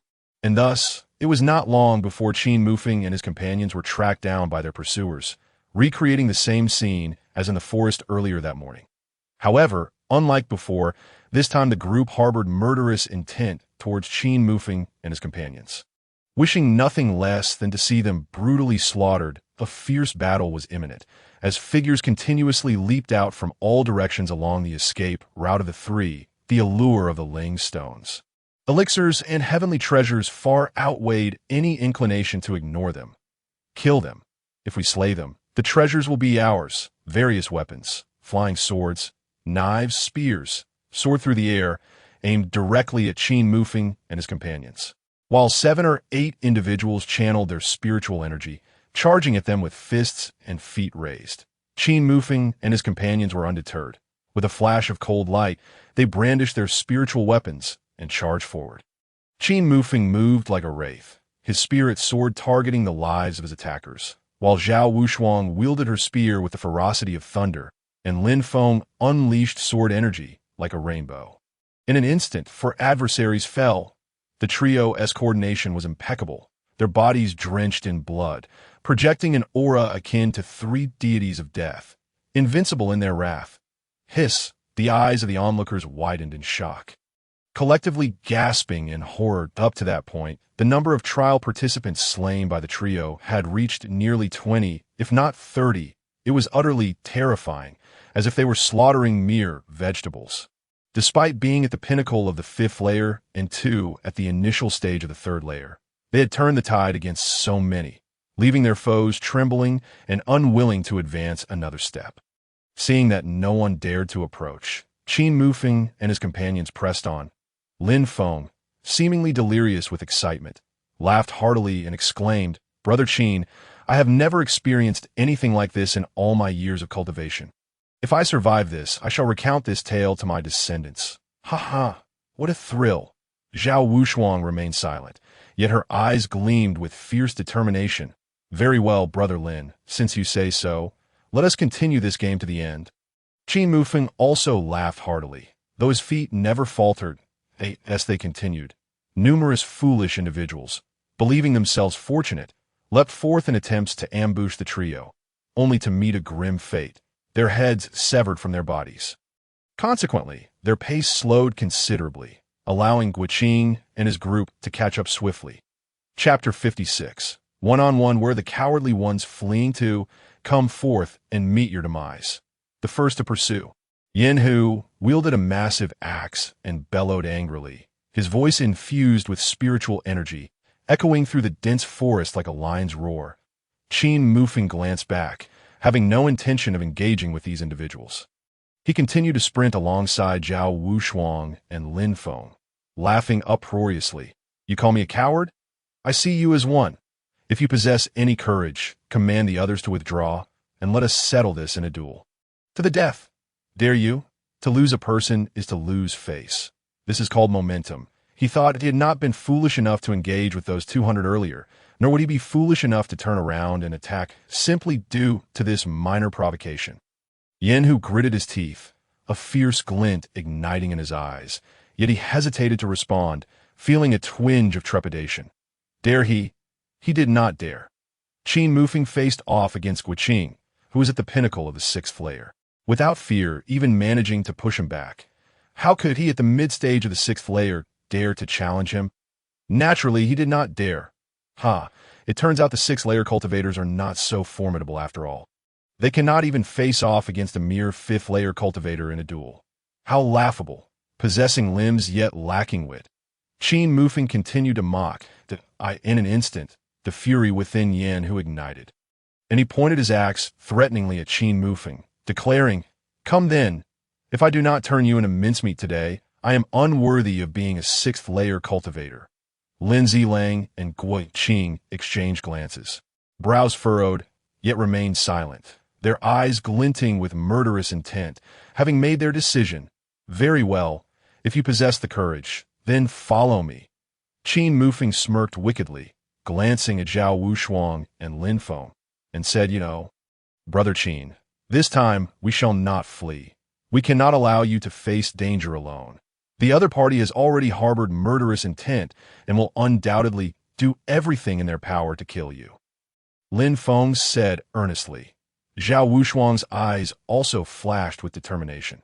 Qin Mufeng was taken aback for a moment, then burst into laughter, proclaiming, "Good, since that is the case, let us stand together in life and death." Lin Feng followed suit with a hearty laugh, their laughter brimming with arrogance and resentment. Zhao Wushuang, although not as exuberant as the two, tightened her grip on her spear, her attitude signaling that words were no longer necessary. Under the moonlight, the howling winds swept through the air, carrying with them a faint scent of blood. Ancient trees rustled as numerous trial participants gathered in a clearing on the deserted island, many gazing with hatred at the trio before them, wishing to rush forward and devour them alive. This was perhaps the most lively moment of the trial thus far. Never before had such a scene occurred. It could very well be the bloodiest trial orchestrated by the Godwind sect, with the death toll shattering previous records. Within the Grand Hall of the Godwind sect, a massive terrain map was displayed, with hundreds of red dots moving in pursuit of the 3 leading red dots. The diminishing number of red dots indicated that the trial participants on the deserted island were not merely being eliminated, but were being killed, their life force dissipating. The essence left behind on their jade tokens would also fade away. This terrain map, a spiritual artifact crafted by a former elder of the sect, was specifically designed to observe the circumstances of the trial. The 3 red dots represented Qin Mufeng and his companions, while the group trailing behind them needed no further introduction. From the terrain map, it was evident that around 50 to 60 individuals from the northwest were sprinting towards the clearing. Originally, there had been over 500, nearly 600 trial participants. Now, only over 400 remained. Excluding the more than 100 who had been eliminated, the remaining 100 had all met their demise. Surrounding the terrain map were 9 individuals seated, observing the trial on the deserted island. These were the sect master and 8 elders, each with furrowed brows and solemn expressions, intently watching the 3 red dots. Master, I suggest we revoke their trial qualifications. When has there ever been such a result in previous trials? Although there are injuries, people do not die in such numbers. These 3 are excessively ruthless. In just a few short days, they have killed so many trial participants on the 9 islands. Clearly, they're acting with malicious intent. If they grow stronger, they will undoubtedly become a disaster. The second elder slammed the table, exclaiming, "Indeed, Master, we cannot accept such individuals into the Godwind sect. They have slain numerous individuals from prominent families. If we recruit them, it will lead to endless troubles for our sect. We should have our disciples secretly guard the island and drive them away." 2 or 3 elders nodded in agreement, believing that recruiting Qin Mufeng and his companions would spell disaster. The sect master, Duan Xingfeng, remained silent, but the elder on his right shook his head, stating, "When did our Godwind sect become so weak? Do we need to explain ourselves to the families when people die during trials? They are eager to send their disciples to our trials. They must accept the consequences of such results. There's never been a rule against killing during trials, and they only sought to protect themselves. With so many attacking them, they equally harbored murderous intent. Do you expect them to lay down their weapons and plead for mercy? I agree with the elder's words. During the previous incident at the sect's ruins, we witnessed it ourselves. He did not directly kill anyone, indicating he is not a mindless killer. His current actions are due to being forced into a corner. With proper management, he can be guided onto the right path. This young man is a talent worth cultivating. We have also seen the events leading up to this point on the terrain map. He can stand his ground against a pinnacle 6th layer cultivator with his 5th layer P cultivation, proving his immense potential. When has the 9 islands ever produced such a prodigy? He should be welcomed into our Godwind sect for cultivation. The 2 beside him are also powerful individuals. Of course. A few stood with the elder, advocating for Qin Mufeng and his companions, while others remained neutral, opting to say nothing. Enough. I understand your sentiments. Duan Xingfeng waved his hand, his gaze fixed on the red dot representing Qin Mufeng, stating, "Let us discuss this matter after the trial concludes. It is too early to deliberate now." The elders fell silent, continuing to observe the situation on the terrain map. "Chu Jie, are you certain that individual is in this direction?" Meanwhile, a blue-clad woman led a group of 50 to 60 individuals as they raced toward the clearing. Upon closer inspection, the blue-clad woman was tall and striking, her presence akin to rippling azure waters, sometimes fierce, sometimes gentle, her voice ringing clear and melodious. She was a breathtaking beauty. The person beside her was Chu Jie, the one who had departed earlier. "Sister Yi, rest assured, there will be no mistake that if we recruit this individual, our strength in seizing opportunities will soar, and we will not be at a disadvantage against Lin Zilong and his companions. Who knows, we might even stand a chance to fight." The woman in the blue shirt nodded slightly and fell silent. Chapter 57. Yi Laji, in the clearing of the deserted island, flames flickered amidst the overgrown weeds, which towered waist-high. More than 100 individuals encircled Qin Mufeng and his companions, a palpable aura of menace and bloodlust permeating the air, causing the sky above to shift ominously, rendering the earlier moon invisible. "Prepare to meet your demise, brat." A thunderous roar reverberated among the crowd as Yin Hu leapt into the vast clearing from behind the throng, brandishing a colossal axe aimed directly at Qin Mufeng with an air of ferocity that seemed to tear through the very fabric of the atmosphere, as if he intended to rend Qin Mufeng asunder. The initial strike was a display of brutal aggression that in Qin Mufeng's ink-black eyes surged a chilling coldness that struck fear into the heart, prompting him to swiftly retreat and evade Yin Hu's fierce assault. with Lin Feng and Zhao Wushuang following suit.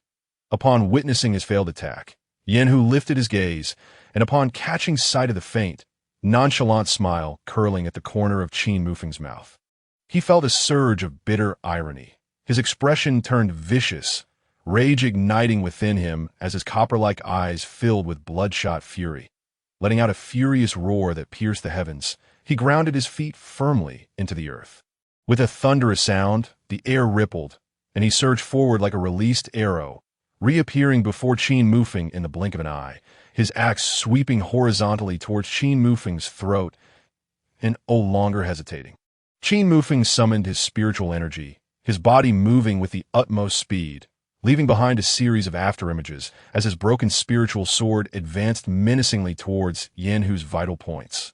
Yin Hu was taken aback, never expecting Qin Mufeng to act so recklessly, attacking in a situation that seemed destined for death.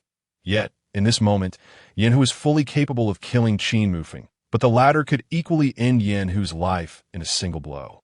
It was a clash that would surely result in mutual destruction.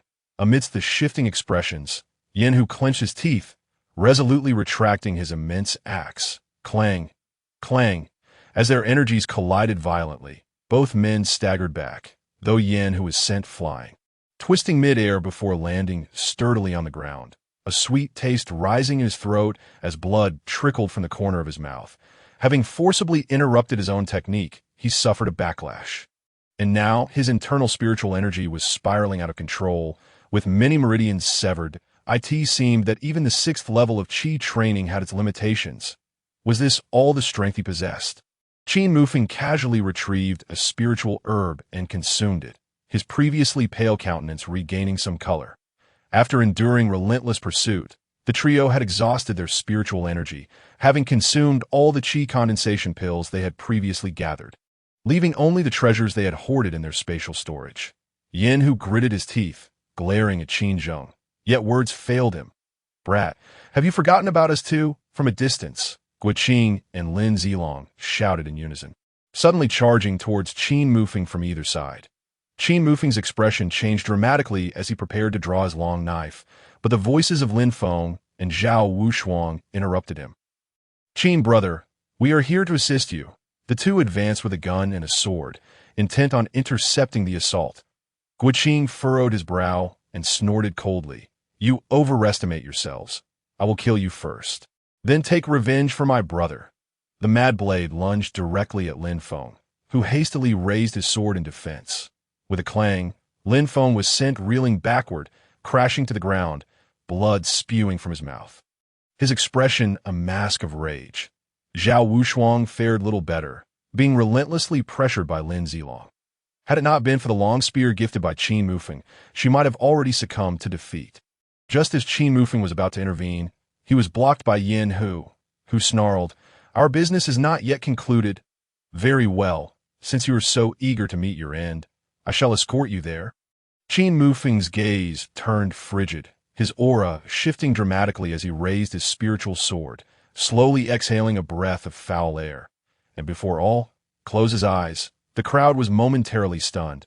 Had Qin Mufeng truly surrendered? If it weren't for his earlier proclamation, they might have thought he was giving up. Yet now, they were left in bewilderment regarding his intentions. Yin Hu's expression darkened, a thick sense of unease washing over him. He sensed the surrounding spiritual energy sharpening, akin to invisible swords piercing his skin, and this discomfort began to seep into him, cold sweat trickling down his back, tightening his grip on the giant axe. Yin Hu activated his spiritual power, and a faint azure glow enveloped the weapon. Guqing and Lin Zilong also sensed the fluctuations in spiritual energy, their brows knitting together. Leaves fall and return to their roots. The great axe cleaved through the air. Both men launched their strikes simultaneously. The sword light and axe collided, the force nearly rending the air as it swiftly mended without a trace. Their exchange transpired in an instant, the space around them seemingly frozen. As the onlookers held their breath, eyes wide with anticipation as they observed the two combatants, the grasses around them, uncut and towering, were severed cleanly, with a sputtering sound. Two distinct noises echoed as Yin Hu's forehead, heart, and throat were pierced, gaping wounds spilling forth blood like a torrent, saturating the ground in crimson as his massive form toppled, eyes glazing over, yet brimming with resentment and unfulfilled rage. Ultimately succumbing to death. In contrast, Qin Mufeng clutched his waist, blood gushing forth as his complexion turned ashen. He cursed under his breath, irritation bubbling within him as the world around him began to blur. Had he not exhausted significant energy fleeing for his life earlier, how could he have failed to evade an attack from a mid-level practitioner of the 6th stage of Qi training? The crowd regarded Qin Mufeng with a newfound wariness, many internally branding him with 2 labels: Demon, God of Death. Some began to regret provoking such a terrifying individual, realizing that had they not crossed him, they would not now be filled with such trepidation. Even Lin Zilong's expression flickered with apprehension. If this man could slay Yin Hu under these circumstances, what did that make him in their eyes? An existence that could be easily erased? Brothers, charge! He has slain Yin Laoda. Avenge him! A voice cried out from the crowd, snapping everyone back to reality. Their eyes glinted with malice as they surged forward, intent on overwhelming Qin Mufeng with their blades. The pretext of revenge was merely a ruse. They sought to eliminate Qin Mufeng once and for all. Otherwise, he would undoubtedly become a shadowy specter haunting their paths in the future. Guoqing remained silent, turning to charge at Qin Mufeng, realizing that if he did not kill him now, when would he, Qin brother, be cautious? Flee! I dare anyone to lay a hand on him, before Lin Feng could finish his words. A commanding voice rang out as 50 to 60 individuals descended from above. Guoqing and the others' expressions shifted drastically, and they hastily began to retreat. Seizing the opportunity, the woman in blue, Yi Lanjie, led her group to encircle and protect Qin Mufeng. Yi Lanjie, I advise you not to meddle. Take your people and leave. Guoqing growled. His face darkened with fury. Time and again, he had aimed to slay Qin Mufeng, only to be thwarted by various obstacles. And now even Yi Lanjie had appeared. Chapter 58. The Rune Array Master. Qin Mufeng surveyed the woman named Yi Lanjie with a dazed expression, confusion etched on his face. He was certain he had never encountered her before. With a cultivation level at mid-4th stage of Qi training, she was not superior to him. Yet, why had she chosen to intervene on his behalf? Could it be that the original owner of this body had some connection to her? As Qin Mufeng rifled through his memories, he found no such link. However, what was even more perplexing was Guoqing's evident fear of Yi Lanjie. How could a peak 6th stage practitioner fear someone at mid-4th stage? Did she possess an identity that instilled such trepidation in Guoqing? But he had no time to ponder further, since someone had come to his aid. He would remain quiet and allow himself to recuperate. Why, Yi Lanjie cast a peculiar glance at the somewhat relaxed Qin Mufeng, having witnessed the earlier scene where he had slain Yin Hu. Utterly astonished by his capabilities, such an individual was precisely the one she sought to recruit into her ranks. She turned to Guoqing and whispered, Guoqing, I will protect this person. None of you may harm him, nor his 2 companions. You. Guoqing glared at Yi Lanjie, his teeth clenched, his grip on the blade trembling. The others looked on in confusion at the standoff between Yi Lanjie and Guoqing, uncertain of the unfolding situation. Lin Zilong also approached with a stormy expression, his gaze toward Yi Lanjie tinged with a hint of longing. Why Yi Lanjie? What do you mean by this? Are you truly intent on saving him? Do you know him? I do not know him, but I am aware that he is precisely the person I need now. Hence I shall save him, Yi Lanjie replied with unwavering conviction. Lin Zilong's complexion oscillated between pale and livid. Was that a sufficient reason?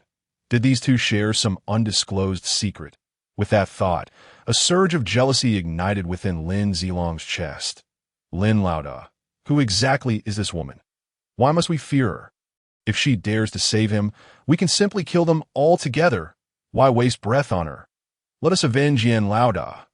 In the crowd, there were quite a few individuals who did not recognize Yi Lanjie. They threatened her with their words, and even appeared ready to charge at her. In their eyes, Yi Lanjie was merely an accomplice of Qin Mufeng, and they believed that their numbers, around 50 or 60, would intimidate her. Silence. If anyone dares to move, do not blame me for my ruthlessness. Lin Zilong bellowed at the crowd. Those individuals were momentarily stunned, halting their advance.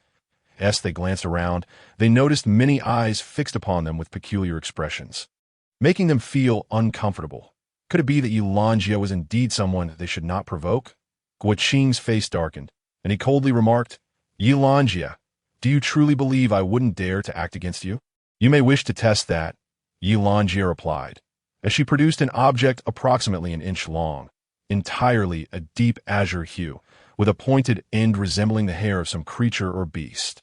It emanated a distinct power fluctuation, unlike any spiritual energy.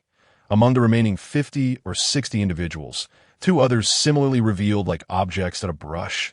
Is this the weapon of Yilanjia? Qin Mufeng was astonished. It was his first encounter with a practitioner wielding a brush as a weapon. The others, however, were utterly shocked, their expressions akin to having seen a ghost. She is a talisman array master, someone exclaimed, igniting a wave of commotion within the crowd. Qin Mufeng's eyes widened. This woman was indeed a talisman array master. He had heard of them while on Fengju Island, but had never encountered one. To find 3 of them in this trial was astonishing. Talisman array masters were exceedingly rare. One might not find even a single one among 10 individuals, yet 3 had appeared now.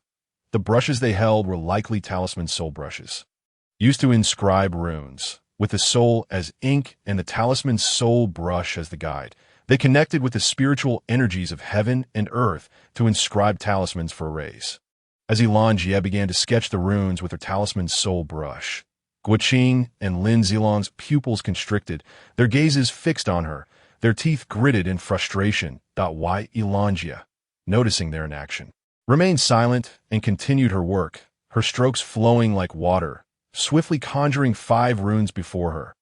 As she and the other 2 talisman array masters commenced their inscriptions, the others held their weapons at the ready. Vigilant, Qin Mufeng could feel the vibrations emanating from the talisman's soul brush, as the spiritual energy of heaven and earth began to converge. The 5 runes already inscribed radiated a formidable pressure. The mere presence of such runes was terrifying. If she were to complete an entire array, how immense would its power be? Talisman array masters were indeed formidable. The other 2 masters also began to inscribe their runes. Guoqing and Lin Zilong felt their bodies stiffen, a wave of dread washing over them, as the rest sensed the terrifying power of the runes, cold sweat beading on their foreheads. Why Yilanjia's inscribed runes constituted a secondary level talisman array, more than sufficient to deal with their qi refinement stage. What will you do? Will you continue to kill, or will you retreat? Yilanjia asked with an indifferent expression, her hands still moving as she inscribed 12 runes. The array she was crafting consisted of 30 runes, making it one of the more complex secondary-level arrays, hence its greater power. The other 2 also inscribed secondary-level arrays, but theirs were considerably simpler than Yilanjia's. Good, good, good, Guoqing exclaimed 3 times. Why Yilanjia, since it has come to this, you had best not let me find an opportunity. Otherwise, I will kill you as well. Withdraw, Guoqing snorted coldly, waving his hand, leading his over 100 followers swiftly away, disappearing from the clearing. After their departure, the onlooking cultivators who had hoped to take advantage felt disheartened and left, the atmosphere in the clearing easing. Why Yilanjia also breathed a sigh of relief, casually dispersing the inscribed runes. Had Guoqing and the others chosen to attack instead of retreating, she would not have been able to save Qin Mufeng. The greater the power of the array, the longer it took to craft, which was a significant drawback for talisman array masters. With Guoqing and Lin Zilong's cultivation levels and their numbers, they could have easily overwhelmed them. Fortunately, Guoqing opted for the latter. Are you all right? How severe are your injuries? Yilanjia turned to Qin Mufeng and inquired softly. I am fine. Just a light injury. Qin Mufeng slowly rose, gazing at Yilanjia, and said, Thank you for your timely rescue. But we are strangers. Your impulsive act of saving me must have an ulterior motive, correct? Yilanjia smiled slightly and replied, Indeed, you are correct. I do have a purpose. However, this is not the time to discuss it. Your friends have also been injured. My camp is not far from here. Would you all care to join me to rest? Qin Mufeng glanced at Zhao Wushuang and Lin Feng, noting their injuries. After a moment's consideration, he nodded in agreement. Since she had risked herself to save him from Guoqing, it indicated that she posed no threat to him. although he was curious about her intentions. He felt assured for the time being. Chapter 59. The camp traversing through the woods, they arrive at a rocky terrain dotted with tents, forming a small camp. Within the camp, 7 or 8 individuals patrolled, vigilantly surveying their surroundings, creating an atmosphere of unusual stillness. They have returned. Suddenly, someone in the camp shouted, prompting the 7 or 8 individuals to turn towards the woods. Upon seeing Yi Lanjie returning with her companions, they all breathed a sigh of relief, their expressions filled with eagerness and joy. Though their absence had been brief, they had been anxious, fearing someone might seize the opportunity to ambush their camp while Yi Lanjie and her group were away. Thankfully, everyone had returned safely. This is the camp of our little Yi sect that I have set up several minor talisman arrays around, so it should be relatively safe, Yi Lanjie informed Qin Mufeng. Qin Mufeng could also sense a few fluctuations of spiritual energy around them. Similar to the barriers he encountered in the secret chamber, though notably weaker, he felt he could shatter one with a single punch. The 7 or 8 individuals scrutinized Qin Mufeng, filled with curiosity and envy, even jealousy. They had accompanied Yi Lanjie for some time, and while she was not aloof, displaying a friendly demeanor and caring for them, her beauty had attracted admiration from many. Yet, they were acutely aware that, despite her amiable nature, she maintained a distance from the opposite sex. Now, seeing a stranger so close to her evoked discomfort among them. Brother, who is that man beside Yi Jie? Why is he so close to her? Exactly. Did Yi Jie take the people from the camp out just for him? That one. I advise you not to inquire too much or plot against him. That person, along with the man and woman accompanying him, is not someone you can provoke.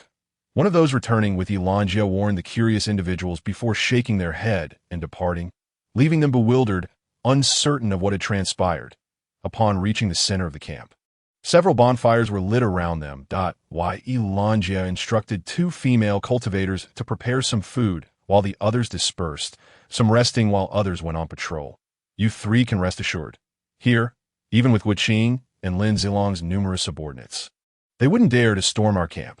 You may feel at ease and wait until your injuries heal, Yi Lanjie assured Qin Mufeng and his companions. Qin Mufeng smiled and replied, Thank you, Miss Yi. Yi Lanjie returned the smile before inquiring, May I ask for your names? Qin Mufeng, Lin Feng, and Zhao Wushuang. Qin Mufeng introduced the 3 of them before adding, Miss Yi, may I now inquire about your reason for intervening on my behalf? Yi Lanjie expressed surprise. Brother Qin, are you so anxious? Even if you ask now, it may not assist you that it would be better to heal first. We mean you no harm. She assumed that his eagerness to know her intentions stemmed from a fear of her ulterior motives. Wanting to ascertain her true intentions, Qin Mufeng shook his head gently. He understood Yi Lanjie's thoughts perfectly, yet she was mistaken. Miss Yi, that is not my intention. Your willingness to risk yourself to save me assures me of your character. I am merely someone who dislikes being in debt. Therefore, if you share your purpose, I will do my utmost to assist you if I can. Realizing her misunderstanding, Yi Lanjie laughed. Brother Qin is indeed a generous man. In that case, I shall share my intentions that I hope that you and your 2 friends will join my little Yi sect. The trial is nearing its end, and the competition for the rings will soon commence. I need to bolster my strength. You have seen that I am a talisman array master, yet my own cultivation is only at the 4th level of Qi refinement, which is insufficient to secure a place for cultivation in the Divine Wind sect. I must form a group. The crafting of talismans requires time and cannot be interrupted, so I need your assistance. Qin Mufeng nodded, beginning to grasp Yi Lanjie's perspective, which was indeed valid. Talisman array masters were not like practitioners of their kind. The talisman master uses his spirit as ink and the talisman brush as a guide to communicate with the ethereal energies of heaven and earth, inscribing talismans to form formations. Although the resulting talisman formations wield immense power, even a mere secondary formation can cause significant trouble for those at the Qi refining stage, while more complex arrays have the potential to annihilate them entirely. For instance, the 2nd-level talisman formation that Yi Lanjie almost unleashed previously was enough to send Wuqing and his companion fleeing in terror. A testament to the formidable prowess of a talisman master, it is said that a top-tier talisman master can, in the blink of an eye, inscribe tens of thousands of runes, and with a mere gesture, can level an entire region to the ground. The classification of talisman masters is relatively straightforward, ranging from the 1st to the 9th rank. Despite the terrifying nature of their formations, their personal cultivation remains quite weak. They primarily hone their spiritual power while placing little emphasis on spiritual energy. Cultivating spiritual power is even more arduous than cultivating spiritual energy, which relies on the ambient ethereal essence, whereas spiritual power is cultivated through the rigorous training of the spirit itself, relying on one's own tangible essence, a process that is both arduous and devoid of flavor. Brother Qin, what are your thoughts? Yi Lanjie inquired.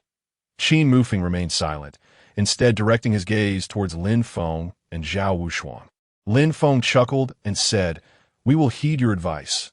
If you agree, we naturally will as well." "Very well, since that is the case. Miss Yi, we shall all remain," Qin Mufeng declared.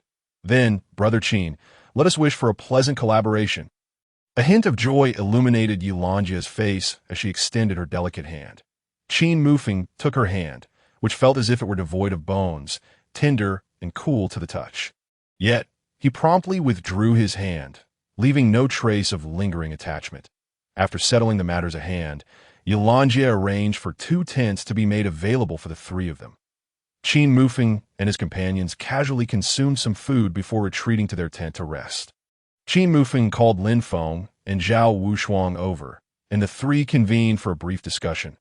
"Brother Lin, upon reflection, let us not rush to divide the treasures. Currently, you have nowhere to store them. So I propose to take temporary custody. After the trial, we can deliberate on how to distribute these items. What do you think?" Qin Mufeng stated earnestly, "Of course, if you have any reservations, I am open to discussion." Before he could finish, Zhao Wushuang shook his head. Lin Feng similarly disagreed, saying, "Brother Qin, there are no concerns here.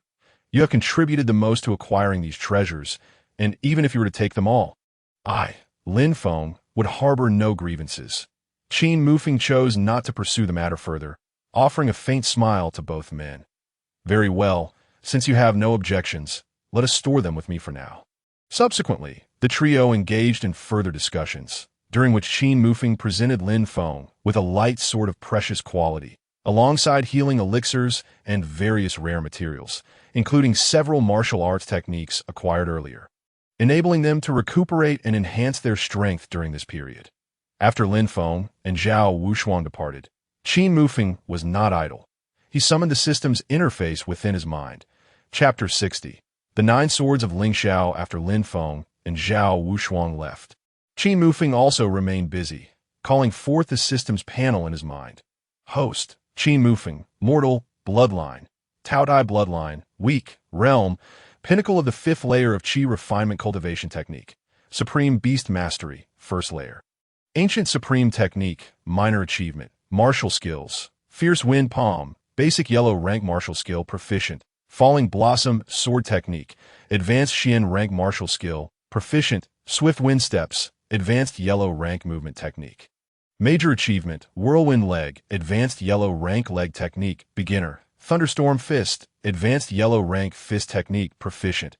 Heavenly Dao points, 800 system version, 3.0 bounty completion status. Guoqing, incomplete reminder. There are 10 days and 2 hours remaining until the task concludes.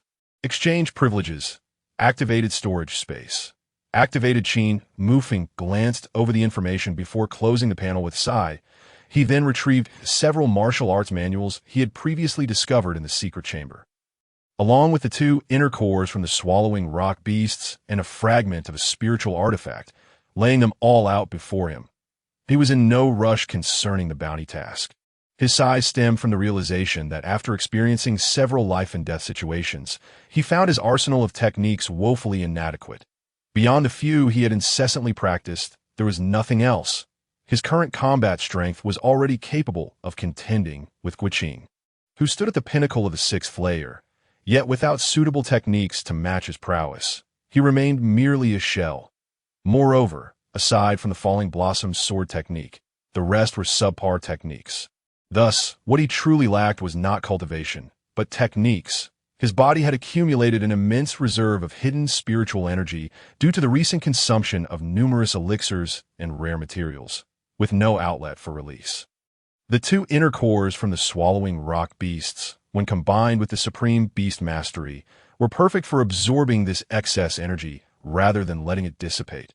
Seizing this opportunity, he intended to nurture his body and heal his injuries. At that moment, Qin Mufeng was astonished to witness the damaged spiritual artifact beside him begin to tremble, emanating a faint glow, while the fragment of the spiritual artifact in his hand similarly radiated light. The two seemed to be irresistibly drawn to one another.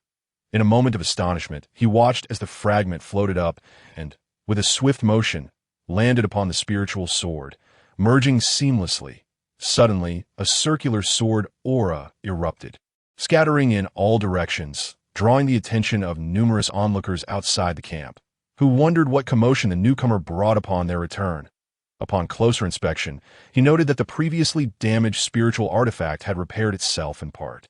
Much of the rust had fallen away, revealing the inherent luster beneath. The sword now felt cooler to the touch, and he could sense that the blade had become significantly sharper. Qin Mufeng was elated, astonished by this unexpected boon. The spiritual sword had the capability to self-repair. If he were to locate the 12 missing fragments of the blade, would it not return to its former glory? With this thought in mind, Qin Mufeng wasted no time, picking up the Earth Tier technique to examine it, yet ultimately directing his focus to the fragmented manual. What met his eyes was a perplexing and intricate spiritual technique. To his surprise, this set of fragmented scrolls was a sword technique known as the 9 Swords of Lingxiao.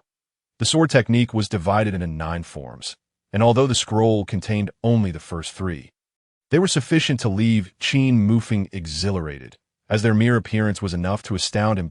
As for the Earth Tier technique, it was a palm technique called the Dragon Roar Subdues Heaven. Guoqing, shall we truly allow him to go unpunished?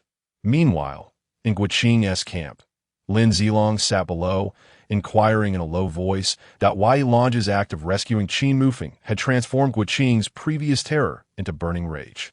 His infatuation with Yi Longjie was well known, yet her public act of saving Qin Mufeng that evening ignited his jealousy, filling his mind with thoughts of how to eliminate Qin Mufeng for a sense of relief.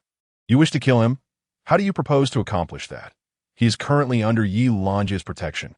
She is a second-tier talisman master, and a single talisman formation could easily overwhelm both of us. Guoqing replied sternly. Lin Zilong remained silent, and Guoqing, observing him, let out a cold laugh. Among the 3 of them, Lin Zilong was the most astute, yet with Yi Longjie and Qin Mufeng growing so close, he had evidently lost his composure. Indeed, women can bring about calamity. The man must be eliminated, but not now. I increasingly sense that I am on the brink of a breakthrough. Let that brat live a few more days. I shall find an opportunity to slay him. Even with Yi Longjie present, it will be of no consequence at that time. Guoqing said, his gaze narrowing coldly. Lin Zilong exhaled deeply and nodded. Very well, I shall await your signal. Time passed swiftly, and upon awakening from his cultivation, the first thing Qin Mufeng did was to check the system panel for his information. As before, there were scarcely any changes. His cultivation remained at the pinnacle of the 5th layer, and despite refining the considerable hidden spiritual energy within him, he had not yet broken through to the 6th layer. However, he sensed he was on the verge of that threshold, and it would not be long before he attained it. As for changes, he had acquired several new cultivation techniques and noted the remaining time on his task, 7 days and 6 hours. Having absorbed the 2 inner cores from the swallowing rock beasts, the supreme beast mastery still lingered in the 1st layer's minor achievement stage, indicating that further progress might be challenging. In essence, it had been nearly 3 days since he entered this state of cultivation. Just then, a commotion erupted outside, prompting Qin Mufeng to retract the panel and step out. That he was met with chaos. As everyone rushed in a particular direction, each face etched with concern. What has transpired, brother? Qin Mufeng seized the arm of a passerby and inquired. The individual glanced at Qin Mufeng, recalling him as one of the 3 they had rescued, and replied, It is the Hong Gang. The people from the Yang faction have suddenly attacked us, breaching the talisman formation set by Yi Jia. Your 2 friends have already gone to assess the situation. You should hurry and check as well. With that, the person hurried away, leaving Qin Mufeng momentarily stunned before he followed suit. Upon arrival, he found that the battle was still ongoing, and the scene had become nearly indistinguishable. With chaos reigning all around, Lin Feng and Zhao Wushuang were engaged in a fierce battle against a man clad in white, whose strength lay at the initial stage of the sixth realm. Meanwhile, Yilanjia and two other talisman masters were frantically inscribing runes, their expressions fraught with anxiety. In front of them, 3 or 4 individuals were besieging a robust man. However, compared to the formidable Yin who they had previously slain, he was noticeably less imposing. Everyone, charge! We must not allow that woman to complete the talismans alongside her companions, or we shall all face elimination, roared the burly man, prompting his side to redirect their assault towards Yilanjia and the others. Chapter 61. Dominance of Power. Yilanjia and the two talisman masters' expressions shifted dramatically. Though they were reluctant to yield, the overwhelming number of attackers left them powerless to resist. Abandon the talismans. Retreat, Yilanjia commanded, just as a figure descended from the heavens, blocking their path. Get lost. The voice resonated with spiritual energy and an imposing aura, momentarily dazing the assailants. They gazed at Qin Mufeng, paralyzed with fear, unable to advance another step. You have finally awakened, Yilanjia exclaimed joyfully, relieved that Qin Mufeng had arrived at a crucial moment. Continue with the formation. I shall handle these intruders, Qin Mufeng declared without turning back, his demeanor calm and composed. Very well, Brother Qin. Be careful. We shall resume our work. The 3 talisman masters immediately refocused on their inscriptions. Qin Mufeng cast a glance at the more than 20 adversaries, exhaling a cold snort. His gaze swept across them, sending chills down their spines as an icy dread surged from their feet to the crown of their heads, an immense pressure bearing down upon them. The burly man repelled the 4 who had beset him, and, upon seeing Qin Mufeng single-handedly subduing the group, fumed. What a useless lot. What purpose do you serve? In the next instant, he flashed to stand before Qin Mufeng, demanding, Who are you? This matter does not concern you. Leave at once, or do not blame me for taking action. Qin Mufeng remained silent, positioning himself protectively in front of Yilanjia, thereby conveying his stance without words. The burly man wasted no more time on dialogue. He lunged forward, unleashing a powerful punch aimed squarely at Qin Mufeng's vital points. The force of his strike rushed towards Qin Mufeng, ruffling his hair. Yet he remained steadfast, unyielding. The members of the Shao Yi sect held their breath, having witnessed Qin Mufeng's tremendous prowess before, recalling how he had effortlessly dispatched a mid-stage 6th realm warrior. However, as they observed this moment, their anxiety for Qin Mufeng intensified. In contrast, the members of the Hong Gang and Yang sect sneered, perceiving Qin Mufeng's stillness as a sign of cowardice. They had anticipated some impressive display from him, only to see him frozen in place. Qin Mufeng's unflinching gaze reflected the burly man's fist and his swiftly approaching form, an electric blue glimmer flickering within his eyes. As the opponent's fist descended, poised to strike, Qin Mufeng countered with a punch of his own.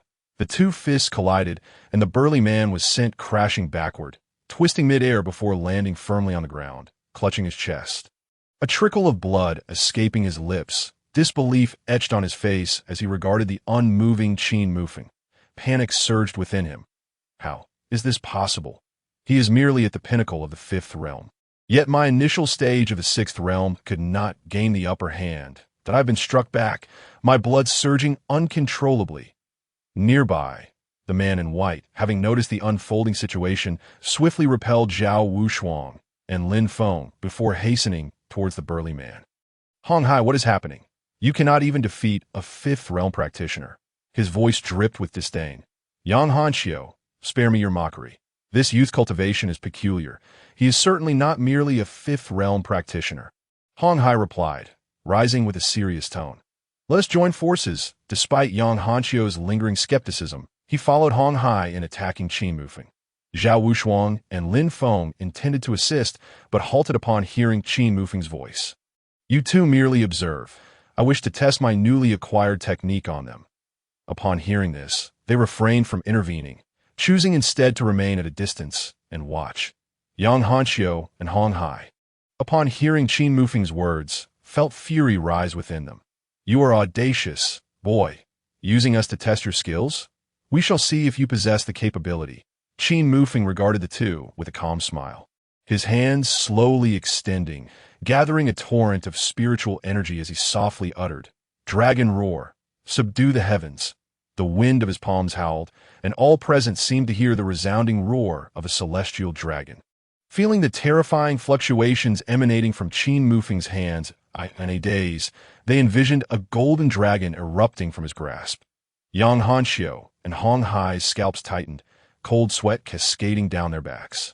In an instant, they were propelled away, crashing to the ground and spitting out blood, their gazes fixed on Qin Mufeng in sheer terror, completely overturning their understanding of cultivation levels, that he truly a fifth realm practitioner? All present appeared to forget the battle, their eyes wide with shock as they beheld Qin Mufeng. Particularly, the members of the Hong Gang and Yang sect thought to themselves, how is this possible? Even together, our leaders could not gain the upper hand against this individual. How can a peak fifth realm practitioner be so formidable? Yang Hanxiu and Hong Hai's faces turned ashen as they stared at Qin Mufeng. Their eyes filled with disbelief. They never imagined that a fifth realm practitioner could overpower two sixth realm opponents. When had such a terrifying figure appeared beside Yilanjia, realizing they had encountered a formidable adversary. They exchanged glances and retreated hastily. Leaving so soon?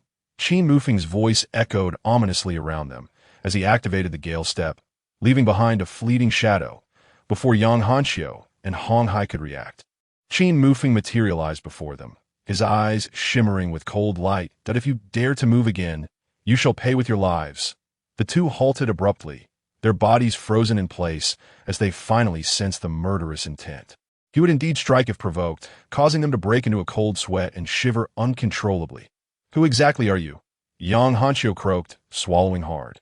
Zhao Wushuang and Lin Feng appeared at their sides. Their long spear and slender sword pressed against the two men's throats, blood trickling down. Brother Qin, what shall we do with these two? Lin Feng inquired. Let them remain for now. We shall see what Yilanjia decides. Qin Mufeng replied without hesitation. Everyone, stand down. As his words fell, Yilanjia's voice rang out, commanding and clear, in the air above. Three terrifying, violent waves of spiritual power caused the onlookers to pale, holding their breath in fear as they gazed at the three colossal talisman formations hovering above them. Too terrified to make a move. Any one of them could obliterate them into dust.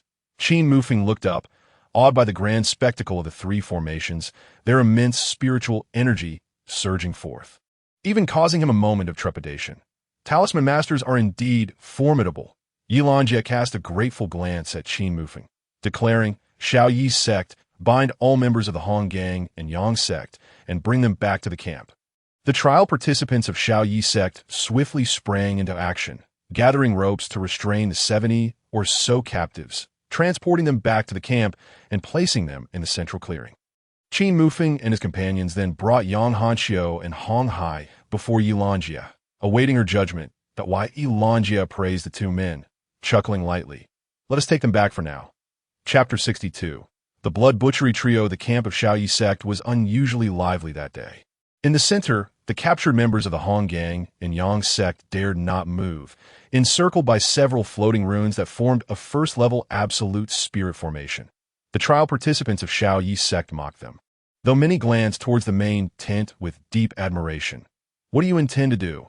Inside the main tent, Yang Hanxiu and Hong Hai were bound and dared not struggle, gritting their teeth in apprehension at the presence of Qin Mufeng beside him. A thought flickered through Yang Hanxiu's mind, though he dared not voice why Yilanjia regarded the two, inquiring, previously, your two factions kept a safe distance from us. Why the sudden ambush? Need you ask? With only 10 days remaining until the trial concludes, we must seize rings in advance to secure our spots in the Shinfeng sect. Naturally, we would target the Xiao Yi sect first, the weakest among the smaller factions, Hong Hai confessed, having resigned to his predicament. Yang Hanxiu added, though your Xiao Yi sect possesses talisman masters, as long as we can restrain you, you pose no real threat. Why Yilanjia's brows furrowed slightly, her expression darkening, yet she refrained from arguing. Indeed, The overall strength of Xiaoyi sect was low, making them susceptible to ambush, with the strongest among them merely at the pinnacle of the fifth realm, aside from the three talisman masters. However, the pinnacle of the fivefold heaven pales in comparison to Qin Mufeng, as it is utterly impossible for them to match his prowess, single-handedly vanquishing two opponents of the sixfold heaven. Yet they likely never anticipated that. At a crucial moment, Yilanjia would rally a prodigy like Qin Mufeng to their cause. Brother Qin, how do you propose we deal with these two? They're your captives, so the decision lies with you. Yilanjia inquired, casting a glance at Qin Mufeng. Qin Mufeng regarded the two captives for a moment before rising and approaching them. Yang Hanxiu and his companion's expression soured, fearing that a single word from Qin Mufeng could seal their fate. I can choose not to eliminate you, but under certain conditions, Qin Mufeng stated, instantly discerning their apprehension. Yang Hanxiu, still frowning, asked, "What conditions?" With a calm smile, Qin Mufeng replied, "From this moment forth, surrender your rings and join the Xiaoyi sect." Not only Yang Hanxiu, but even Yilanjia appeared taken aback, clearly not expecting such a demand. Forcing them to relinquish their rings would essentially strip them of the lifeblood of this trial. They could hardly acquiesce so readily. Joining the Xiaoyi sect is acceptable, but you have no authority to refuse the rings that not forget, the decision to eliminate you rests solely within my thoughts. He added nonchalantly. The two exchanged glances, their faces paling, yet a sense of helplessness welled within them. What recourse did they have? As he pointed out, their fate lay entirely in his hands. Yang Hanxiu and Hong Hai shared a wry smile. Conceding, very well, we will comply. A wise choice, Qin Mufeng remarked softly. Rest assured, I shall return your rings in due time. Whether you ultimately secure a place is beyond my concern. He then instructed Lin Feng to untie the two. As Yang Hanxiu flexed his stiff wrist, he looked at Qin Mufeng in confusion, removing the ring from his finger and handing it over, with Hong Hai doing the same. From now on, we are all contenders under the same banner, Qin Mufeng declared, pocketing the rings and patting their shoulders, wearing an amiable smile. Had they not previously witnessed his formidable strength, they might have been deceived by his harmless demeanor. I have a question. Who exactly are you? Are you part of the Blood Butcher trio? This inquiry had lingered in Yang Hanxiu's mind for quite some time, his curiosity piqued by the rumors circulating among the trial participants regarding the trio. According to the whispers, the trio responsible for the turmoil in the trials consisted of 2 men and 1 woman, armed with 2 swords and a spear, wielding 1 spirit, 1 treasure, and 1 spell. They had a spear and 1 sword, but lacked a second sword, making it difficult to ascertain their identity. That if they were to fall at the hands of that trio, he and Hong Hai would find some solace. Knowing they had faced formidable opponents, Blood Butcher trio, Qin Mufeng, Lin Feng, and Zhao Wushuang exchanged glances bewildered. What is that? Yang Hanxiu was about to explain when Yilanjia chimed in. The Blood Butcher trio is the moniker given to you 3, referring to you as the Blood Butchers and the Blood Butcher Sorceress. The trio found themselves a loss for words, with Qin Mufeng exclaiming, "This title makes it seem as though we have slain countless individuals."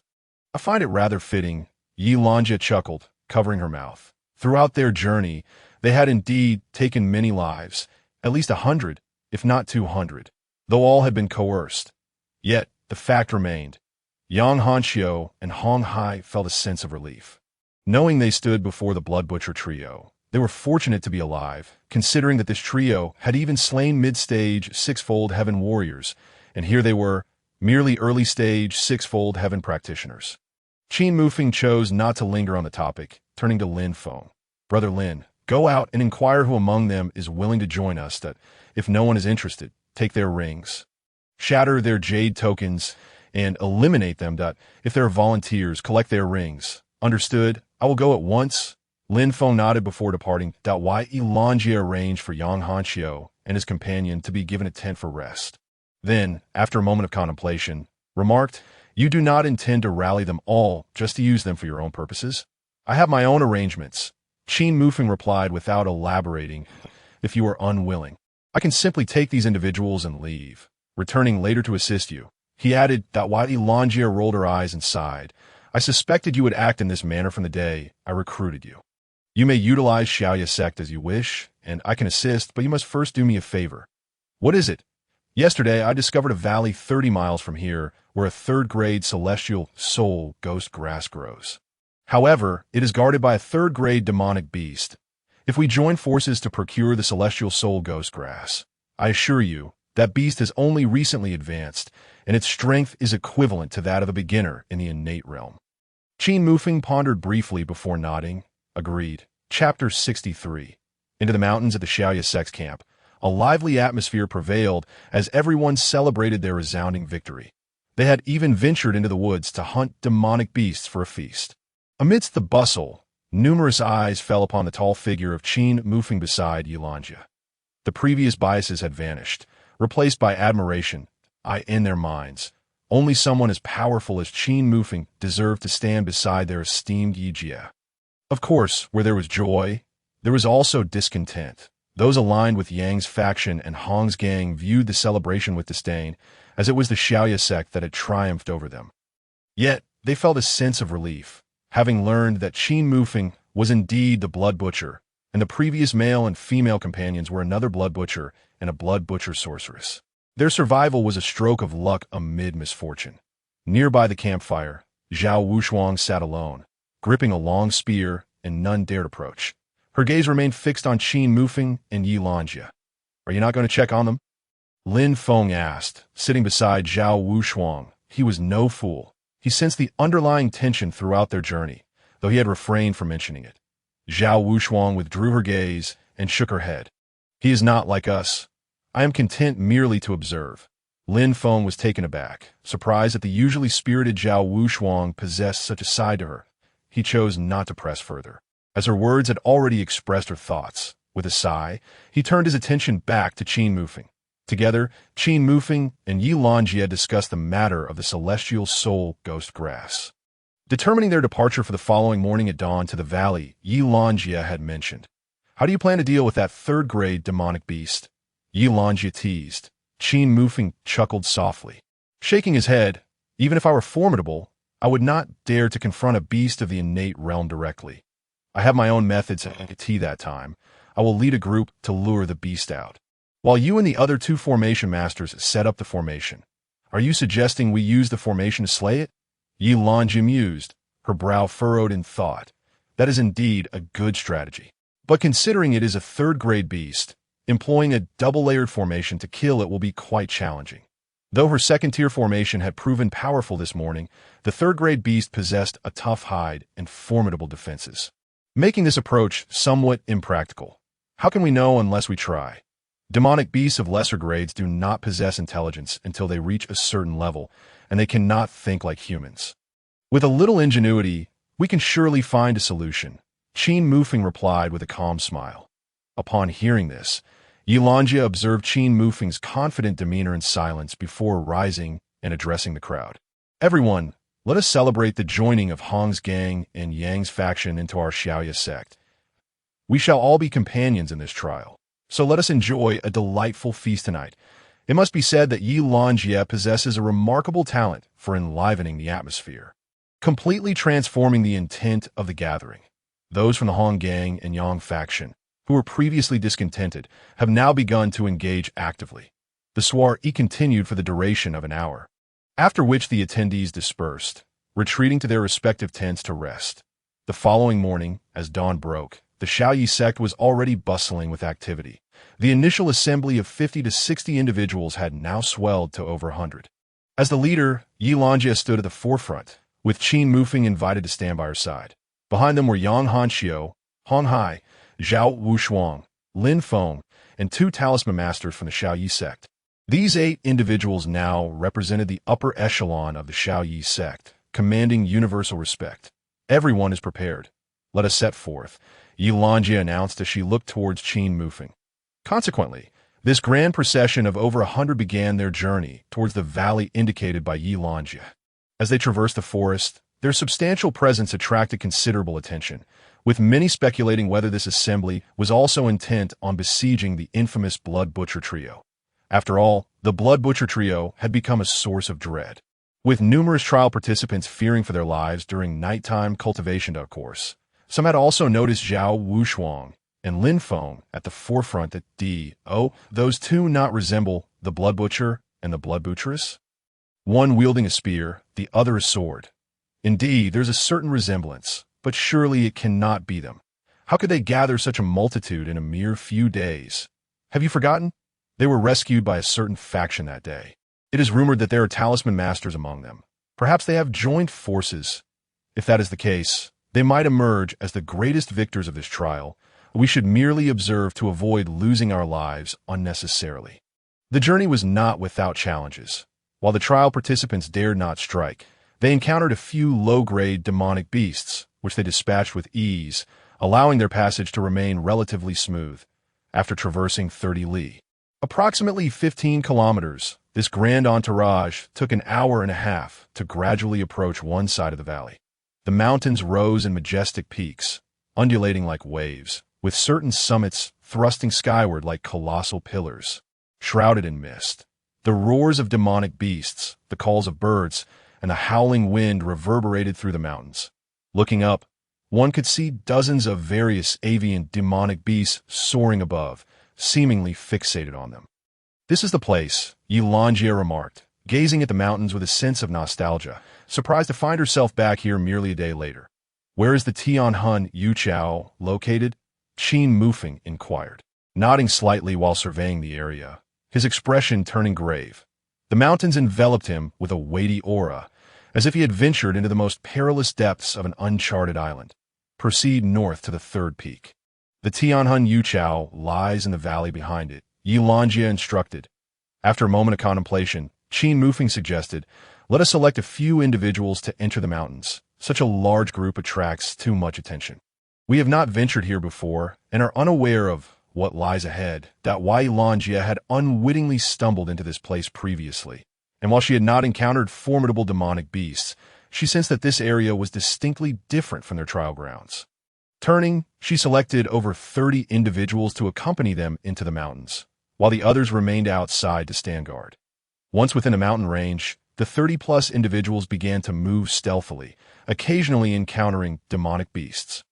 As Qin Mufeng had sensed, the atmosphere here was indeed dissimilar to the outside.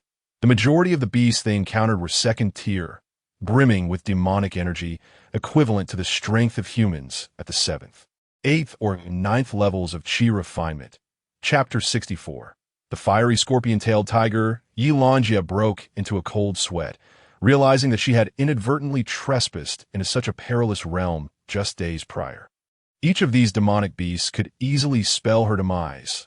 They had been moving swiftly, and after half an hour, they finally scaled the third peak, revealing a secluded valley behind it, where towering ancient trees formed a verdant natural barrier.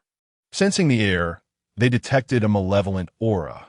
Evidently, no other demonic beasts were nearby, suggesting they had entered the territory of a particular beast. "Let us stick to the plan. You all set up the formation and leave a portion of the group to protect you," Qin Mufeng instructed, turning to Yilanjie. Yilanjie nodded gravely. "Be cautious. Move out," Qin Mufeng commanded, leading Lin Feng, Zhao Wushuang, and a dozen others directly towards the source of the ominous aura in the valley. Meanwhile, Yilanjie and the two talisman masters busied themselves, producing talisman brushes to inscribe runes in no time. 5 or 6 runes floated from their brushes, and as the runes took shape, invisible channels of spiritual energy began to construct themselves among the glyphs, gathering the ambient spiritual energy of the surroundings. "Brother Mo, trouble is brewing. Someone is targeting the Tianhun Yuchao." In a certain area within the mountains, a few small tents were set up, and a disciple of the Shunfeng sect rushed in urgently. The leader stood up abruptly, an air of arrogance radiating from him. Upon hearing the news, his round eyes narrowed. "Who is it?" "There are those trial participants from the island," the disciple replied. "Trial participants?" Brother Mo furrowed his brow. "They have no fear of death to venture here. What should we do now? Should we drive them away, or what?" "Do not rush. Let's observe first," Brother Mo sneered. "If they perish, it is their own folly. But should they acquire the Tianhun Yuchao, it would save us considerable trouble." With a sudden burst of laughter, he was the first to leap into action, followed closely by the other disciples of the Shunfeng sect. Meanwhile, Qin Mufeng and his group had arrived in a clearing within the valley. Not far ahead, they spotted a blue spiritual herb emanating a peculiar energy. That was the Tianhun Yuchao Yilanjia sought. Behind the herb lounged a tiger-shaped demonic beast, its size nearly double that of a common tiger, its fiery red fur resembling a blazing inferno, with two massive fangs protruding from its mouth. Its tail, however, was a deep black scorpion tail, and it lay sleeping atop a large boulder, exhaling a scorching aura that distorted the air. The fiery scorpion-tailed tiger, judging from its aura, it had recently entered the third tier, at the initial stage of the innate realm. Nevertheless, they dared not act recklessly. Remember, once it awakens, do not linger. Flee immediately if possible. Expend some energy, Qin Mufeng gravely cautioned. Leave a few individuals to gather the Tianhun Yuchao. The group nodded solemnly, their hearts racing. It was impossible not to feel fear in the presence of a beast of this caliber. They began their operation. Qin Mufeng, along with 7 or 8 others, concealed their presence and stealthily approached the fiery, scorpion-tailed tiger. His signal. They shouted in unison, attack. They charged forth, but the fiery, scorpion-tailed tiger was startled awake, leaping from the rock to evade most of the incoming attacks. However, some strikes still landed, eliciting a pained roar as it retreated. Deep, jagged wounds exposed bone, blood gushing forth, yet within moments, the wounds began to close at a visible rate. The regenerative abilities of demonic beasts were indeed terrifying. It was not long before the injuries healed. Enraged, the fiery scorpion-tailed tiger turned its fury upon Qin Mufeng and his companions, unleashing a thunderous roar as it lunged towards them with its gaping maw. Realizing that the beast had been provoked, Qin Mufeng shouted, "Retreat!" The group wasted no time in fleeing, vanishing from the clearing in an instant. The fiery scorpion-tailed tiger roared in pursuit, and shortly after their departure, Zhao Wushuang and the others emerged from the shadows, swiftly gathering the Tianhun Yuchao before retreating in a flash. On the outskirts of the valley, Yilanjia and her companions had been waiting anxiously, growing increasingly restless as they awaited Qin Mufeng's return. They were well aware that this was not merely a 6th-level Qi refinement beast, but an innate realm creature. Any misstep could lead to a fatal outcome, rendering them as nothing more than the beast's next meal. Suddenly, 2 roars echoed from the valley, causing Yilanjia and her group to perk up. They recognized that their companions had returned. In a flash, several figures surged forth from the valley, enveloped in dense spiritual energy, like vibrant phantoms racing towards them. Qin Mufeng was the last to emerge, occasionally fending off the pursuing fiery scorpion-tailed tiger, which only ever managed to grasp at his afterimages. "Prepare yourselves," Yilanji let out a sharp cry, and the 3 talisman array masters immediately activated their formations, while the others stood on guard. The atmosphere charged with tension as Qin Mufeng and his companions lured the fire scorpion-tailed tiger to the foot of the mountain. Yilanji's expression grew grave.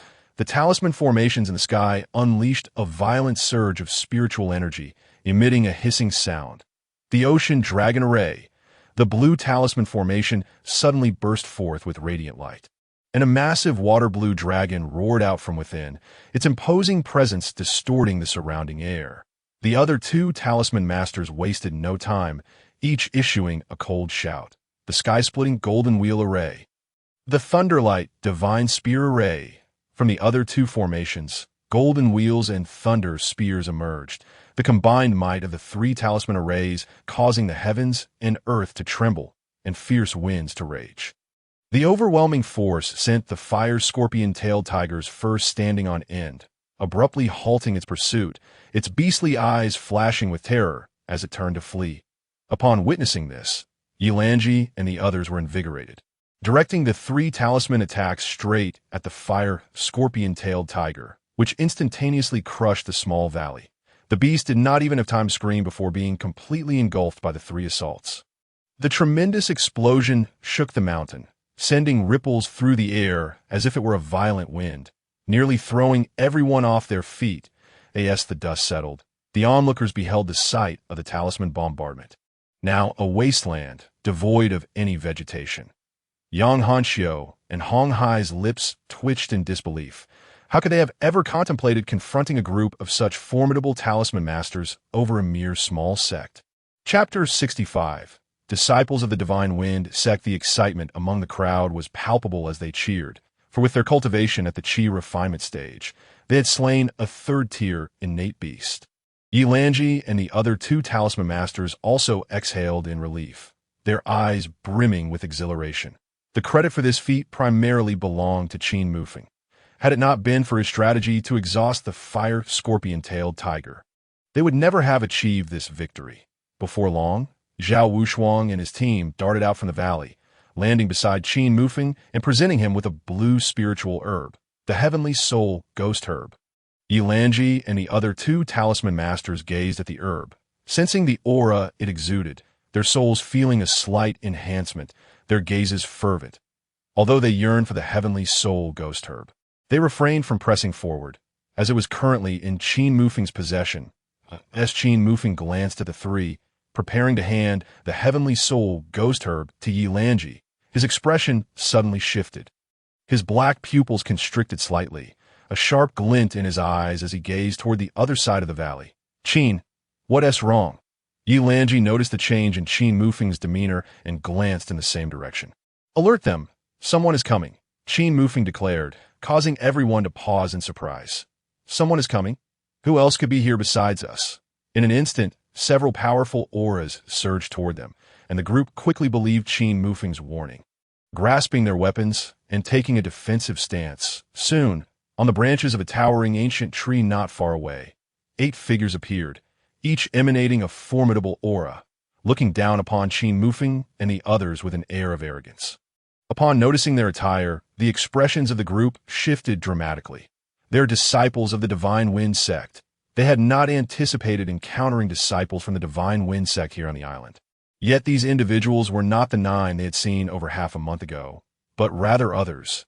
Upon closer inspection, their cultivations became evident. The leader was at the peak of the 6th stage of Qi refinement, while 2 others were at the early stages of the same level, on par with Yang Hanqiu and Hong Hai. The remaining 5 were at the 5th stage of Qi refinement, none below that threshold. Just the presence of these 8 individuals was enough to crush their group of over 30. Qin, Yilanji called softly, her expression fraught with worry. Qin Mufeng ignored her, stepping forward with a serious demeanor and inquiring. What brings you esteemed seniors of the Divine Wind sect here? Mo, the leader, cast a cold glance at the group, his eyes shifting to the site of the earlier explosion, a hint of surprise crossing his features. You killed that 3rd-tier beast? Mo inquired.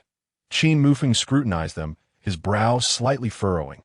Yes, but what is it that you seek? Our intentions are simple. Since you have slain this beast, the Heavenly Soul Ghost Herb must be in your possession.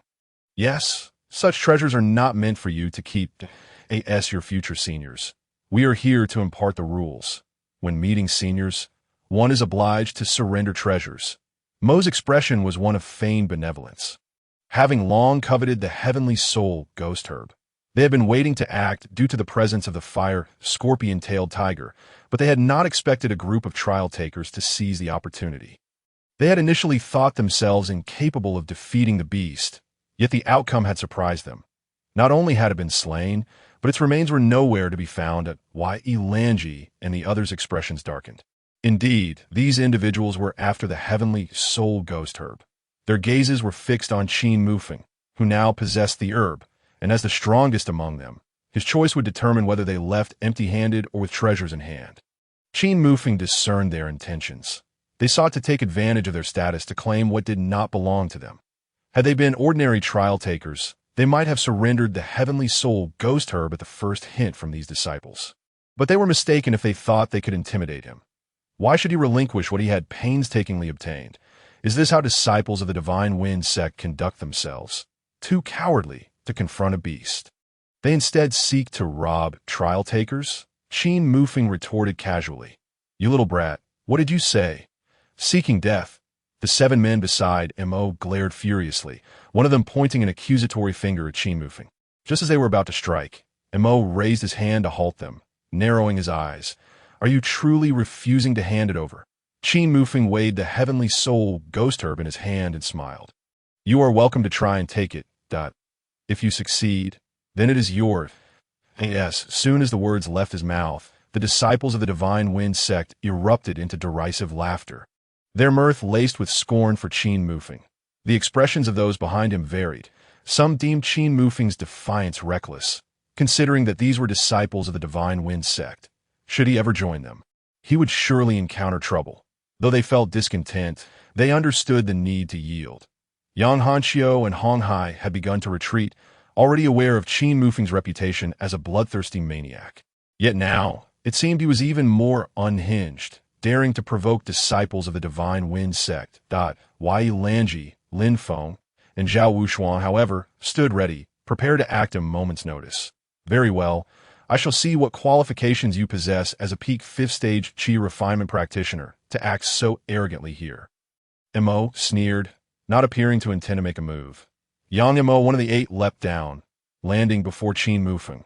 Also at the peak of the 5th stage of Qi refinement, his brows were like 2 dots, with round eyes and a hooked nose, revealing a sinister smile that hinted at a ruthless nature. You brought this upon yourself.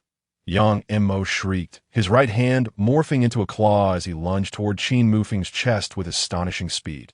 So swift that even Yang Hanxiu and the others could scarcely follow his movements. Yet Qin Mufeng remained unmoved, a calm smile gracing his lips as he allowed Yang Mo's claw to land on him. The disciples of the Divine Wind sect exchanged glances, smirking in ridicule, having assumed Qin Mufeng was formidable, only to witness him fail to withstand even a single attack from Yang Mo, one of them taunted. Yang Mo, why waste time? Quickly retrieve the Heavenly Soul Ghost Herb. However, they failed to notice Yang Mo's cold sweat cascading down his brow, his eyes wide with disbelief as he found himself caught by Qin Mufeng's grip on his wrist. Despite his claim of speed, he had not even glimpsed how Qin Mufeng had moved. He attempted to pull away, only to realize that Qin Mufeng's grip was like a shackle. Any effort to escape brought forth the sound of cracking bones from his wrist. This trial taker, sharing the same peak level of cultivation, was several times stronger than he had anticipated, and as he beheld the faintly sinister smile on Qin Mufeng's face, panic surged within him. Chapter 66. Mo, seeing Yang Mo's in action. Mo's brow furrowed slightly. Yang Mo, what are you doing? Hurry up and retrieve the Heavenly Soul Ghost Herb. With a loud crash, as soon as he finished speaking, Yang Mo was sent flying backward, a plume of blood erupting from his mouth mid-air. Crashing to the ground, his aura rapidly diminishing. This scene stunned the disciples of the Divine Wind sect, leaving them frozen in place, their expressions darkening as they turned to Yang Mo, who had already lost consciousness. Utterly incapacitated, the 30 or so trial participants collectively inhaled sharply, their faces paling as they gazed upon the tall, upright figure before them. Qin Mufeng's actions signified that they had irrevocably antagonized these disciples of the Shenfeng sect. Yang Hanxiu and the others felt a chill run down their spines, cursing under their breath. Encountering such a situation on their very first day was nothing short of exasperating. It appeared that their strength was not as formidable as they had believed, which explained their hesitance to take action. Qin Mufeng stood with his hands clasped behind his back, a faint smile gracing his lips as he regarded Brother Mo and his companions. What did you say? Kid, if you have the guts, repeat that line. One of the remaining Shenfeng disciples growled, his countenance darkening.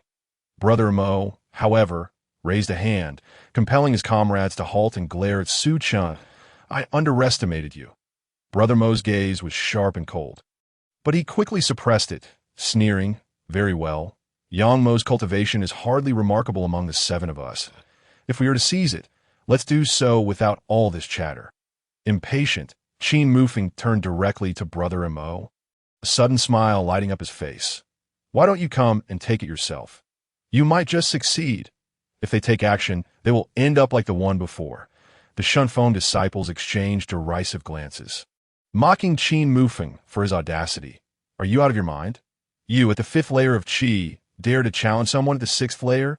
Utterly ridiculous. Despite their scornful jeers, Qin Mufeng maintained a serene smile, replying, How will I know unless I try?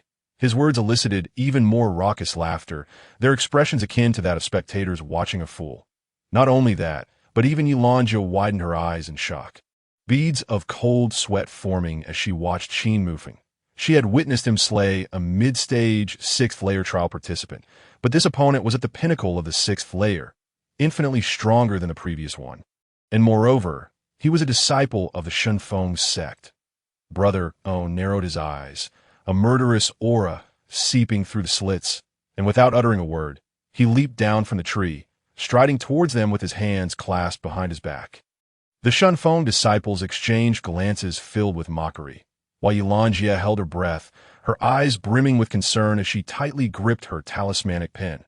Lin Feng and Zhao Wushuang exchanged glances and quietly stepped forward, both clutching their weapons tightly. In an instant, the atmosphere grew heavy and oppressive, causing sweat to bead in the palms of the onlookers. Kid, this place isn't monitored. If you die here, no one will know.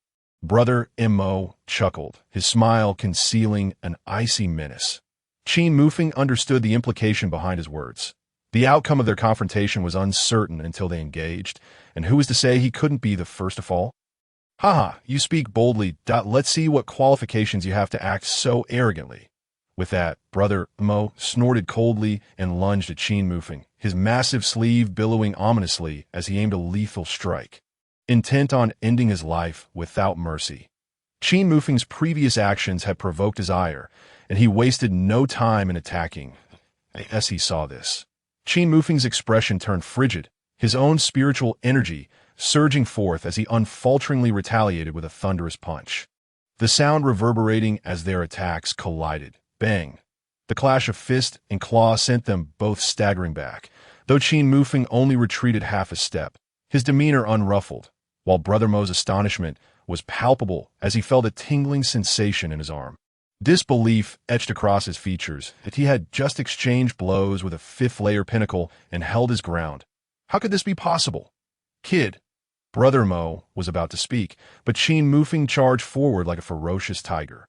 Unleashing another thunderous punch, Brother Mo's expression darkened as he replied with a cold snort, transforming his claw into a fist as he advanced to meet him. Bang, bang, bang! In an instant, the two were locked in combat, exchanging dozens of blows, leaving the spectators in a daze that the 5th layer pinnacle was actually holding his own against the 6th layer pinnacle, and even after several breaths, neither side had shown signs of yielding. Was the 5th layer pinnacle already this formidable? Yilanjia's body trembled as she watched Qin Mufeng fight, ripples of admiration filling her eyes. The others transitioned from fear to fervent excitement, their gazes ablaze with intensity. Meanwhile, Brother Mo's countenance darkened to a frightening degree. He could sense the ferocity of Qin Mufeng's assault escalating, and he could barely keep up at this rate. He would surely find himself at a disadvantage. Brother Mo suddenly roared, his aura surging dramatically as a gleaming light enveloped his fists, infused with the intent to kill as he charged at Qin Mufeng, sensing the pressure from the incoming strike. Qin Mufeng furrowed his brow, his own aura shifting as he transformed his fist into an open palm. The sleeves of his arm crackled with 3 distinct sounds akin to explosions. Crushing palm. It was a mid-level mysterious technique he had mastered recently, capable of releasing 9 explosive sounds from his arm, and these 3 sounds indicated he had achieved minor success. Bang! Bang! The two forces collided with tremendous force, sending waves of spiritual energy rippling outward, stirring up a fierce wind that enveloped the combatants in dust. As the dust settled, 2 figures emerged, both stumbling backward.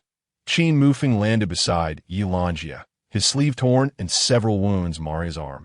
Though he appeared somewhat disheveled, in contrast, Brother Mo was in dire straits, his arm hanging limply, clearly broken and drenched in blood, his pallor ghostly as he stared at Qin Mufeng, whose chest throbbed like a drum. An expression of utter rage contorting his features. He had been injured by someone at the 5th layer of Qi, a humiliation far worse than any verbal insult Qin Mufeng could have hurled. Brother Mo, are you all right? The Qin Mufeng disciples rushed forward, but he barked a warning, stay back. This is my affair. He then retrieved a healing pill from his possession, swallowing it down as he glared at Qin Mufeng. Kid, I underestimated you. Though Qin Mufeng said nothing, his advancing stance spoke volumes. If it was a fight they were to have, there would be no need for further words. Brother Mo's expression twisted further into a grimace, and he unleashed a torrent of spiritual energy once more, gritting his teeth. Very well, you seek death, and I shall oblige. Chapter 67. Defeating Brother Mo. Not far away, Brother Mo's face contorted with rage, his spiritual energy surging like a tidal wave, pressing heavily upon the onlookers. Those of weaker strength could no longer withstand the pressure and fell to their knees, gasping for breath. The Shunfeng disciples were elated, their smiles brightening with excitement. Brother Mo was truly furious this time. He was about to unleash his most powerful technique. Let us see how that fool avoids this. He is undoubtedly doomed. This was the inevitable fate of those who provoked Brother Mo. Beneath the trees, Brother Mo's features twisted as he fixed his gaze upon Qin Mufeng. Today, I shall show you the chasm that lies between us, you insignificant ant. Prepare to die. With a sudden burst of strength, he propelled himself forward like an arrow released from a bow, the spiritual energy surrounding him warping the very air. Mighty elephant crashing mountain strike. A low growl filled the air as the spiritual energy coiled tightly around one arm, propelled by a fierce wind aiming directly at Qin Mufeng. Vaguely, the onlookers perceived the phantom of a colossal elephant charging toward Qin Mufeng. Qin Mufeng's expression grew grave, yet he did not flinch or evade, allowing the fierce winds to whip across his face, bringing a sting of pain that he too refused to hold back. Swallowing a restorative pill and taking a deep breath, his formidable spiritual energy bursting forth and coursing through his meridians. Coalescing in his right hand, that he lightly parted his lips, dragon's roar suppressing heaven hand. Roar! A dragon's roar resonated from his palm.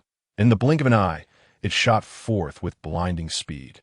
In a moment of confusion, the spectators seemed to witness a clash between a giant dragon and a massive elephant, the surrounding air rippling and tearing apart. Then, they beheld a figure hurtling backward, crashing to the ground and spitting out several mouthfuls of blood before collapsing unconscious. Everyone stood frozen, struck dumb with disbelief, for that figure was none other than Brother Mo, whom they had deemed invincible. And there stood Qin Mufeng, whom they had thought would surely lose, only a trace of blood at the corner of his mouth, otherwise unscathed. Zhao Wushuang rushed over to support Qin Mufeng. This was impossible. How could Brother Mo have lost? The remaining Shunfeng disciples were in disbelief, some appearing dazed, while others glared at Qin Mufeng with gritted teeth. But he won, just like that, among the 30 or so challengers. Someone uttered a phrase that brought the others back to their senses. Disbelief etched on their faces as they witnessed the scene before them. They had truly triumphed. This moment was indelibly imprinted in their minds. A peak practitioner of the 5th level of Qi refinement had vanquished a disciple of the Shunfeng sect at the pinnacle of the 6th level. Just like that, he had been defeated. Even Yilanjia had not anticipated such an outcome. She initially believed that Qin Mufeng's ability to slay a mid-stage 6th level opponent was already impressive, yet now his power exceeded all expectations. Just how formidable is this fellow? You dare to harm our senior Brother Mo? I will make you pay, shouted a few enraged disciples of the Shunfeng sect as they brandished their weapons and charged at Qin Mufeng, their intent to kill palpable.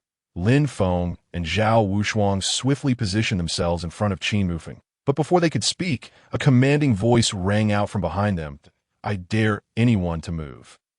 Above them, a second-tier fire rune array spun slowly, emanating a terrifying might that froze the Shunfeng disciples in their tracks, their pupils dilating in horror as they beheld Yilanjia. She was, after all, a rune master, holding a rune pen. Her beautiful eyes coldly regarded the Shunfeng disciples as she declared, If you retreat now, you shall remain unharmed. Should you choose to persist, while the rune array may not annihilate you all, it will certainly inflict severe losses upon you.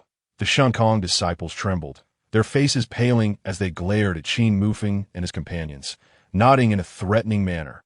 Very well. You had better pray that you do not secure a spot in the Shunfeng sect. We are leaving. With that, they glared fiercely at the group, dragging their unconscious senior Brother Yang Mo away, and fled in disgrace. Once they departed, Yilanjia exhaled a long sigh of relief, dispelling the rune array above her head. She approached Qin Mufeng, softly inquiring, "Are you all right?" Qin Mufeng shook his head in response that I'm fine, just sustained a minor injury. He couldn't do much to me. Here, take this Tianhan Yu Chao. Why Elongia accepted the Tianhan Yu Chao. Her gaze filled with curiosity as she regarded Qin Mufeng. Such words could only have come from him. Thank you. The events in this mountain range should have been resolved long ago, but they had unexpectedly encountered disciples of the Shinkong sect, prolonging the situation. However, the outcome was not unfavorable and surpassed everyone's expectations. Qin Mufeng not only safeguarded the Tianhan Yu Chao, but also defeated 2 disciples of the Shinkong sect, forcing the others to retreat as well. Now, the admiration they felt for Qin Mufeng had morphed into a profound fear, many of them swallowing hard. What do you intend to do about those Shinkong sect disciples? Yilonjia suddenly asked on their way back. She could not dismiss their warning. Although she had no knowledge of their status within the Shinkong sect, they were, after all, disciples of the sect. Once they entered the Shinkong sect, they would become senior brothers. It was common for senior brothers to bully junior brothers and seize their cultivation resources, especially within such a large sect as the Shinkong. Why Elongia assumed Qin Mufeng would ponder this for a moment. But to her surprise, he responded with a smile, "Since I dare to confront them, I certainly do not regard them as a threat. They wish to oppress me within the sect. They had better possess the capability to do so." In short, Qin Mufeng was unfazed by their final threat. Upon reflection, it was clear that someone of his caliber could hardly regard a defeated foe with any weight. As they made their way back, in the rear of another camp, there was a cave where Lin Zilong stood guard outside. Though he stood silently, the tension in his furrowed brow revealed his impatience.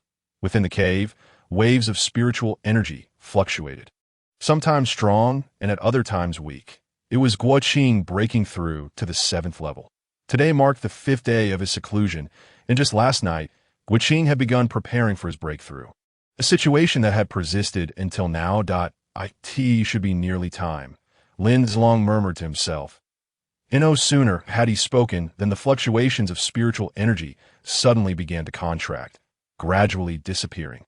Lin Zilong's heart raced with anxiety, uncertain whether Guoqing had succeeded at that moment. Footsteps echoed from within the dark cave, accompanied by an overwhelming aura that sent shivers down his spine.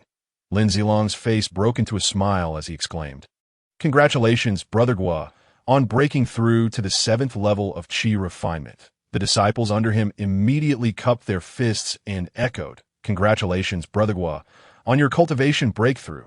Chapter 68. Guoqing strikes. Guoqing emerged from the cave, exuding the aura of a 7th level practitioner, instilling awe among the crowd. "What is the situation with Yilonjia?" Guoqing turned to Lin Zilong and asked directly. Lin Zilong's expression darkened. The one called Qin Mufeng has now joined the small Yi sect, led by Yilonjia. Previously, he single-handedly thwarted the combined assault of 2 early-stage, 6th-level practitioners against the small Yi sect. Now, aside from Yilonjia, he holds the most sway. Qin Mufeng. Guoqing repeated the name, lifting his gaze toward a particular direction. A hint of crimson and a ferocious aura slowly emanating from him. "Brother Gua, what shall we do now? Only a few days remain until the trial concludes, and if we wish to eliminate him afterward, it will be difficult," Lin Zilong pointed out. "Why wait until later?" Guoqing's eyes, sharp as a wolf's, swept over the crowd as he cruelly smiled. "Gather all our forces now and head straight to the small Yi sect's camp to annihilate them." The crowd was taken aback, but no one dared to refute him. They hastily dispersed, the entire camp descending into chaos. Lin Zilong followed, closely behind Guoqing, a sinister smile plastered on his face throughout. In the small Yi sect's camp, the group had only just returned when a lively atmosphere enveloped the area. Everyone was busy with their own affairs, yet 2 pairs of eyes remained fixated on Qin Mufeng's tent. These 2 individuals were Yang Hanqiu and Hong Hai. "Brother Yang, what do you think?" Hong Hai inquired softly. Yang Hanqiu offered a helpless smile. What else could he think? Previously, they had believed that Qin Mufeng's victory over them was merely due to luck and their own underestimation. However, after experiencing the events in the mountains, Yang Hanqiu finally understood that in Qin Mufeng's eyes, they truly amounted to nothing. "Brother Yang, I have an idea. Hear me out," Hong Hai continued before Yang Hanqiu could respond. Go ahead. Did Qin Mufeng not mention that once he finished his affairs, he would return the ring to us? Why not we pledge our allegiance to him? Given our strength, winning a spot in the trial would be impossible if we encountered those mid-stage, 6th-level practitioners. Yang Hanxiu pondered this for a moment, and Hong Hai's reasoning did hold some merit. At this point, nearly 300 challengers remained in the trial, and among them, there were certainly those with higher cultivation levels. If the two of them were to leave after taking back the ring, they would indeed be relying on luck. However, if they aligned themselves with Qin Mufeng, their chances of securing a spot would likely increase significantly. I believe you're overestimating the situation, Yang Hanxiu sighed, saying, at that point, he may not even want us. Hong Hai opened his mouth to respond, but was interrupted by a sudden commotion around the camp. Qin Mufeng, come out! A furious roar erupted, reverberating throughout the camp. Both men exchanged alarmed glances. Enemy attack. It's Guiqing and Lin Zilong. Sound the alarm. Instantly, everyone in the camp sprang to their feet, their expressions grave as they rushed outside. Upon seeing a multitude of figures approaching, led by Guiqing and Lin Zilong, they collectively inhaled sharply. There were at least 100 of them. Has Guiqing brought all his people over? Yang Hanxiu and Hong Hai exchanged a look, their hearts racing with shock. They were aware that Qin Mufeng and Guiqing had a conflict, but now the latter was coming in full force. Clearly prepared for battle, Guiqing, what do you intend to do? Yang Hanxiu's tone turned icy, a sense of panic gripping him as he realized he could no longer discern Guiqing's cultivation. Guiqing's ominous gaze fixed on Yang Hanxiu and Hong Hai, disdain dripping from his words. You are not worthy to speak to me. Where is Qin Mufeng? Haven't come out. What did you say? Guiqing, do not think that just because you are at the pinnacle of the 6th level, we will fear you. Hong Hai retorted furiously.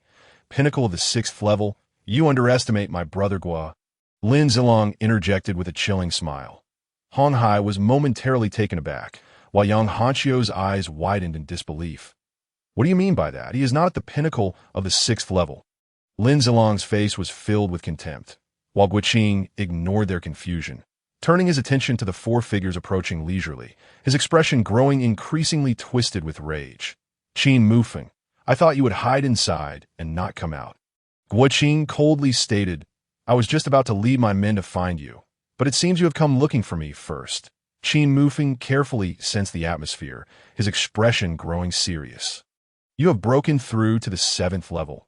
As these words escaped his lips, a collective gasp echoed through the crowd, shock etched upon their faces. To break through the 7th layer? How could this be?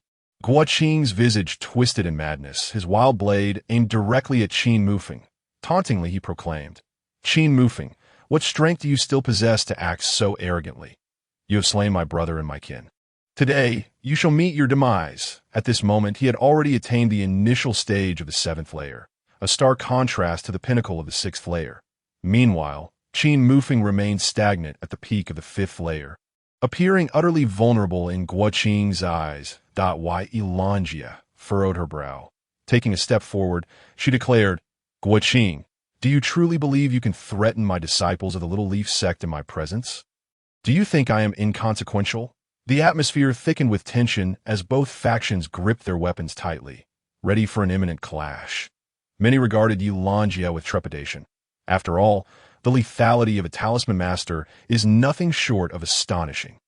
Yilanjia, had this been earlier, I might have feared you somewhat, but now, do you truly think your talismans can harm me? Guiqing sneered. Qin Mufeng, are you planning to cower behind a woman? Weren't you quite formidable earlier? Yilanjia was about to retort, when Qin Mufeng raised his hand to halt her, stepping forward with a calm smile that belied an overwhelming chill radiating from him. To be honest, your provocations are nothing but laughable. Guiqing snorted derisively and stepped forward, unleashing a torrent of spiritual energy. In an instant, he lunged at Qin Mufeng, his wild blade slicing downward. Qin Mufeng moved swiftly, leaving only an afterimage in his wake. The afterimage was cleaved in two by Guiqing. It dissipated into the wind. With a swift motion, Qin Mufeng retrieved a damaged spiritual sword from his spatial pouch, pivoted on his heel, and transformed into another afterimage that darted forth. Whoosh! The spiritual sword brimmed with spiritual energy, its strike executed with remarkable ferocity, the blade like a rainbow, seemingly set to pierce the void. Aimed directly at Guoqing's heart. You wish to kill me. You are courting death. Guoqing laughed maniacally, his wild blade twisting, the crimson edge reminiscent of blood, as he charged towards Qin Mufeng. Clang! The clash of the wild blade and the spiritual sword erupted in a shower of sparks. Guoqing's other hand clenched into a fist, spiritual energy surging forth like a tidal wave, crashing down upon Qin Mufeng. Qin Mufeng's brow furrowed as he forcefully retreated, but Guoqing was relentless, pursuing him with another horizontal slash of his blade. Chapter 69. Crisis. In their numerous exchanges, Guoqing consistently held the upper hand, relentlessly pressing Qin Mufeng. Countless gazes fixated on their battle, awestruck by the might of the seventh layer. Even more astonished by the terror that was Qin Mufeng. Despite facing the seventh layer, he could contend for such a duration. Although he remained at a disadvantage, the spectacle was profoundly shocking. Yi Lanjie and her companions wore anxious expressions, fearing that Qin Mufeng would inevitably fall if this continued. She swiftly produced her talisman pen, preparing to inscribe a talisman array to aid Qin Mufeng. Everyone charge! Do not allow Yi Lanjie to inscribe the talisman array. Lin Zilong roared, jealousy igniting within him. The woman he cherished was attempting to inscribe an array to protect the man he loathed, stirring a desire within him to rush forth and slay Qin Mufeng in a fit of rage. Yet, on his way here, Guoqing had proclaimed his intent to personally kill Qin Mufeng. Anyone who intervened would perish. The forces behind Lin Zilong surged forth, shouting in unison, "Kill!" In an instant, 100 individuals rushed forward like a tide. Dust swirling, their momentum formidable enough to crush Yi Lanjie and her companions on the spot. "All of you, protect Sister Yi!" Chu Jie shouted, raising his hand. The trial participants of the Little Leaf sect charged forward as well. The two factions collided, dust billowing as the earth trembled beneath their feet. Roars, the clash of metal, and cries of despair reverberated through the air, mingling with the scent of blood, attracting numerous beasts lurking within the forest. "Everyone, guard Sister Yi!" The members of the Little Leaf sect formed a protective barrier in front of Yi Lanjie, overwhelming anyone who dared approach. Seeing this, Lin Zilong's expression morphed into one of savagery. With a powerful stomp, he leapt into the air, propelled by a fierce gust, heading straight for Yi Lanjie. Simultaneously, four figures leaped forth, armed with long spears, swords, and knives, charging directly at Lin Zilong, forcing him back. To reach Yi Lanjie, "You must first pass through us," the leader, Yang Hanxiu, bellowed, leading the charge, with Hong Hai, Lin Feng, and Zhao Wushuang following closely, the four engaging Lin Zilong in a fierce battle amidst the throng. Boom! Not far away, Guoqing struck Qin Mufeng back with a single punch, his gaze fixed on Qin Mufeng as he mocked. "You were so arrogant before, yet now this is all you can muster?" Qin Mufeng paid him no heed. A glimmer of cold light flashed across the rusted blade of his spiritual sword. He stepped forward, rising gracefully into the air. Falling leaves returned to roots. Guoqing let out a cold laugh. Recognizing this technique as the final move Qin Mufeng had employed to slay Yin Hu, he remembered it vividly, for it had claimed Yin Hu's life. Yet to use it against him, such foolishness. Blood blade slash. Guoqing's blade shifted, exuding a terrifying wave of bloodlust, the crimson glow flickering as the blade cleaved the air, parting it as it went. Clang! The explosive clash of spiritual energy and wind surged forth. A few small beasts that had darted from the forest were caught off guard, sent flying, crashing to the ground, blood pooling beneath them, their bodies riddled with deep wounds, convulsing briefly before succumbing to death. Guoqing's cold laughter echoed as he prepared to pursue, when suddenly, his brow furrowed, his gaze snapping upward as he noticed a talisman array spinning above him, emanating powerful waves of spiritual energy. Looking down at Yi Lanjie, whose expression was icy, he saw the final symbol she inscribed vanish into the array. Oceanic Dragon Array. With Yi Lanjie's delicate shout, a water-blue dragon emerged from the talisman array, unleashing a deafening roar that rippled through the air before it surged violently towards Guoqing. "You think this broken array can harm me?" Guoqing bellowed, veins bulging on his arms as he raised his palm. Crimson spiritual energy roiling forth, a terrifying aura spreading around him. Blood Python reaches for the sky. With a single palm strike, the crimson energy surged forth like a serpent, roaring from its gaping maw. Colliding fiercely with the oceanic dragon. Boom! A tempest of wind swept through. The oceanic dragon was utterly shattered by Guoqing's force, the talisman array disintegrating into nothingness. Wailanjia, caught in the backlash, paled dramatically, spitting out a mouthful of blood, fear flickering in her eyes. This is the realm of the seventh layer. It is on an entirely different level from the sixth layer. The faces of the Little Leaf sect members changed drastically. And Chu Jie quickly directed everyone. Protect Sister Yi. What other tricks do you have up your sleeve? Guoqing's disdain grew ever more pronounced, standing firm like a war deity.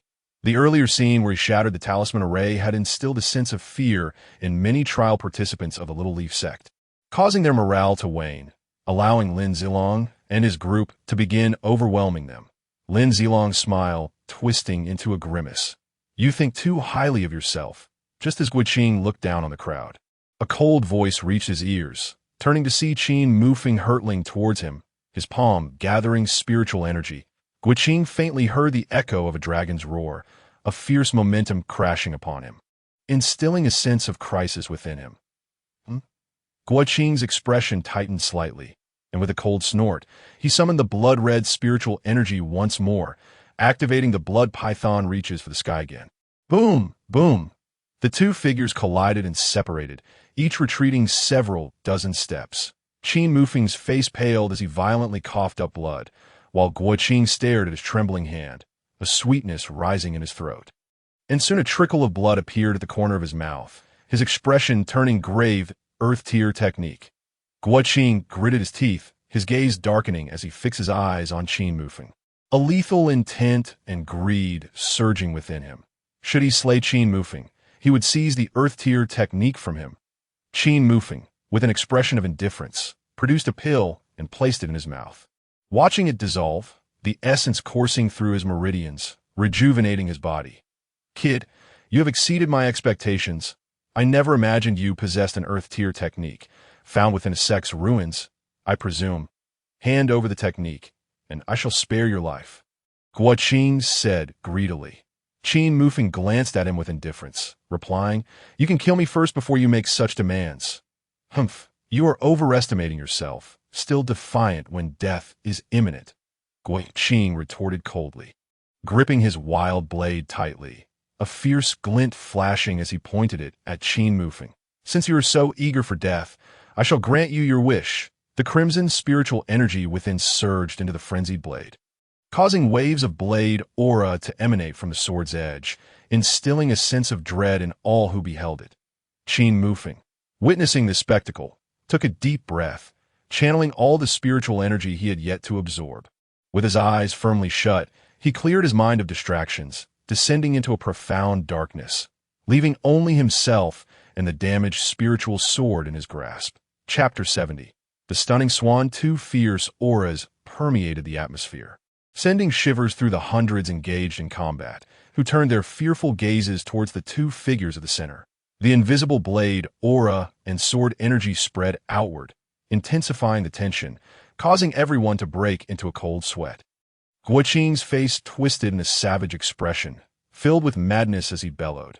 Blood blade technique, blood shadow slash. The radiance of his blade turned blood red once more, resembling coagulated blood, as the sharp edge distorted and tore through the surrounding air. He then stepped forward, leaving behind trails of crimson afterimages. In the next instant, he lunged directly at Qin Mufeng. The frenzied blade aimed squarely at his neck. Should this strike land upon Qin Mufeng's head, it would undoubtedly result in instant death. Lin Zilong watched with an increasingly sinister smile, eager to witness Qin Mufeng's demise right before his eyes. Everyone assumed Qin Mufeng, with his eyes closed, was merely awaiting his fate, while Lin Feng and Zhao Wushuang were consumed by boundless hatred and murderous intent. Just as Guoqing was about to deliver the fatal blow, Qin Mufeng suddenly opened his eyes. His gaze met Guoqing's.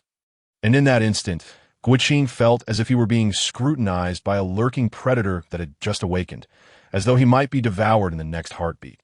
This sensation intensified, transforming into a powerful thought in his mind. Retreat. Failure to retreat would mean death. Amidst the astonished expressions of the onlookers, Qin abruptly shifted his blade, abandoning his offensive, and retreated with explosive speed. Covering 5 meters in mere moments, his actions left everyone dumbfounded, with Lin Zilong roaring in outrage. Qin, what on earth are you doing? Qin cast a glance back at Lin Zilong. But before he could respond, Qin Mufeng's figure shot forward like an arrow released from a bow, rushing toward Qin with the sound of wind tearing behind him. The first stance of the 9 swords of Ling Xiao, Stunning Swan. With a single thrust, the spiritual sword pointed directly at Qin. An outsider's perspective, Qin Mufeng's strike appeared utterly mundane, devoid of any discernible fluctuation of spiritual energy. Such a technique could easily be countered by even those at the first level of the Qi refinement realm. Yet unbeknownst to them, Qin was gripped by an inexplicable fear, causing him to retreat in panic. Now frozen in place, his expression one of deepening dread as he gazed at Qin Mufeng. While to others, this strike seemed alarmingly ordinary, to Qin, it embodied the very threat of death itself. The surrounding energies had coalesced around him, sealing off any avenue of escape. He could not fathom why a mere peak Qi refinement 5th-layer cultivator posed such a formidable threat. Nor could he comprehend the nature of Qin Mufeng's technique. Grinding his teeth, Qin frantically channeled his spiritual energy, fully aware that he must evade this strike from Qin Mufeng. Ha! He bellowed, as his internal energy surged forth, shattering the invisible bindings that had ensnared him. Casting a glance at the imminent danger of Qin Mufeng, his expression shifted in alarm, and he hastily attempted to dodge, though he narrowly evaded death.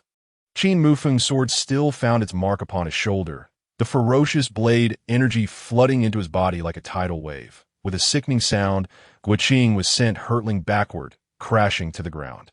Dazed as he stared at his left arm, which had been utterly shattered by Qin Mufeng's strike. Half of his body was a mangled mess, blood gushing forth uncontrollably. Qin clutched at the remnants of his severed arm, writhing in agony upon the ground, emitting cries akin to a slaughtered pig, his face paling momentarily before transforming into a grotesque mask of blood. In the next moment, Qin Mufeng approached Qin, a cold glint flashing at his neck. With a swift motion, Qin's head was severed, landing on the ground, his eyes wide with terror. Though the sound was inaudible to others, everyone stood in stunned silence, their faces a tapestry of varied emotions, the tension palpable. Qin had been defeated by Qin Mufeng, that a cultivator of the 7th layer of Qi refinement had fallen to one at the peak of the 5th layer. The outcome of this life-and-death confrontation was unequivocal. Qin was dead. Qin Mufeng had once again reshaped the way others perceived him. First, he had emerged victorious against those in the mid-6th layer.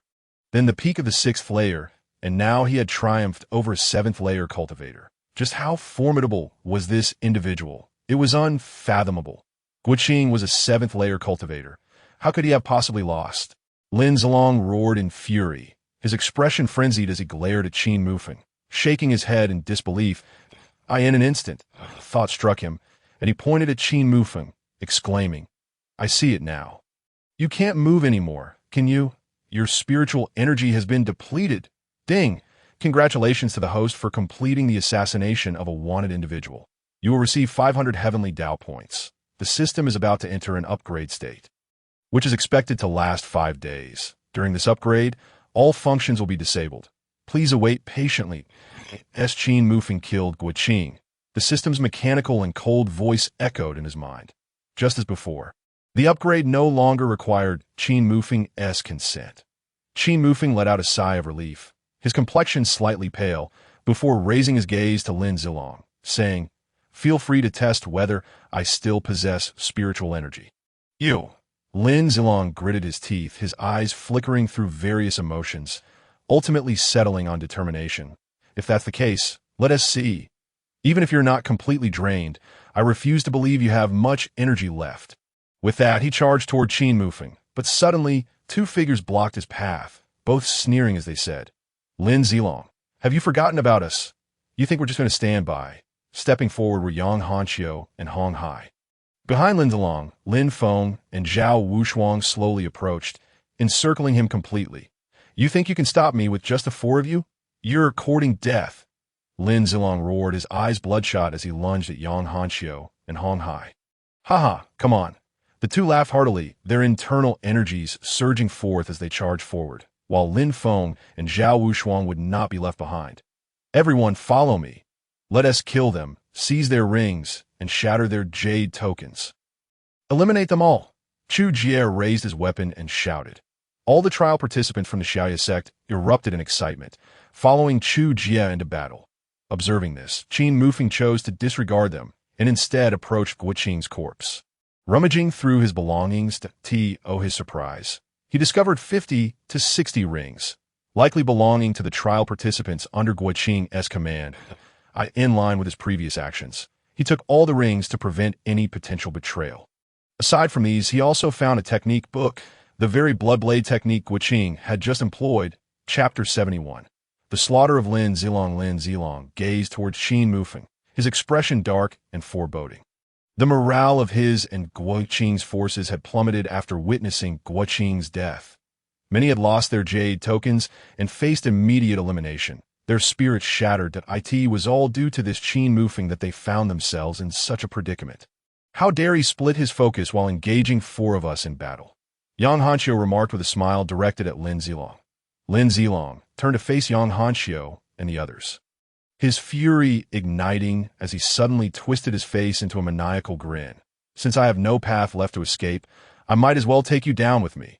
With that, he roared, unleashing a surge of energy that forced the four back, before his entire being erupted with uncontrollable spiritual energy, enveloping him like a protective barrier. His once slender form began to swell like a balloon. Seeing this, Yang Hanqiu and Hong Hai were taken aback. This is bad. Lin Zilong has lost his mind. He intends to self-destruct. Retreat. The two darted away like arrows towards the rocky forest, panic spreading among the crowd as they turned pale. Swiftly following suit, Lin Zilong, a mid-sixth layer cultivator, was among the strongest in a crowd of hundreds. If he were to self-destruct, none could stop him. Yilanjie and the other three array masters hurriedly began inscribing defensive formations. But it was all happening too suddenly. They had no time to prepare. Not far away, Qin Mufeng also witnessed this unfolding scene. Lin Zilong's body continued to expand, his spiritual energy wildly chaotic. The surrounding space warping as a tempest raged, nearing the point of explosion. Qin Mufeng furrowed his brow. Channeling the little remaining spiritual energy he possessed, he dashed towards Lin Zilong. The crowd watched in disbelief as Qin Mufeng appeared to be courting death. Zhao Wushuang's delicate visage shifted subtly, abruptly halting her steps as she turned to approach Qin Mufeng, leaving Lin Feng unable to intervene in time. Lin Zilong, having also spotted Qin Mufeng, let out a maniacal laugh, exclaiming, Qin Mufeng, let us perish together. If one must die, let it be you. Qin Mufeng's gaze hardened, his figure soaring gracefully into the air as his spirit sword unleashed a flurry of icy rays. Lin Zilong's eyes widened in disbelief. With a series of sickening thuds, the sound of the sword piercing flesh echoed, and Lin Zilong's face froze in an expression of incredulity. Blood erupted from his vital points like a fountain, and the raging spiritual energy within him began to dissipate, his inflated form collapsing as if deflated. With a resounding thud, Lin Zilong fell lifeless to the ground, his eyes refusing to close. Zhao Wushuang halted, her beautiful eyes wide with astonishment as she regarded Qin Mufeng. The onlookers were equally stunned that it was common knowledge that if someone self-destructed, others would not dare approach, and merely surviving would be considered a stroke of fortune. Yet, contrary to everyone's expectations, Qin Mufeng not only charged forward but also killed Lin Zilong before the self-detonation could occur, averting what could have been a catastrophic explosion for them. We are still alive. We are all still alive. Someone in the crowd shouted, and the throng erupted into cheers, raising their arms in jubilation. Yilanjie and the others also dispersed their talisman formation, exhaling in relief as they turned to Qin Mufeng, only to find his figure swaying precariously. In the next moment, He was about to topple over, and just as Yilanjia moved to support him, a graceful figure had already enveloped him in an embrace. Zhao Wushuang sensed Qin Mufeng's condition through her internal energy and discovered that he had merely fainted from the exhaustion of his spiritual power, allowing her to breathe a sigh of relief. When Qin Mufeng awoke again, it was nightfall, and Zhao Wushuang and Lin Feng were tending to him within the tent. Upon seeing Qin Mufeng slowly open his eyes, both displayed expressions of joy. "Brother Qin, you are awake?" Qin Mufeng gradually sat up, only to find his body feeling weak. As if his bones were on the verge of disassembling, he let out a rueful chuckle, recognizing it as the consequence of overexerting his spiritual power. However, the power of the Lingxiao 9 swords was indeed terrifying, nearly draining him of all his spiritual energy, yet its might was equally astonishing. That seemingly ordinary strike unleashed a force that instantly tore apart Guo Qing's half of his body. The image was one that left Qin Mufeng in awe. Moreover, that was merely the first move. The remaining fragments contained two more techniques. Wujia and Pejun, what tremendous power might they possess? In the future, he would have the strength to contend even with those at the initial stage of the seventh heaven. Yet, there was no alternative. Had he not intervened to stop Lin Zilong's self-destruction, he would have been unable to withstand the ensuing damage. At that moment, three figures entered the tent: Yilanjia, Yang Hanxiu, and Hong Hai. Upon seeing Qin Mufeng awake, Yang Hanxiu immediately inquired, "Brother Qin, you are awake. How do you feel?" "Not particularly well," Qin Mufeng replied, eliciting laughter from Zhao Wushuang and the others. He continued, "What is happening outside? Why is it so noisy?" "They're holding a celebration banquet. This time, thanks to you, we have successfully defeated Guo Qing and resolved the crisis of Lin Zilong's self-destruction. So, of course, they are elated," Yilanjia explained with a charming smile. "However, this will also be the last gathering before the competition for quotas begins tomorrow." Qin Mufeng understood that the presence of factions such as the Xiaoya sect, Yang sect, and Hong Gang in this trial stemmed from weaker individuals joining forces to avoid elimination. They might be used as cannon fodder or unite to survive until the end. Similarly, individuals like Guo Qing viewed them merely as pawns, preventing their voluntary elimination to seize their rings for themselves and secure quotas. The Xiaoya sect belonged to the former, yet in the final days, they would no longer be able to protect them. Securing a quota would ultimately depend on their own efforts. While there might not be outright animosity, the purpose of participating in the trial was to gain entry into the Xinfeng sect. Yang Hanxiu and Hong Hai exchanged glances, then stepped forward with solemn expressions. "Brother Qin, we have something to discuss. I asked about the rings. Rest assured, I have promised to return them and will not go back on my word." No. It is not about the rings." Yang Hanxiu quickly shook his head. "Brother Qin, during the remaining time in this trial, we wish to follow you." Qin Mufeng was momentarily taken aback, feeling perplexed by this unexpected outcome.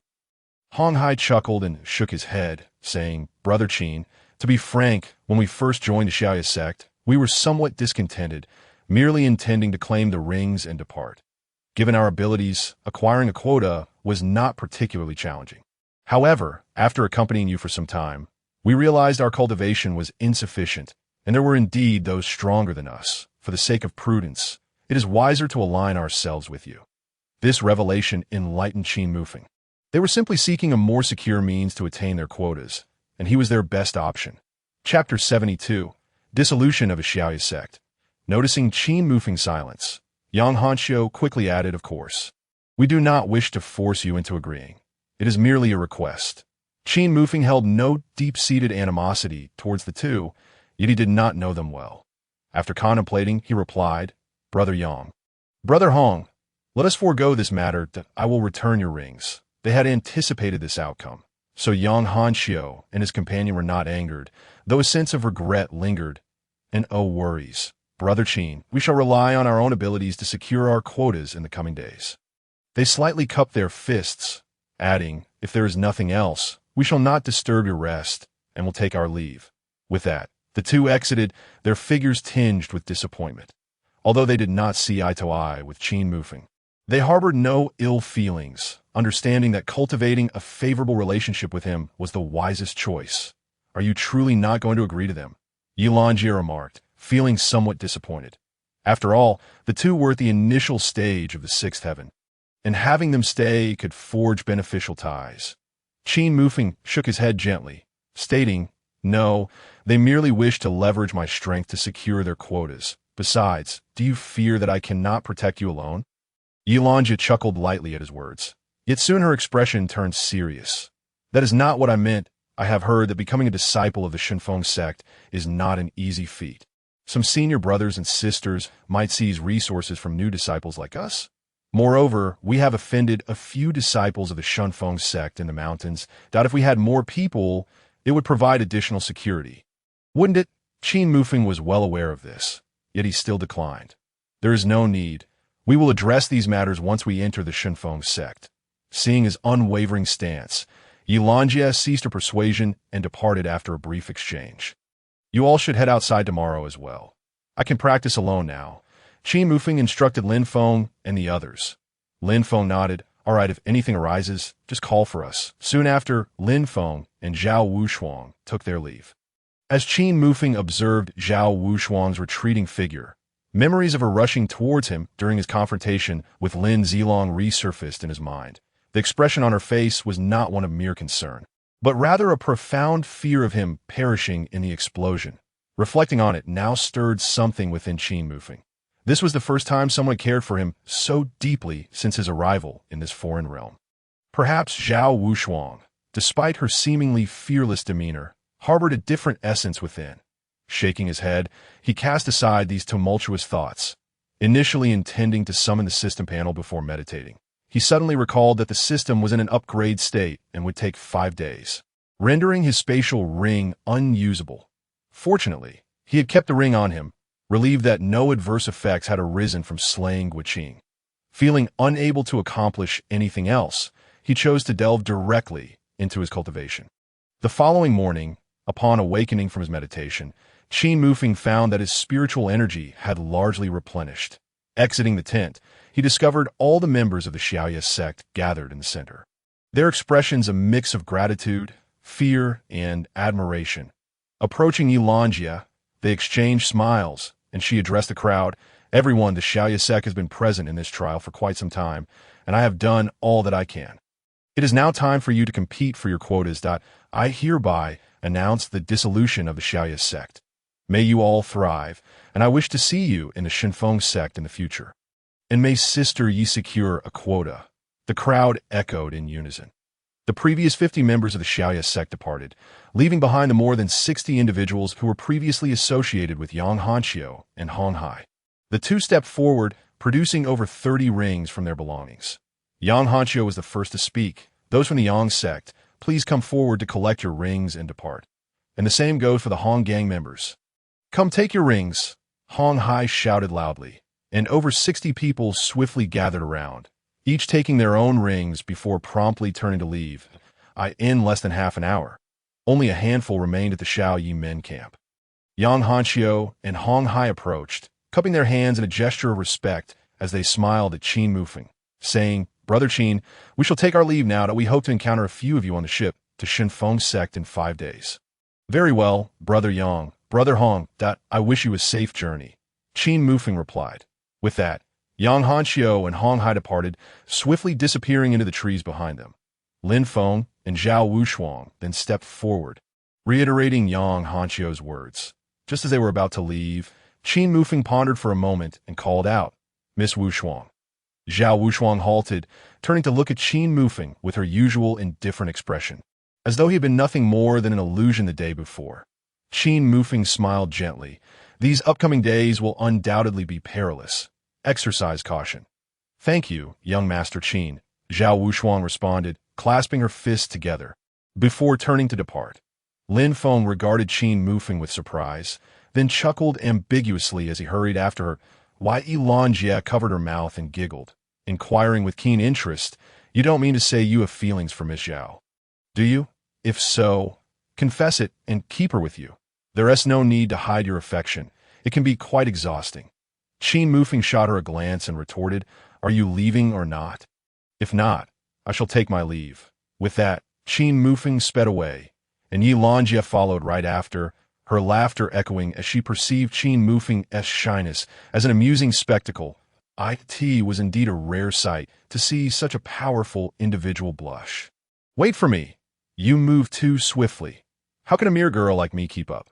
The next 5 days proved to be the most arduous yet. All the trial participants began to employ various cunning strategies to seize rings and eliminate opponents, leading to instances of reckless bloodshed. Yet compared to the previous atrocities committed by Qin Mufeng, the carnage seemed rather subdued. The entire island appeared chaotic, with a faint scent of blood lingering in the air. And colossal trees lay severed, crashing down with resounding thuds. Throughout their journey, Qin Mufeng and Yi Lanjie encountered numerous robbers, all of whom they dispatched, seizing their rings and eliminating them. Naturally, those who recognized Qin Mufeng as the Blood Butcher fled in terror, fearful that a moment of displeasure from him could result in their demise. Night fell. Qin Mufeng discovered a cave for the two to rest, presenting their gathered rings. He possessed a total of 123 rings, while Yi Lanjie held 78. This quantity should suffice for us to secure a position. We need not engage in further conflict, Qin Mufeng remarked, glancing at the jade plate, which had previously displayed over 200 participants. In just a few short days, only 30 remained. The day after tomorrow marked the final day of the trials, and they would need to head to the rendezvous point at Shunfeng Sect in the morning.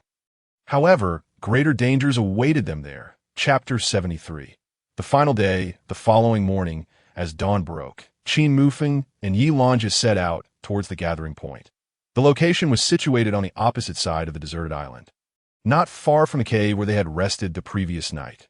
Given their pace, they anticipated reaching it within half a day, barring any interruptions. Along the way, they encountered several individuals who, upon noticing them, refrained from confrontation. Their singular goal was to reach the gathering point before contending for rings. Be cautious. "We are being watched," Qin Mufeng murmured suddenly. Hearing this, Yi Lanjie surveyed their surroundings, her pupils narrowing as she discerned at least a dozen pairs of eyes fixated upon them. Yet none dared to make a move. It appeared that Qin Mufeng's earlier suspicions were confirmed. The gathering point would indeed be the final locale of peril. Their journey had been relatively uneventful, aside from occasional ambushes by lurking beasts, until dusk arrived, prompting them to halt. The gathering point was an abandoned dock, with a number of people steadily increased, first to 10, then 20, with figures still rushing in from the woods. Ultimately, 28 individuals had congregated at the dock. The jade plate indicated 39 red dots, with 11 still unaccounted for. However, a careful assessment revealed the presence of numerous concealed presences in the forest. The 39 remaining participants have all arrived. The heroes have gathered.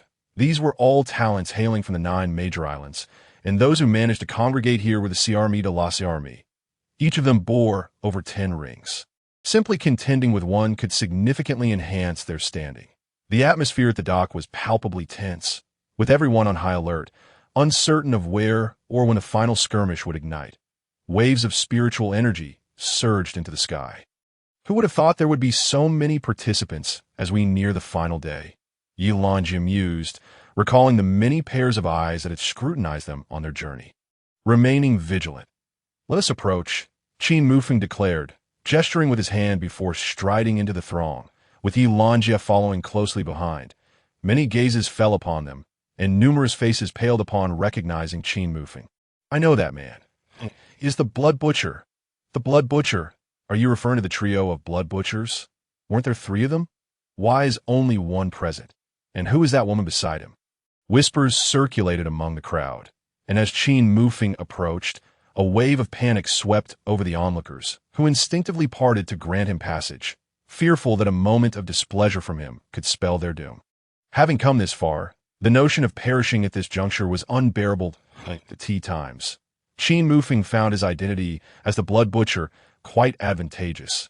At this moment, significantly fewer eyes were fixated upon him and Yi Lanjie, as many seemed to abandon their intentions of confronting them upon learning of his moniker. "Ah, Brother Qin, Miss Yi, what a pleasure to see you again." Suddenly, a hearty laugh resonated from the crowd, and soon after, Yang Hanxiu and Hong Hai, whom they had not seen for several days, approached with joyful expressions. Qin Mufeng's face lit up as he greeted them. Brother Yang, Brother Hong, it has indeed been a while. It has been some time. Who would have thought we would both endure to this point? Hong Hai remarked with a hint of nostalgia, at why Elangia chuckled softly. You both worried unnecessarily. Your skills are among the finest here. How could you possibly be easily eliminated? You are right. Miss Yi, Yang Hanshio replied with a smile.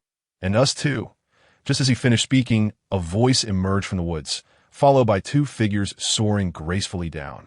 Landing before Qin Mufeng it was Lin Feng and Zhao Wushuang. Though their strength might be considered the weakest among those at the gathering point, Lin Feng exuded an aura signaling an imminent breakthrough. Regardless, no one dared to underestimate this duo, for they were part of the infamous Blood Butcher group. With all three of the Blood Butchers now assembled, along with 3 additional companions, fear was indeed warranted. Their survival over these past few days was attributed to their seamless teamwork. Against opponents of the 4th level, they still possessed the strength to contend. However, both had undergone noticeable transformations. Zhao Wushuang appeared more valiant than ever, her demeanor reminiscent of a female general wielding a spear, prompting Qin Mufeng to steal a few extra glances. The most significant change was in Lin Feng, whose face bore a savage scar that rendered his once handsome visage somewhat fearsome. Lin Feng, what happened to your face? Qin Mufeng inquired, his brow furrowed with concern. Lin Feng shook his head, replying, It's nothing serious. I inadvertently crossed paths with someone at the mid-stage of the 4th level. And after a fierce battle, we managed to defeat him. This scar was his parting gift. Rather than displaying discontent, Lin Feng seemed exhilarated, as if this scar represented a badge of honor for having slain an opponent of a higher level. After all, not everyone could rival Qin Mufeng's capacity to challenge foes beyond their rank and emerge victorious. Who would have thought we would have the chance to reunite? Yi Lanjie mused, gazing at the 4 with profound sentiment. The others shared similar thoughts. They had anticipated at least 1 or 2 eliminations among them, yet here they all stood together. Their journey thus far had undoubtedly been arduous. The group engaged in lively conversation, their laughter ringing out amidst the tension, provoking bemused expressions from those around them. In such a charged atmosphere, their ability to relax was remarkable. Bold. One can only describe it as bold. Yet they possessed the audacity to be so. Just at that moment, a tall and robust figure suddenly stepped forward, positioning himself behind Qin Mufeng and his companions. That a hoarse and disdainful voice echoed from above, inquiring, So, you are the infamous Blood Butchers?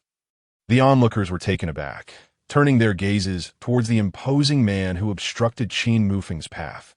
However, upon sensing the powerful fluctuations of spiritual energy emanating from him, their astonishment dissipated to a peak cultivation of the 6th level of Qi training.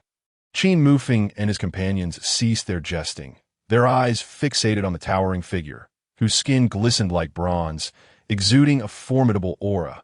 His muscular physique, nearly 2 meters tall, rendered Qin Mufeng and his companions seemingly diminutive in comparison.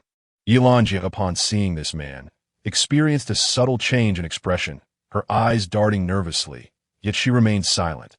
The man glanced at Elangia, a flicker of greed flashing in his eyes, upon noticing her close proximity to Qin Mufeng. A surge of jealousy ignited within him. Chapter 74. Xiong Tianba. Qin Mufeng and his companions frowned as they regarded the man, who seemed to be leveraging his cultivation prowess and the notorious reputation of Qin Mufeng to instigate trouble.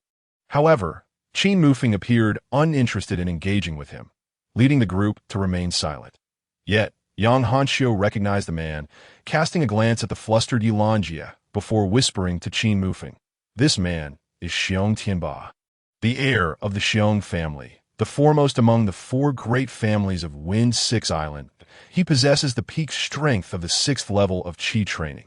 Their family specializes in body refinement techniques, which explains his imposing stature and naturally high defensive capabilities. His motives for approaching us may not be so simple. It is rumored that he is infatuated with a maiden from the Yi family of Wind 3 Island. The Yi family maiden?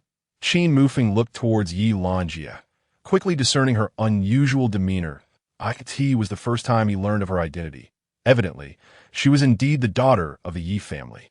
When a robust man realized that no one was acknowledging him, his expression soured instantly. Yet before he could voice his displeasure, another individual stepped forward, arrogantly declaring, "My brother is speaking to you. Haven't you heard? Or are you deaf?" Yang Hanqiu further briefed Qin Mufeng on the latter's identity, revealing that this person was Xiong Tianba's younger brother, Xiong Hao, who also cultivated at the initial stage of the 6th level of Qi training. The two brothers from the Xiong family shared similar physiques. Naturally, Yilanjia overheard Yang Hanqiu's discreet remarks to Qin Mufeng and, aware that her identity had been exposed, stepped forward with a cold voice, saying, "Xiong Tianba, what exactly do you intend to do? Qin and his friends are my companions.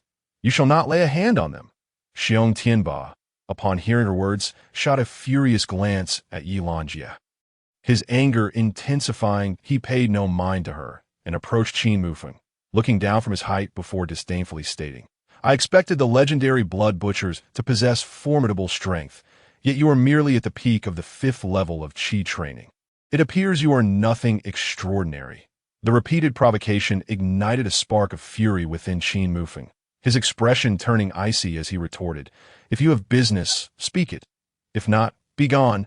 The expressions of the two brothers darkened instantaneously, with Xiong Hao pointing at Qin Mufeng and shouting, "You little brat, who are you telling to leave? Do you wish to perish?" Qin Mufeng shot him a cold glance, responding, "If you wish to keep that finger, I can assist you in removing it right now." "You." Just as Xiong Hao was about to retort, he met Qin Mufeng's gaze and sensed a chilling, murderous intent that made him freeze. His expression turning complex as he sheepishly withdrew his hand, that he realized that if he persisted, Qin Mufeng would indeed act against him. Oomph! At that moment, Xiong Tianba let out a cold snort, stomping his right foot on the ground. The crowd felt the ground tremble, and the intimidation that Qin Mufeng had exerted on Xiong Hao abruptly vanished. "Threatening my brother in my presence. You have quite the audacity."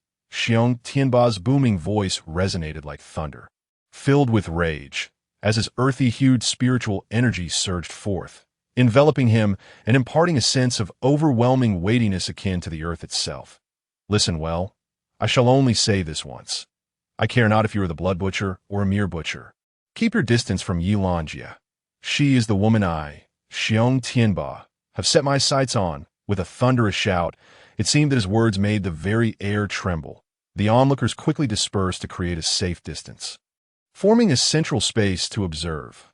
Unwilling to intervene, Yilanjia, incensed, stepped forward, her chest heaving with agitation as she pointed at Xiong Tianba and exclaimed, "Xiong Tianba, cease your nonsense. When did I become your woman?" Xiong Tianba grinned broadly. "Not yet, but soon. Once I secure a slot in the Divine Wind sect, I will have my father approach your Yi family for your hand in marriage." "You?" Yilanjia was rendered speechless, her complexion paling with alarm that, if that were the case, given the Xiong families standing on Wind 6 Island and Xiong Tianba's exceptional talent, along with his status as a disciple of the Divine Wind sect, her father might indeed consider this proposal. As he spoke, Xiong Tianba's gaze turned to Qin Mufeng, filled with derision and contempt, as if regarding an insignificant insect. "Boy, did you hear what I said? Just you? You dare to act recklessly towards my brother?" At that moment, Lin Feng stepped forward, unleashing the aura of the 3rd level of Qi training, accompanied by Zhao Wushuang. Their combined presence, however, appeared to Xiong Tianba and the others as nothing more than futile attempts to strike at stone with eggs. "Do you too, at the 3rd level of Qi training, dare to come out and embarrass yourselves?" Xiong Hao interjected, equally releasing his spiritual pressure, declaring, "I can handle both of you easily." "Ha! What if we add ourselves into the mix?" Yang Hanqiu and Hong Hai also stepped forward, their auras flaring. Xiong Hao's expression darkened abruptly, and Xiong Tianba furrowed his brows, questioning, "Yang Hanqiu, Hong Hai, do you intend to meddle in this matter?" "Of course. Qin is a brother with whom we share a life and death bond. If he is in trouble, we must lend a hand," Hong Hai asserted. With that, the expressions of the Xiong brothers turned ashen, and the tension in the atmosphere reached its peak. Many onlookers held their breath, anxiously observing both parties, aware that any conflict could ignite a battle over the coveted rings. Just as the Xiong brothers were about to speak, Qin Mufeng placed a hand on the shoulders of his 4 companions, stating, "You all step back. It is I whom he has provoked, and I shall deal with him. Of course, this was merely an excuse." Qin Mufeng was irked by the words and demeanor of the two brothers. And even if it were not for Yilanjia, he would still seek to teach Xiong Tianba a lesson. Upon hearing this, Yang Hanxiu and the others withdrew their auras and turned to Qin Mufeng, advising, "Be careful, their defensive capabilities are quite formidable." The group retreated into the crowd, quietly observing the impending battle, given that Qin Mufeng had already slain Guiqing, who was at the 7th level of Qi training. They were not particularly concerned about Xiong Tianba, who was merely at the peak of the 6th level. Observing the unfolding scene, Xiong Tianba chuckled coldly and turned to his brother, saying, "You should retreat as well." Xiong Hao nodded, casting a mocking glance at Qin Mufeng before also stepping back. "You do possess a measure of courage," Xiong Tianba remarked, looking down at Qin Mufeng, at a mere peak of the 6th level of Qi training. "I have defeated many like you before. You do not instill fear in me." Qin Mufeng replied calmly, "It is merely a peak of the 6th level of Qi training. You are not beyond my capabilities." With that, he took a step forward, activating the Gale Step, his fists crackling with electric energy. Xiong Tianba's expression remained one of disdain as he stood his ground, his bronze skin glistening under the sun. As Qin Mufeng's thunder fist surged towards him, Chapter 75, Savage Beast Decisive Technique Bang. Qin Mufeng's fist collided with Xiong Tianba's body, producing a thunderous sound. Yet, Xiong Tianba's form only trembled slightly, the blue lightning flickering across his skin before fading into stillness. Qin Mufeng furrowed his brows, but before he could react, Xiong Tianba let out a derisive chuckle, lunging forward with a massive hand aimed at Qin Mufeng's shoulder. Qin Mufeng swiftly retreated, increasing the distance between them. However, Xiong Tianba was not inclined to relent. He stomped down heavily on the ground, causing the entire dock to tremble, and his robust figure barreled towards Qin Mufeng like a wild beast. The crowd gazed at the spot where Xiong Tianba stood, astonished to see a footprint half an inch deep in the earth, surrounded by numerous cracks. Upon witnessing this, Qin Mufeng quickly crossed his arms in front of his chest, with a resounding crash. He was sent sprawling several meters away by Xiong Tianba's charge. Pain shot through his arms, causing them to tremble, yet Qin Mufeng remained fixated on Xiong Tianba, silent. Indeed, the brute strength of Xiong Tianba was formidable, surpassing that of an ordinary peak 6th-level Qi practitioner. This was likely the strength inherent in body refinement practitioners. The renowned blood butcher. To me, he appears to be nothing extraordinary. Can he not even withstand a single blow? Xiong Tianba laughed unabashedly. The expressions of the onlookers turned peculiar as they began to question whether they had overestimated the blood butcher's might. Could it be that the rumored blood butcher, like them, is merely an ordinary cultivator? Qin Mufeng remained silent, his form flickering before he suddenly appeared before Xiong Tianba. The thunderstorm fist continued to rain down, its lightning more intense than before, with the speed of his strikes resembling that of blue phantom thunder. Xiong Tianba's expression tightened as he grasped a heavy fist with one hand and swung it towards Qin Mufeng's head, golden spiritual energy enveloping it, accompanied by the sound of air being torn apart. Bang! Bang! The visible fluctuations of spiritual energy rippled outward, dust swirling in all directions. Xiong Tianba retreated half a step, his heart racing. The same technique wielded twice bore completely different might. Yet before he could react, Qin Mufeng charged again. Not one to be idle, Xiong Tianba bellowed, his massive fist launching forward once more. Qin Mufeng's figure shifted, evading Xiong Tianba's punch, and delivered a sweeping kick towards him. Xiong Tianba's gaze grew icy as he reached out to grasp Qin Mufeng's leg mid-sweep. Just as he seized it, Qin Mufeng suddenly propelled himself upward, delivering a kick to Xiong Tianba's chest with the other foot. Boom! In an instant, Xiong Tianba was sent reeling several steps back, a glaring footprint marking his chest. Nevertheless, it caused him no actual harm, yet Qin Mufeng pressed on relentlessly. The relentless onslaught sent shivers down the spines of onlookers. Most crucially, his speed was astonishingly swift. If this continued, even if he could not breach Xiong Tianba's physical defenses, Qin Mufeng could still leverage his advantages to wear him down. Previously dismissive of Qin Mufeng due to Xiong Tianba's remarks, the other challengers now regarded him with newfound seriousness. Xiong Tianba, entangled in Qin Mufeng's agile assault, felt a rising fury within him. His body refinement techniques were indeed formidable, and his attacks surpassed those of an ordinary pinnacle cultivator of the 6th level, yet he was unable to match Qin Mufeng's agility, which had now become his Achilles heel. Observing Qin Mufeng's indifferent demeanor, Xiong Tianba now comprehended that the earlier punch was merely a test, not a genuine attack. And now, with Qin Mufeng having fully grasped his capabilities, he would no longer hold back. "Get lost!" roared the enraged Xiong Tianba. With a sudden, thunderous roar, his voice resounded like the growl of a savage bear, rippling through the air, leaving the crowd dizzy, hastily covering their ears. Qin Mufeng turned mid-air, creating distance, and looked up at Xiong Tianba, his brow furrowing as a phantom of a savage bear manifested behind him. The bear's form was entirely brown, yet shoulders and knees were adorned with rocky armor, exuding an imposing aura that was nothing short of astonishing. It was the illusion of a third-grade demon beast, the armored bear. How could this be? Had Xiong Tianba truly slain a third-grade demon beast? No wonder his physical strength was so overwhelming. With a third-grade demon beast as support, ordinary attacks could hardly harm him. Xiong Hao gazed at the phantom behind his brother, his expression filled with excitement as he exclaimed, "Brother, congratulations on finally mastering the 2nd level of the savage beast technique." Xiong Tianba let out a hearty laugh, having not anticipated such a pleasant surprise, unexpectedly breaking through the family's savage beast technique to the 2nd level during this battle. "Qin, be careful. That is the manifestation of the savage beast technique at its perfected level." Yang Hanxiu shouted gravely, then briefly explained the savage beast technique to Qin Mufeng. Each level of the Xiong family's technique required slaying a demon beast, devouring its flesh and blood, absorbing its demonic power to reach perfection, allowing for transformation and enhanced physicality, just as it was now. Thus, Xiong Tianba's physique was now comparable to that of an early-stage 7th-level cultivator. To continue advancing in the savage beast technique, he would need to slay even stronger demon beasts. Qin Mufeng furrowed his brows, regarding Xiong Tianba with surprise.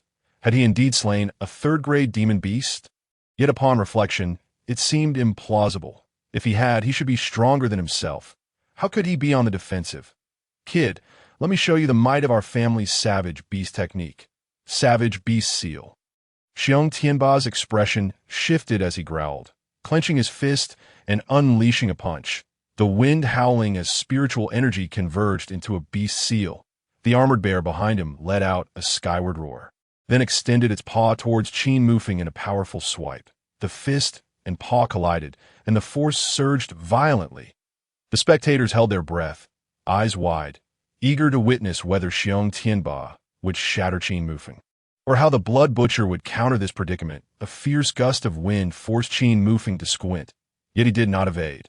Instead, he exhaled a breath of white mist, his palms surging with spiritual energy, then struck out directly. Dragon's roar, suppressing the heavens. To the onlookers, it seemed as if Qin Mufeng's brilliance suddenly flared, and in a daze, they perceive him transforming into a colossal dragon, its gaping maw lunging towards Xiong Tianba. Boom! The two monstrous forces collided, and in mere moments, they separated, leaving the crowd astonished as Xiong Tianba was sent flying, twisting midair before crashing to the ground and staggering several steps back. Then, with a sudden splatter, Xiong Tianba's face turned pale as blood bloomed in several bursts upon the ground before him, the phantom of the armored bear dissipating into specks of starlight. Chapter 76. Wind God Rankings. Just as Xiong Tianba prepared to rise, Qin Mufeng suddenly appeared beside him, a sword pressed against his neck, drawing a trickle of blood. "Move again, and you die." The chilling tone and the cold blade caused Xiong Tianba to tremble, lying on the ground, paralyzed with fear, his expression grim as he fixed his gaze on Qin Mufeng.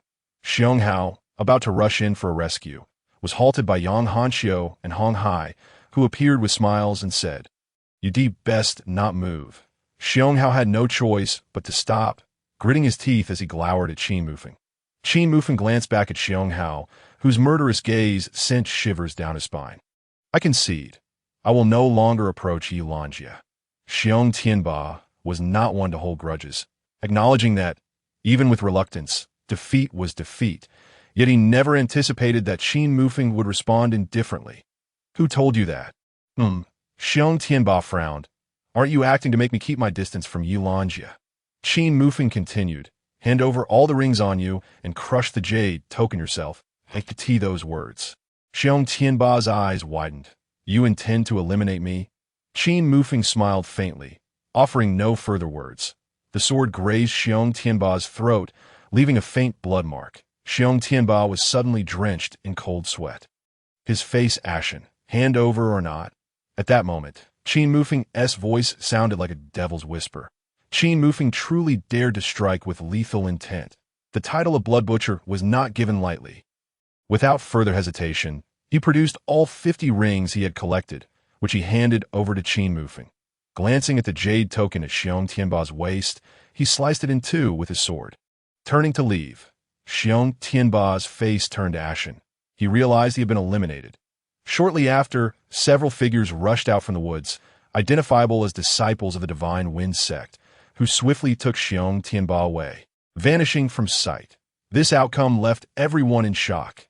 They had assumed Xiong Tianba, having perfected the second level of his savage beast technique, would at least put up a fight, yet to their astonishment, he had not even managed a single attack against Qin Mufeng and ended up eliminated despite his pinnacle 6th level cultivation. Now, as they looked at Qin Mufeng, their eyes were filled with trepidation. If he were involved in the struggle for rings, they would have no chance at all. How many rings do you both have? Qin Mufeng inquired of Lin Feng and Zhao Wushuang. Lin Feng paused, while Zhao Wushuang replied, including the previous ones, we have a total of 36. Without further thought, Qin Mufeng directly handed them the 50 rings he had taken from Xiong Tianba, stating, these rings are surplus for me. You may have them. Many in the crowd couldn't help but twitch at his words. Why Lanjie teased. Others are worried about having too few rings and fear losing their spots. Yet you, on the other hand, seem to lament having too many. How does that even sound like something a person would say? Qin Mufeng chuckled. What do you mean by that? You know how many rings I possess. It's more than enough for a spot. So what use do I have for so many? Yi Lanjie contemplated and agreed. The rings on him accounted for a fifth of the original challenger's total, and it seemed unlikely anyone could surpass him in the scramble. Lin Feng smiled, cupping his hands in gratitude. Then we gratefully accept these rings, Qin brother. Then, before the eyes of all, the two individuals split the rings between them, provoking envy among the onlookers, yet none dared to seize them. Consequently, each of them now possessed over 30 rings, rendering any concerns about their quota moot. As for Yang Hanqiu and Hong Hai, they need not fret. Even if their rings were insufficient, given their cultivation, they would undoubtedly acquire more in the ensuing contest. Brother Qin, there is something I must caution you about. Yang Hanqiu suddenly spoke with gravity. Xiong Tianba, Xiong Hao, and their elder brother are disciples of the Divine Wind sect. Before entering the sect, they had already attained the 6th level of Qi refinement, and I have heard they are now on the Wind God rankings. They will undoubtedly seek to trouble you. The Wind God rankings? What is that? Qin Mufeng inquired, a look of confusion on his face. The Wind God rankings is a prestigious list of cultivation rankings among the disciples of the Divine Wind sect, recognized as the most authoritative and valuable. Those who make the list are the elite among the disciples, true prodigies. Yi Lanjie interjected before Yang Hanqiu could respond that I once heard from my cousin who returned from the family that of the top 10 on the Wind God rankings, 7 have already reached the first realm of innate strength, while the remaining 3 are at the cusp of it, with the first place being the pinnacle of the 3rd level of innate strength. Qin Mufeng furrowed his brow, astonished at the formidable nature of those on the Wind God rankings. What level of cultivation does Xiong Tianba's elder brother possess? He pondered. The last recruitment by the Divine Wind sect occurred 3 years ago, at which time he had already reached the 6th level. Now, 3 years later, his strength must have significantly increased, presenting a genuine challenge. He then glanced towards Xiong Hao's position. However, Xiong Hao was astute, seizing the opportunity while Qin Mufeng and his companions were distracted. He slipped into the crowd and fled toward the forest. Upon noticing Qin Mufeng's gaze, his expression turned frantic, and he vanished in an instant, moving with remarkable speed. Once in the woods, Xiong Hao's demeanor shifted to one of malice as he muttered, I will ensure my elder brother does not let you off easily. Now, finding him proved difficult for Qin Mufeng, who was left speechless at how swiftly he had escaped. Why? Elonja shook her head with a sigh. Before we even enter the Divine Wind sect, you've already offended so many. Once we're inside, it's certain that troubles will follow. Yet, it was Elonja who had inadvertently drawn this trouble upon Qin Mufeng.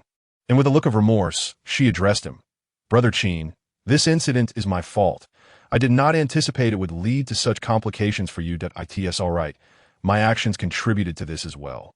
So do not bear the entire burden, Qin Mufeng replied, glancing at the other test takers. Since we have enough rings, there is no need to participate in the contest. Shall we find a place to rest? Lin Feng nodded with a smile. I think that's a wise idea. Zhao Wushuang had no objections either. Qin Mufeng then turned to Yang Hanxiu and Hong Hai. Then we shall take our leave. Very well, Brother Qin. Travel safely. Yang Hanxiu and Hong Hai nodded in agreement. The four of them promptly turned and departed, and the crowd parted to allow them passage, watching as they disappeared into the woods. Chapter 77. Boundless Yang Hanxiu observed the retreating figure of Qin Mufeng, shaking his head with a sigh, yet he remained silent. Their relationship with Qin Mufeng stemmed from their desire to associate with someone of his stature. Unlike Lin Feng and Zhao Wushuang, who shared a bond forged through life-or-death experiences and having emerged from the same island, naturally looking out for one another. Once Qin Mufeng and his companions left, the atmosphere lightened considerably, yet the remaining individuals remained vigilant, eyeing each other warily. As night fell, Qin Mufeng and the others found a spot near the dock, igniting a bonfire and grilling meat that filled the air with a tantalizing aroma, stirring the appetites of Yi Longjie and the others, who gazed hungrily at the skewers. Who would have thought you possessed such culinary skills? Yi Longjie exclaimed, her eyes sparkling with approval as she savored the grilled meat. Lin Feng attempted to respond, but was hindered by his mouthful of food, struggling to articulate a coherent thought.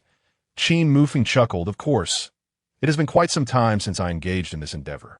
I wonder how the flavor turned out. Previously, at the Xiaoya sect's camp, the food was prepared by the trial takers, and while there was grilled meat, the results were hardly palatable, dry, tough, and devoid of flavor, requiring excessive effort to chew. It's quite delicious, he remarked as they feasted on the grilled meat while chatting. Not long after, a cacophony of sounds erupted from the dock, signaling the commencement of the contest. However, this held little relevance for them, as they had already secured enough rings for their quota. Indeed, it was somewhat irksome to think that while others were preoccupied with seizing rings, they were leisurely enjoying grilled meat and conversation, embodying a spirit of tranquility. But undeniably, this was a testament to their strength and fortune. Qin Mufeng wielded formidable power, rendering him untouchable, while Yilanja, Lin Feng, and Zhao Wushuang were beneficiaries of luck, having crossed paths with him and forged this fortunate bond. After finishing their meal, Lin Feng decided to observe the contest from a distance, while Zhao Wushuang utilized the opportunity to seek out some magical beast resources nearby. Why Yilanja settled beneath a tree, gazing at the stars above, occasionally spotting shooting stars streaking across the night sky. Are you not planning to rest? Qin Mufeng approached her with an inquiry. Wai Lanjie remained silent for a while, contemplating the stars before finally responding. I sometimes enjoy simply watching the stars and pondering questions that others have never considered. What question?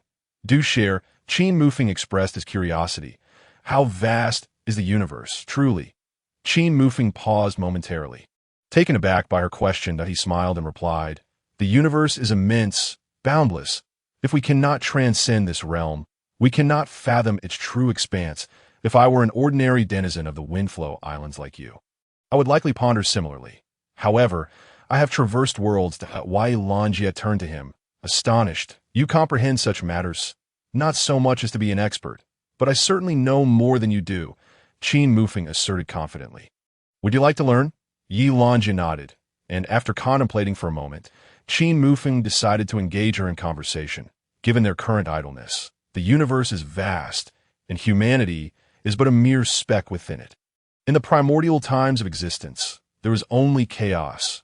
The pure ascended to the heavens, while the impure sank to the earth. The existence of humanity was not a given from the outset. As Qin Mufeng expounded on the profound truths of the universe, Yilanja listened intently, her eyes sparkling with wonder. Although she struggled to grasp every concept, she found the discourse utterly captivating if, according to your reasoning, the universe was chaotic at its inception. How did it transform into what we see now? Yilanja inquired thoughtfully. Qin Mufeng pondered briefly that in his previous world, science could elucidate this, but in this realm, it seemed that only mythological tales could provide clarity that it was cleaved apart by a divine axe, subsequently giving rise to the 5 elements and the 8 trigrams, thus creating order from chaos. What is boundless? This question left Qin Mufeng momentarily perplexed, as he too contemplated the meaning of boundless. In the context of the Taiji and 8 trigrams, boundless signifies infinite, immeasurable, and eternal. Yet in this realm, could such explanation suffice to convey the essence of boundless? As he pondered this, Qin Mufeng suddenly found his mind devoid of thoughts, engulfed in a profound darkness akin to chaos. The gentle breeze caressed him, and the rustling sounds of flora filled his ears. Even the distant clamor of a brawl at the dock gradually became discernible. His thoughts had long since begun to wander in this abyss, seeking the essence of Wuji. Meanwhile, his spiritual energy commenced its autonomous flow. Guided by the sword techniques of the Lingxiao 9 swords, Yilanja momentarily froze, but quickly regained her composure. Such sudden epiphanies were not uncommon among cultivators and had become a familiar occurrence. She silently moved aside, producing a sound-insulating talisman to establish a barrier around Qin Mufeng, before returning to her position beneath a tree to gaze at the myriad stars above, in the suffocating darkness. Qin Mufeng lost track of how long he had been adrift. Still failing to uncover what he sought, he began to question whether he had approached the matter incorrectly, muttering repeatedly, "Chaos begets Wuji. Wuji begets Taiji." Suddenly, he surveyed the surrounding darkness, his right hand forming a sword-holding gesture, envisioning a blade gripped tightly within his grasp, and began to swing it incessantly. This sensation proved to be monotonous, reminiscent of a child's initial attempts at swordplay. Gradually, he sensed a force yearning to emerge from his dantian, its intensity escalating, and he refrained from suppressing it in the realm of darkness, where time held no sway. Qin Mufeng continued to repeat these 2 motions. Abruptly, he opened his eyes, and the formless sword in his hand unleashed a fierce surge of sword chi. Slicing through the darkness, a sharp crack echoed as the sword chi struck something, causing the darkness to fissure, allowing beams of white light to penetrate. Qin Mufeng's expression brightened as he recalled the sensation from earlier. It was as if multiple sword chi surged forth, and soon, the darkness before him shattered like glass. Simultaneously, the 3 individuals outside were affected, abruptly opening their eyes, keenly aware of the sudden shift in Qin Mufeng's aura. It was sharp and piercing, akin to a drawn sword, surrounded by a faint glimmer of sword light, gradually coalescing into several strands of intangible sword chi. The ambient spiritual energy wildly surged into Qin Mufeng's body, causing his aura to soar. The 3 of them stared in astonishment. Yilanjing's expression intensified. Disbelief etched across her features as she exclaimed, "How is this possible? He is clearly still in the Qi cultivating stage. How can he manifest sword Qi?" Chapter 78. Nearby search function. The ability to manifest sword Qi is a skill comprehensible only to cultivators who have reached the innate stage. Much like the externalization of spiritual energy, the spirit gathering stage and Qi cultivating stage primarily involve utilizing spiritual energy to enhance the body or weapon for combat.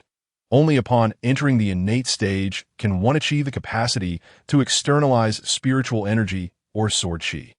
The earlier encounters with those capable of externalizing spiritual energy were merely a result of their respective techniques. This was why Yilanjing was so astounded. Yet her astonishment did not end there. Qin Mufeng was absorbing the spiritual energy of heaven and earth, his aura now nearing the 6th level of the Qi cultivating stage. The moment of comprehending sword Qi, he was on the verge of breaking through to the 6th level. To describe him as a prodigy would be an understatement.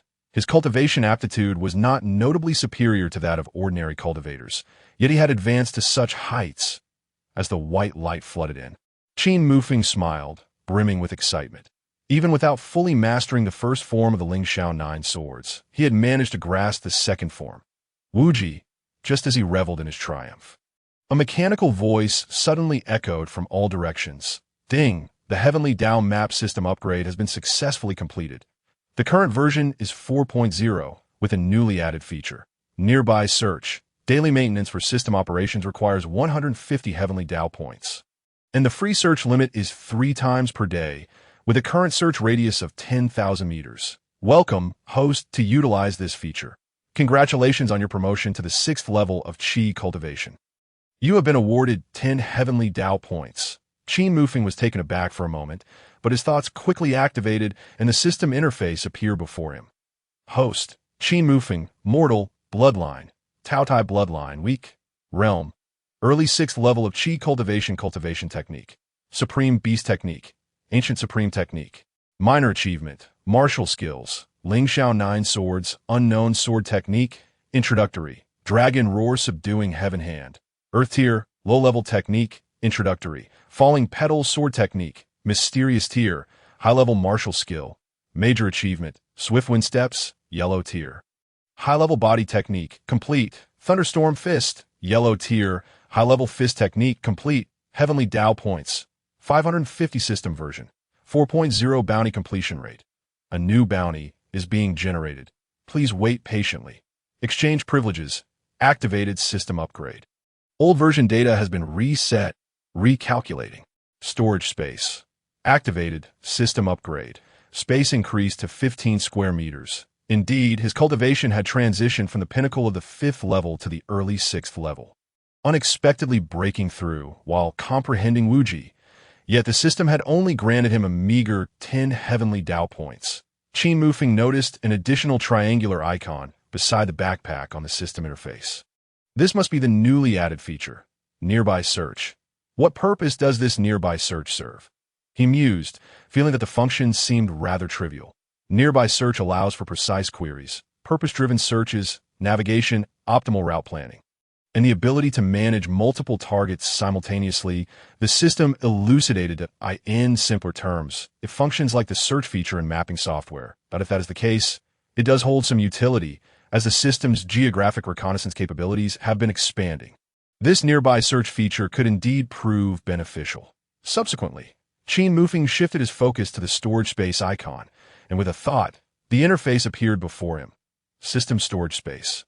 Available. 15 square meters used. 3. 8 square meters. Qin Mufeng glanced at it, but his brow furrowed in concern as he noted that many precious materials had vanished. Xuanjiao, did you do this? He directed his gaze at the long blade. No, it wasn't me, senior. It was the spirit beast egg. It consumed all the precious materials you found. Xuanjiao hastily explained. Spirit beast egg? Qin Mufeng looked towards the corner of his space, where the spirit beast egg now radiated a faint glow. Indeed, it was the egg he had obtained on Fengjiu Island, but having remained quiet, he had neglected it in his storage space. Now, it seemed to be stirring, secretly consuming so many of his precious materials. Could it be that the contents within were awakening? After observing for a while, he noted that aside from emitting light, the spirit beast egg displayed no other signs of activity. It likely wasn't the right time yet. Qin Mufeng exited the system, awakening from his meditation.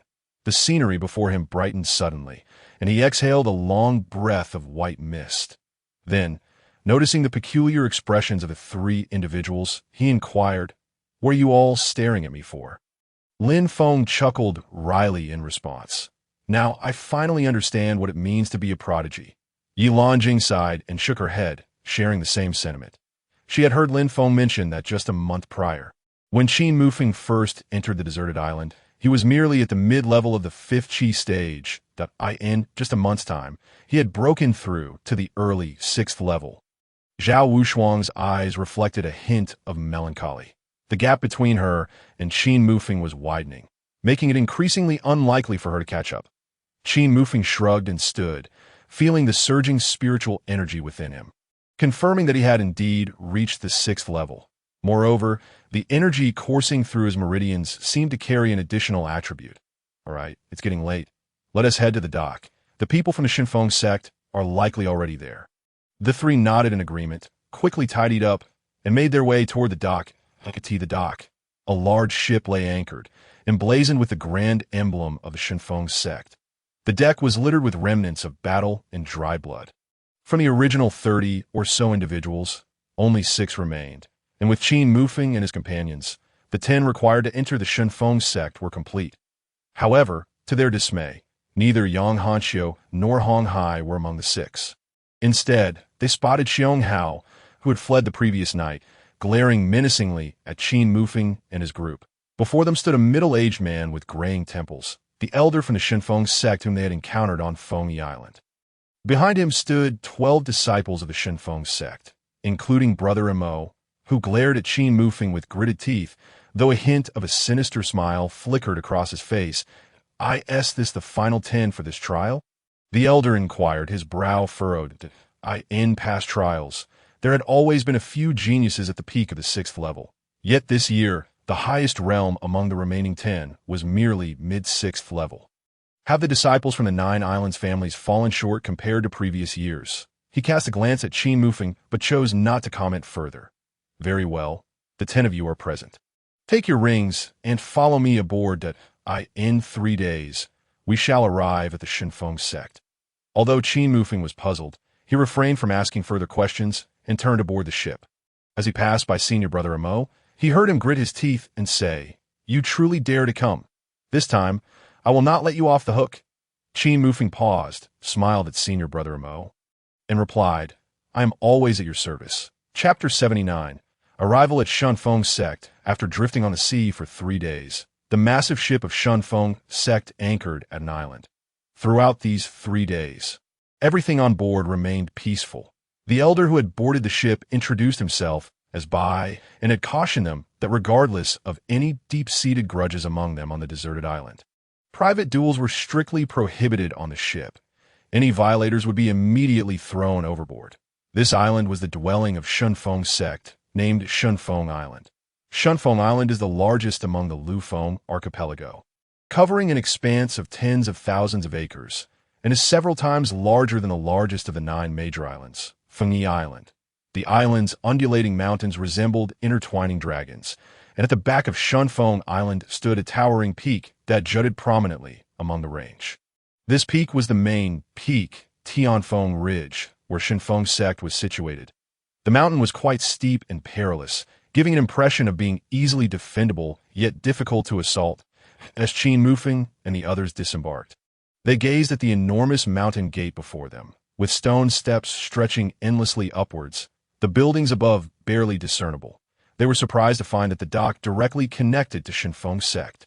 Elder Bai, having disembarked, addressed them. "This is the dock built by Qin sect. Only our sect's ships may dock here. No other vessels are permitted. Follow me up the mountain." Under Elder Bai's guidance, they marched resolutely up the stone steps. Surrounding them were rolling mountains shrouded in dense mist, lush greenery, and towering ancient trees. A gentle breeze swept through, allowing them to sense the abundant spiritual energy in the air, quickening their heartbeats as they inhaled deeply. Absorbing the energy, such rich spiritual energy, was something they had never encountered on their respective islands. They realized that if they were to cultivate in such an environment, their efforts would yield at least twice the results with half the effort. The disciples of Qin sect observed the greedy expressions on their faces, disdain evident in their gazes. What a bunch of country bumpkins. Elder Bai seized the moment as they ascended the mountain to describe the circumstances of Qin sect to them. The sect was divided into 1 hall, 1 tower, 2 pavilions, 2 gardens, 5 pavilions, and 10 peaks. The hall was the main hall of Qin sect, where the sect leader resided. The tower was the cultivation tower. The 2 pavilions were the disciplinary and council halls. The 2 gardens were the spirit fruit and spirit herb gardens, while the 5 pavilions included Baidan Pavilion, Gongfa Pavilion, Baichi Pavilion, Wanbao Pavilion, and Tas Pavilion. The 10 peaks were led by the main peak, Fengshan Peak, with the other 9 peaks serving as residences for the 9 elders and their disciples. Rubbing his chin, Qin Mufeng thought to himself that this was quite similar to what he had imagined. Most sects were structured in this manner. Just as he pondered, Elder Bai continued to introduce various aspects of Qin sect. The currency circulating on Fengjiu Island gold, was worthless here and could only be used in the towns at the foot of the mountain. To trade, one had to use spirit stones, which served as hard currency within Qin Mufeng's sect. But where do so many spirit stones come from? One of the trial participants inquired. The others nodded in agreement. The spirit stones they possessed barely amounted to 20 or 30 pieces, and if spirit stones were the currency in the sect, they wouldn't last long. The primary sources of spirit stones were the task pavilion, followed by alchemy and artifact refinement. There were ordinary towns beyond the mountains, and by completing tasks, hunting demonic beasts, or engaging in other activities, one could earn spirit stones. Elderby continued to speak incessantly, clarifying everything for them. After about a quarter of an hour, they finally reached the mountain summit, and the sight before them left them utterly astonished. Before their eyes lay an expansive sect square, a vast expanse of white, as if the ground were paved with white jade. Glimmering brilliantly on either side of the square stood a row of white stone pillars, intricately carved with various patterns. Subtle yet profound, vividly lifelike. Directly opposite them was a grand hall, likely the Qin Mufeng main hall. The majestic structure loomed tall, exuding an overwhelming sense of grandeur that pressed upon them even from a distance. At that moment, a large gathering of cultivators congregated in the center of the square, numbering approximately 200 to 300. These were the trial participants from the various islands of the Lufeng archipelago. The reason they had not encountered each other was that they had not been in the same trial arena. The Lufeng archipelago was composed of hundreds of islands, with not only the 9 major islands but also other islands inhabited by people, including this island which also had towns. Once Qin Mufeng and his companions had taken their positions, Elderby stepped forward and addressed the crowd. You are all the chosen ones from the Lufeng archipelago this year, and will become disciples of my Qin Mufeng sect. I believe you have heard about the rules of our sect on your journey here, so I shall not elaborate further. You may choose to apprentice under any of the 9 elders and become their disciples. 3 months from now, you will participate in the new disciples' grand competition. As soon as his words fell, 9 figures suddenly burst forth from the grand hall, soaring through the air and landing on the 9 pillars surrounding the crowd. The overwhelming spiritual energy emanating from them caused everyone to feel a sense of trepidation. These 9 individuals were the 9 elders of Qin Mufeng's sect.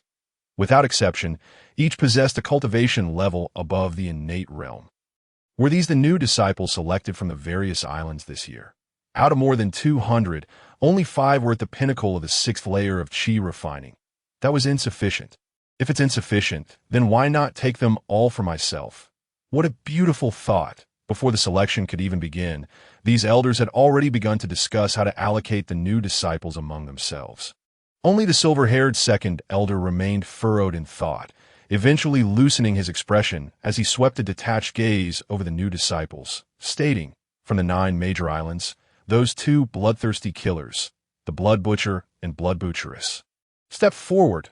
Upon hearing this, Qin Mufeng's brow furrowed, and he exchanged glances with Lin Feng and Zhao Wushuang before stepping forward in unison, prompting murmurs among the others.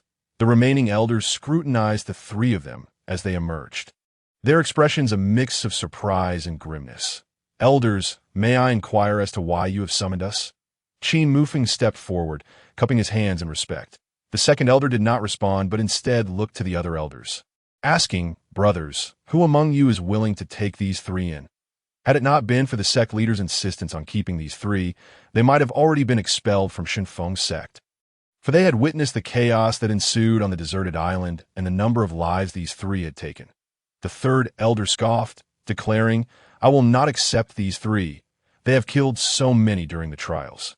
They will surely become demonic cultivators. Such a penchant for slaughter is against the principles of my sect. I will not take them. Our sect's teachings emphasize clarity of mind and simplicity. They cannot be accepted. All these remarks came from the elders who had opposed Qin Mufeng's acceptance from the very beginning. They genuinely feared that he might turn into a demonic cultivator, or perhaps it was simply a matter of not wanting to invite trouble upon themselves. As for the Grand Elder, who had previously spoken in favor of Qin Mufeng, he remained silent, quietly watching the 3 of them. After so much discussion, it appeared that no elder intended to accept them, leaving only the 9th elder, who had remained silent, a disheveled figure with a dazed expression, lost in thought. The expressions of Qin Mufeng and his companions darkened, their fists clenched tightly. They had not anticipated such an outcome. Feeling as though they were being publicly executed, a wave of humiliation surged within them. Elders, although we have taken many lives, it was all out of desperation, that if we had not acted, we would have perished. Lin Feng stepped forward to explain, his body trembling. After enduring so many hardships, to end up in such a predicament was unbearable for anyone. And what of it? The second elder interrupted sharply. Killing is killing. And in my Xinfeng sect's trials, killing is viewed as a breach of the trial's rules. You should have your cultivation revoked and be expelled from Xinfeng sect. Lin Feng's face turned pale, his teeth gritting in panic. Meanwhile, in the crowd, Xiong Hao wore a grin that bordered on savage. This turn of events was beyond his expectations. Perhaps he wouldn't even need his elder brother to intervene. Qin Mufeng narrowed his eyes, fixing his gaze on the second elder, but he was well aware that he had never encountered this individual, yet he could not fathom why he was being so relentlessly targeted. By your reasoning, should we have simply allowed those people to kill us without resistance? Qin Mufeng retorted coldly. Presumptuous! How dare you oppose my sect's elder? Before the second elder could respond, senior brother Mo stepped forward, declaring, Qin Mufeng, you are quite bold. As his words settled, he turned and bowed respectfully to the 9 elders, stating, Esteemed elders, this individual has not only harmed those who were to join our sect in the trials, but has also audaciously defied the elders. Showing blatant disrespect, it is evident that he holds our Divine Wind sect in contempt. That I implore you, esteemed elders, to punish him severely. That moment, a few disciples of the Divine Wind sect stepped forward, clasping their hands in a gesture of respect, and said, We beseech the elders to impose punishment upon this man. Qin Mufeng cast a cold glance over them, his expression unyielding, while the faces of the Divine Wind sect disciples were laden with scorn. These individuals were among those Qin Mufeng had encountered in the mountains, harboring deep-seated hatred towards him, and it was no surprise they chose to speak out now. The second elder looked down at Qin Mufeng with an air of superiority, his gaze akin to that of a predator observing an insignificant insect, coldly declaring, Bring forth these 3, strip them of their cultivation, and cast them down from our mountain. The expressions of Qin Mufeng and his companions darkened, while his senior brother Mo and the others laughed derisively. Suddenly, several disciples of the Divine Wind sect advanced towards Qin Mufeng and his companions. Elder, I believe we have never met before. Why do you target me so? Qin Mufeng inquired solemnly. The second elder's demeanor stiffened slightly, surprised by Qin Mufeng's astuteness. Target you? I am merely conducting official business. You shall not speak further. Accept your punishment obediently, with a flick of his sleeve. The second elder signaled, and senior brother Mo grinned widely, launching himself forward, followed closely by several disciples of the Divine Wind sect, ready to attack Qin Mufeng, aware that this situation could not end peacefully. Lin Feng and Zhao Wushuang took a defensive stance. However, Qin Mufeng remained silent, his eyes glinting with cold determination, but he stomped his right foot down, propelling himself forward like an arrow, an overwhelming surge of spiritual power pouring forth from within him. Senior brother Mo and the others widened their eyes in astonishment. He had reached the 6th layer of Qi refinement. Just half a month ago, he was at the pinnacle of the 5th layer, and now he had broken through to the 6th layer in such a short time. How could this be possible? Unfazed by their shock, Qin Mufeng suddenly shouted, Get lost! A fierce wind swept through, and before senior brother Mo and the others could even touch him, they were sent flying several yards away. This left everyone in stunned disbelief. Think that someone at the early 6th layer could repel a peak 6th layer practitioner. Although the difference was merely 2 minor realms, the disparity in strength was colossal. The elders on the stone pillars looked on with expressions of surprise, clearly taken aback by this turn of events. Though the 8 disciples of the Divine Wind sect possessed varying levels of cultivation, collectively they had strength surpassing the 7th layer. Have a 6th layer practitioner forcefully push back a 7th layer one was indeed unprecedented. External sword energy. This young man can actually project sword energy, the 9th elder murmured, stroking his unkempt beard, furrowing his brow. Perhaps others could not perceive it, but he, being adept in the way of the sword, could sense the subtle sword energy interwoven with the spiritual power enveloping Qin Mufeng. Was it the result of his technique, or his own comprehension? Or perhaps he was a rare talent in the sword arts? Senior brother Mo, humiliated by Qin Mufeng's counterattack, felt a surge of shame and fury, unleashing his chaotic spiritual power. Fists clenched, he bellowed, "You wretch! How dare you harm me?" Qin Mufeng's gaze remained indifferent as he retaliated with a fist of his own. Crackling with lightning. Boom! Their fists collided, sending waves of spiritual energy rippling outward. The second elder merely waved his hand, dissipating the residual energy with ease. A crack echoed as bone shattered, and senior brother Mo was sent flying backward. Landing with a thud that he looked at his bloodied arm. Shredded by the sword energy that Qin Mufeng had unwittingly released, he let out a wail akin to that of a slaughtered pig. His arm was ruined. Yet this was not the end. Qin Mufeng swiftly appeared before senior brother Mo, his fingers poised and striking directly at Mo's abdomen, but a dull thud resonated, and everyone could sense Mo's energy waning as his face turned pale. The crowd held their breath, transitioning from shock to a loss for words that a practitioner at the early 6th layer had obliterated one at the peak of the 6th layer and had rendered him incapacitated. Who would dare believe such a feat? Senior brother Mo, momentarily forgetting the searing pain in his arm, stared wide-eyed at Qin Mufeng, his voice dripping with venom as he hissed, "You have ruined me. You dare to ruin me." Qin Mufeng shot him a frigid glance. "If you utter another word, do you think I wouldn't dare to kill you right now?" With that, he turned his gaze to the second elder, who wore an expression of icy wrath, his eyes brimming with murderous intent. "Esteemed elders, you have all witnessed this man committing violence before us. If we allow him to remain in the Divine Wind sect, what chaos might ensue in the future?" The expressions of most elders shifted dramatically. Those who had previously supported Qin Mufeng were now contemplating their positions. Seeing this, Yilanjie sprang forth from the crowd. She understood that if this continued, Qin Mufeng and his companions would surely be stripped of their cultivation and expelled from the Divine Wind sect. "Esteemed elders, I can attest that these three acted out of compulsion and did not kill indiscriminately. I implore you to reconsider. And you are," the second elder furrowed his brow, "I am the daughter of the head of the Yi clan from Wind One Island." The elders were momentarily taken aback. "Daughter of the Yi clan?" the grand elder inquired, his brows knitting together. "What relation do you have to Yi Qingyin?" "Yi Qingyin is my sister," Yilanjie replied hastily. The second elder's countenance darkened instantly. Yi Qingyin's sister. Within the Divine Wind sect, though Yi Qingyin did not hold the position of elder, she was nonetheless a disciple of significant standing, not to be trifled with easily. Not only was Yi Qingyin an array master, but her master was also a high elder of the Divine Wind sect, a fellow array master. Thus, Yi Qingyin was considered their junior sister. Moreover, she held the key to their sect protective formation. Among the nearly 10,000 disciples in their sect, there were only 5 array masters, and with the addition of Yi Qingyin's sister, the number rose to 6. Their status alone rendered these elders hesitant to provoke them. At that moment, a graceful figure descended from the air, stepping upon a formation that left the crowd mesmerized. Dressed in flowing azure garments that danced with the wind, she stirred not a speck of dust. Her hair cascaded like a waterfall, framing a countenance of breathtaking beauty, with delicate brows that hinted at gentle grace.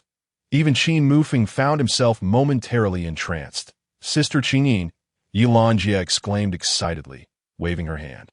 Yi Qingyin turned her gaze, a soft smile playing on her lips as she descended like a flower petal. "Little one, you have finally arrived. I hope you were not injured during the trials?" Yi Qingyin inquired softly. Why Yilanjie shook her head, then quickly grasped Yi Qingyin's delicate hand, saying, "Sister, you must help Qin Mufeng and the others. Without them, I wouldn't have been able to pass the trials. You must assist them." Hearing this, Yi Qingyin looked towards Qin Mufeng. She had already grasped the situation that had unfolded here, realizing that the elders were reluctant to provoke trouble due to the numerous trial participants Qin Mufeng had slain.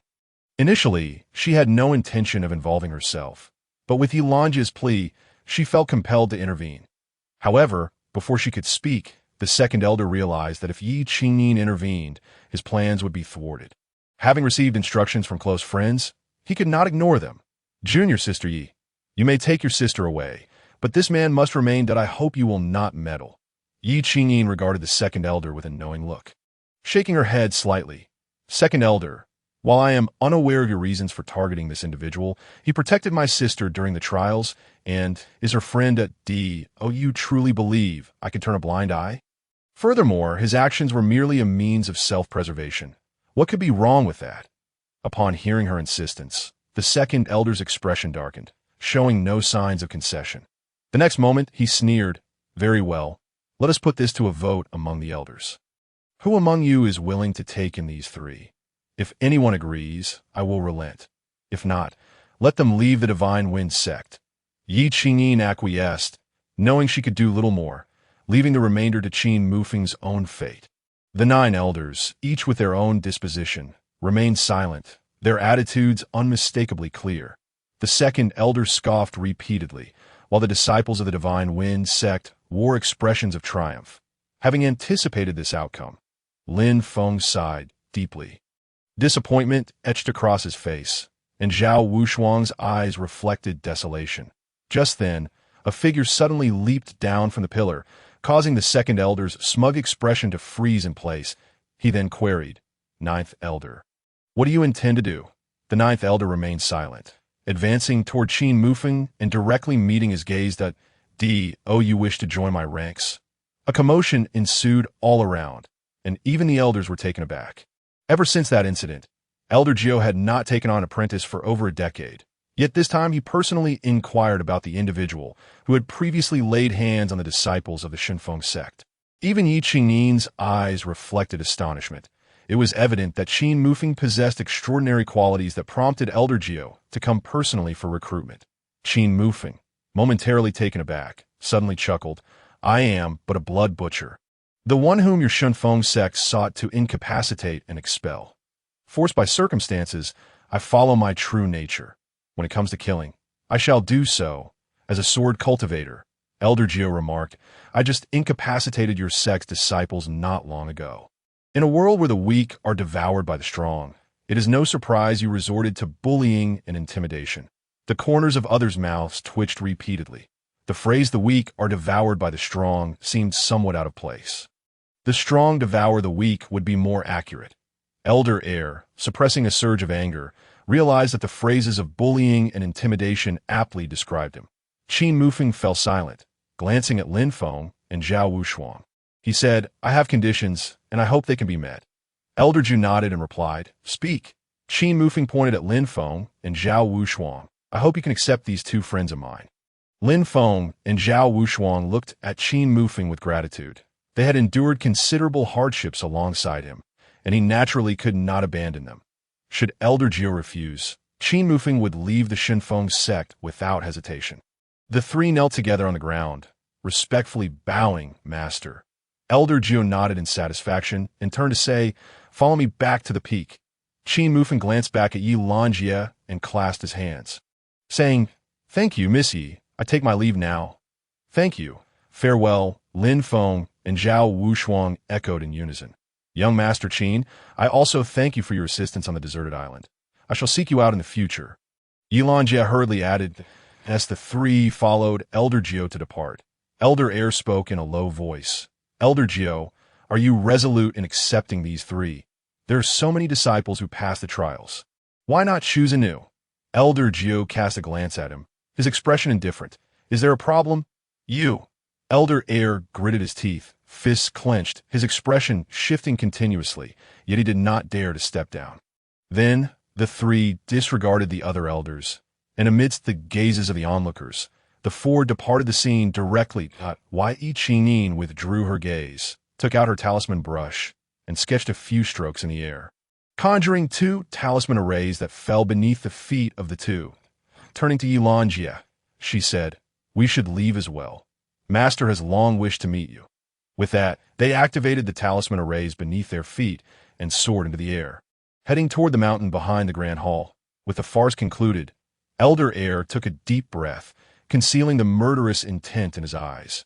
However, this did not imply he would let Qin Mufeng off the hook. After all, Qin Mufeng was now within their sect, and there would be plenty of opportunities in the future. The Grand Elder gazed at the now incapacitated disciple of the Mo clan and coldly instructed. Someone, throw him out of the mountain gate. He must not set foot in the Shunfeng sect again. Disobey, and you shall be executed. Mo Shixiang's face turned ashen, his pallid complexion devoid of any color, as he allowed the other disciples to handle him and trudged down the mountain. Chapter 82. An unreliable master on the mountain path. Qin Mufeng and the other two followed Elder Jiao, unaware of how long they had been walking. Lin Feng approached and whispered, Brother Qin, do you think we might be getting swindled? It all seems rather dubious to me. Qin Mufeng remained silent for a while before responding. I doubt it. After all, he is an elder of the Shunfeng sect. He wouldn't stoop so low. Zhao Wushuang chimed in. Perhaps we should inquire further. Qin Mufeng and Lin Feng exchanged glances before quickening their pace. Lin Feng asked, Master, may I inquire how much longer until we arrive? Soon. Can you see the mountain ahead? That is, Elder Jiao replied without turning his head. The three looked ahead, and while the mountain itself was unremarkable, slightly taller than the surrounding peaks, their attention was drawn to a stone tablet at its base, Sky Sword Peak. The tablet was riddled with cracks, surrounded by overgrown weeds, exuding an air of desolation. Qin Mufeng, astonished, asked, Master, may I inquire how many disciples we have in our sect? For Elder Jiao answered. The three stood frozen in disbelief. It seemed they truly had been duped. How could an elder live in such dire circumstances? Did this mean that there were only the three of them, plus the one on the mountain? If Qin Mufeng had not brought Lin Feng and Zhao Wushuang, would he have had only two disciples? Master, this jest is in poor taste. Lin Feng chuckled awkwardly. Elder Jiao shot him a glance. Do I appear to be joking? Lin Feng turned to Qin Mufeng, who shrugged, suggesting they would take things as they came.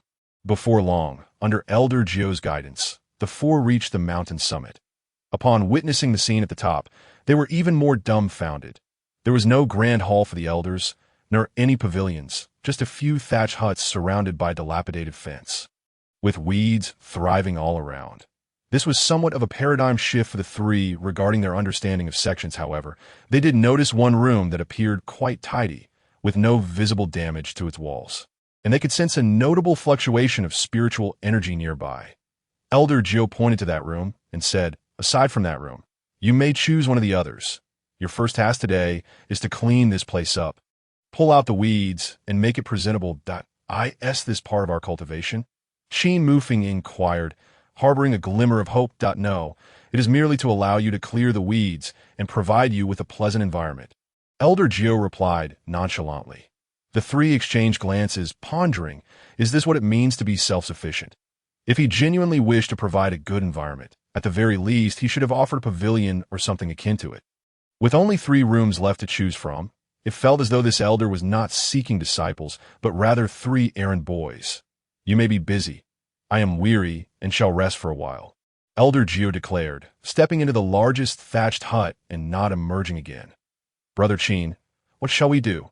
Lin Feng approached, concern evident in his voice. Qin Mufeng contemplated for a moment, recalling Elder Air's reaction earlier in the sect square, and sighed, let's take it one step at a time. Lin Feng and Zhao Wushuang remained silent, having already regarded Qin Mufeng as the leader of their small team. Whatever he proposed, they would unconditionally trust. The 3 divided the rooms among themselves, tidying them up to make them habitable. Following Elder Jiao's instructions, they began to pull out the weeds and the tea that moment. However, the thatched hut before them was filled with the sound of snoring, and if they listened closely, they could even catch a whiff of the scent of alcohol wafting out. While the 3 novice disciples toiled away in the weeds, their master indulged in a drunken slumber within. At that instant, Lin Feng shook his head in exasperation. He felt as though their future was shrouded in darkness, having landed such an unreliable master. After a while of weeding, Qin Mufeng stood up, announcing he would go nearby to see if there was anything edible. He was the only one among them who could cook. He couldn't let the other 3 go hungry. Upon visiting the kitchen, he found it devoid of provisions, but thankfully there were pots and pans that needed washing, which left Qin Mufeng feeling quite vexed. He sighed deeply and wandered into the mountains behind the thatched hut, where he indeed discovered several small demon beasts that could be used for a feast. In a flash, he captured a few demon beasts and prepared to return. Suddenly, A mechanical voice echoed in his mind. Ding! Detecting freshly ripened third-grade spiritual fruit, ice and fire dual spirit fruit.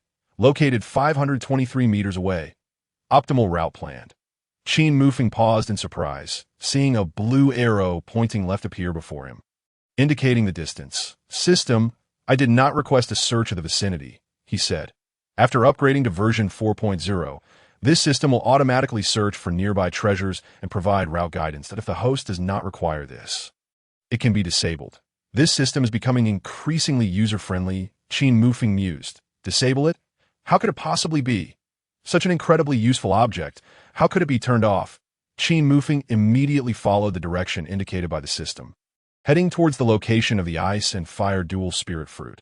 Upon arrival, however, he was confronted by a second-tier beast, the fire spirit leopard, circling the fruit with its greedy eyes, seemingly eager to devour it. It was likely that consuming this spirit fruit would allow the fire spirit leopard to ascend to the third tier. Just then, Qin Mufeng felt an unusual movement from his personal space. Summoning it forth for a glance, he was astonished to see a spirit beast egg emitting a brilliant glow, as if it too was intrigued by the ice and fire dual spirit fruit. Not even hatched yet, and already displaying a remarkable appetite. Qin Mufeng chuckled in mock reproach that he understood that even if he managed to acquire the ice and fire dual spirit fruit, it would not truly belong to him. With a sigh, he returned his attention to the fire spirit leopard, which was about to take a bite of the fruit. Without hesitation, he dashed towards it, leaving behind a fleeting shadow. The fire spirit leopard sensed the impending danger, transforming into a streak of flames to evade Qin Mufeng's attack. Its fur bristling, sharp fangs bared, emitting low growls, its visage fearsome. Qin Mufeng, however, flashed a grin at it, casually plucking the ice and fire dual spirit fruit and turning to flee. He had no desire to entangle himself with the fire spirit leopard, as he still needed to return to prepare a meal. For a moment, the fire spirit leopard remained bewildered, and only when Qin Mufeng's figure had vanished did it react. A roar erupted from the mountainside, the fire spirit leopard howling skyward, its crimson fur ablaze like raging flames, while the surrounding lesser beasts cowered in terror, trembling at the sight of the fire spirit leopard. Chapter 83. Spirit Beast Egg. Upon returning to the thatched cottage, Qin Mufeng found that Lin Feng and Zhao Wushuang had already washed the pots and pans, awaiting him to prepare the meal. Neither of them had any culinary skills, so they could only assist with trivial tasks. Entering the kitchen, Qin Mufeng casually surveyed the space before beginning to cook. After about half an hour, an enticing aroma wafted through the kitchen. If it weren't for Brother Qin, I reckon we would be reduced to that, Lin Feng remarked, pointing towards the weeds they had pulled, implying that without Qin Mufeng, they would be left to forage for grass. It was hard to believe that he too would one day worry about meals. Zhao Wushuang nodded in rare agreement. Indeed, that a closer look would reveal the glimmer of anticipation in her eyes. During their last adventure on the deserted island, she had devoured the most of the roasted meat. After all, Qin Mufeng's culinary skills were in a league far above those of the chefs in her family. You two can eat now. The ingredients are limited, so I prepared a simple meal, Qin Mufeng said with a gentle smile. Lin Feng and Zhao Wushuang quickly wiped their dirty hands and entered the kitchen. On the opposite side of the kitchen was the dining area, which was quite convenient. A round wooden table surrounded by 5 or 6 stools, 8 dishes, a mix of meat and vegetables, along with steaming rice, adorned the table. Just as they were about to begin eating, a figure suddenly appeared, clutching a wine gourd, startling the three of them. Upon realizing it was their carefree master, they sighed in relief. "Where's my meal?" Elder Jiu asked, glancing at the table before turning his gaze to Qin Mufeng. The moment he spoke, a strong odor of alcohol wafted from his mouth, prompting Lin Feng, who was closest, to instinctively cover his nose and mouth. How much has he had a drink? It stinks, Qin Mufeng thought, utterly speechless. This old man certainly adhered to a strict meal schedule. "I'll serve you," Zhao Wushuang offered, moving to the stove to fetch a bowl, which she respectfully handed to Elder Jiu. Without hesitation, Elder Jiu accepted the rice and began to eat, praising, "Not bad. From now on, you shall handle the meals." Qin Mufeng's mouth twitched in annoyance. He desperately wanted to strike him. However, considering the disparity between their strengths, he decided to endure it for the time being. After the meal, Elder Gio, unconcerned with any dishes, left the table in haste. Lin Feng grew anxious and hurried after him, clasping his hands and saying, "Master, we've finished pulling the weeds. We're heading to the training tower for cultivation, the skill hall for techniques, and the weapon hall for weapons." Before he could finish, Elder Gio interrupted without looking back, his figure ethereal as he entered the thatched cottage and did not re-emerge. The three of them exchanged glances. Lin Feng cast a forlorn look at Qin Mufeng and said, "Brother Qin, I want to leave." Qin Mufeng shook his head with a smile, walking over to pat his shoulder and saying, "Brother, sometimes enduring a moment of hardship leads to tranquility. Taking a step back opens up new horizons. Besides, leaving now would only lead to our demise." Lin Feng sighed deeply, expending all his strength, and chose not to counter Qin Mufeng's words, as they were indeed grounded in reality. Nightfall approached swiftly, and the newly admitted disciples of Defeng had received their respective wooden badges. Having spent half a day training under their masters that on their very first day at the Xinfeng sect, Qin Mufeng and his companions had completed tasks typically assigned to menial disciples: cleaning, weeding, cooking, and washing dishes. Now, the three of them sat atop a tree, gazing at the stars above, with Lin Feng continuously sighing, deeply concerned about their futures. That it was a challenge to enter the Xinfeng sect, only to encounter such a neglectful master, who wouldn't be troubled. They remained perched in the tree until midnight before each retreated to their respective rooms. Qin Mufeng did not sleep or cultivate. Instead, he retrieved the spirit beast egg. Its surface still shimmered, and upon careful inspection, he found it to be intact. He then took out the ice and fire dual spirit fruit, keeping it outside his personal space to prevent the spirit beast egg from pilfering it. As if sensing the ice and fire dual spirit fruit, the spirit beast egg suddenly erupted with intense white light, illuminating the entire room. "Oh, you want this?" Qin Mufeng raised the spirit fruit. Gesturing towards it, the spirit beast egg quivered slightly, as if responding. Qin Mufeng chuckled softly, realizing that the creature inside was rather intelligent. After a moment's hesitation, he said, "I can give it to you, but you must be obedient." After saying this, Qin Mufeng found himself laughing at the absurdity of conversing with an egg. Nonetheless, if it were to be his pet, some discipline was necessary. The glow of the spirit beast egg dimmed, and it ceased trembling, falling silent. Qin Mufeng was still puzzled, but the next moment, boom, a brilliant white light erupted, and a surge of formidable beastly power rippled outward.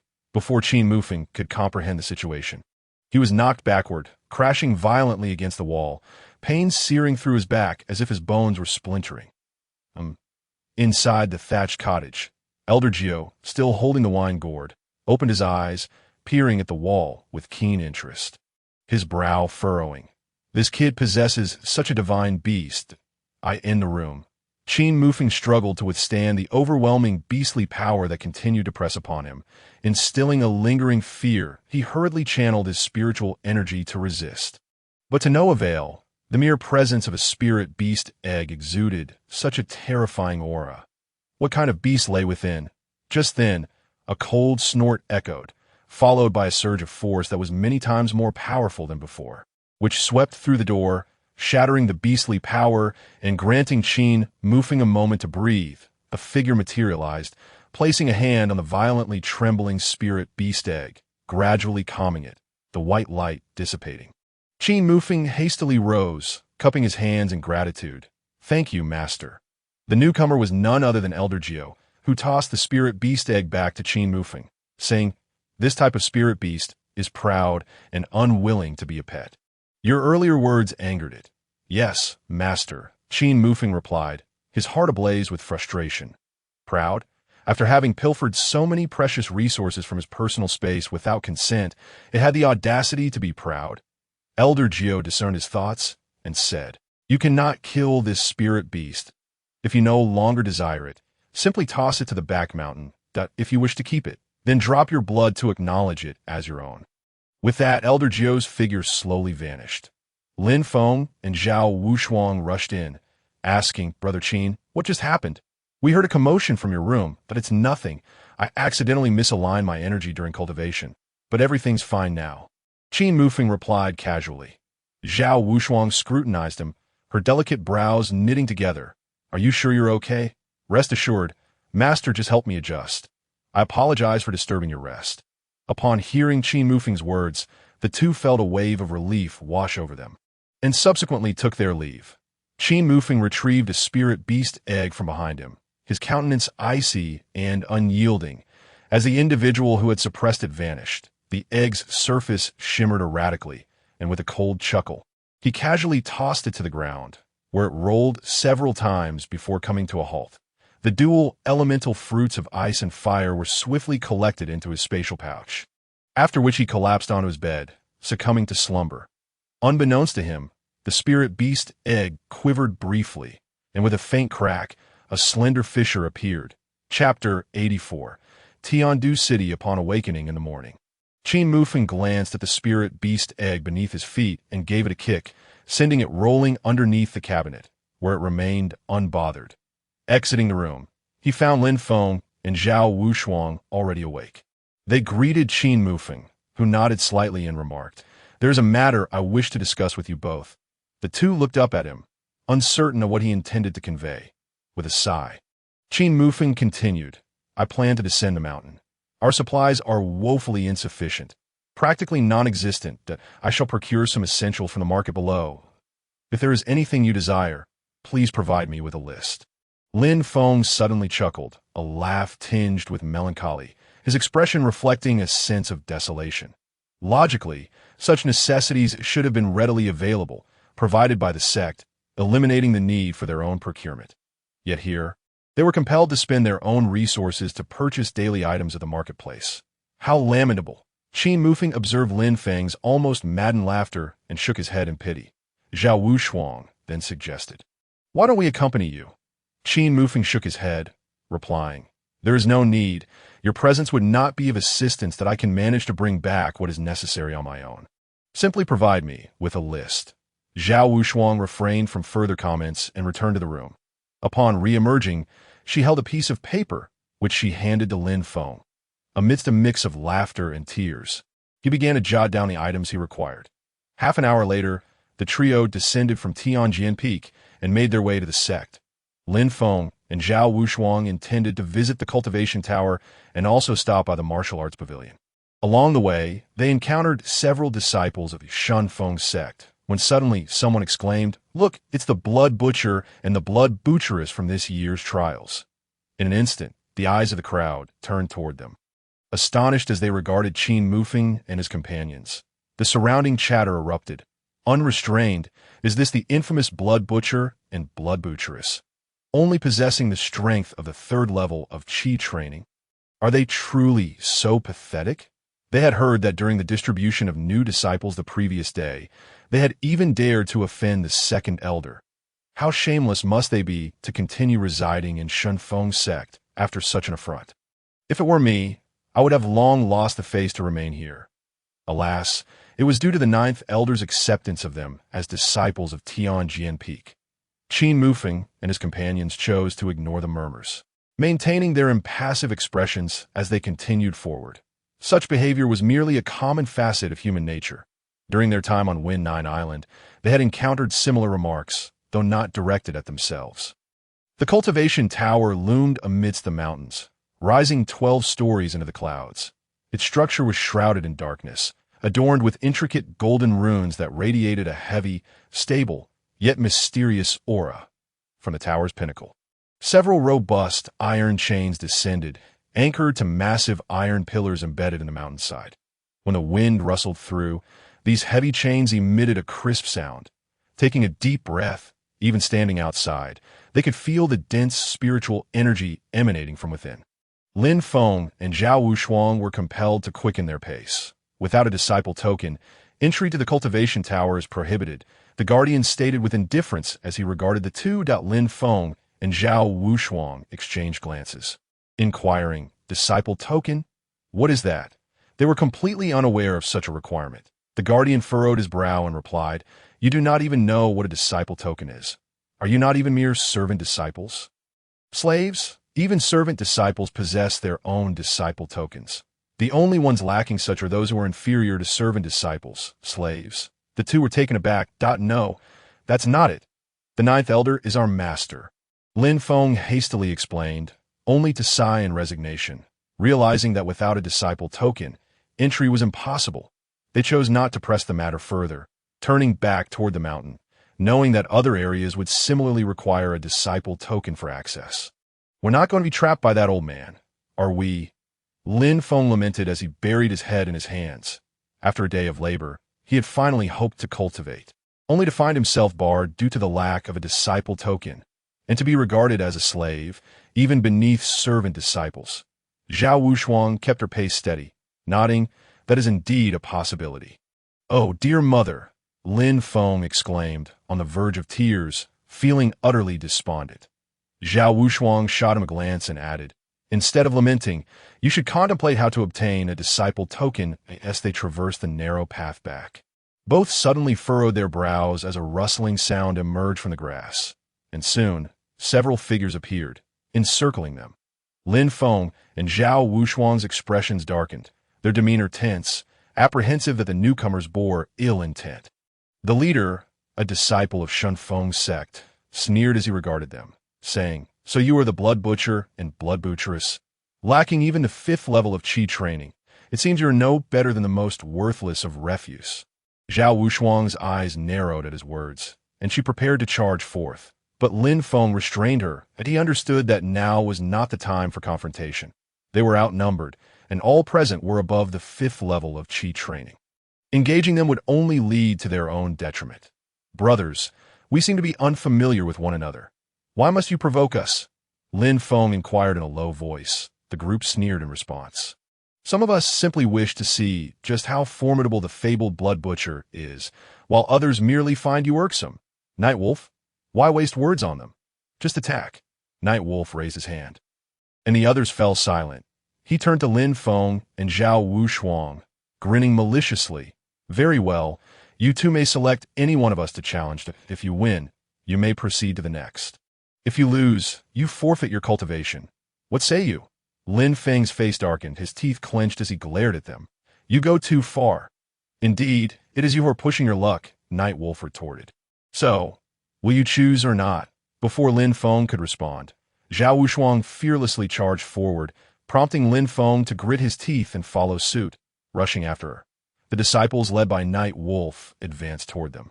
And thus commenced a battle characterized by a vast disparity in both strength and numbers. Meanwhile, Qin Mufeng had arrived at the foot of the mountain, wandering through the bustling streets of Tiandu City. Tiandu City was the largest metropolis within the Flowing Wind archipelago, dwarfing the combined size of cities across the 9 major islands. Thus, it served as the imperial capital of the Flowing Wind archipelago. With its island master holding the position of the foremost leader of the entire archipelago. Had he resided elsewhere, his status would be akin to that of sovereign. The reason it had not become a nation was due to the unique geography of the Flowing Wind archipelago. As Qin Mufeng gazed at the seemingly endless market, excitement coursed through him, and he rubbed his hands together in anticipation. System, do not dawdle. Commence your search. Chapter 85. Disciples of the Wind Thunder Sect Ding. Detected. Treasure artifact, mysterious dark iron, 3rd tier spiritual fruit, mysterious Qinquan pouch, fragmented profound level cultivation method. Unlike before, Qin Mufeng did not rush into the market to scavenge. Instead, he stationed himself at a corner of the city, attentively listening to the mechanical voice of the system in his mind.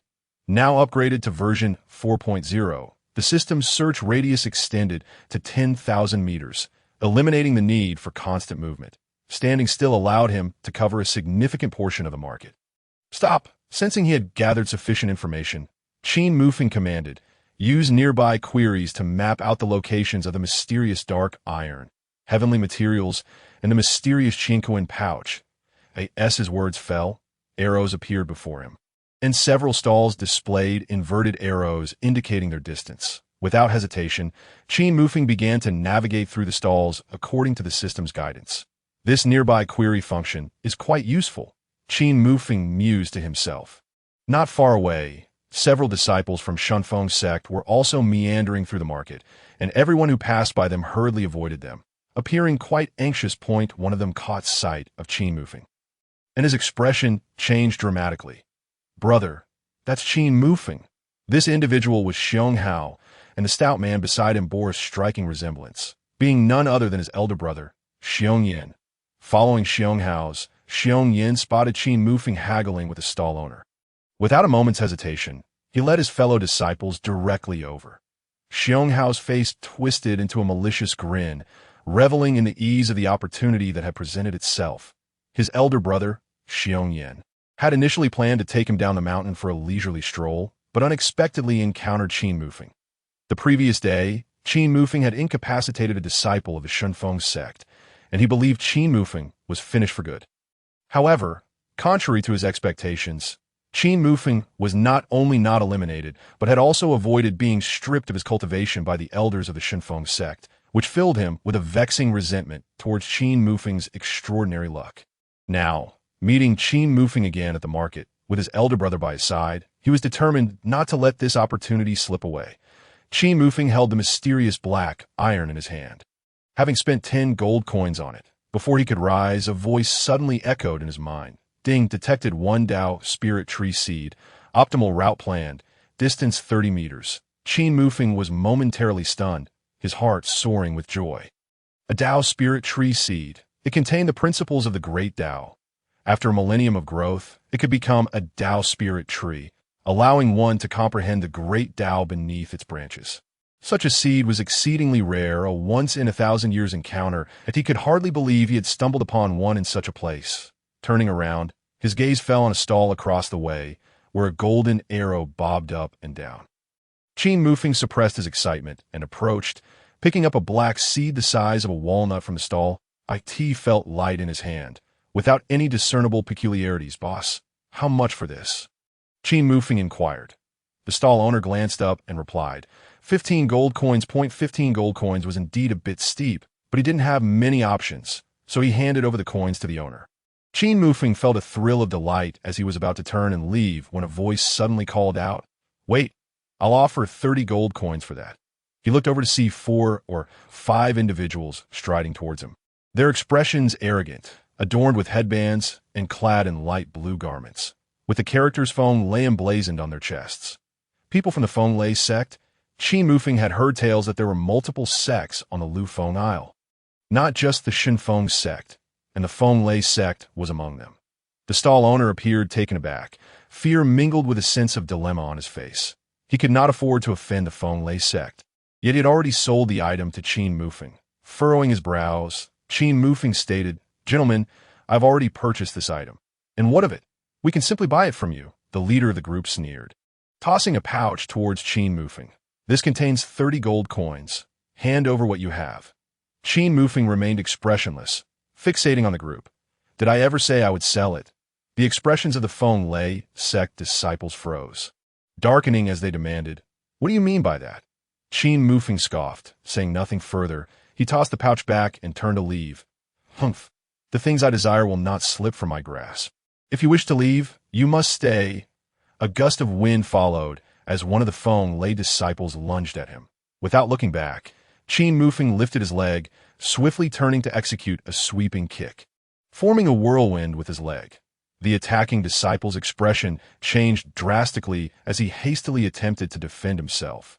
With a resounding thud, the impact sent him flying several meters away, crashing against a wall, which caved in with cracks spreading, stained with crimson blood. The Feng Lei disciple lay motionless on the ground, bloodied and battered.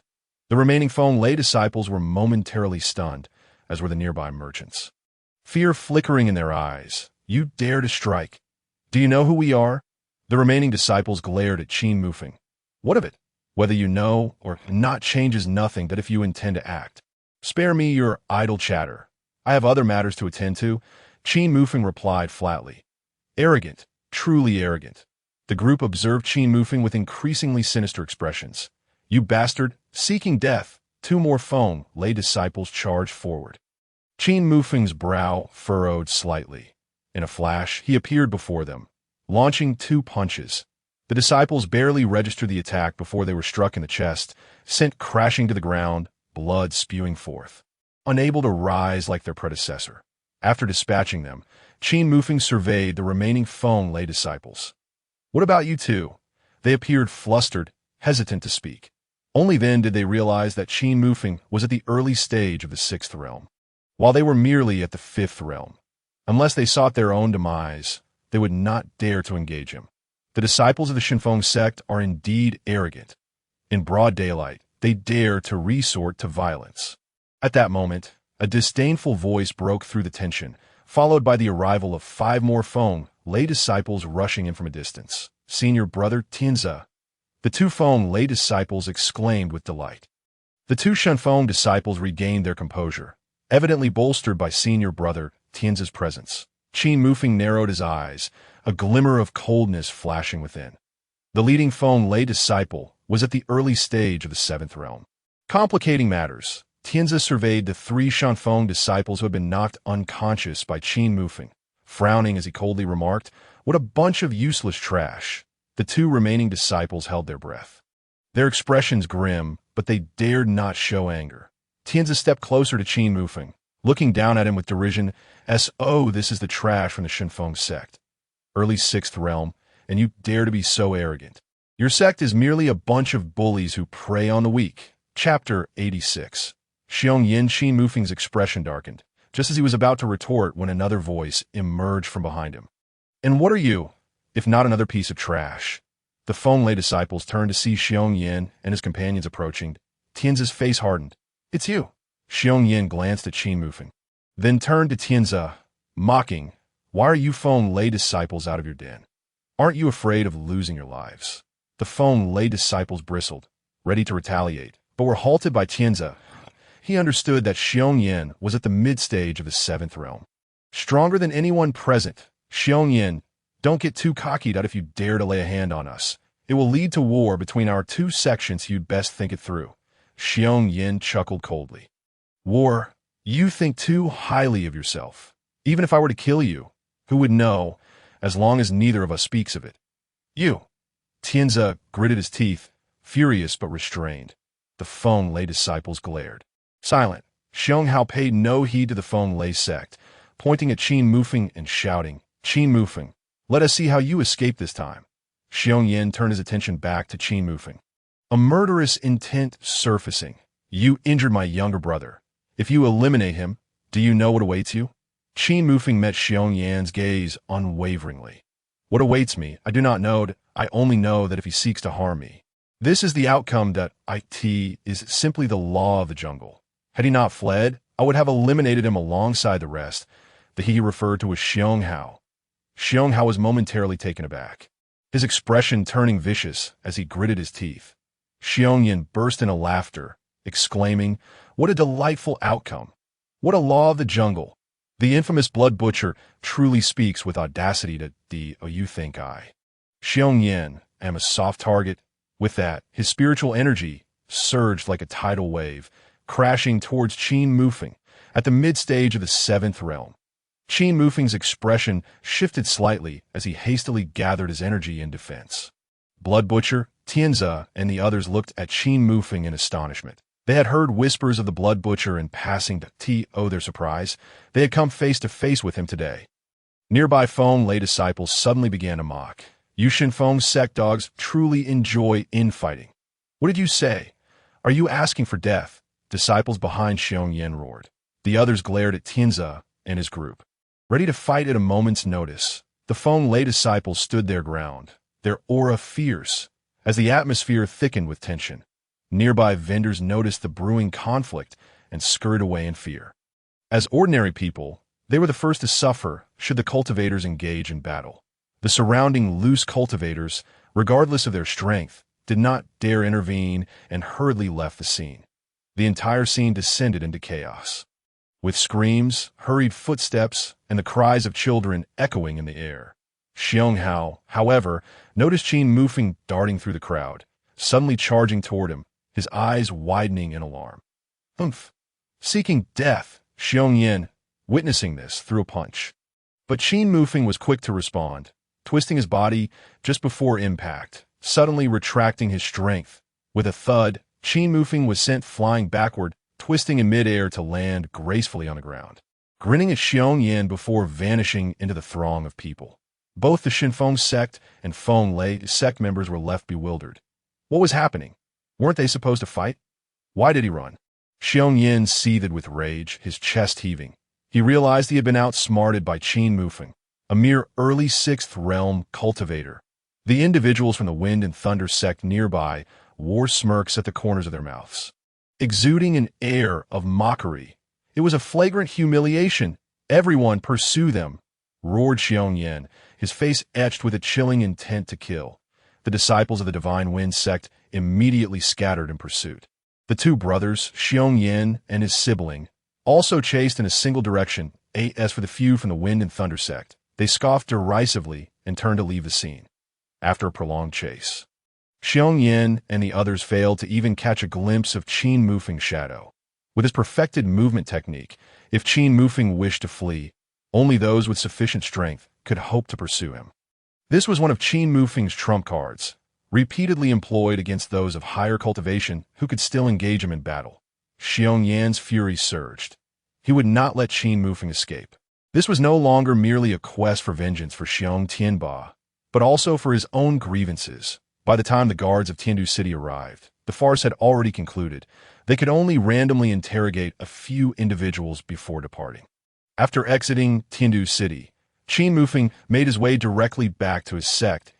As he passed a certain location, he suddenly noticed several disciples rushing in a particular direction. Have you heard? Just now. Bei Kangza, ranked 40th on the Wind God rankings, challenged by you, who is ranked 35th. 40 challenging 35. Who won and who lost? Need you ask? Bei Kangza won, and the rankings on the Wind God rankings will change. The Wind God rankings. Previously, Yilanja had shared some insights about it with him, and Qin Mufeng had always been curious. Seizing this opportunity, he decided to go take a look as he flowed with the crowd. He soon beheld a pitch-black stele embedded in a towering ancient tree, featuring a total of 100 rankings, each name radiating with brilliance at that moment. The name of Bei Kangza, ranked 40th, suddenly ascended to 35th. Baiyu, originally in 35th place, dropped to 36th, with subsequent rankings also shifting. TSK, Bei Kangza is truly formidable. He narrowly defeated Baiyu in the training grounds with just half a move, soaring from 40th to 35th in one fell swoop. Who could have imagined? Just yesterday, he broke through to the mid-stage of the 7th level of Qi refinement, while Baiyu had already advanced, yet still faced defeat. The higher one climbs, the more difficult the ascent becomes. Listening to the discussions around him, Qin Mufeng understood how challenging it was to leave a mark on the Wind God rankings, yet he was particularly curious about one aspect, this senior brother. Might I inquire about the significance of the Wind God rankings? Why do so many senior brothers envy those listed? Qin Mufeng asked a nearby disciple of the Divine Wind sect. The disciple cast a strange glance at Qin Mufeng and replied, "You don't know? Has your master not informed you?" Qin Mufeng awkwardly smiled and said, "He has, but I must have dozed off while he spoke. I kindly request your assistance in elucidating this matter." The disciple, not thinking much of it, assumed Qin Mufeng to be a cunning trickster and explained, on the Wind God rankings, the ranking itself is secondary. What truly matters are the rewards. The higher the rank, the greater the rewards and stipends from the sect. You know how much the first place receives each month? 250 spirit stones, 3 bottles of Qi condensation pills, a 5th-tier treasure. Access to the 3rd floor of the martial arts pavilion 3 times a month to select high-level Xian tier or even Earth tier techniques, and a Qinquan bag, among others. Chapter 87. Wrath Unleashed. The disciple spoke fervently, sounding as though he were the one occupying the top rank. Qin Mufeng nodded, his gaze fixed on the Wind God rankings, that if such benefits were associated with the Wind God rankings, he believed he could attempt to make a bid for a place on that list. His attention returned to the rankings, and upon seeing Xiong Yin, ranked 38th, his expression turned somber. He had just encountered Xiong Yin, and now, unexpectedly, he found his name upon the Wind God rankings. Indeed, Yilanja had mentioned that Xiong Yin was renowned on the list. With his mid-stage, 7th level cultivation, he held the 38th position. Given his current early-stage, 6th level strength, contending against someone in the mid-stage of the 7th level would prove to be a considerable challenge. It was imperative that he enhance his strength. After glancing at the Wind God rankings for a while, Qin Mufeng departed and headed directly back to Tianjian Peak. Upon his return to Tianjian Peak, Qin Mufeng immediately sensed something amiss. It was eerily quiet. At other times, Lin Feng and Zhao Wushuang would certainly come out to greet him upon his arrival. Yet today, not only were they absent, but there was also an unsettling stillness. Could it be that they had not returned? That seemed unlikely. It was already afternoon, and even if they were cultivating, they should have come back by now. Qin Mufeng sensed that there was indeed someone in Lin Feng's room. That he hurriedly made his way there, and upon hearing the commotion, Zhao Wushuang turned around, immediately rising to her feet, ready to speak. Suddenly, a terrifying aura erupted from Qin Mufeng, and the room was engulfed in a tempest, descending into chaos, causing Zhao Wushuang's expression to change. She realized that Qin Mufeng was enraged. Zhao Wushuang felt a sense of solace in her heart. In this unfamiliar place, there was someone who cared enough to be angry on their behalf. Who did this? What transpired in the sect? Qin Mufeng glared intently at Zhao Wushuang's face marred by injuries, as well as at Lin Feng, who lay on the bed, breathless and in a state of uncertainty. An inferno of rage surged within Qin Mufeng. The murderous intent he had accumulated as a bloodthirsty slayer on the deserted island erupted. Zhao Wushuang understood what Qin Mufeng intended to do, yet she was also keenly aware of his temperament. That it was a person named Yi Lang. Qin Mufeng remained silent, retrieving a plethora of rare materials and a healing pill from his spatial pouch, placing them on the table before stepping outside. Gazing at the largest thatched hut, the sound of snoring echoed incessantly. Qin Mufeng narrowed his eyes. Standing at the door, he called out, "Do you not care? We have come to you as our master. Yet this is the attitude you display. Your disciples have been beaten to this extent, and you remain indifferent. What face do you have to call yourself a teacher?" Qin Mufeng trembled with rage, his eyes turning crimson, clearly on the verge of fury. The snoring continued unabated, and through gritted teeth, Qin Mufeng turned to descend the mountain. The training grounds, a life-and-death contract to determine life or death. A voice emerged from within the thatched hut. Qin Mufeng paused momentarily, and in the next instant he transformed into a blur and dashed down the mountain. Zhao Wushuang burst from the room, just in time to see Qin Mufeng descending, hastily following after him. After they left, the door of the thatched hut swung open. The training ground were the only place within the sect where disciples could engage in combat. Any disputes would be settled there. And even if one were to die on the training platform, no one would speak a word. Conversely, fighting in other locations would be considered a private duel, leading to expulsion from the sect upon discovery. As for the life-and-death contract, Qin Mufeng had previously experienced it on Wind 9 Island. Qin Mufeng rushed in through the entrance, scanning the surroundings. All 12 training platforms were occupied, and he arbitrarily selected the nearest one. Striding onto it, the two disciples on the platform exchanged glances with Su Chun, just about to speak, when Qin Mufeng bellowed, "Yi Lang, come out and fight me. Let us determine life and death." All the disciples in the training grounds halted their actions, their faces displaying shock and bewilderment. Who is this person? Why have we never seen him before? You don't know. He is known as the Bloodslayer among this year's new disciples. Bloodslayer? Who does he wish to determine life and death with? Yi Lang, in the mid-stage of the 6th level of Qi refinement. Is he seeking death? Not far away, several disciples observed Qin Mufeng on the platform, their brows furrowing. In the next breath, their expressions transformed to one of derision, and they exchanged glances before heading towards a training platform where Qin Mufeng stood. Leading them was Yi Lang, the very individual Qin Mufeng sought. "So, you are the leader of those two, the Bloodslayer?" Yi Lang mocked from below the platform. Qin Mufeng glanced down at Zhao Wushuang, who nodded in encouragement.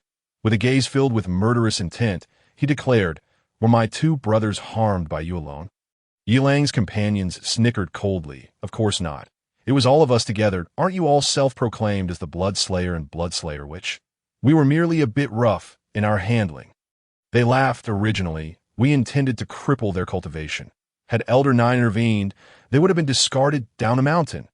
As they spoke, their mockery was unrestrained, and the onlookers wore expressions of cold amusement. The law of the jungle prevailed in this world. There is no such thing as warmth in human hearts. However, Qin Mufeng had not anticipated that Elder Nine had not remained idle, and it appeared he had misjudged him. Qin Mufeng stood high above them, his murderous intent palpable. Very well. Come forth. Let us determine life and death. Do you dare? Yi Lang and his cohorts wore expressions of mockery. Are you implying that you wish to challenge all of us? A life and death battle? Qin Mufeng nodded. Yes, all of you come at once. This time, not only they but also the other observing disciples shook their heads in laughter. Qin Mufeng's initial impression to them was one of arrogance. Yet arrogance requires the capital to back it up. Therefore, their second impression was that he was foolishly seeking his own demise in the early stages of the sixth layer of Qi refinement. Challenging those in the mid-stages of the sixth layer is already a formidable task. To confront so many alone. What could that be if not courting death?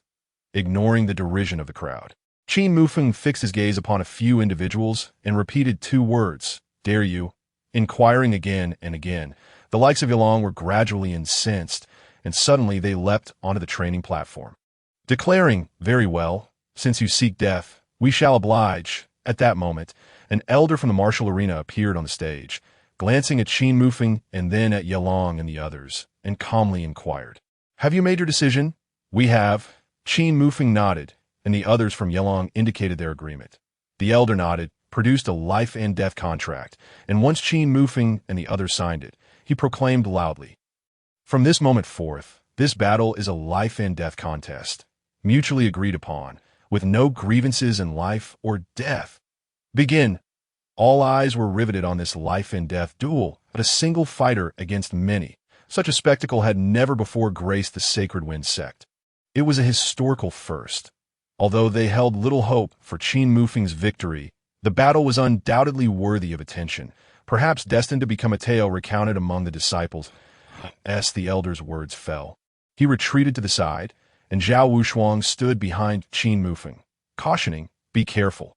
The expressions of Yalong and his companions gradually turned sinister as they exclaimed, "Brat, you!" Before he could finish, Qin Mufeng's figure abruptly vanished, leaving only an afterimage in his place, causing the faces of Yalong and his companions to shift dramatically. Chapter 88. Revenge Boom. Yalong and his companions barely caught a glimpse of a flash of blue lightning before they realized that one among them had been obliterated by a single punch from Qin Mufeng.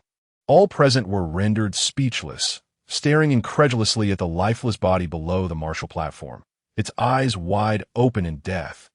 Upon closer inspection, the sex garb upon the corpse had been shattered, revealing a deep dent in the chest where a fist mark lay. Dark and ominous, as if struck by heavenly lightning, marred with cracks akin to a fractured shell, alongside several gashes resembling those made by a blade, blood gushing forth. Had the battle commenced directly? Shouldn't there have been some harsh words exchanged first? This was not how things were typically done. Looking back at the platform, Qin Mufeng had returned to his previous position, nonchalantly observing the others, hands clasped behind his back, stating, continued it as Yalong and the others regained their composure. The atmosphere turned exceedingly grim, with one of them roaring, "You seek death." Once again, Qin Mufeng's figure vanished, and the same scenario unfolded. The spectators only heard a muffled thud, and another corpse joined the first beneath the martial platform. Both met their demise in identical fashion. Once more, the voice from Qin Mufeng's position rang out. The crowd transitioned from shock to disbelief. Silence enveloped the surroundings, the mocking voices extinguished. None could discern how Qin Mufeng executed his strikes. Each of his two attacks conveyed an overwhelming sense of speed. How could someone at the early stages of the sixth layer possess such swiftness? Had he concealed his true strength? A fine sheen of cold sweat appeared on the foreheads of the remaining members of Yalong.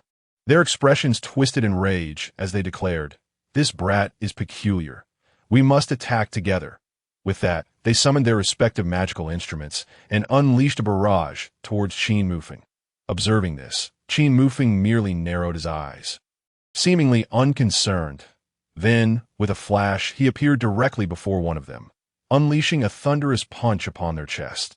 Another lifeless body fell beneath the martial platform. 3 corpses now lay strewn about.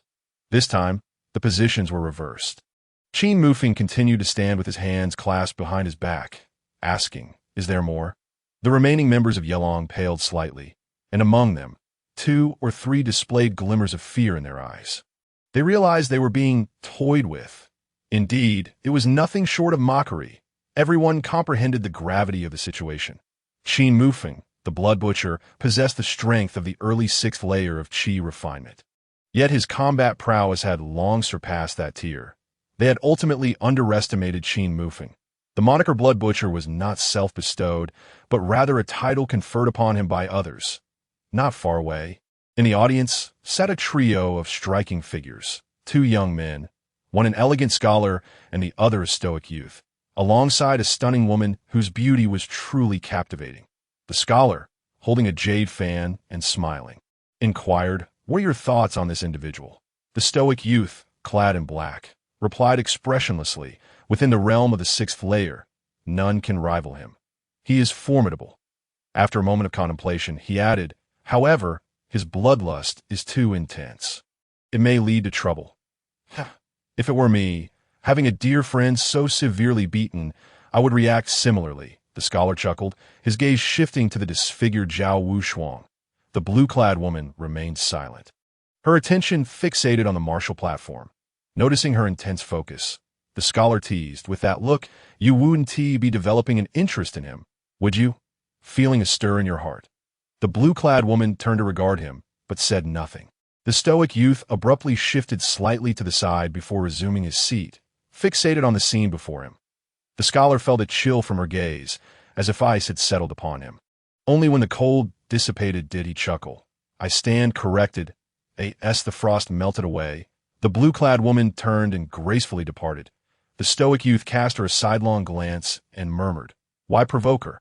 Are you bored?" The scholar sighed in relief, shaking his head while muttering, "With her demeanor, how could she ever marry?" "Walls have ears," the stoic youth cautioned. The scholar's lips twitched, glancing back only to find no one.